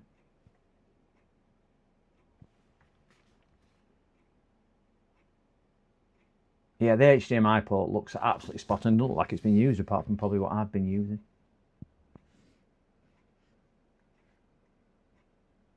Yeah, there's no damage to HDMI port that I can see. Everything on there looks sound. Everything looks sound.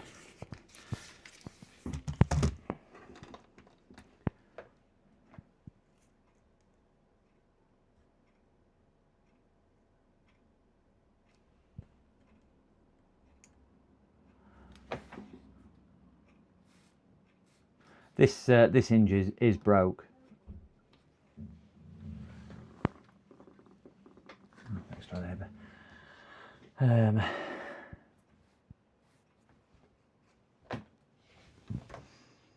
So yeah, let's. That's, oh gosh, I'm seeing again. Sorry guys. HDMI looks. Why is my micro? Oh, got that one on there. God damn it, you boy. Come on. Now. You're now not going to work, are you? I think this is, do you know the issue I had the other day with my microscope not working? And the microscope went down when I was trying to plug that other laptop in, which had the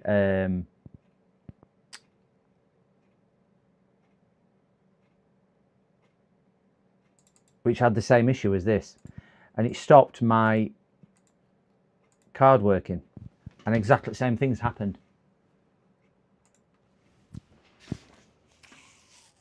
It stopped the microscope working, and I'm trying to think how I ended up getting it back up and running. Because if you remember, we then didn't have a microscope to work on, and it was the same scenario. It was when I was working on the other Dell that had the chipset issue.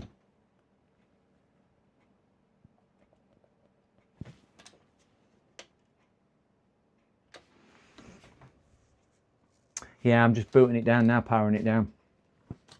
And I'll disconnect the power as well.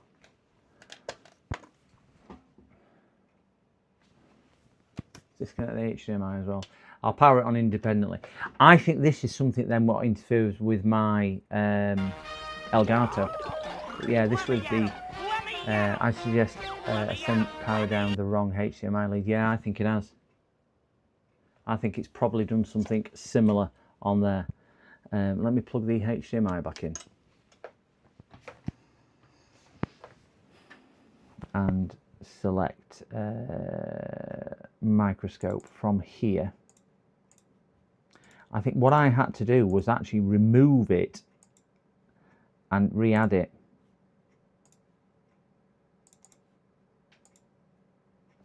Right, so let me remove my, because I think I rebooted this as well, my Elgato. Right, my Elgato's rebooted. That's powered down. Let's stick that back in there and stick my Elgato back in. This is why I thought my Elgato had failed. And it weren't. It was...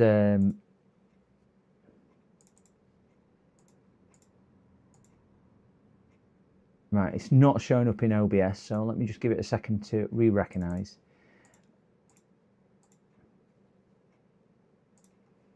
And I had to delete it out of Device Manager and re-put it back in Device Manager, which was a bit of a pain in the backside. Oh, dear me. Human interface device, I think it's under.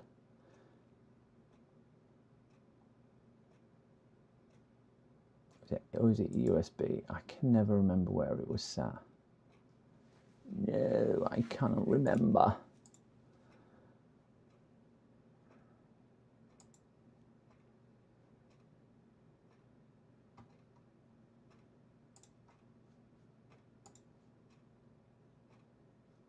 Different, it's a Dell, yeah.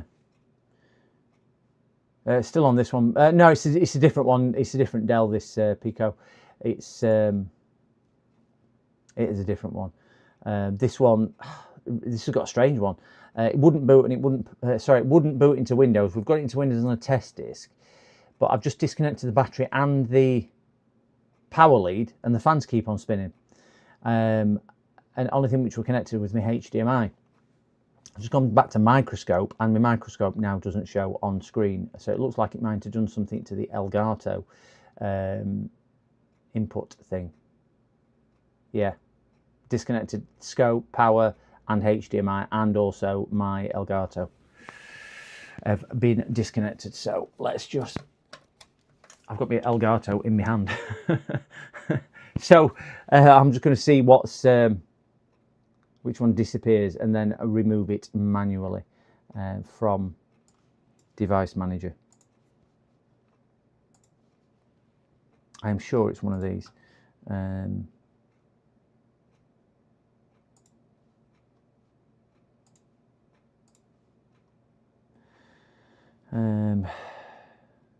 you do a search? Not that I've ever needed to, no. Let's see, Elgato. Would it be under? I thought it was under human interface devices, if I'm being honest.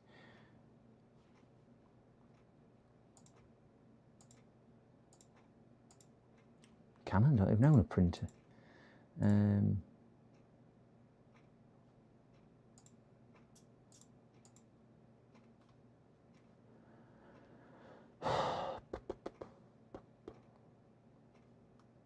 Now, is that it? VMS. I thought it had a really stupid name.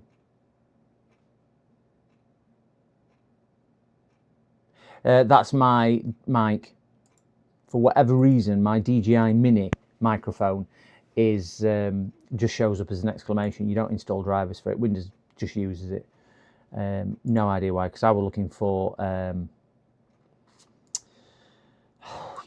what do they call it? I was looking for drivers for it to try and get it working, and you don't need it. Game capture device, there it is. It's under sound and video game controllers. So, right, it's been removed. Let's plug it back in and see if it'll reinstall this software automatically. Plug that in there. Plug my lead in there. And let's see if I do a refresh.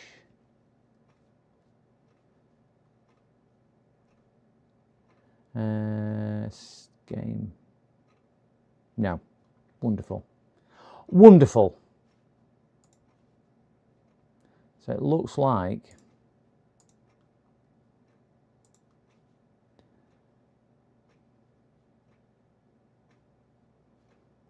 Just what you need. Just what you need. Elgato. Is it a HD60? HD60 drivers. I think it's an HD60. Elgato hardware. I've got an HDMI switch, yeah, but it's a non-powered one, and it is on the right setting, James. It won't even be visible in OBS. I ain't got it in. I don't think I have it in here. But if I add it as a camera, where's my camera on there? Image capture device, and I do that and go to microscope. Go to microscope on here. It won't even show my Elgato. It's now disappeared from here. So it's not even recognizing the Elgato is plugged in. And I think the last time I had to do it, I had to reinstall the software, which is that one there. And I think this is how I got it working. For whatever reason, it just would not recognize it until I reinstalled software, which just is a bit crazy to me. Installation successful. It now should appear in here if I do that.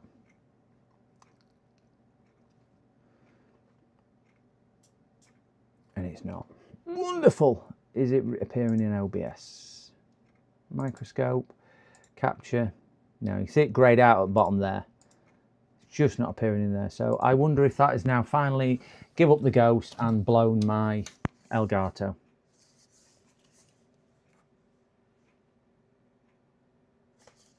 Oh, it's an HD60S. I've installed wrong software because I'm a bit of a plank like that. So we'll plug that back in. We'll put HD60 software in there. And finally, we will install the correct piece of software. It's a UVC device. What does that mean? What's a UVC device mean? It might be...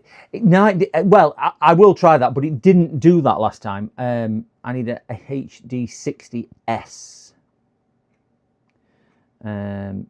software.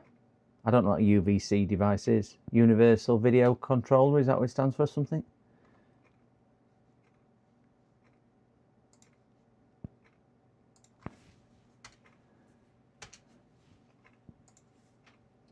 Video capture, right.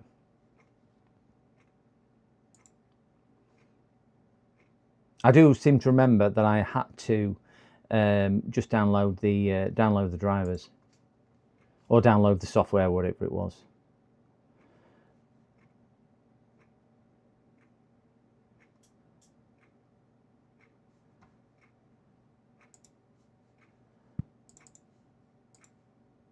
And then if you remember, right, I'm just going to have to do it without. We're going to have to do it without microscope. I can see microscope again.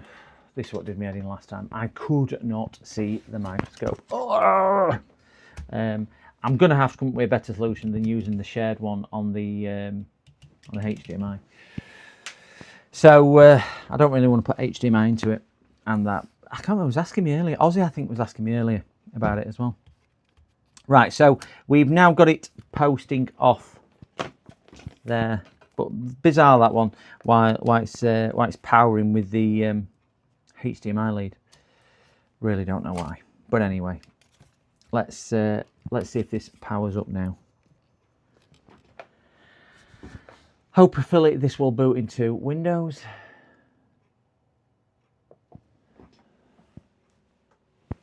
For some reason my watch has just told me it's at 67%. I don't know why it's telling me that. Let's see if we get this. So we can't use microscope, even if we want to. It will not work, which is a bit disappointing. Right, so 7 amps of current. We've got that still showing, or 0.7 amp, 0.8. Come on, come on, come on. Still doing 3 initial checks. CPU has got a little bit of warmth in it. Yeah, I've got a small, I don't know, 11-inch screen in front of me, which I've got on there. So I probably need to buy a little portable version. Well, another one of those really I can just plug in next to it. But it's just so I can show it on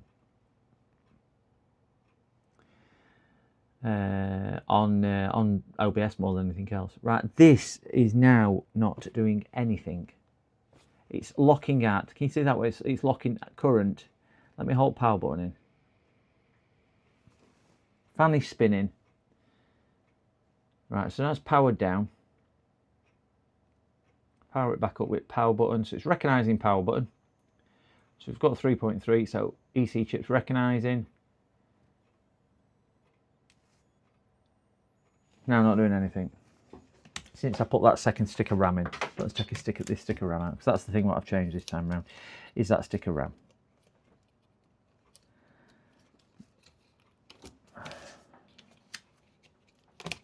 Oh my gosh, can't even get a stick of RAM out.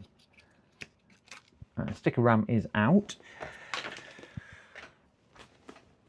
Put that back in there. And let's power. Back on. It's pulling 1.38, 1.4. There we go. So it looks like that stick of RAM is not working. So we're going to put that to one side. But I don't think that's the entire problem. Let's hope it is. We need to put customer's drive back in now.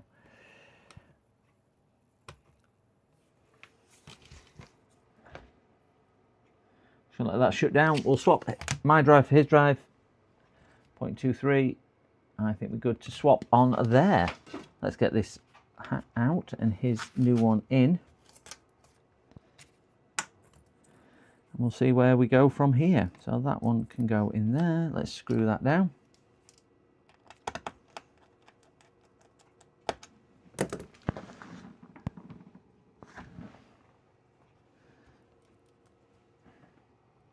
Right, we've got his drive back in and it is screwed into position.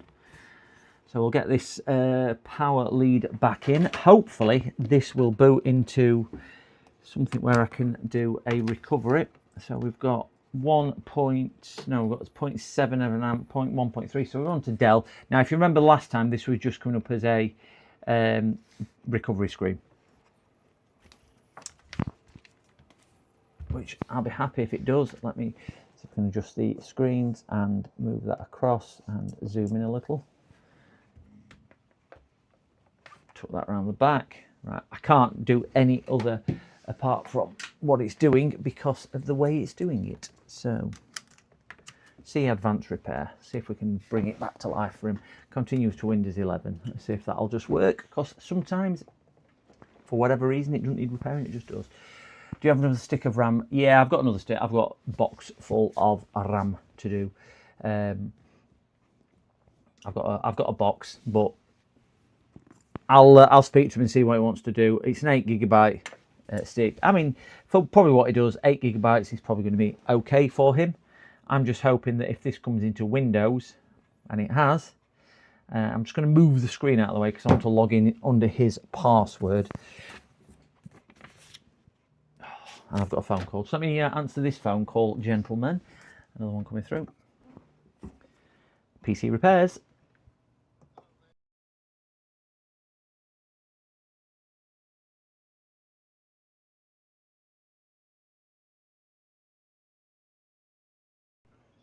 All right.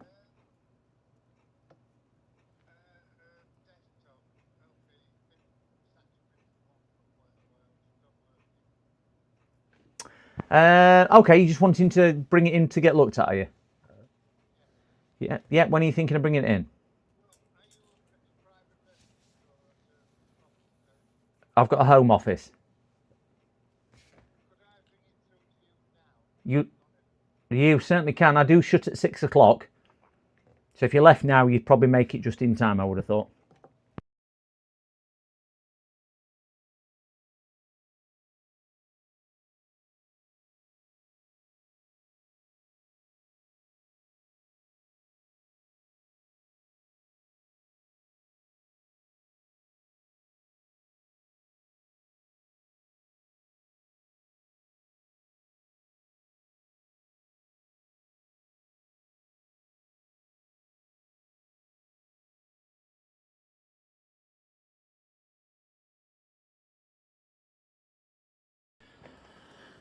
Right, that's just somebody else coming through as well. I just need to text him the address on there. Oh dear me. Viewers lip reading, yeah. I know we shouldn't complain, but you know when you get a lot on, you get a lot on, don't you? Right, so I'm just going to move this screen and press enter because he said, and there is a password on it. Is there a password on it? No, there's no password on it. Don't have passwords on it. Okay, so what I can't do is now no password, no PSU, no nothing. So I can't test your computer because you've not given me the password. So because you actually said there were no password on it. So I'm going to give that a quick another reboot. And just make sure it is powering. Take my USB out because I don't need that in. And then we'll move on to the next one. I keep sticking my head out of the window because my neighbour's going on holiday for 4 months tomorrow, and I've told him I'll go over and feed the fish, and he wants to show me how to feed the fish. So right, just pressing the power button, but they're not in yet. I would imagine feeding the fish is pretty easy. Bit of food in. He's got some koi carp in the back. Right, that's come up again. So I think I'm just going to kind of reassemble this and then see if it continues to work with the battery and everything in. So that's it off. We'll just wait for it to power down. We'll go to that screen and that screen and zoom out. 1.6. Come on, drop down. 0.26. Done. Done. Let me get some light on me out running over those.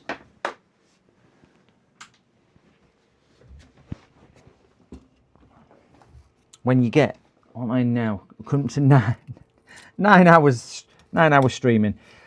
Tell you what, guys, I think last time I did a 10-hour stream. I think it took its toll on me, and I think I was getting a little bit frail at the end. If anybody joined us for that stream, it was certainly a tiring stream. There's that one. I was, tired at the end of it. So we're going to leave him one stick of RAM in, and I will ring him and tell him that one. I'll give him a choice of putting some RAM in or not, but I think he'll be absolutely okay with one stick of RAM on there. Let's get this screwed down, and then we will give it a retest. Just tighten the top 2 screws in, which are the encapsulated ones. I love encapsulated screws. I do not know why they don't put them on all laptops, because that would make the jobs so much easier if they put encapsulated screws on all. He did tell me that his speaker grill here was broke and it was away, so he just pushed it down. So I'm going to leave that to him to do because I don't want to break it, but we will give it a quick tickle with that. There you go. Depends on the fish. I got a customer who has 10 grams of saltwater tanks in his basement. Probably not as simple as just shaking the can. I was just hoping I was going to just stick a... I would have thought, I mean, the koi carp in this weather probably aren't going to eat a great deal because it's cold and fish relax when it's cold, don't they? And don't do a great deal. So I'm just hoping I go get a scoop and throw one in every 2 or 3 days. Yeah, I'm right. I haven't got an auto feeder. I've not even seen his pond. I know it's a big pond he's got, and whatnot. But yeah, I think they do right by going to Florida for, I think 3 or 4 months. They're going for. I think it's 4 months. He's told me that they're going down for. So yes, I fitted all their alarm system before Christmas. New alarm system and whatnot for them. Okay, so we'll plug that in. We'll just see if it's got any charge current. It's picking up batteries in now, so let's see, unless it's a fully charged battery, which it might be. Oh no, he did say he wanted a price on a battery because he said battery's not charging. Right, so we've got a little bit of current there, haven't we? But nothing significant. AI auto feeder when the fishes get hungry. But I can't check his battery because he's not giving me his password. So this is another example of let's not waste his time, but when I ring him and challenge him and say, I can't check your computer now, I need your password. Oh yeah, there must be a password. Like, well, why just give me it? It just made life so much easier for me.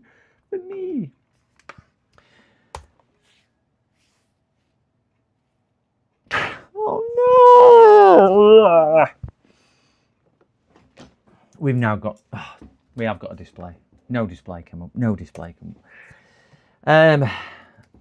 Let me just see if it's an easy one. Like 1, 2, 3, 4. No. How old is he roughly? I don't know about that. Is that when he was born? No. No idea. Don't know what his password is. Hint fan man. No idea what that is then. FA. Oh, yeah. Is it now? Is it that? No. Don't know what his name is. Oh, is it? Is it that? It's going to throw me out in a second if I get it wrong once more.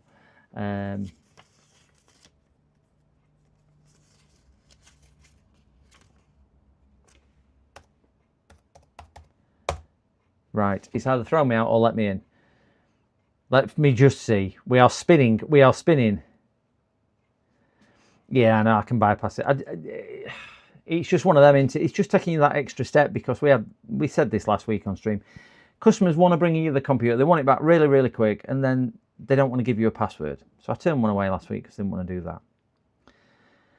But when they go, no, it's not got a password because they don't want to give you the password, and then they suddenly remember there is a password on it. When you challenge about it and you say you can't repair your computer unless you give me your password, that's what I find annoying. Fortunately, it's a computer I set up, so there is 2 accounts on there. One being user and one being admin. So we'll just log in as a user. And this should show me whether the battery is taking any charge or not. Just finished working on my... Oh, you got your power bank working. You got your power bank working, did you? Yeah, with the HDMI thing, I just thought that was a bit of a strange one. I've never seen that before. No, battery's charging. Battery status 87% and charging.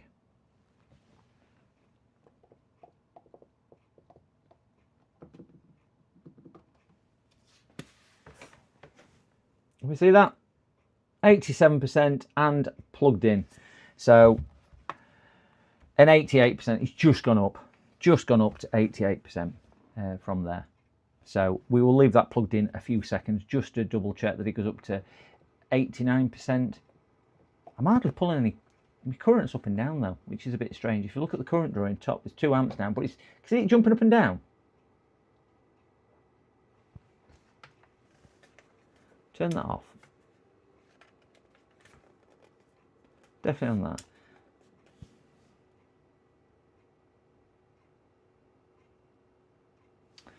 I'm just selecting a different Dell charger voltage.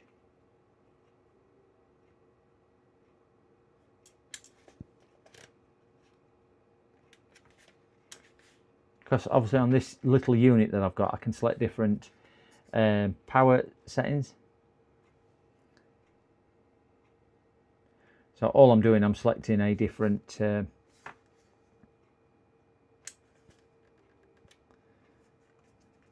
plug PC in now, right?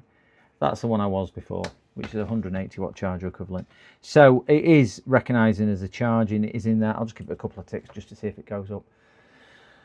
Oh, bring this. I want as a user, not as a I got as their admin account. I'm on his user account. I always set a user account up as an admin account, and I tell him to use the admin account. But it won't let me install any software. I know it won't, so it's not even bothering me trying. But obviously, we can see on here, and it's gone up to 90%. So it's charging. Laptop's charging, and we have picture. So on that, I'm going to ring him, and I will say it's working and tell him about his £1,000 stick of RAM failing.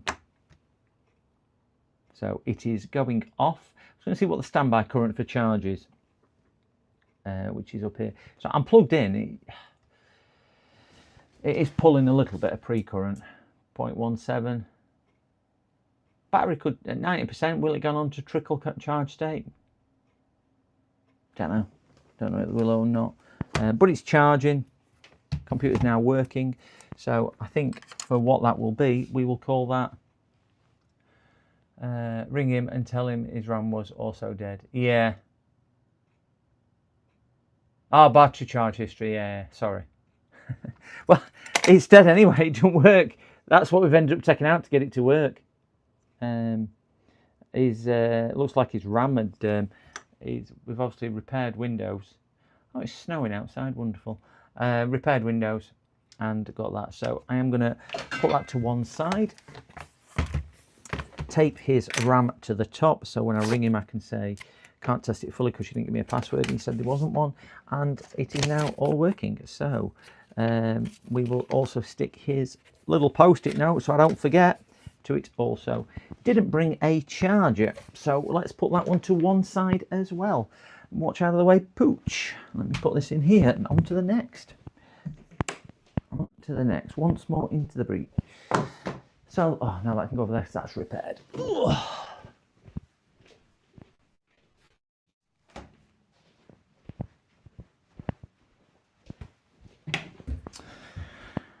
Oh. Right, next. We have, that's going to really annoy me with that, whatchamacallit,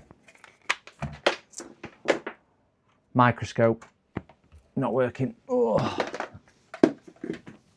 That's going to bug the bejeebers out of me. Yeah,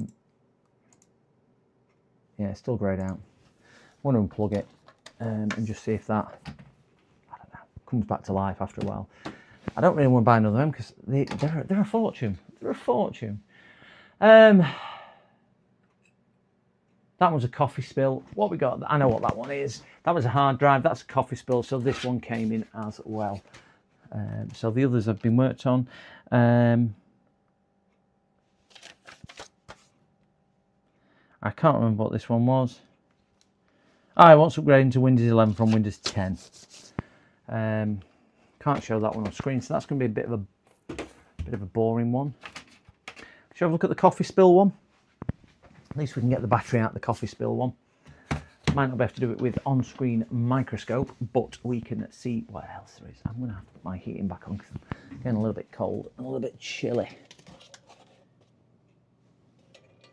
I've got the other gentleman on his way as well with his other desktop PC. Oh, we've got the one which they've just dropped off, haven't they? Which has got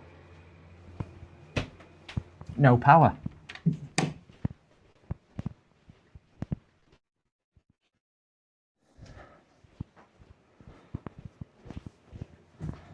You know, the desktop they dropped off, which had I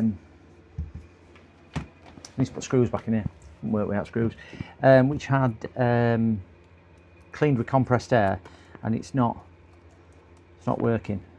Now the the CPU heatsink is still completely bunged up, but we'll have a look at this coffee one because I want to get the battery out of this coffee spill one first.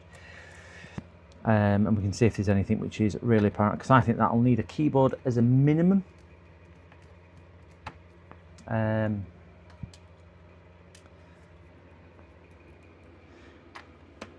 then we'll see if we've got time for that other one, because that was only dropped off today, and I said I was only doing stuff which I was in really today for my stream, and we're aiming for 10 hours again. So we've got to get into double digits, haven't we? I think 10 hours and 5 minutes I did last time. So we'll see if we can get into there. So let me shift that. I need one of those buttons with voice record. Yeah. What do you message and just say, we have picture. I can't believe we have picture. I don't think he's the type I could say it to. There are some customers I could ring up and I'll go, you never guess what. Never guess what. We have picture! We have picture! There we go. Could do that. Need one of those buttons with voice record. We certainly do. Sans, what does DD in your channel stand for? I've never really give it much thought, in fairness. It was just, I needed to create a name and I wanted PC, and you can't have PC repairs. So I just thought if I put that, it's a bit short and it's two same letters, an RR or SS or TT. I thought TT might get mixed up with motorbikes and whatnot. I mean, what would you like it to stand for? Somebody said, does it stand for Donkey Richard? And I went, I wish it did. I wish it did. I'm spying on my neighbours again. Wish it did stand for stand for that. I'm just going to put this back in here now. Put the screws in, and we'll crack on with this coffee spilled one. But give me some ideas what you think it stands for.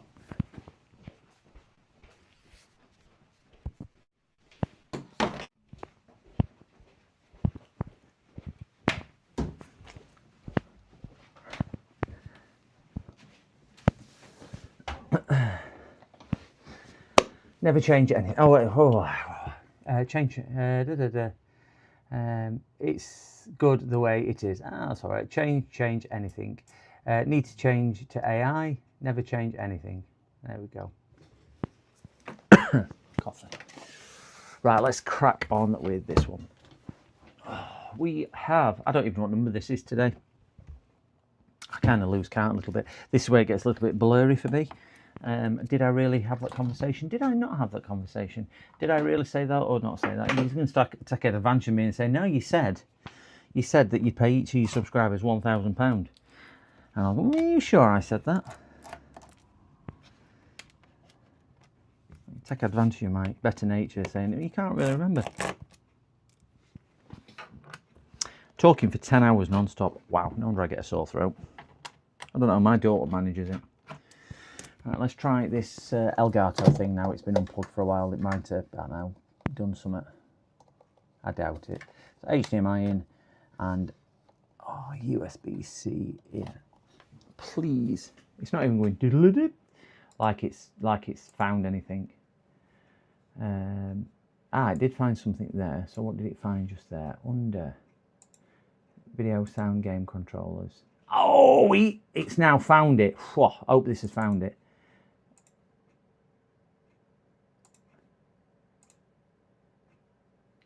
Now, it's now found it under that, but has it found it for a picture? No. No. So Windows have found it, but my microscope haven't. Still not appearing. So let's plug power back in, which is that one there. Let's plug that back in, which is there. Let's turn camera back off.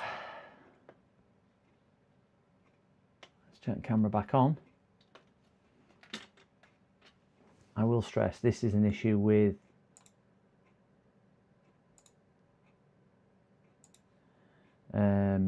I do think it's an issue with OBS as well. There we go. Back on. We have microscope. So all I needed to do, we have microscope. I presume you guys can see that. Microscope back on. Microscope back on, William. When you see something burnt on a board, says, what is that? What is that?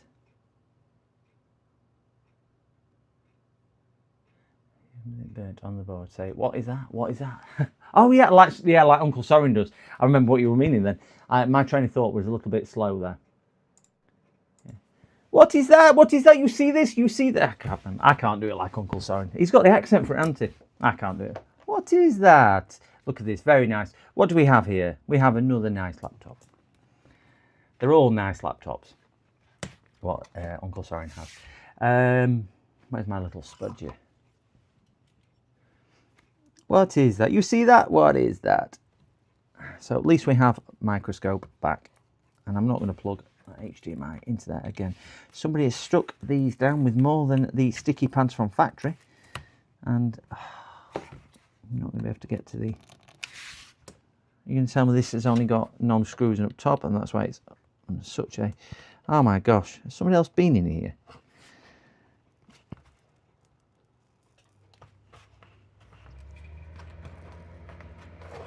This is going to be one which I haven't got them down, isn't it? Let me try and open it before I do that, because I don't want to ruin that and then find it's not got. I would say. Oh no, it hasn't. That is why. That's a new one on me. No screws, no hidden screws. No hidden screws under there. No hidden screws under here. I must have done one of these before. Must have done one of these before with no hidden screws.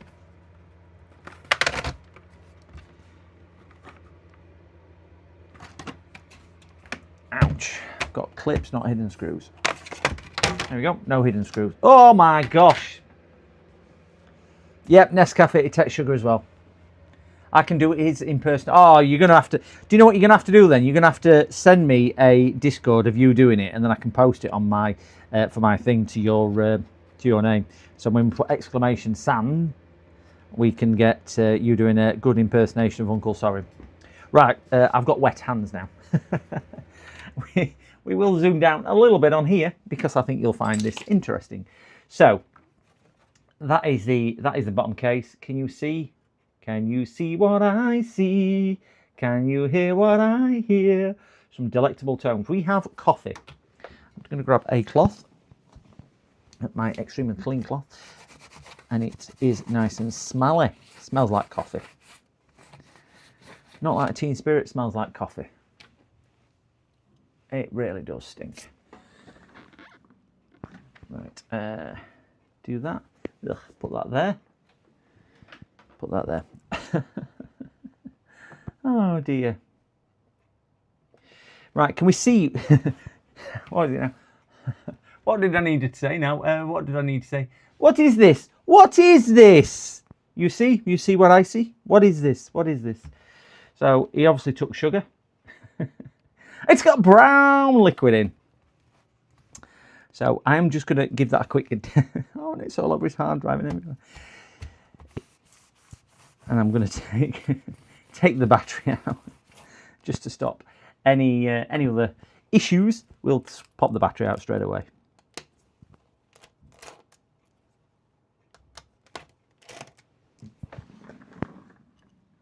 Aha, I think my neighbours might be home. So I'll pop round later once I've done. Any other battery screws? No. Am I missing? Yes, I'm missing a screw there. That black one on the black one on a black hole. There we go. And one there. It's because it was full of coffee. I couldn't see the thing for looking. Lovely. Lovely. Oh yeah. Oh yeah. I'm not going to lick it. No, what is it? What's that? What is that? Yeah, milk and 2 sugars. Certainly got in there. He did tell me it spilled all over, and when he picked it up, it all poured out. So I was expecting it, and he's done it and brought it to me straight away. So that's good.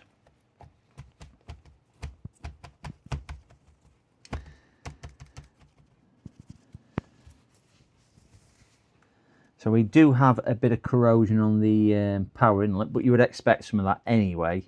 And there's some around here.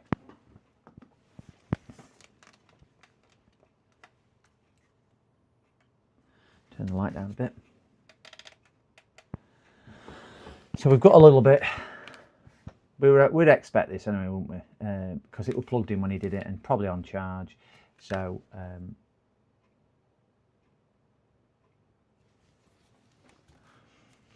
yeah, you would have take the board out and click. Yeah, I'll take it out just to be safe. Yeah, we'll do. But we will we'll give it a quick visual. We've got a bit. Where's my bright blue prodder gone? Is it only me who just puts things down and can't find it within about 1 second of doing it? And you go, oh, it's there. Let's use that one instead. This is my spare. So we've got some corrosion around here.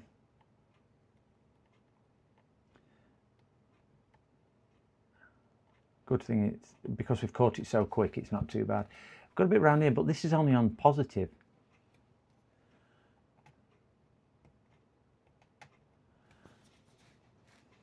More around here where the battery is. Oh yeah, so we're gonna it's gonna be all over, isn't it?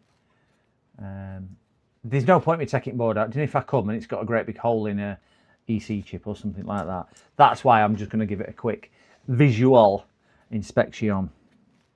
Check this board out. Nice and crusty.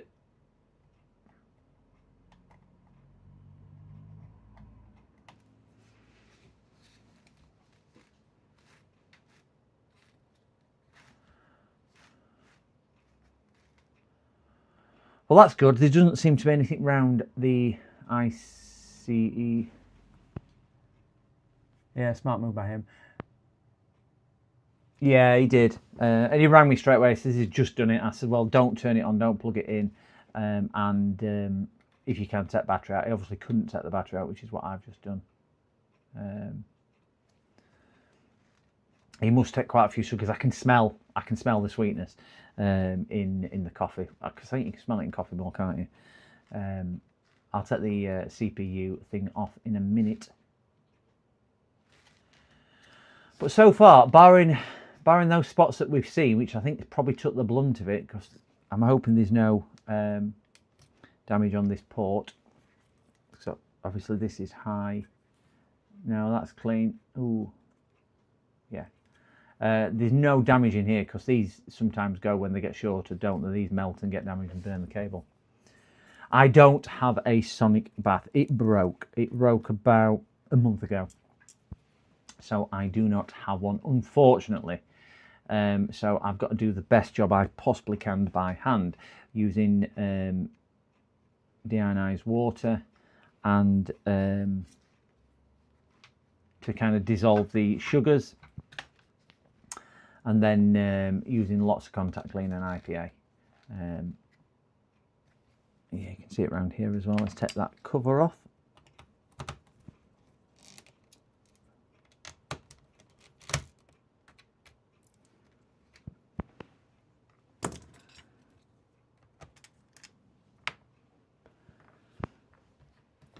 And dry that.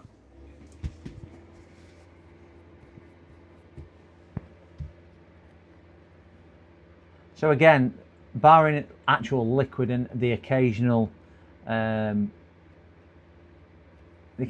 of stain, it's not looking.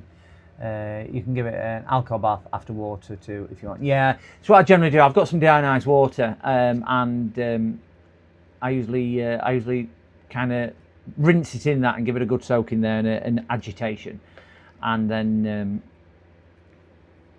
kind of do it a bit like the old-fashioned way. Oh, my dog's come to see me. She says, as soon as you haven't took me for a walk, are you going to feed me? No, we're not feeding you shit. You know it's dinner time, don't you? It's 10 to 6. That's what it is. You've come in, it's 10. She's come in. My dog can tell time, I'm sure she can. She's come in, she's down here. Stand up. She's come in because it's 10 to 6. And she says, you've not fed me dinner today. She says, is it nearly dinner time? She says, I can smell that coffee on there. Yeah. Yes, I know. But we're talking to people online, yes. And you're going out later. You're coming over at road to see neighbours about these fish. Okay? Go on then, get down. We'll get your dinner in bed.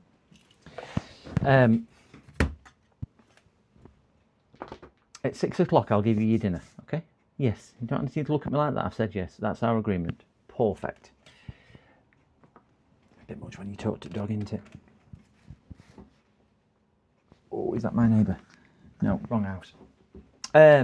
Yeah, so do it old-fashioned way. You can't always get stuff brilliantly from under chips, but ultimately you just work with what you've got, don't you? And that's what it is. Look at that big blob of something on there. So yeah, it's going to nick board out, obviously, for that. But I can't see any big holes in anything. I don't know whether you guys have spotted out as I've been kind of moving around to see what's what. It'll probably need a keyboard unless he's extremely fortunate. It'll need a keyboard.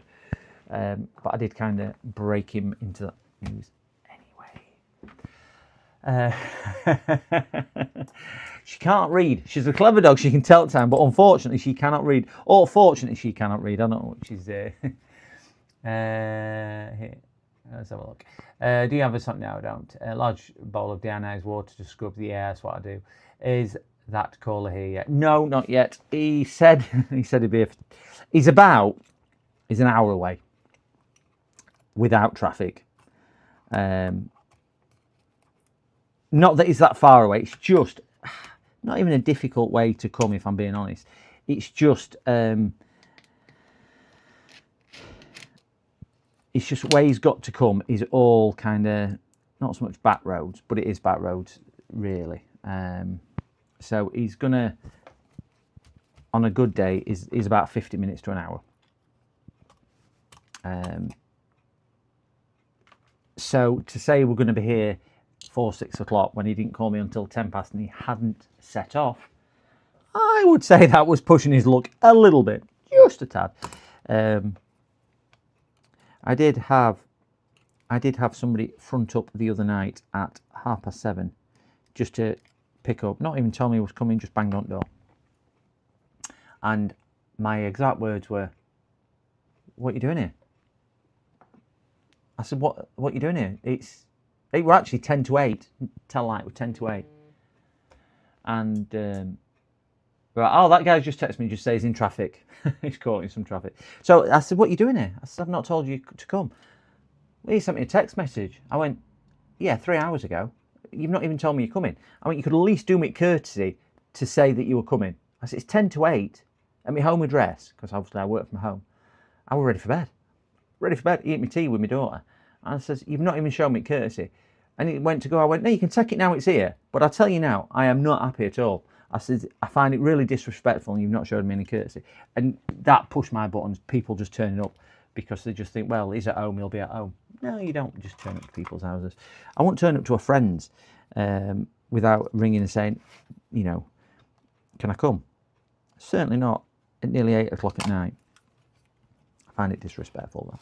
All I seem to do at the moment is moan and complain. I'm going to get out of that habit. Right, let's get this fan out. But that guy has just done the courtesy and said, "I'm caught in traffic." So that's fine. If he's caught in traffic where he tells me he's caught in traffic, he's probably about 10 past 6, I would have thought. Yeah, between 6 and 10 past. So it's probably not going to be as late as we would think it's going to be. I'm going to give this a quick squirt of cleaner into the bin. This is only a span. This I don't want to put this obviously anywhere near Deanna's water, for obvious reasons. Well, that can start to. God, that is a bit.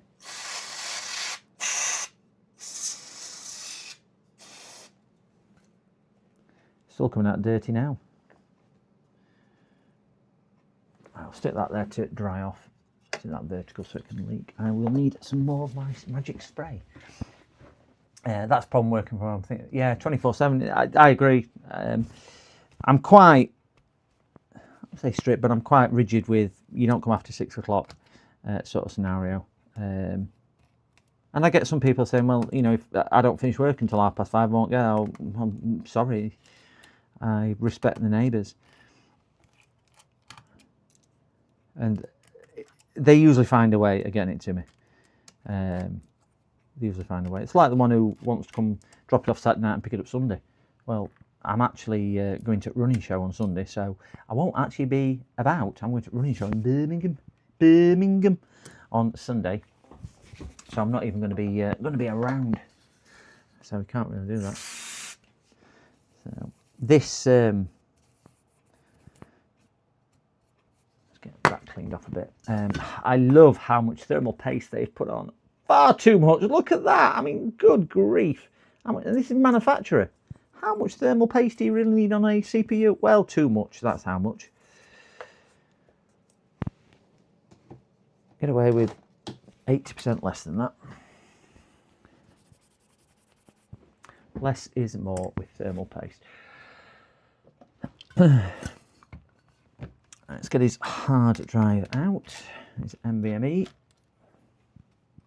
I think the true sign of it will be when we get onto the other side of the board, because that's what's took the brunt of the spillage.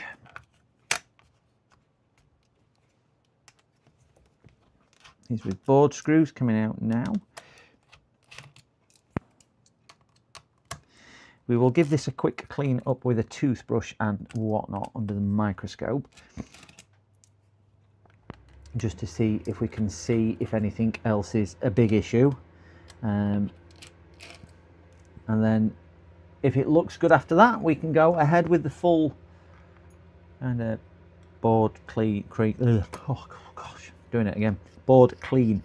This is what I was like last time I did 10 hours. It was not a pleasant thing. So get that one unplugged as well. I think we're getting more or less there. Oh, one more screw sat up there. Board, board, board, board. Screws go in there.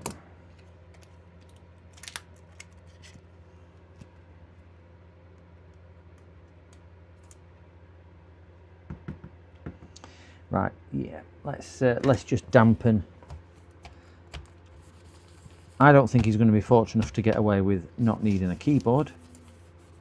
But that is a bridge we can cross if the computer is alive. That's the thing with that. If the computer's alive, we can cross that bridge with replacing the keyboard. These are the panes in the bark side ones where you've got to strip it all down. You cut each individual little peg out. If you've never done one of these, I've got a video on it. Have a look at my videos where I replace one of these. You cut each individual little pad out. You then take the plate off, and you've got a similar thing on the actual keyboard behind. You can then cut all them out, take the keyboard out, put the keyboard back in the new one. You weld all these down with plastic weld, and then you put shield back on and weld that down. So they're not difficult. They just take an eternity. Under the microscope or by freehand, cutting yourself, trying to get them all off. They're not the best ones to do. But hey, let's take this little miniature board out as well. Just in here because this has got the power DC jack on, and it would be advisable to take this out and wash that just to be sure we're not going to get anything off that little circuit board, because it does look like it might have gone in there as well. Uno, dos, tres.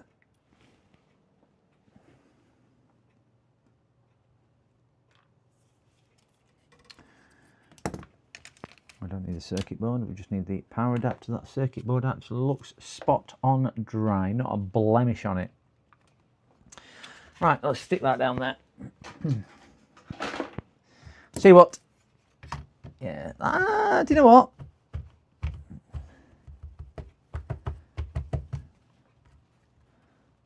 That ain't too bad. Not bad at all, that.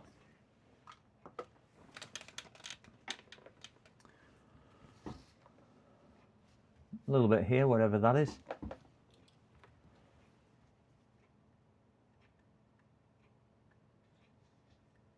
Yeah, I think it's the fluff more than anything else.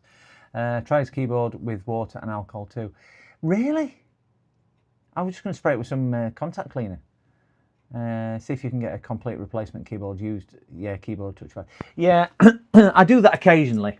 If there's not a lot of difference in price between the actual keyboard and the keyboard with touchpad or palm rest, whatever you want to call it, I'll sometimes just say it's going to cost you X amount of pounds, but we can replace it as one rather than two. But what you'll spend extra on there, you'll save on my labour. Because it's labour. Because we all know the keyboards, and this is what gets me sometimes, about 10, 12, 15, 20 quid or whatever. And then customers will ring you up and go, I bought my keyboard, can you fit it? Yeah, but it's going to cost you, I don't know, 90 quid for me to fit it, because it'll take me 4 hours. Oh, I'm not paying that, it's only 10 quid. Well, do it yourself.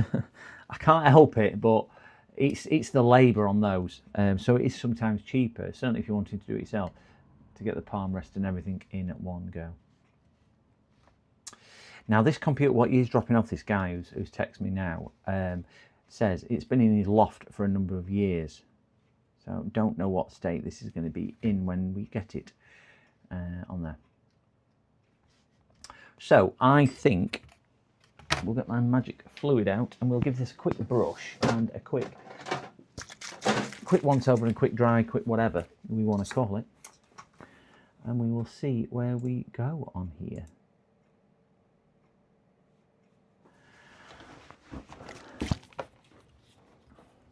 Start with probably, if we start with that corner, and we'll see where we go. Just put some of this on to help dissolve it. It will get a thorough wash after this, so I'm not going to waste too much effort or time. This is just to see if we can dislodge some of the big pieces and just see where we are with it. Because again, if we get 90% of it done and we just try a power cycle and CPU's glowing in one corner and CPU's blowing up, chipset's gone on EC chip or something similar to that, there is no point going any further with it. But it will give us an indication, an idea to what, where, how, and thingy bob. Hopefully the customer will be very fortunate in the fact that it's not too bad.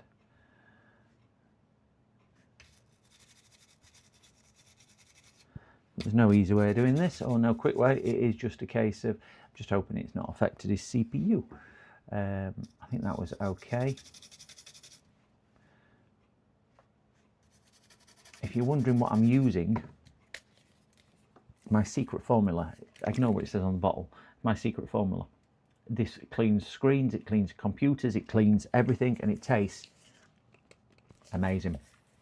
It is water mixed with about 2 or 3 drops of dish soap, washing liquid, fairy liquid, whatever you want to call it, and a bit of lemon juice. And I use it for cleaning all sorts. It is obviously conductive, so please, if you are going to do it, you make sure it's cleaned off afterwards. But I've used that solution for a lot of years, and it brings computer screens up, it brings cases up, it brings all sorts up. It's non-corrosive or anything like that. You can drink it if you want to. It just tastes a tad soapy. It doesn't leave a lot of residue because you don't put a lot of whatchamacallits in it. A lot of contaminants, get rid of that. That's a bit of thermal compound.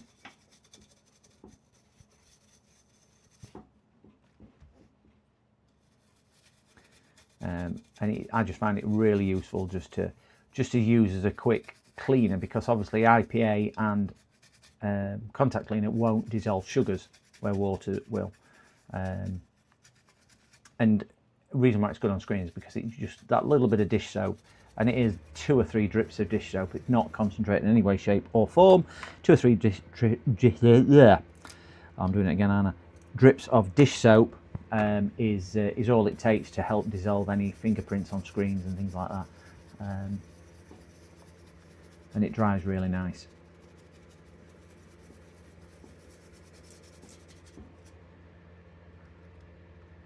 Is that a blob there?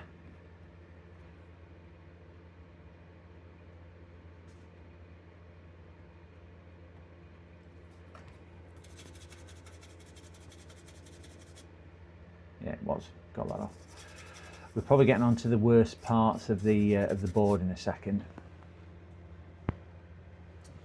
To try there. Again, these are all looking good and clean. So this is where it's took a bit more of a brunt of the thing. We can see round here, kind of up here and whatnot, because this is where the power comes in, just a bit to the left of it. So power comes in here. So this will be your power stages, your main rail and whatnot. I would have thought, and maybe charging one, so higher current and ampage. Am I doing is watching you clean? This is no joke, just staring at my screen. Sorry, Sats. I've got nothing else to do on this one until it's clean. I can't really make it more entertaining. I do keep talking to try and do. I just don't know. I just don't like uncomfortable silences. A kink for it. If you've got a kink for this, you really need to see somebody. Join me OnlyFans. It's PCDD After Dark. That's what you really need to join if you like stuff like this. Right, we'll have a good look round that one under microscope, because that chip up there doesn't look their best. Keep an eye on my CCTV as well, because I would imagine this guy's probably not too far off now. So when he comes, I'll obviously go to the door, and I'm hoping if I can get this more or less scrubbed and cleaned before he gets here, I can spray it with some contact cleaner, which can take its time to just dry a little bit, and then we can inspect the board a little bit better.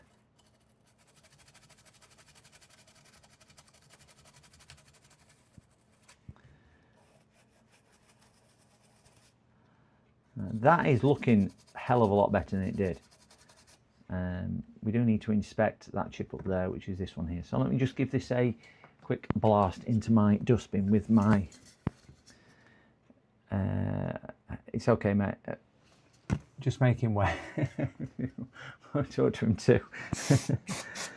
I'm just going to give this a really good drink of contact cleaner, because it helps to dispel water. That's that one empty. Get onto a new can. We have discussed this on my channel a few times, but this, that battery connector is all charred as well, so he's obviously shorted his battery out with it, which again is no surprise. But we'll inspect that once it's our time to try. Yeah, this contact cleaner, it's got really good pressure on it, as you can see. And I think these were about 40p a can when I bought them. And I will buy more. But the good thing is, because it's got a good pressure on it, you can actually blow. And it dissolves flux and everything else. PCDD, you little shit. It's non-conductive, you can spray it on live electrics. Really good stuff. I've used it for a long time and recommend it to quite a few people. And because it's so affordable, you don't mind using a lot on a job, like I am demonstrating on here. Right, that's that. Oh, bit cold though when it comes out of the can. Whew. All. So that is looking a lot better. Obviously, it won't look like new because I haven't got an ultrasonic cleaner. PCDD, you little shit. The deionized water, if we get any joy with this. Right, I'm going to get my air blower out. iShip, hello! I've got my volume turned down. Sorry about that. Got my volume turned down. Hello, Joseph. Hello. Get my weaker 1 out of the 2 out. On level 3. Sergio, hello. Take your time. Better safe than sorry. Yeah, we'll do. I'm just going to put this on this cloth. We're doing a water one. This laptop, literally, you picked it up and it was full of coffee. So I'm going to put you on mute for this, gentlemen, only because this is a little bit noisy and I just don't want to deafen people. So I'll just put it on mute 2 seconds while I blow it off.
Sorry about that. Oh, battery's run down on that one anyway, so I'll just pop that on charge.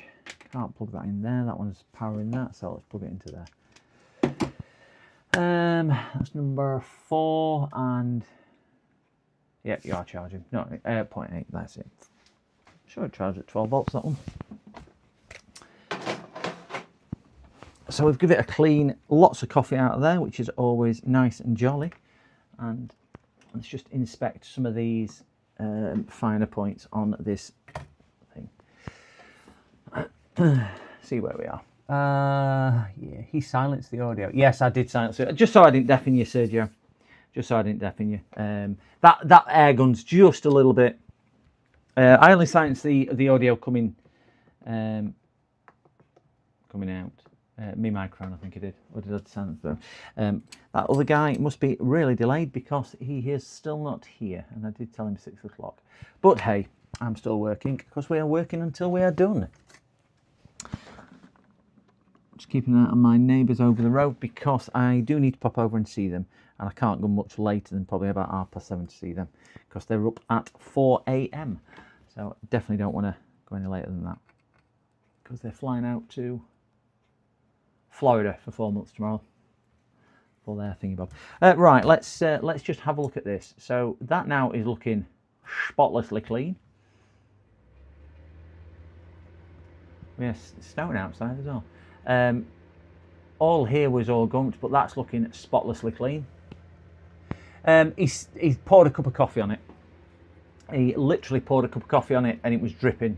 We opened it up and poured the coffee out. Customer brought it to me within an hour of it being spilt on it. So I've disconnected the battery. There was a lot of corrosion, certainly around the power input, around different ICs and things like that. So all I've basically done is give it a quick clean off, just to see if it's... I don't know if it's working as yet. We haven't tried it. I wanted to, before I did anything else, I just wanted to give it a quick clean off. I'm just going to use a slightly stiffer brush here, just to see if I can get rid of any traces of that. So I don't know whether it's working as yet. It might just work. I very much doubt whether the keyboard will work because the keyboard has taken obviously the brunt of the liquid damage on there.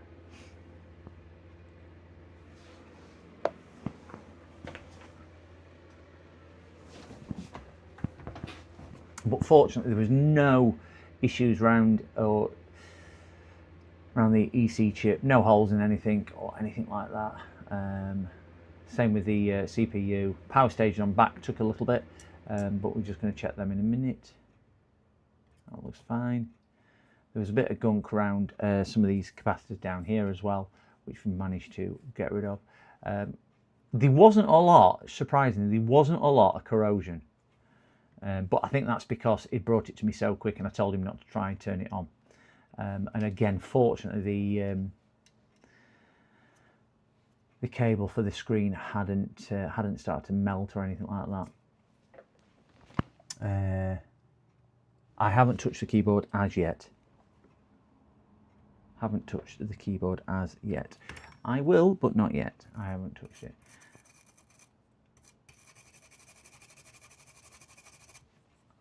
That's a bit better. I just want to make sure there's no big obvious things. I've tried to blow under the chips best I can, things like your RAM chips. Again, fortunately, there was no real water ingress or liquid ingress around CPU or RAM chips. EC chip was relatively dry as well. The only place where we could see the main corrosion is where the power stages were for the charging and making the power rail. So I would say with that, it was a bit on the back of the board, which was just here. You see that? So give that a clean with a bit of IPA.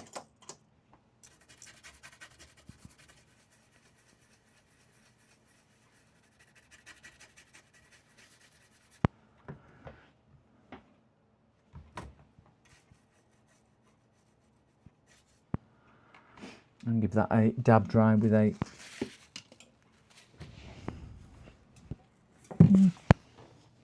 drop some on the floor. I don't know what I dropped. No idea. I'm sure I'll find it when I need it. Oh,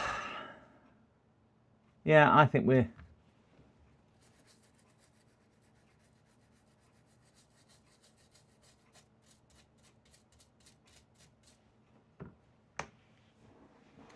I think we're okay with that.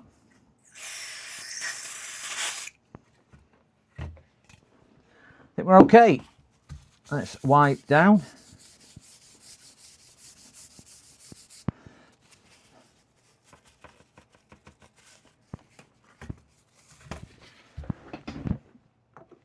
Looking a hell of a lot better than it did. Let's just see if it goes through a power cycle.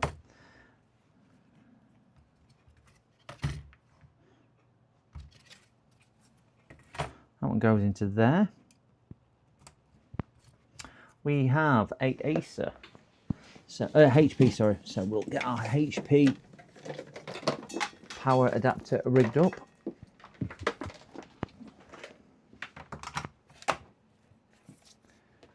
plug this in. That one goes in there, and that one goes in there like so. Get that there. Set this to HP, which is our little HP adapter emulator. HP, it's only a baby, so we'll put it onto that. And we will leave that switched off for the time being. So we'll plug the adapter in. So we are now going to be live. Keep an eye on the top right hand corner just to see what's what. See if we get anything. So I'll flick it on now. I'll test the CPU, see if we've got anything on there. Hopefully we won't get any magic smoke.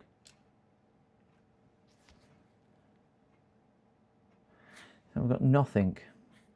Got no heat on the CPU. We've got no current draw or anything. But I'm not too bothered about that because hopefully the MOSFETs has done the job and they've blown. And they've stopped anything nasty happening. We've not got a short because my little meter here illuminates, if you can see. So I can see we've not got a short because it would be doing that. So I'm hoping that the MOSFETs have done, ouch, that hurt. Struck myself with something there. I'm hoping they've done the job. So let's get this inspected a little bit more.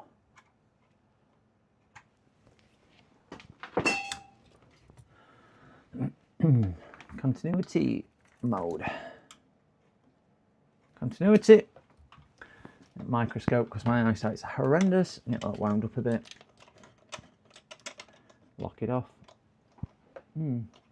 This guy is running very late, 20 past. Texts me at 10 to say he was caught in traffic about 3 miles away. So, unless he's walking, it must be really severe, heavy traffic. But it is snowing, so yeah. So we've got a machine that goes beep. We're on microscopal. So we'll see.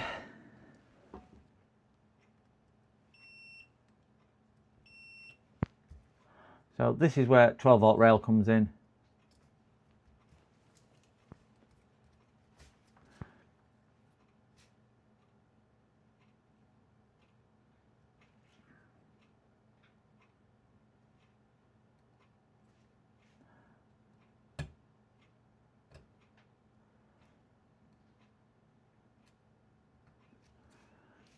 I'm going to test these power stages quickly. That's all right. That's all right.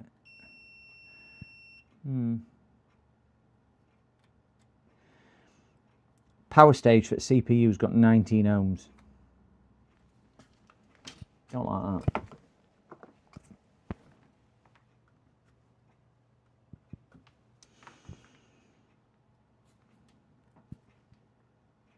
For yeah, 19 ohms resistance.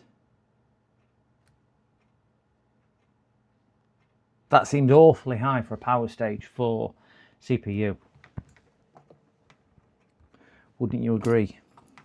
Seems awfully high.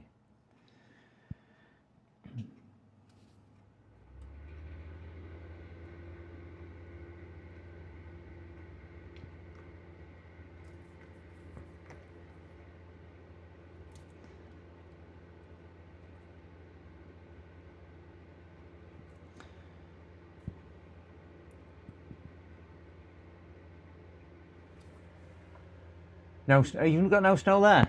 I'm only looking at my CCTV. Oh, I've got a car pull up outside. Driving really slow. So he's either curb current soliciting for young ladies or he is coming here. He is coming here. Is he going to reverse into it? No, he's going to park. It looks like he's coming here at 20 past 6. I did think it was a bit of a stretch when he spoke to me an hour away at 10 past to say he'd be here for 6. He's turned all his lights out, so it looks like he's coming here. Why not measure the main power rail with charger plugged in? Yeah, I'm going to check that. I will check that. Right, I'm just going to get the door, gentlemen, because it's freezing cold and I don't want to freeze. And then I can just let him in, if you know what I mean. So we need to move my guard dog because she's laid right behind me. She's going to trip me up. As you can see. Maddie, move. Yeah, door. Right, I'll just put it on mute 1 second while I get the door.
Okay. Oh dear. Right, so this is a controller PC for a model railway. He's got a model railway up in his attic, in his loft, whatever you want to call it, this is the PC that controls it. He has software on here and he cannot replace the software, so he needs this machine back up and running, or at least the hard drive. So I'll pop that back in here for something to look at.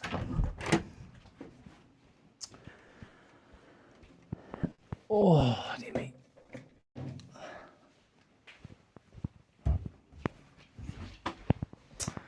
Let's get back onto this. Oh, let's see if we've got a 3.3 power rail on here. Blinking freezing. I am so looking forward to my dinner tonight. I had that toast for my lunch and that's all I've eaten. So let me get my power supply rigged back up. Get that back on there. Oh, let's see if we can get this plugged in. If there is anybody sat in chat, we have been streaming just coming up to 10 hours. Just coming up to 10 hours. And you've not hit the like or subscribe, I would appreciate either or both, whichever you feel like. But 10 hours worth of streaming today. My previous record was longer than that, 10 hours and 5 minutes I think it was, or something similar to that. I think today's going to go on a bit longer. So we need to just see if we can diagnose what the issue with this motherboard is here. Get that number 2 so it's streamed out of it. I have ordered some cabling so I can move the power supply cabling down here, so it moves it out of the way so it's not in front of camera. So we'll get that plugged back in, we will get that turned on with no short. Oh, we have, do you see that current draw then?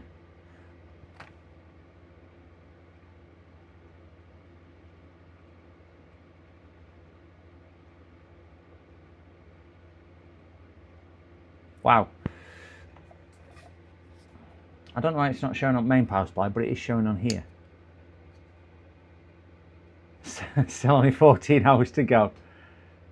Wirral has hardly get snow. Oh, this is the first time I'm seeing you diagnose a laptop. This is going to be interesting. Oh no, don't say that. It's going to be interesting. Oh no. Oh no. Diagnosing is not my strong point. Soldering is not my strong point. Repairing computers is not my strong point. No snow here. Yeah, well, I think it's one of them. I think it's slightly sleety snow, but it's not actually settling. Back garden looks like it's got some on, but it's gone on to night mode, so I can't really see. It got doused in fluid. Oh yeah, it's had a swim in the thing. Has Maddie started to eat furniture yet? No, she will. What time is it? Oh, it's 6:30. Let me just give Maddie a scoop of food. Sorry guys, she eats at 6. So let me give her a scoop of food. I'll be 2 ticks. Go on, you want your dinner, don't you?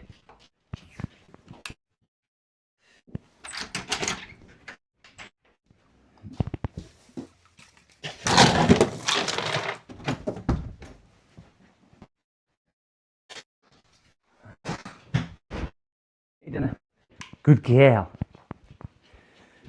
Right, she's got a scoop of food now, so she's not gonna chew sofa. Oh, there we go. Let's have a look. So dog's been fed. We're all right. Calm down.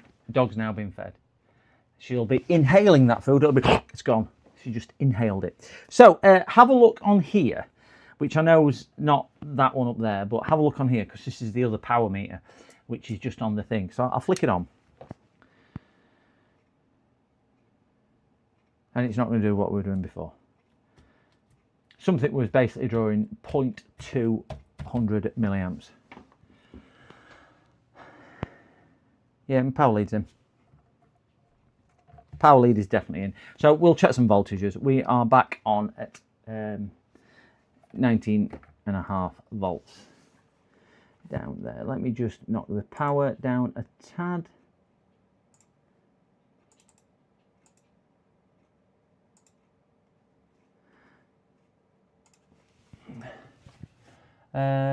Yeah, I was looking for that 0.2 amp 2. Yeah, it definitely showed up. Definitely showed up on there. Right, let's see if we've got a power rail on coming in and see where we can track the power rail to. So we've got no continuity volts. We're in voltage DC. we'll try and keep everything on screen.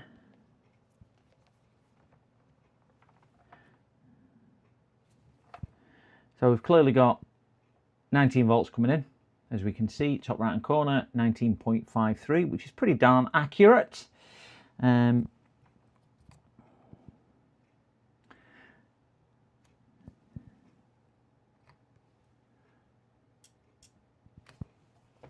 Let me get my microscope on so I can see, because my eyesight is shocking. Stop wobbling.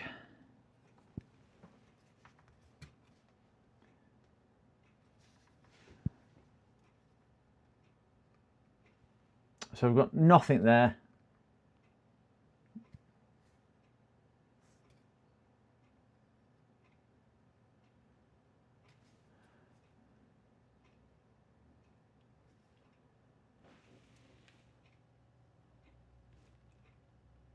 Yeah, I was just thinking that. So we've got 19 there, which is the first MOSFET. That's obviously battery charging, isn't it? Yeah, I realised that when I was measuring, but thank you on that one. Yeah, first MOSFET. Right, we've got output from first MOSFET. Load side good. So let's see if we're generating any other. Nothing on that one, which is, I presume, the power, the 3.3 for the ITE chip. Nothing on that one. Nothing on that one, and I very much doubt whether I'll have anything on these, because these will probably come alive with the others. So we've not got any 5 volt or 3 volt.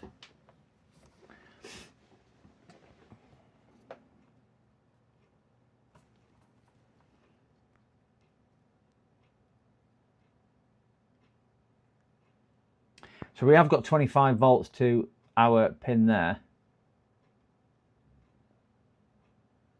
We've got 19.5 coming out.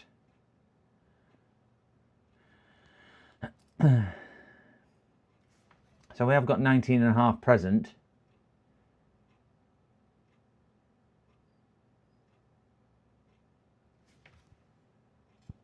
So we do have a main power rail.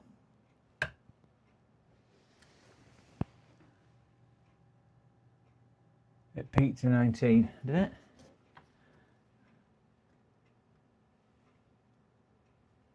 Yeah, 19.5 there on first.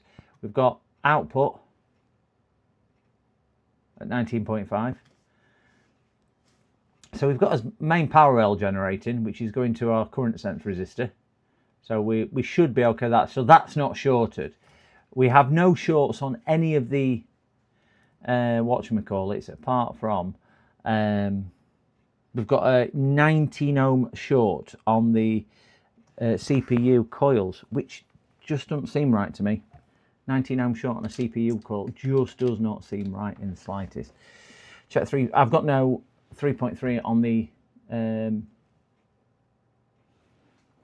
so I'm imagining that's my 3.3 LDO, and there's nothing on there. Nothing on there at all.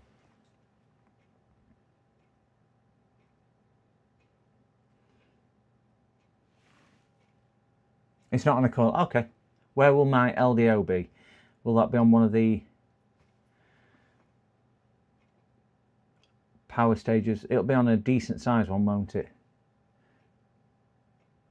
Checking the EC chip capacitors. Yes. It'll be on a bigger capacitor out there. So we've got 3 volts on there. So we've got it going to there.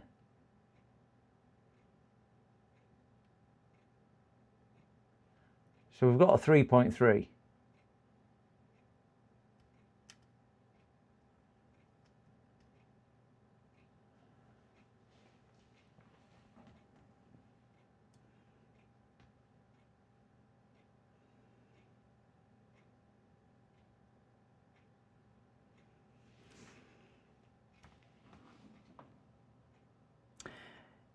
You don't think this is just one of these what needs a battery connected, do you?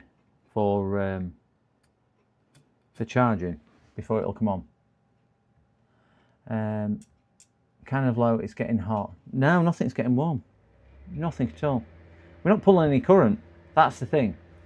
There's no current being pulled at all.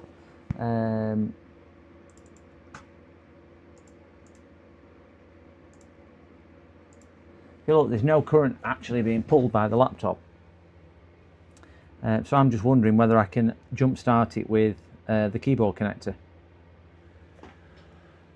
If I can throw out 3.3 on keyboard connector, I should be able to jump start it, shouldn't I?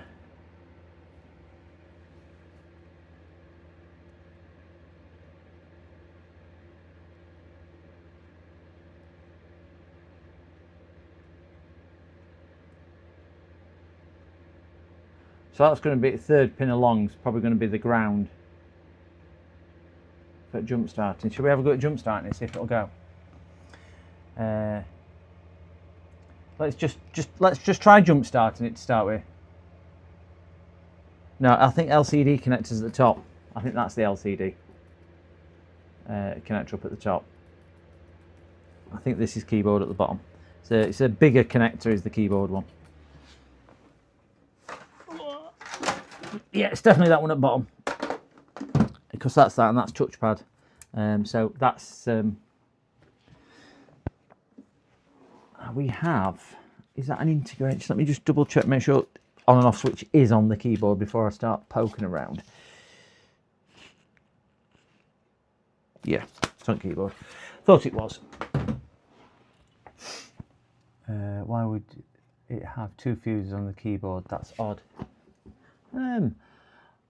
That I don't know. Don't know, but it's that's definitely the keyboard because I've just checked the placement. That's the mouse pad, and that I don't know. I can't. Oh, that's. Don't know what that one is. That doesn't actually populate and plug into anything. So yeah, not sure why, but yeah, that's definitely keyboard.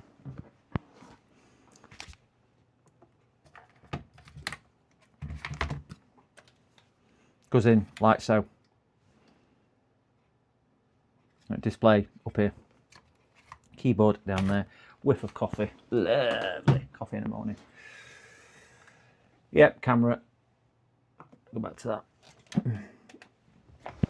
that. This is going to take 10 hours in. I know, 10 hours in.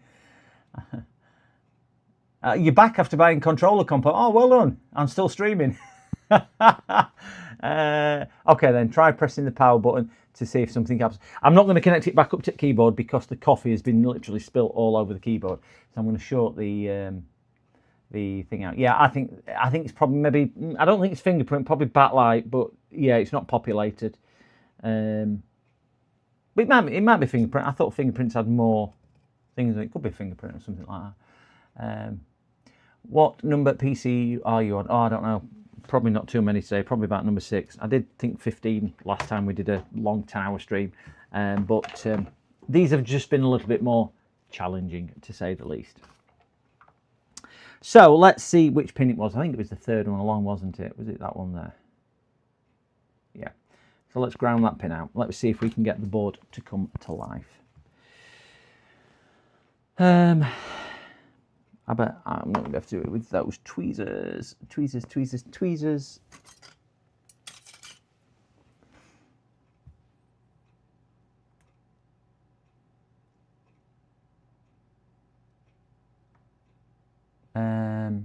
You mean short this pin out, Sergi? 3.2 and short it to ground, yeah.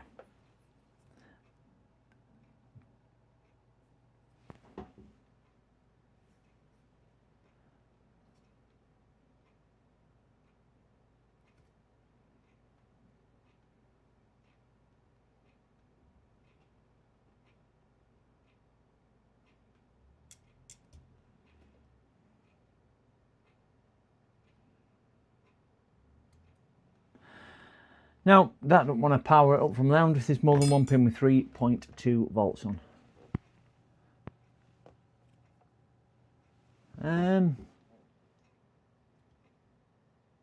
Capacitor near the connector seems to have dirt on it. What, near the power connector or?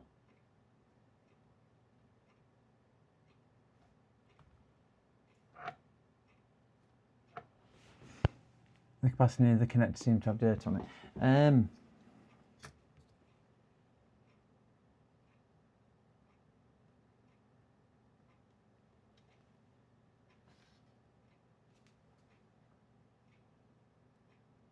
you what I've noticed is some gunk or something in there. Just let me clear that out.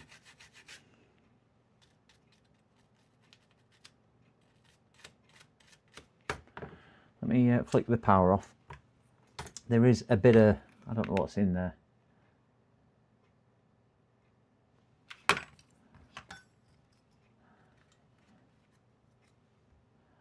You can see where some of the coffee residue was. These are the finest tweezers I've got. These are like needles, these tweezers.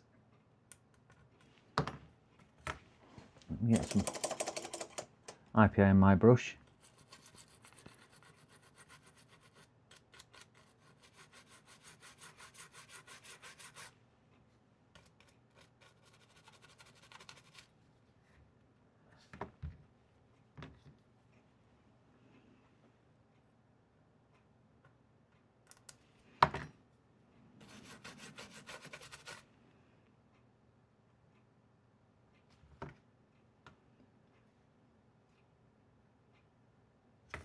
Looks a bit better. Surely the coffee would make it work fast. You'd think so. Yeah, let's see if it's taking any power draw with the battery plugged in.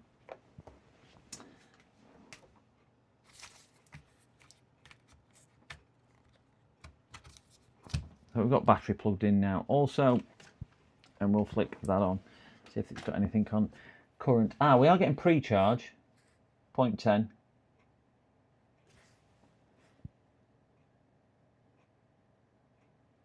.7 of an amp. That could just be battery charge. What's going on? Interesting. Customers poured a cup of coffee over. Well, what's going on is I've been streaming for 10 hours and 13 minutes. And we are just working on this one, which a customer's literally poured a full cup of coffee on the keyboard. Not on purpose. We had to pour the coffee out and do that.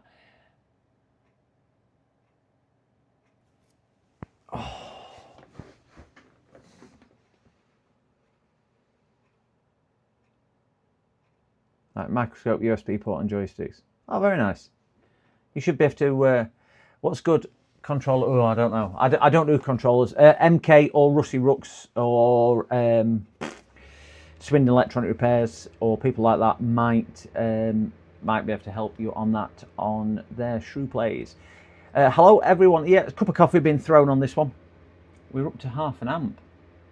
So it's definitely charging a battery. I'm going to give that battery a little bit of a charge. And we'll get thermal on, just see if it's getting warm, because there is a bit of a heat signature, but I think that's them MOSFETs. So I think the charging circuit's working. I'm certainly putting the overtime in, Phil. Yeah, there's no heat in that at all. No heat in that at all. Keep your hand on there. I haven't. My Sonic Cleaner has give up the ghost a couple of months ago. So he's had an extremely thorough clean and whatnot. So we are where we are with it. So let's get it's pulling 0.5 amp. I'm just going to disconnect battery, and we'll just see if all that is going into the battery. So that 0.2 is just still registering a little bit. It's not showing on. I don't like it's not showing on the thingy meter. But yeah, battery back in. 0.2, still not coming to life. 0.6 of an amp. I think that's all just getting sucked down by the battery. So charging circuit's working. So needs to fix ultrasonic cleanness. I thrown it away. Threw it away, Nick. Yeah, threw it away. It's not on my shelf. I need to buy another one, but just they're really expensive. Really expensive for what they are. Really expensive. So we have a thermal camera on. I'll get my other thermal camera because it's a lot better. I can move it around so much easier than this one. So I'll just boot my thermal camera up and plug that in. We'll just wait for this to come up and then we'll put it full screen. I'll take a couple of tickles.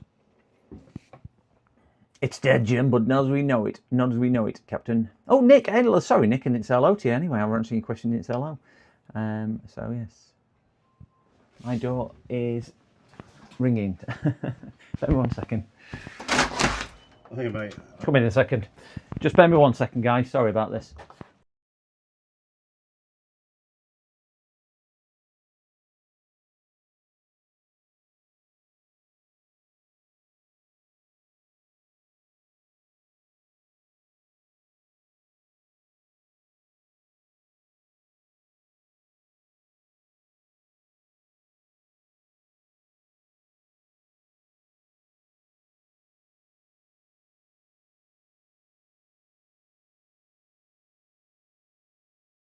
Guys, I'll just be 5 minutes. I just need to go over and have a look at this, what I'm getting to do, and then I'll come back straight across. I'll be as quick as I possibly can.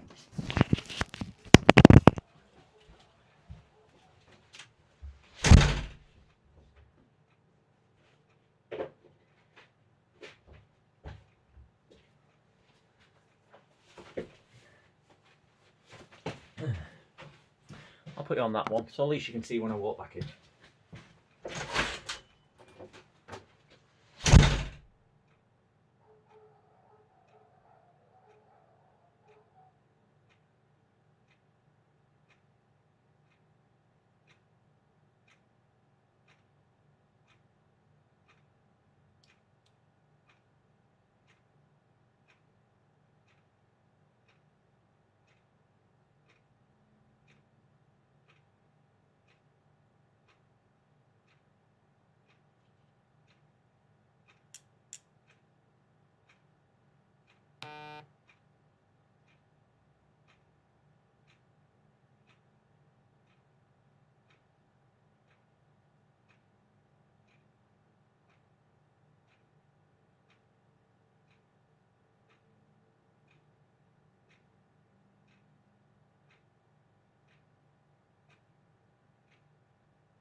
Oh God, it's freezing. Absolutely blinking freezing out there. Right, sorry, Jen. Just needed to do that. Tell him about his fish. And we've still got 21 people watching. Oh dear me. The clicking is my thermal camera clicking on and off. It'll just be doing that. So we're still on 410. Oh, so I've just had to start to have a look at his fish. Right, wrong one because I've got 2 thermal cameras. That is the correct one. We just need to turn it on. It is that one.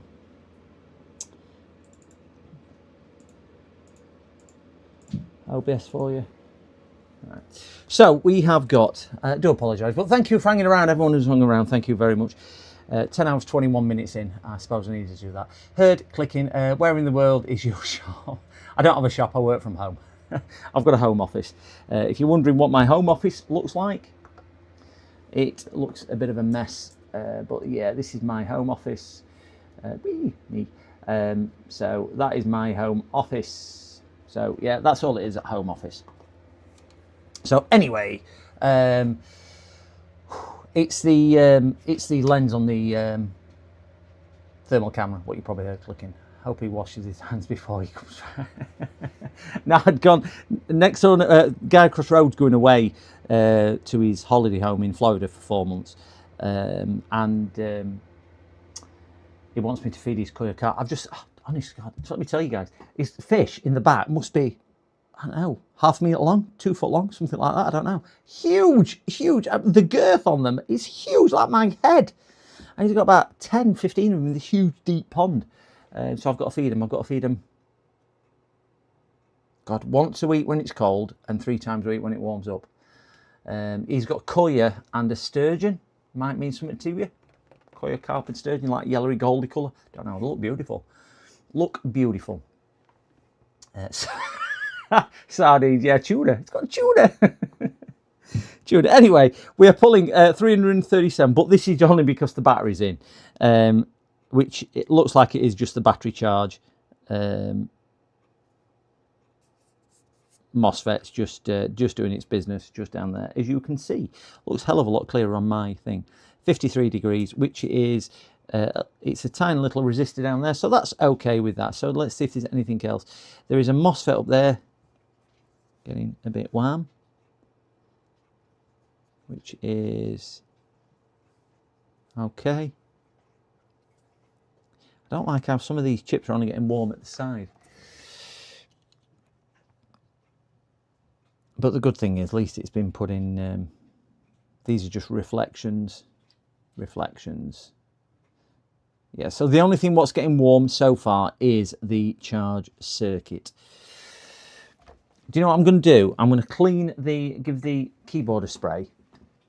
Caviar comes from, oh, is that what caviar? Oh, doesn't it, sturgeon? I'm sure he said it was I'm sure he called it a him when he called it a sturgeon. I'm sure he went, he likes to, or he feeds all year. But yeah, sturgeons are male, aren't they? Let me just disconnect the other thing off here. So I've broken my previous record of 10 hours and 5 minutes. Please, if there's anybody sat in chat and if not, hit that like or subscribe. Please consider doing it for this mammoth stream. 10 hours so far, or 10 hours 24 minutes. Right, we've got this. I'm just going to give this a quick spray of my magic fluid just to make sure there's nothing kicking around. Yes, dog.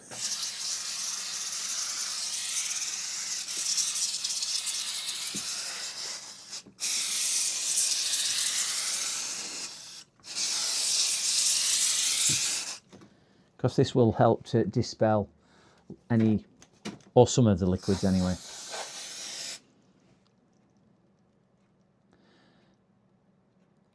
So we will, as you can see, it dripping off. It is non-conductive. The crap in the liquid will be conductive, but not the liquid itself. So the stuff it's managed to wash out will be conductive. So let me give it a quick 2 tickle blow off, which is that button there, and we'll put this on number 2 because we're not going to blow all the keys off.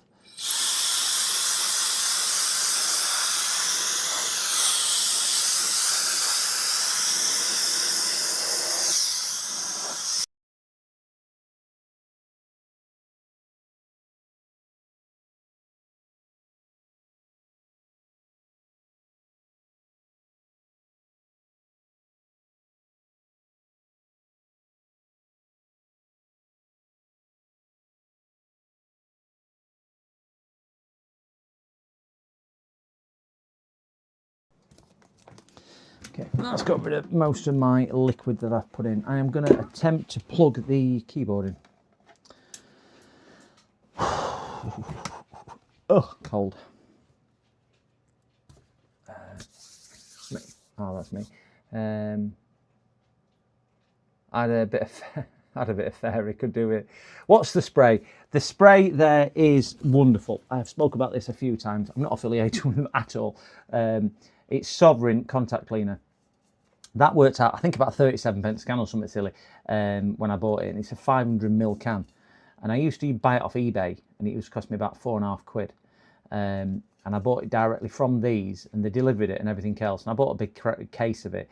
But you can still buy it today, but these smaller ones are out of stock, the smaller quantities. I think you can only buy a can of 96 or something silly. But it's brilliant, lasts brilliantly. Really, really, really is good. Really is good. My audio chip's faulty. I've gone deaf. All right, got you. I'll put you on mute again. I'll put you on mute. Or were I too loud? Oh dear. I'm just going to connect the keyboard up just so we've got an on and off button on here. Get that off of there. My concentration is lapsing now. 10-hour stream, gents. I am certainly feeling a little bit tired. Just a little bit tired. So let me get the keyboard plugged in. This will be the last one I do today. Because this is actually a today job as well, not a yesterday job. And I have, basically I want something to eat. I've eaten two pieces of toast all day, so I'm a little bit hungry. I've had 2 cups of tea though, so at least I'm not too dehydrated. So at least my other half won't be going, you need to drink, you need to drink. She's only looking out for me. So we'll stick that in there. I can't say I hold much hope out for this, but we'll see if we get any current draw. We'll flick that on. We've got no current draw in the top right-hand corner of the screen. I have 0.2 kicking up from the charge supply. If there's anything quickly, which is pulling 0.2 on here. I don't think we'll be able to see anything at all. That's disappeared virtually as soon as it comes on. I know it's not showing on power supply. It is showing on my other little power supply thing what I'm using. Like something's trying to turn on and not actually coming on.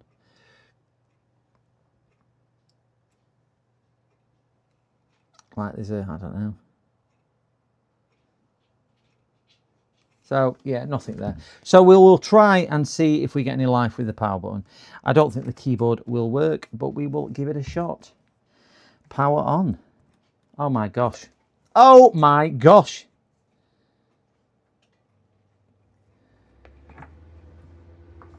Guys, look at the power draw. I've turned it on. CPU is getting warm. CPU is getting warm. Just had steak, pie and cheese. Oh. I had a cup of tea and some toast 4 hours ago. Before that, I had a cup of coffee this morning. I've still got my empty plate on stream where I had to eat my toast whilst I put it on mute because obviously I wouldn't like to think I'm eating on stream. So yeah, 10 hours hungry, broken. I have to get this job done. I need to get this job done. Otherwise I'm not allowed to eat. The good news is we have, I'm not going to say we've got a picture, but we've got a picture. And I'm not going to connect it with HDMI because if you were here earlier on in stream, you know the nightmare I had with my HDMI. Broke the microscope functionality again. So I am going to connect the display, so please don't judge me. This must have onboard RAM. It has got onboard RAM. Must have onboard RAM because there's no RAM slots on here. Just realised that. And you start looking at things and thinking, where's the RAM slot gone? Where's the RAM slot gone? It went off when I knocked the box. Oh dear. Oh dear. Let's plug. Honestly, my concentration is really going. Let's plug this in. There we go. We've got 0.22. We will try to power it. Power on. We've got nice current draw. We've still got nice current draw. We've got no smoke coming out of the machine, which is always a positive. Oh, I tell you what I will do. I need a heatsink on there. I've thought, yeah.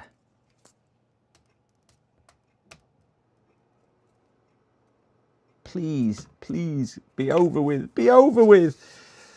Don't try one of these 10-hour streams. Don't try a 10-hour stream. It's not even for charity. I'm just doing it to punish myself.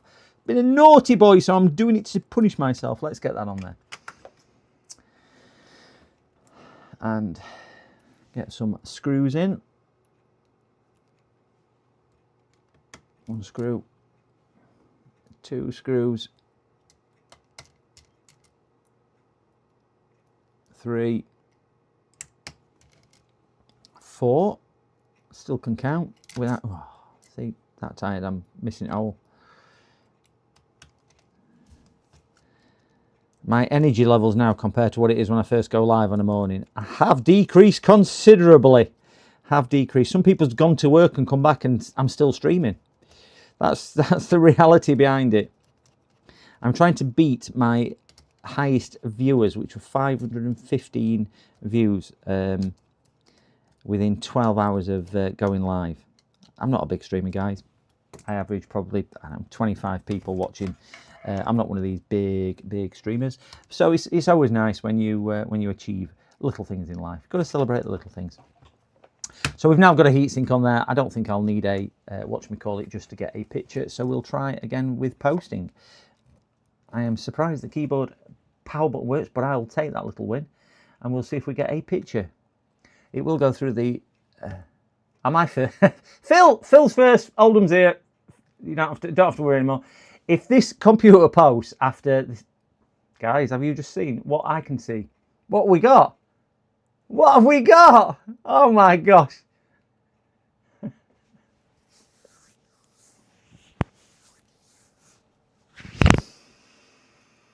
Oh no! I think it goes off automatically, so we won't worry too much about that because it is still posting an amp. Yeah, it's come back on. It's flashing. It's live. It's live, I tell you.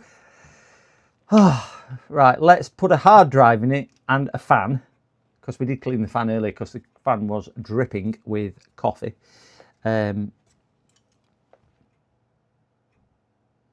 My train of thought's gone. I need to take that out before I do any further because I need to put that ribbon cable back in, just in case.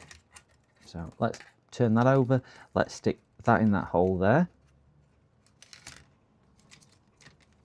If this works, this is one extraordinarily lucky customer. But I think the reason why it's been extraordinarily lucky, because I think you'd all agree, he's just brought it to the right technician.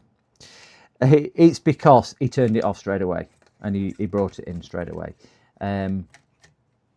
It still needs a better clean. It'll still get clean better than this, and keyboard needs certainly looking at in more depth. But he may be one lucky customer if this does actually work. Let's stick him a screw in here. If I remember where I put my screws. Where to put my screws? I put my screws there for that one. Stick him one screw in there just to hold it down. And another screw in there to hold it down. These board screws are over there, so we're okay with that. So we know where board screws are. We're going to put my hard drive in as well, because I just want to see if it'll boot to his hard drive. His hard drive was unscathed from any liquid. So hopefully, yeah, it doesn't smell of coffee. We'll have a look at his hard drive underneath the microscope. Oh. I streamed that long, my first microphone went flat. I've had to put it on charge.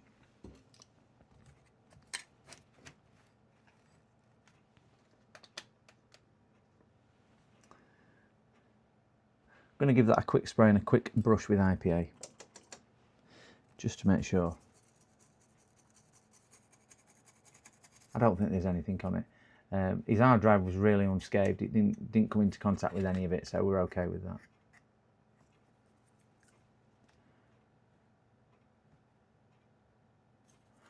I think we're good on there. IPA will just watch me call it off.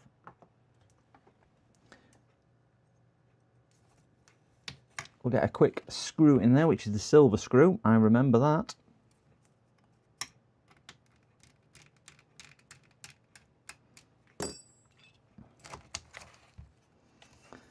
Put a couple of screws in his hinges. You know, that first one I did first thing this morning at 7:30, whatever time it was when I went live. 8:30, 7, I can't remember what time I went live. Seems such a long distance memory away.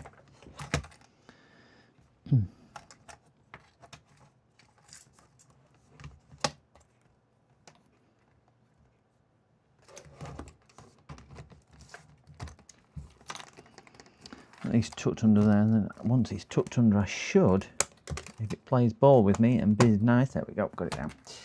We should be able to just get this bit put back in there, that put back in there like so, because there's a screw what goes in there.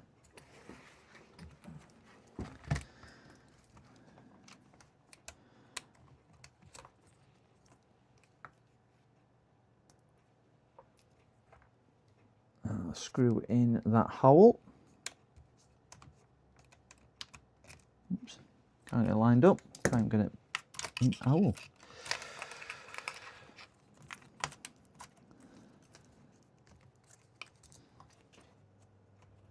Becoming a bit of a regular occurrence this Wednesday long stream. Every other Wednesday. It takes me a week to recover. The downside is I'm going to have to stream tomorrow as well, because I'm going to have to speak to customers, get some idea on what they want doing with the ones we've managed to diagnose today, and then stream tomorrow for the repair.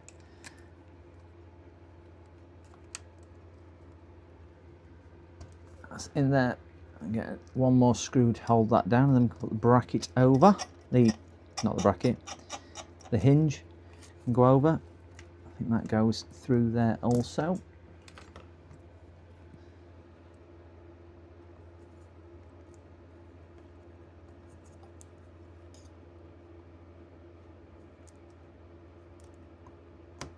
Done. Under, hinge, over. Yeah, hinge screws are over here. We've hidden them over there so I could remember where I put them. Just get a couple in there. So again, with the hinge screws, you will get a little line on it generally to tell you where the hinge screws go. And there will be 2 in here. Another one there. Still on the train at 7:30. You're still on the train? Oh, I'm still on the train.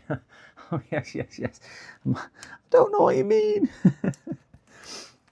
And we will get this plugged in. Once this is plugged in, we can get that flipped over. That tucks around that side. And neatly down there.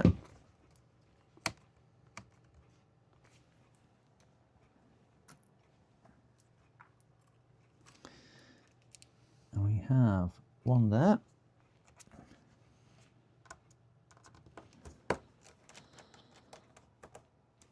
Another one here.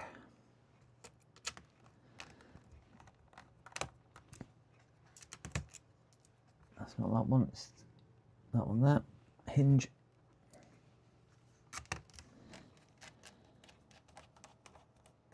That's better. And hinge one is there. I don't think that, yeah, that has got a little thingy bobbin, diamond on, triangle, arrow, whatever you want to call it. Oh, that one's empty. That one's empty. And that one's got a diamond on. So that is the last hinge screw in.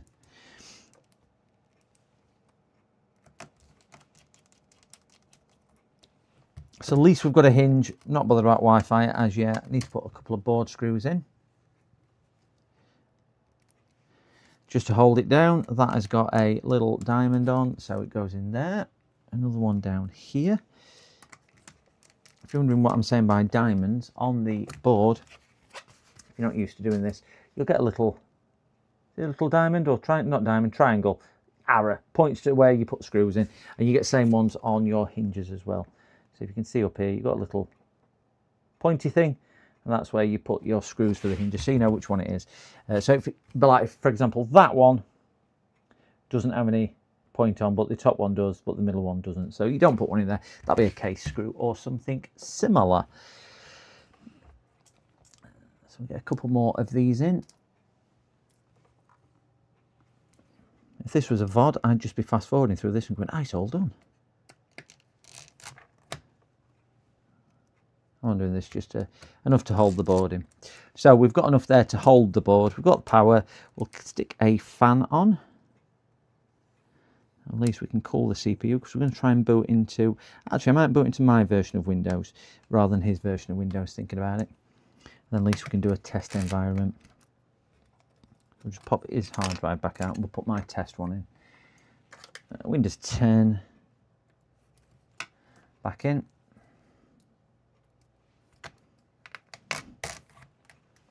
Back down. Trackpad.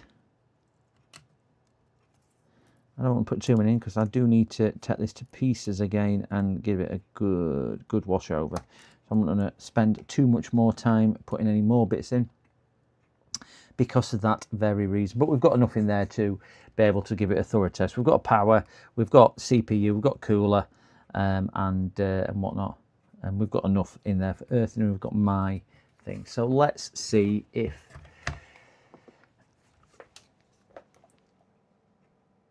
I'm going to power off mode, put my Elgato back down there, trying to just clear a bit of space. Power supply off. The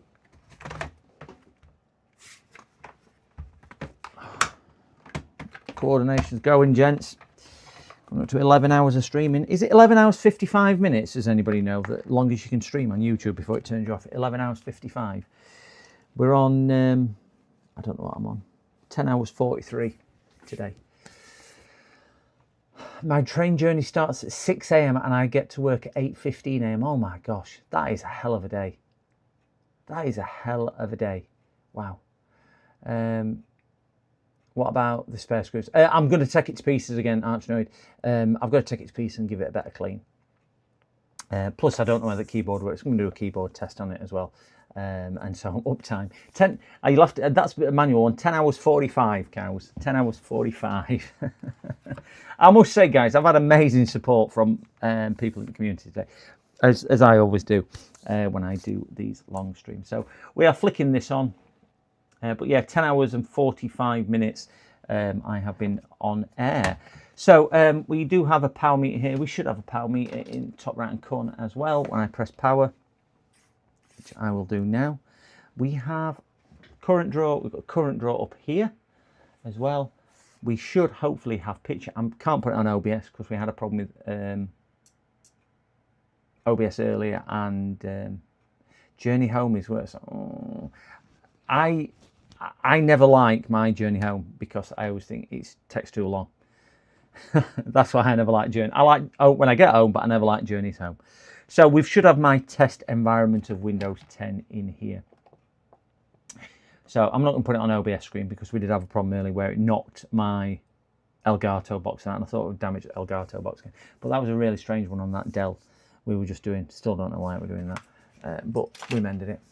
You have done really well, nearly as long as Chill. Oh, did Chill do a long one? What was Chill's? What did Chill's do? I've got to see if I like a bit of competition. What did Chill get up to? Come on, cows, tell me. Divulge me.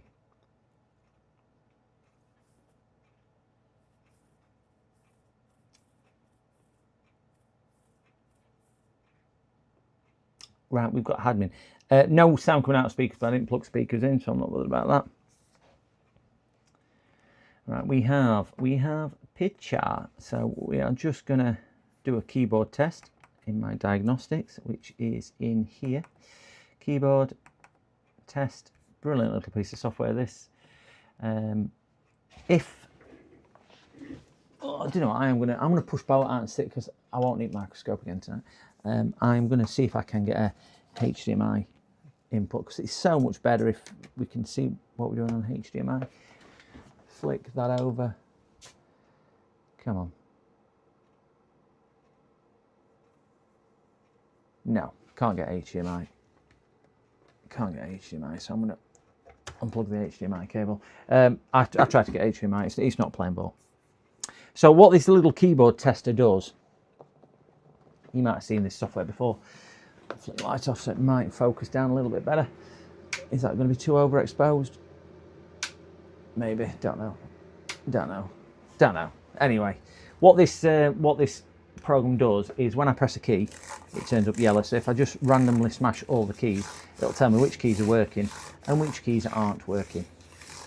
So what we can see on there, and you probably can't see it too well, is that every single key, barring a few of the... No, every key has gone yellow. You can see it now. So I will demonstrate that again for you. It's a cheap piece of software. It were free. Can't knock out for free. And I'll show you what it does again. So because the keyboard's had something spilt on it, we will just do this, and I'll literally just smash the keys.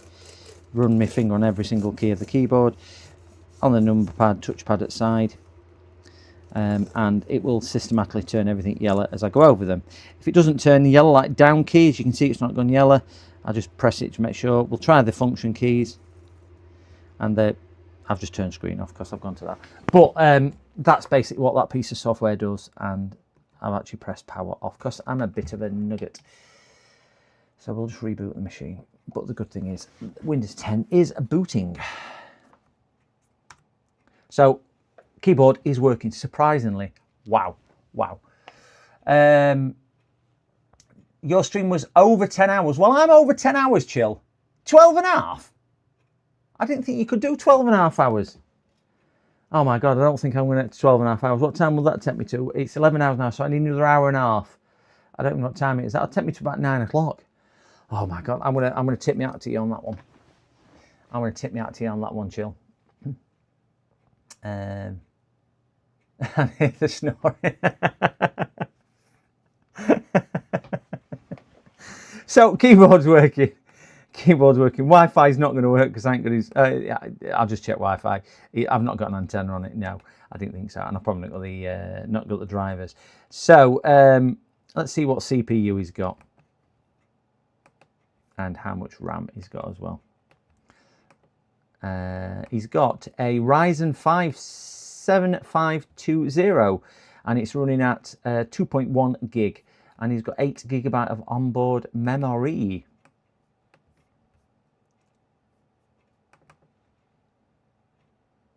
Second best streamer in the UK. Well, credit where credit's due. Chill needs that title. Yeah, longest stream ever. Longest stream ever. So CPU's boosting all the way up to 3 point whatever, and it doesn't seem to be causing any issues at all, which is always well and good. I know these aren't thorough tests, but I'm going to strip it down and do that. I think that is all right. Let's put his drive in, because that's the other thing. That's the only thing what's missing now is his drive. And I'll tell you what I do need to do just before we put his drive in. I do need to boot once more because I just want to check the battery cycle to make sure battery charge is working. But I think we'd agree that the battery charge was working because it's working off battery anyway. And Chill fixed a resistor in the whole stream. Oh dear.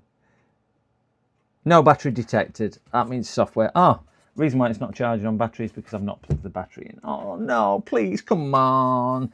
Please be gentle with me. I forgot to plug battery in. I'm tired. I'm tired. we know I'm tired.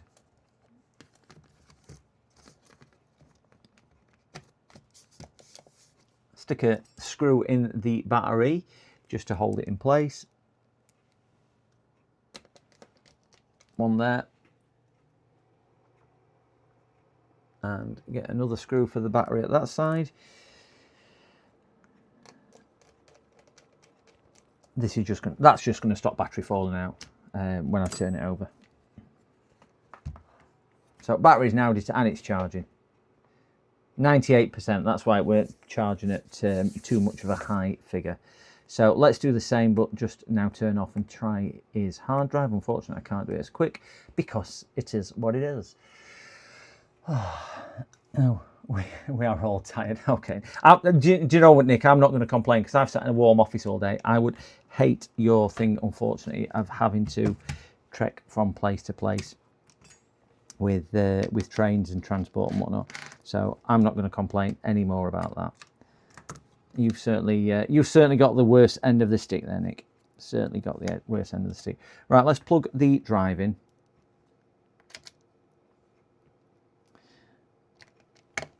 And get this.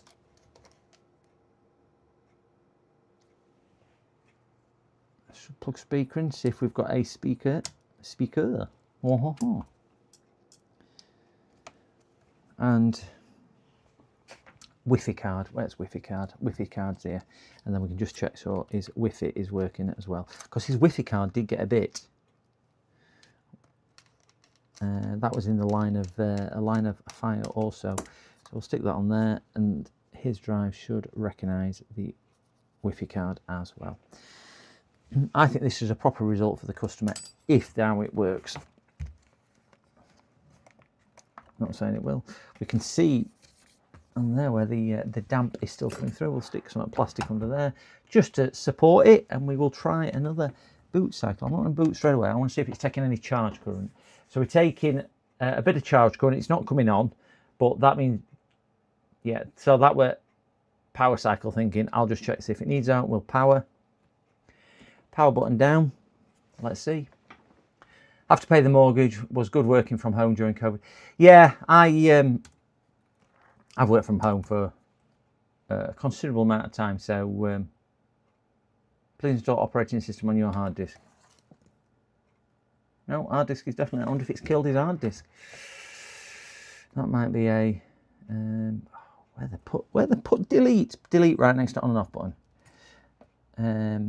Is it F10 on these or F9? I can't remember. It's one of them, isn't it, to get into the BIOS.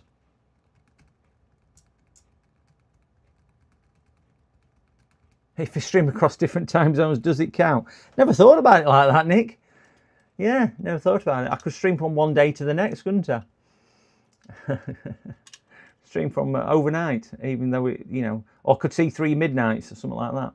I don't know. I'm rambling now because I'm tired. Coming up to 11 hours. 11 hours in 6 minutes. I want champagne and clapping when I eat 11 hours, guys. Or should I say, I need a coffee and slapping rather than champagne and clapping.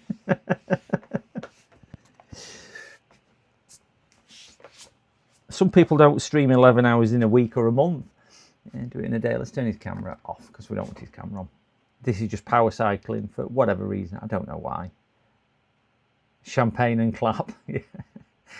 I think the last time I had champagne, that's what I caught. Right, power light's on. I think his hard drive is kerfuddled because as soon as we put his hard drive in, there's no responsiveness off that. So let's just try a hard shutdown.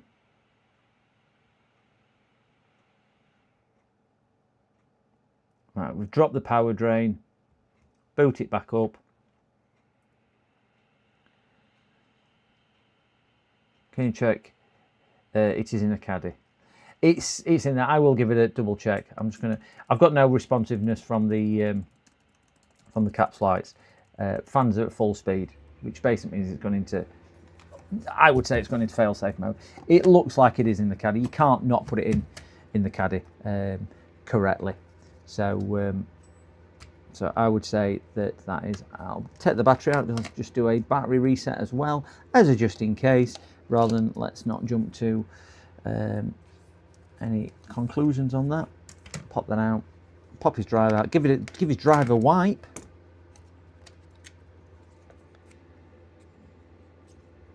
His drive never really came into contact with any liquids. What drive is it? It's a 256. So let's pop that back in. Screw that down. We'll post it without a battery just to be safe, and see what's what.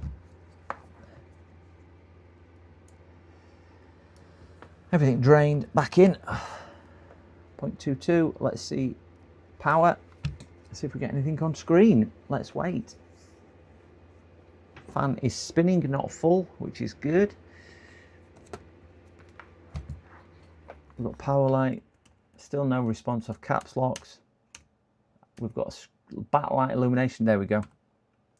Didn't like it with battery in, but it did that last time, and then it won't go any further than this. Looks like we are getting better signals this time. Come on. Still nothing on caps locks. Static current. That's not a good sign. Static current. Oh, we just moved a little bit. Come on. Come on, current. Work out what you're doing. That's better. We've gone blue.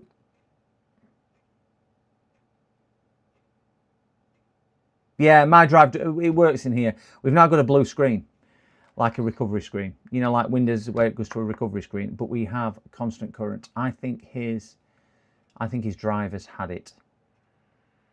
Fans have come on full. Cap locks now is responsive. Now there is a possibility that Windows could just be corrupted. There is that possibility. So we'll try and boot from a USB, and we will see. Could be Windows is just badly corrupted. Certainly if he poured coffee on it whilst it was on, which he did, it could have just gone that. Yeah, I think that's software. So let's see if we can F10. Is it F10 on HP's? F8, F10, F12, something like that. I can never remember which one it is. F10 BIOS setup. There we go. So we're into the BIOS, which means it's not a hardware problem. Boot options, USB enabled, and let's see if we can do. See if we can move that up one. F6 is it? Yeah, F6. We'll put my USB boot flash to the top. Save and exit. So again, we will just, this should boot from my, yeah, we need one of them. We need to enroll key from disk. Whoops. Oh dear, what have I done? Enroll key from disk. Oh gosh. Enroll key, continue, yes, reboot. So again, it should boot straight to the USB. If it does, we should be good to go. Oh, I need a drink. I don't drink alcohol, by the way. I'm saying I need a drink of liquid rather than alcohol. Not drunk alcohol in about 12, 13 years, something like that. Long time now. My USB memory stick is being accessed, so we're just going to have to wait for that to do what it does.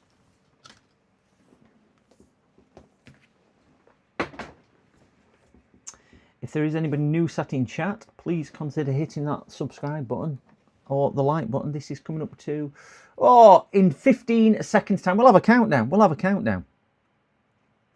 Do you know what would be nice is if we get, is if we say, well, this is fixed at 11 hours worth of streaming. So 3, 2, 1, 11 hours. There we go, guys.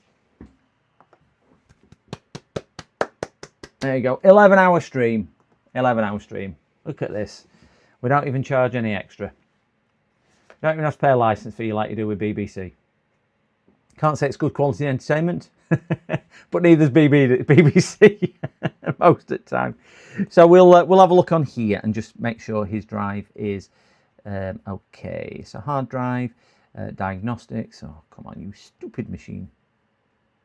So everything seems responsive. Keyboard works. So it's always nice with that. 99%. He's hardly used it. 528 hours. 528 hours.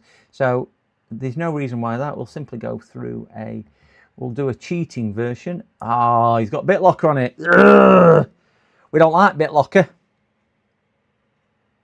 We don't like BitLocker. So let's shut that down because I ain't got a BitLocker key. And we'll try and boot once again and see if we can bypass BitLocker.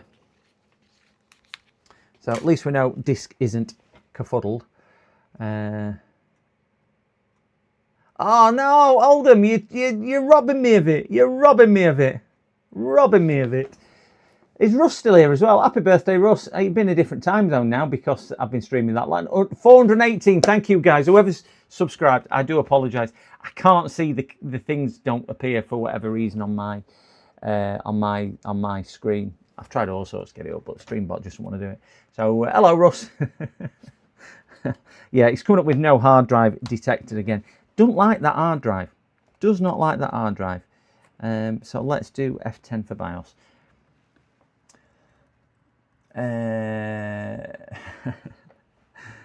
Let me go back through and put the boot option for OS Boot Manager, and that was F6 to put it up at top. And we don't want to clear any of them. Oh god, BIOS is out of date.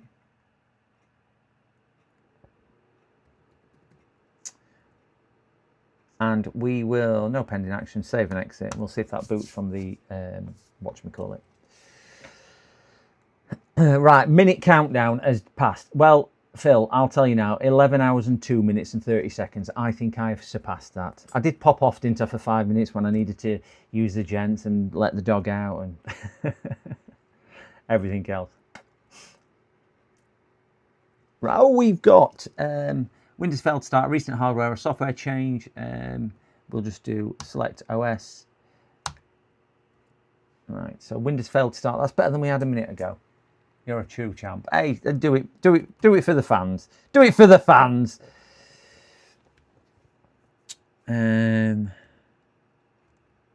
Network boot disabled, secure boot enabled. Why is this not keys enrolled?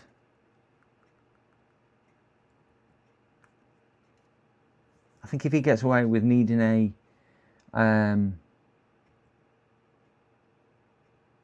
Windows reinstall after this, I still think he's been extremely fortunate. Extremely fortunate to do this.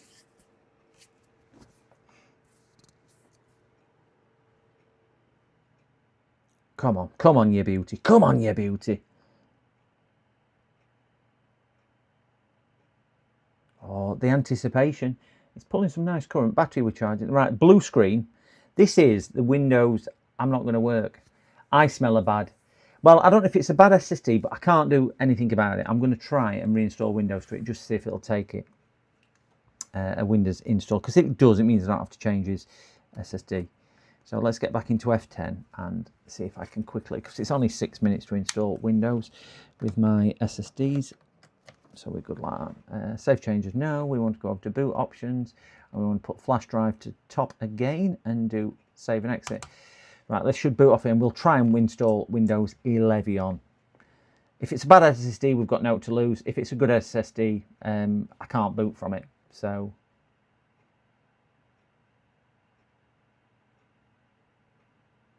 PSID on sticker. What's the PSID? Farmer's in Lead Farmer. It's an original. My brain's not working. Not that it works normally.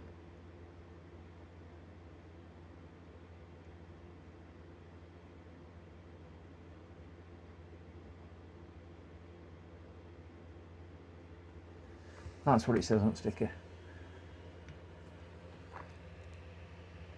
PS revert level lets you wipe disk hardware level. Yeah, it's no AM1 to do that. I'm just going to try it through standard Windows 11 install, which is what I normally do. 6 minutes this. We've done this a few times on stream. I don't think PSID. Okay. I'm unsure whether the SSD is any good, and I can't put it on. If you don't know what happened there, dog. I think she rolled over and scared herself. Yeah, I can't put this one on OBS because of obvious reasons. So 47 likes. I'd love to get 50 likes. Not on that I'm begging, guys, but 50 likes would be really nice. But most I've ever had on my thing. Still snowing outside. I'm looking at my cameras. Still snowing. Still snowing outside. So we will do that. At least they've... And we'll do disk part, list disk, and we want to sell disk 0, and we'll do a clean. Then we'll do an exit, and then exit again, boom, and then do a refresh. Oh, that's taking its time to scan the drive. There we go. So set that timer. We should be on a 6-minute countdown timer. 4 likes per hour. I know. But when you say it like that, when you say it like that, 50. Thank you very much, gents. Thank you, thank you, thank you. Most likes that I've ever had on a stream. I'm up to 418 subscribers and 50 likes. Ooh. I've never seen that error before. Never seen that during installing of Windows. Windows couldn't format this partition due to something or other. I don't know what it said because I clicked off it. Mem test. It's onboard RAM. Onboard RAM. Can't do anything about it. Not even a RAM slot to populate if that is not snowing here in Sheffield. Well, I'm looking through cameras and let me move Pooch out of the way. Oh.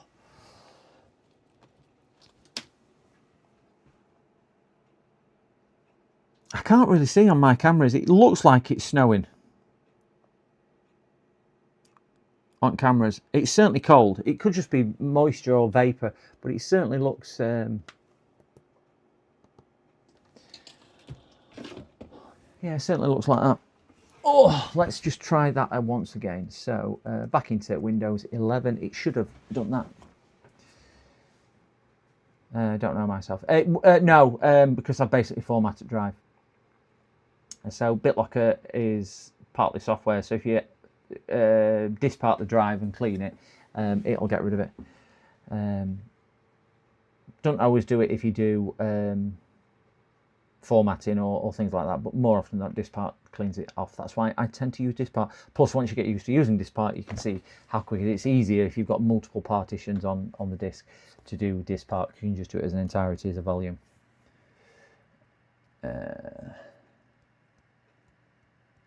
Just look, no snow for snow. Snow. Oh God, I'm slurring again. No snow for. Oh, brilliant, brilliant. You know what that is, don't you? Not drive now, not showing. So it was showing before. This will be why that it can't see it. So refresh. No, you can't see it. Let's load some drives.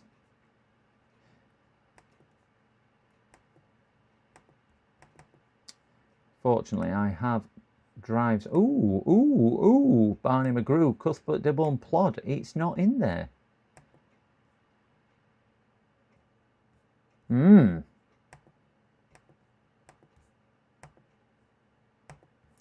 Very interesting. I do think that drive has gone, because it has now disappeared.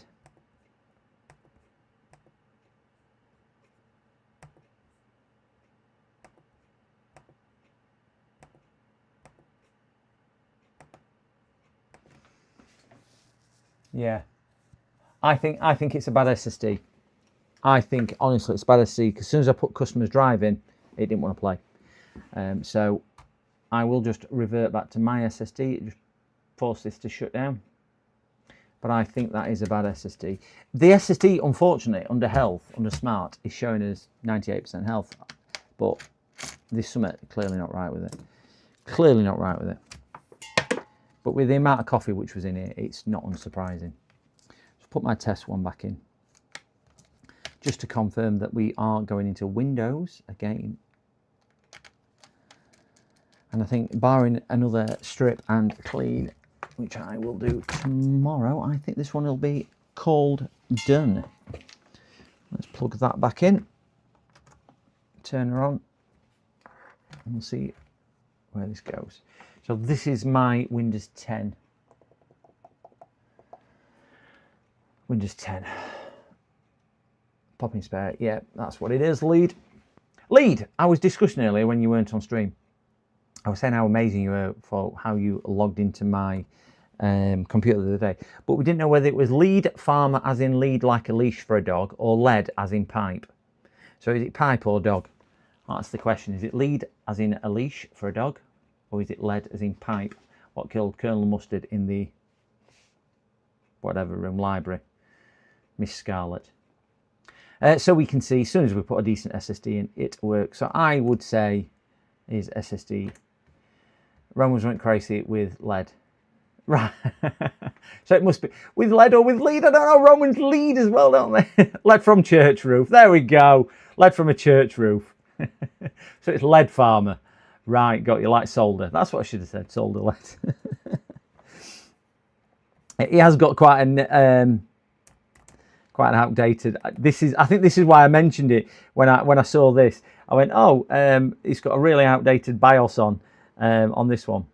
But then it's 24th of February 25, so it's not that too far outdated. In fairness, there probably is a couple more done further than that. But PC R7 configuration elevation required to view.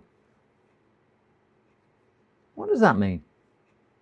Does anybody know what that means? Down here where it says PC R7 configuration elevation required to view. That must be a security level or something, isn't it? It's normal, is it? All right, okay. Yeah, it could be a bad cap on the SSD. It could be a bad cap on the SSD. What I might do, I might give this a really good clean because I don't think it took any brunt of the liquid. But what I can't say for sure, it's TPM. Is that TPM related? Okay. What I can't say for sure is when it shorted because he was doing something. It could have been halfway through something he didn't like, because you know how temperamental sometimes these can be, and it just can't think. But again, I think if he can get away with the strip clean and diagnostic and maybe a new hard drive in it for how this actually walked in, you turned it on its side and coffee tipped out. He doesn't need a keyboard, which is an expensive repair on these, and he doesn't need any major components. So I think a hard drive diagnostic strip clean, he's probably got a bit of a result with that, with the amount, as I say, with the amount of liquid there. So we're going to shut this down. Shut down. So we have got that is. I'm gonna get to 11 hours and 15 minutes because I'm only a minute away. That was AI, by the way. What was AI? Platform configuration. Oh, right. PCR is crucial for security and integrity of computing systems. Ah. He's done well not to damage his screen here because he's got quite a lot of coffee up his screen here as well. So it does need still a further clean on there. Okay, that is 11 hours and 15 minutes just coming up, guys. That is another laptop which is so drippy with coffee. If there is anybody in chat who would like to subscribe, please consider hitting the subscribe button. It was most appreciated, and also like if you have joined. But thank you for everyone who has helped with this one and all the others today. I am going to call that it because I was only working until I did all my ones on today, and I am working tomorrow. But yeah, 11 hours is enough for me today on streaming. And I'm going to go get some dinner, get a drink, and get some bits done. I still have, as it always is, still got this one to do, still got that one to do, and we've got another four in the other room to do as well. But I do need to talk to customers on those because we've diagnosed some today, so I need to talk to customers and see which way they want to go with repairs. So please do consider subscribing to me. Also, I'm in a friendly competition with Russ Repairs, who is in chat as well. So if you don't know who he is, please check him out on there as well. I'm getting Russ more subscribers than he gets himself today. I tell you, it's his birthday coming up, so we need to treat Russ well. But thank you so much for everybody. Some great people in here today, and I have done throughout the day as well. So thanks again, guys, for all your support right from early doors this morning, about 8 a.m. this morning, whatever time it was, up till 7:45 this evening UK time. Been a pleasure for me to share the time with you, as it always is. Really enjoyed it, and thank you to everyone who's participated, sat in the back listening, or said hello. Really good on that. Russ is just saying thank you to me. So guys, thank you. I will stream tomorrow. I do need to ring some customers in the morning. So I can't ring them until gone 9 o'clock. So it's not going to be an early start for me like it normally is. I do need to ring those. But we'll see where we go tomorrow. If there's nothing on... Oh, Falcon's back. Hello, Falcon. Or whether how did we talk it like that earlier? That's Falcon. I see. We remember how Falcon talks now. We've got one of those. We were doing voices. We've got Worms. I don't know if Worms is back, but we've got Worms. But there we go. We will catch some people tomorrow. Thanks again for everyone who's joining. I'm going to let the dog out, grab a drink because I'm desperate, grab something to eat because I'm really, really hungry, and then sit and put my feet up. But thank you so much, guys. It's always a pleasure, and I really do mean that. See you later, guys. Thanks a lot. Have a good evening.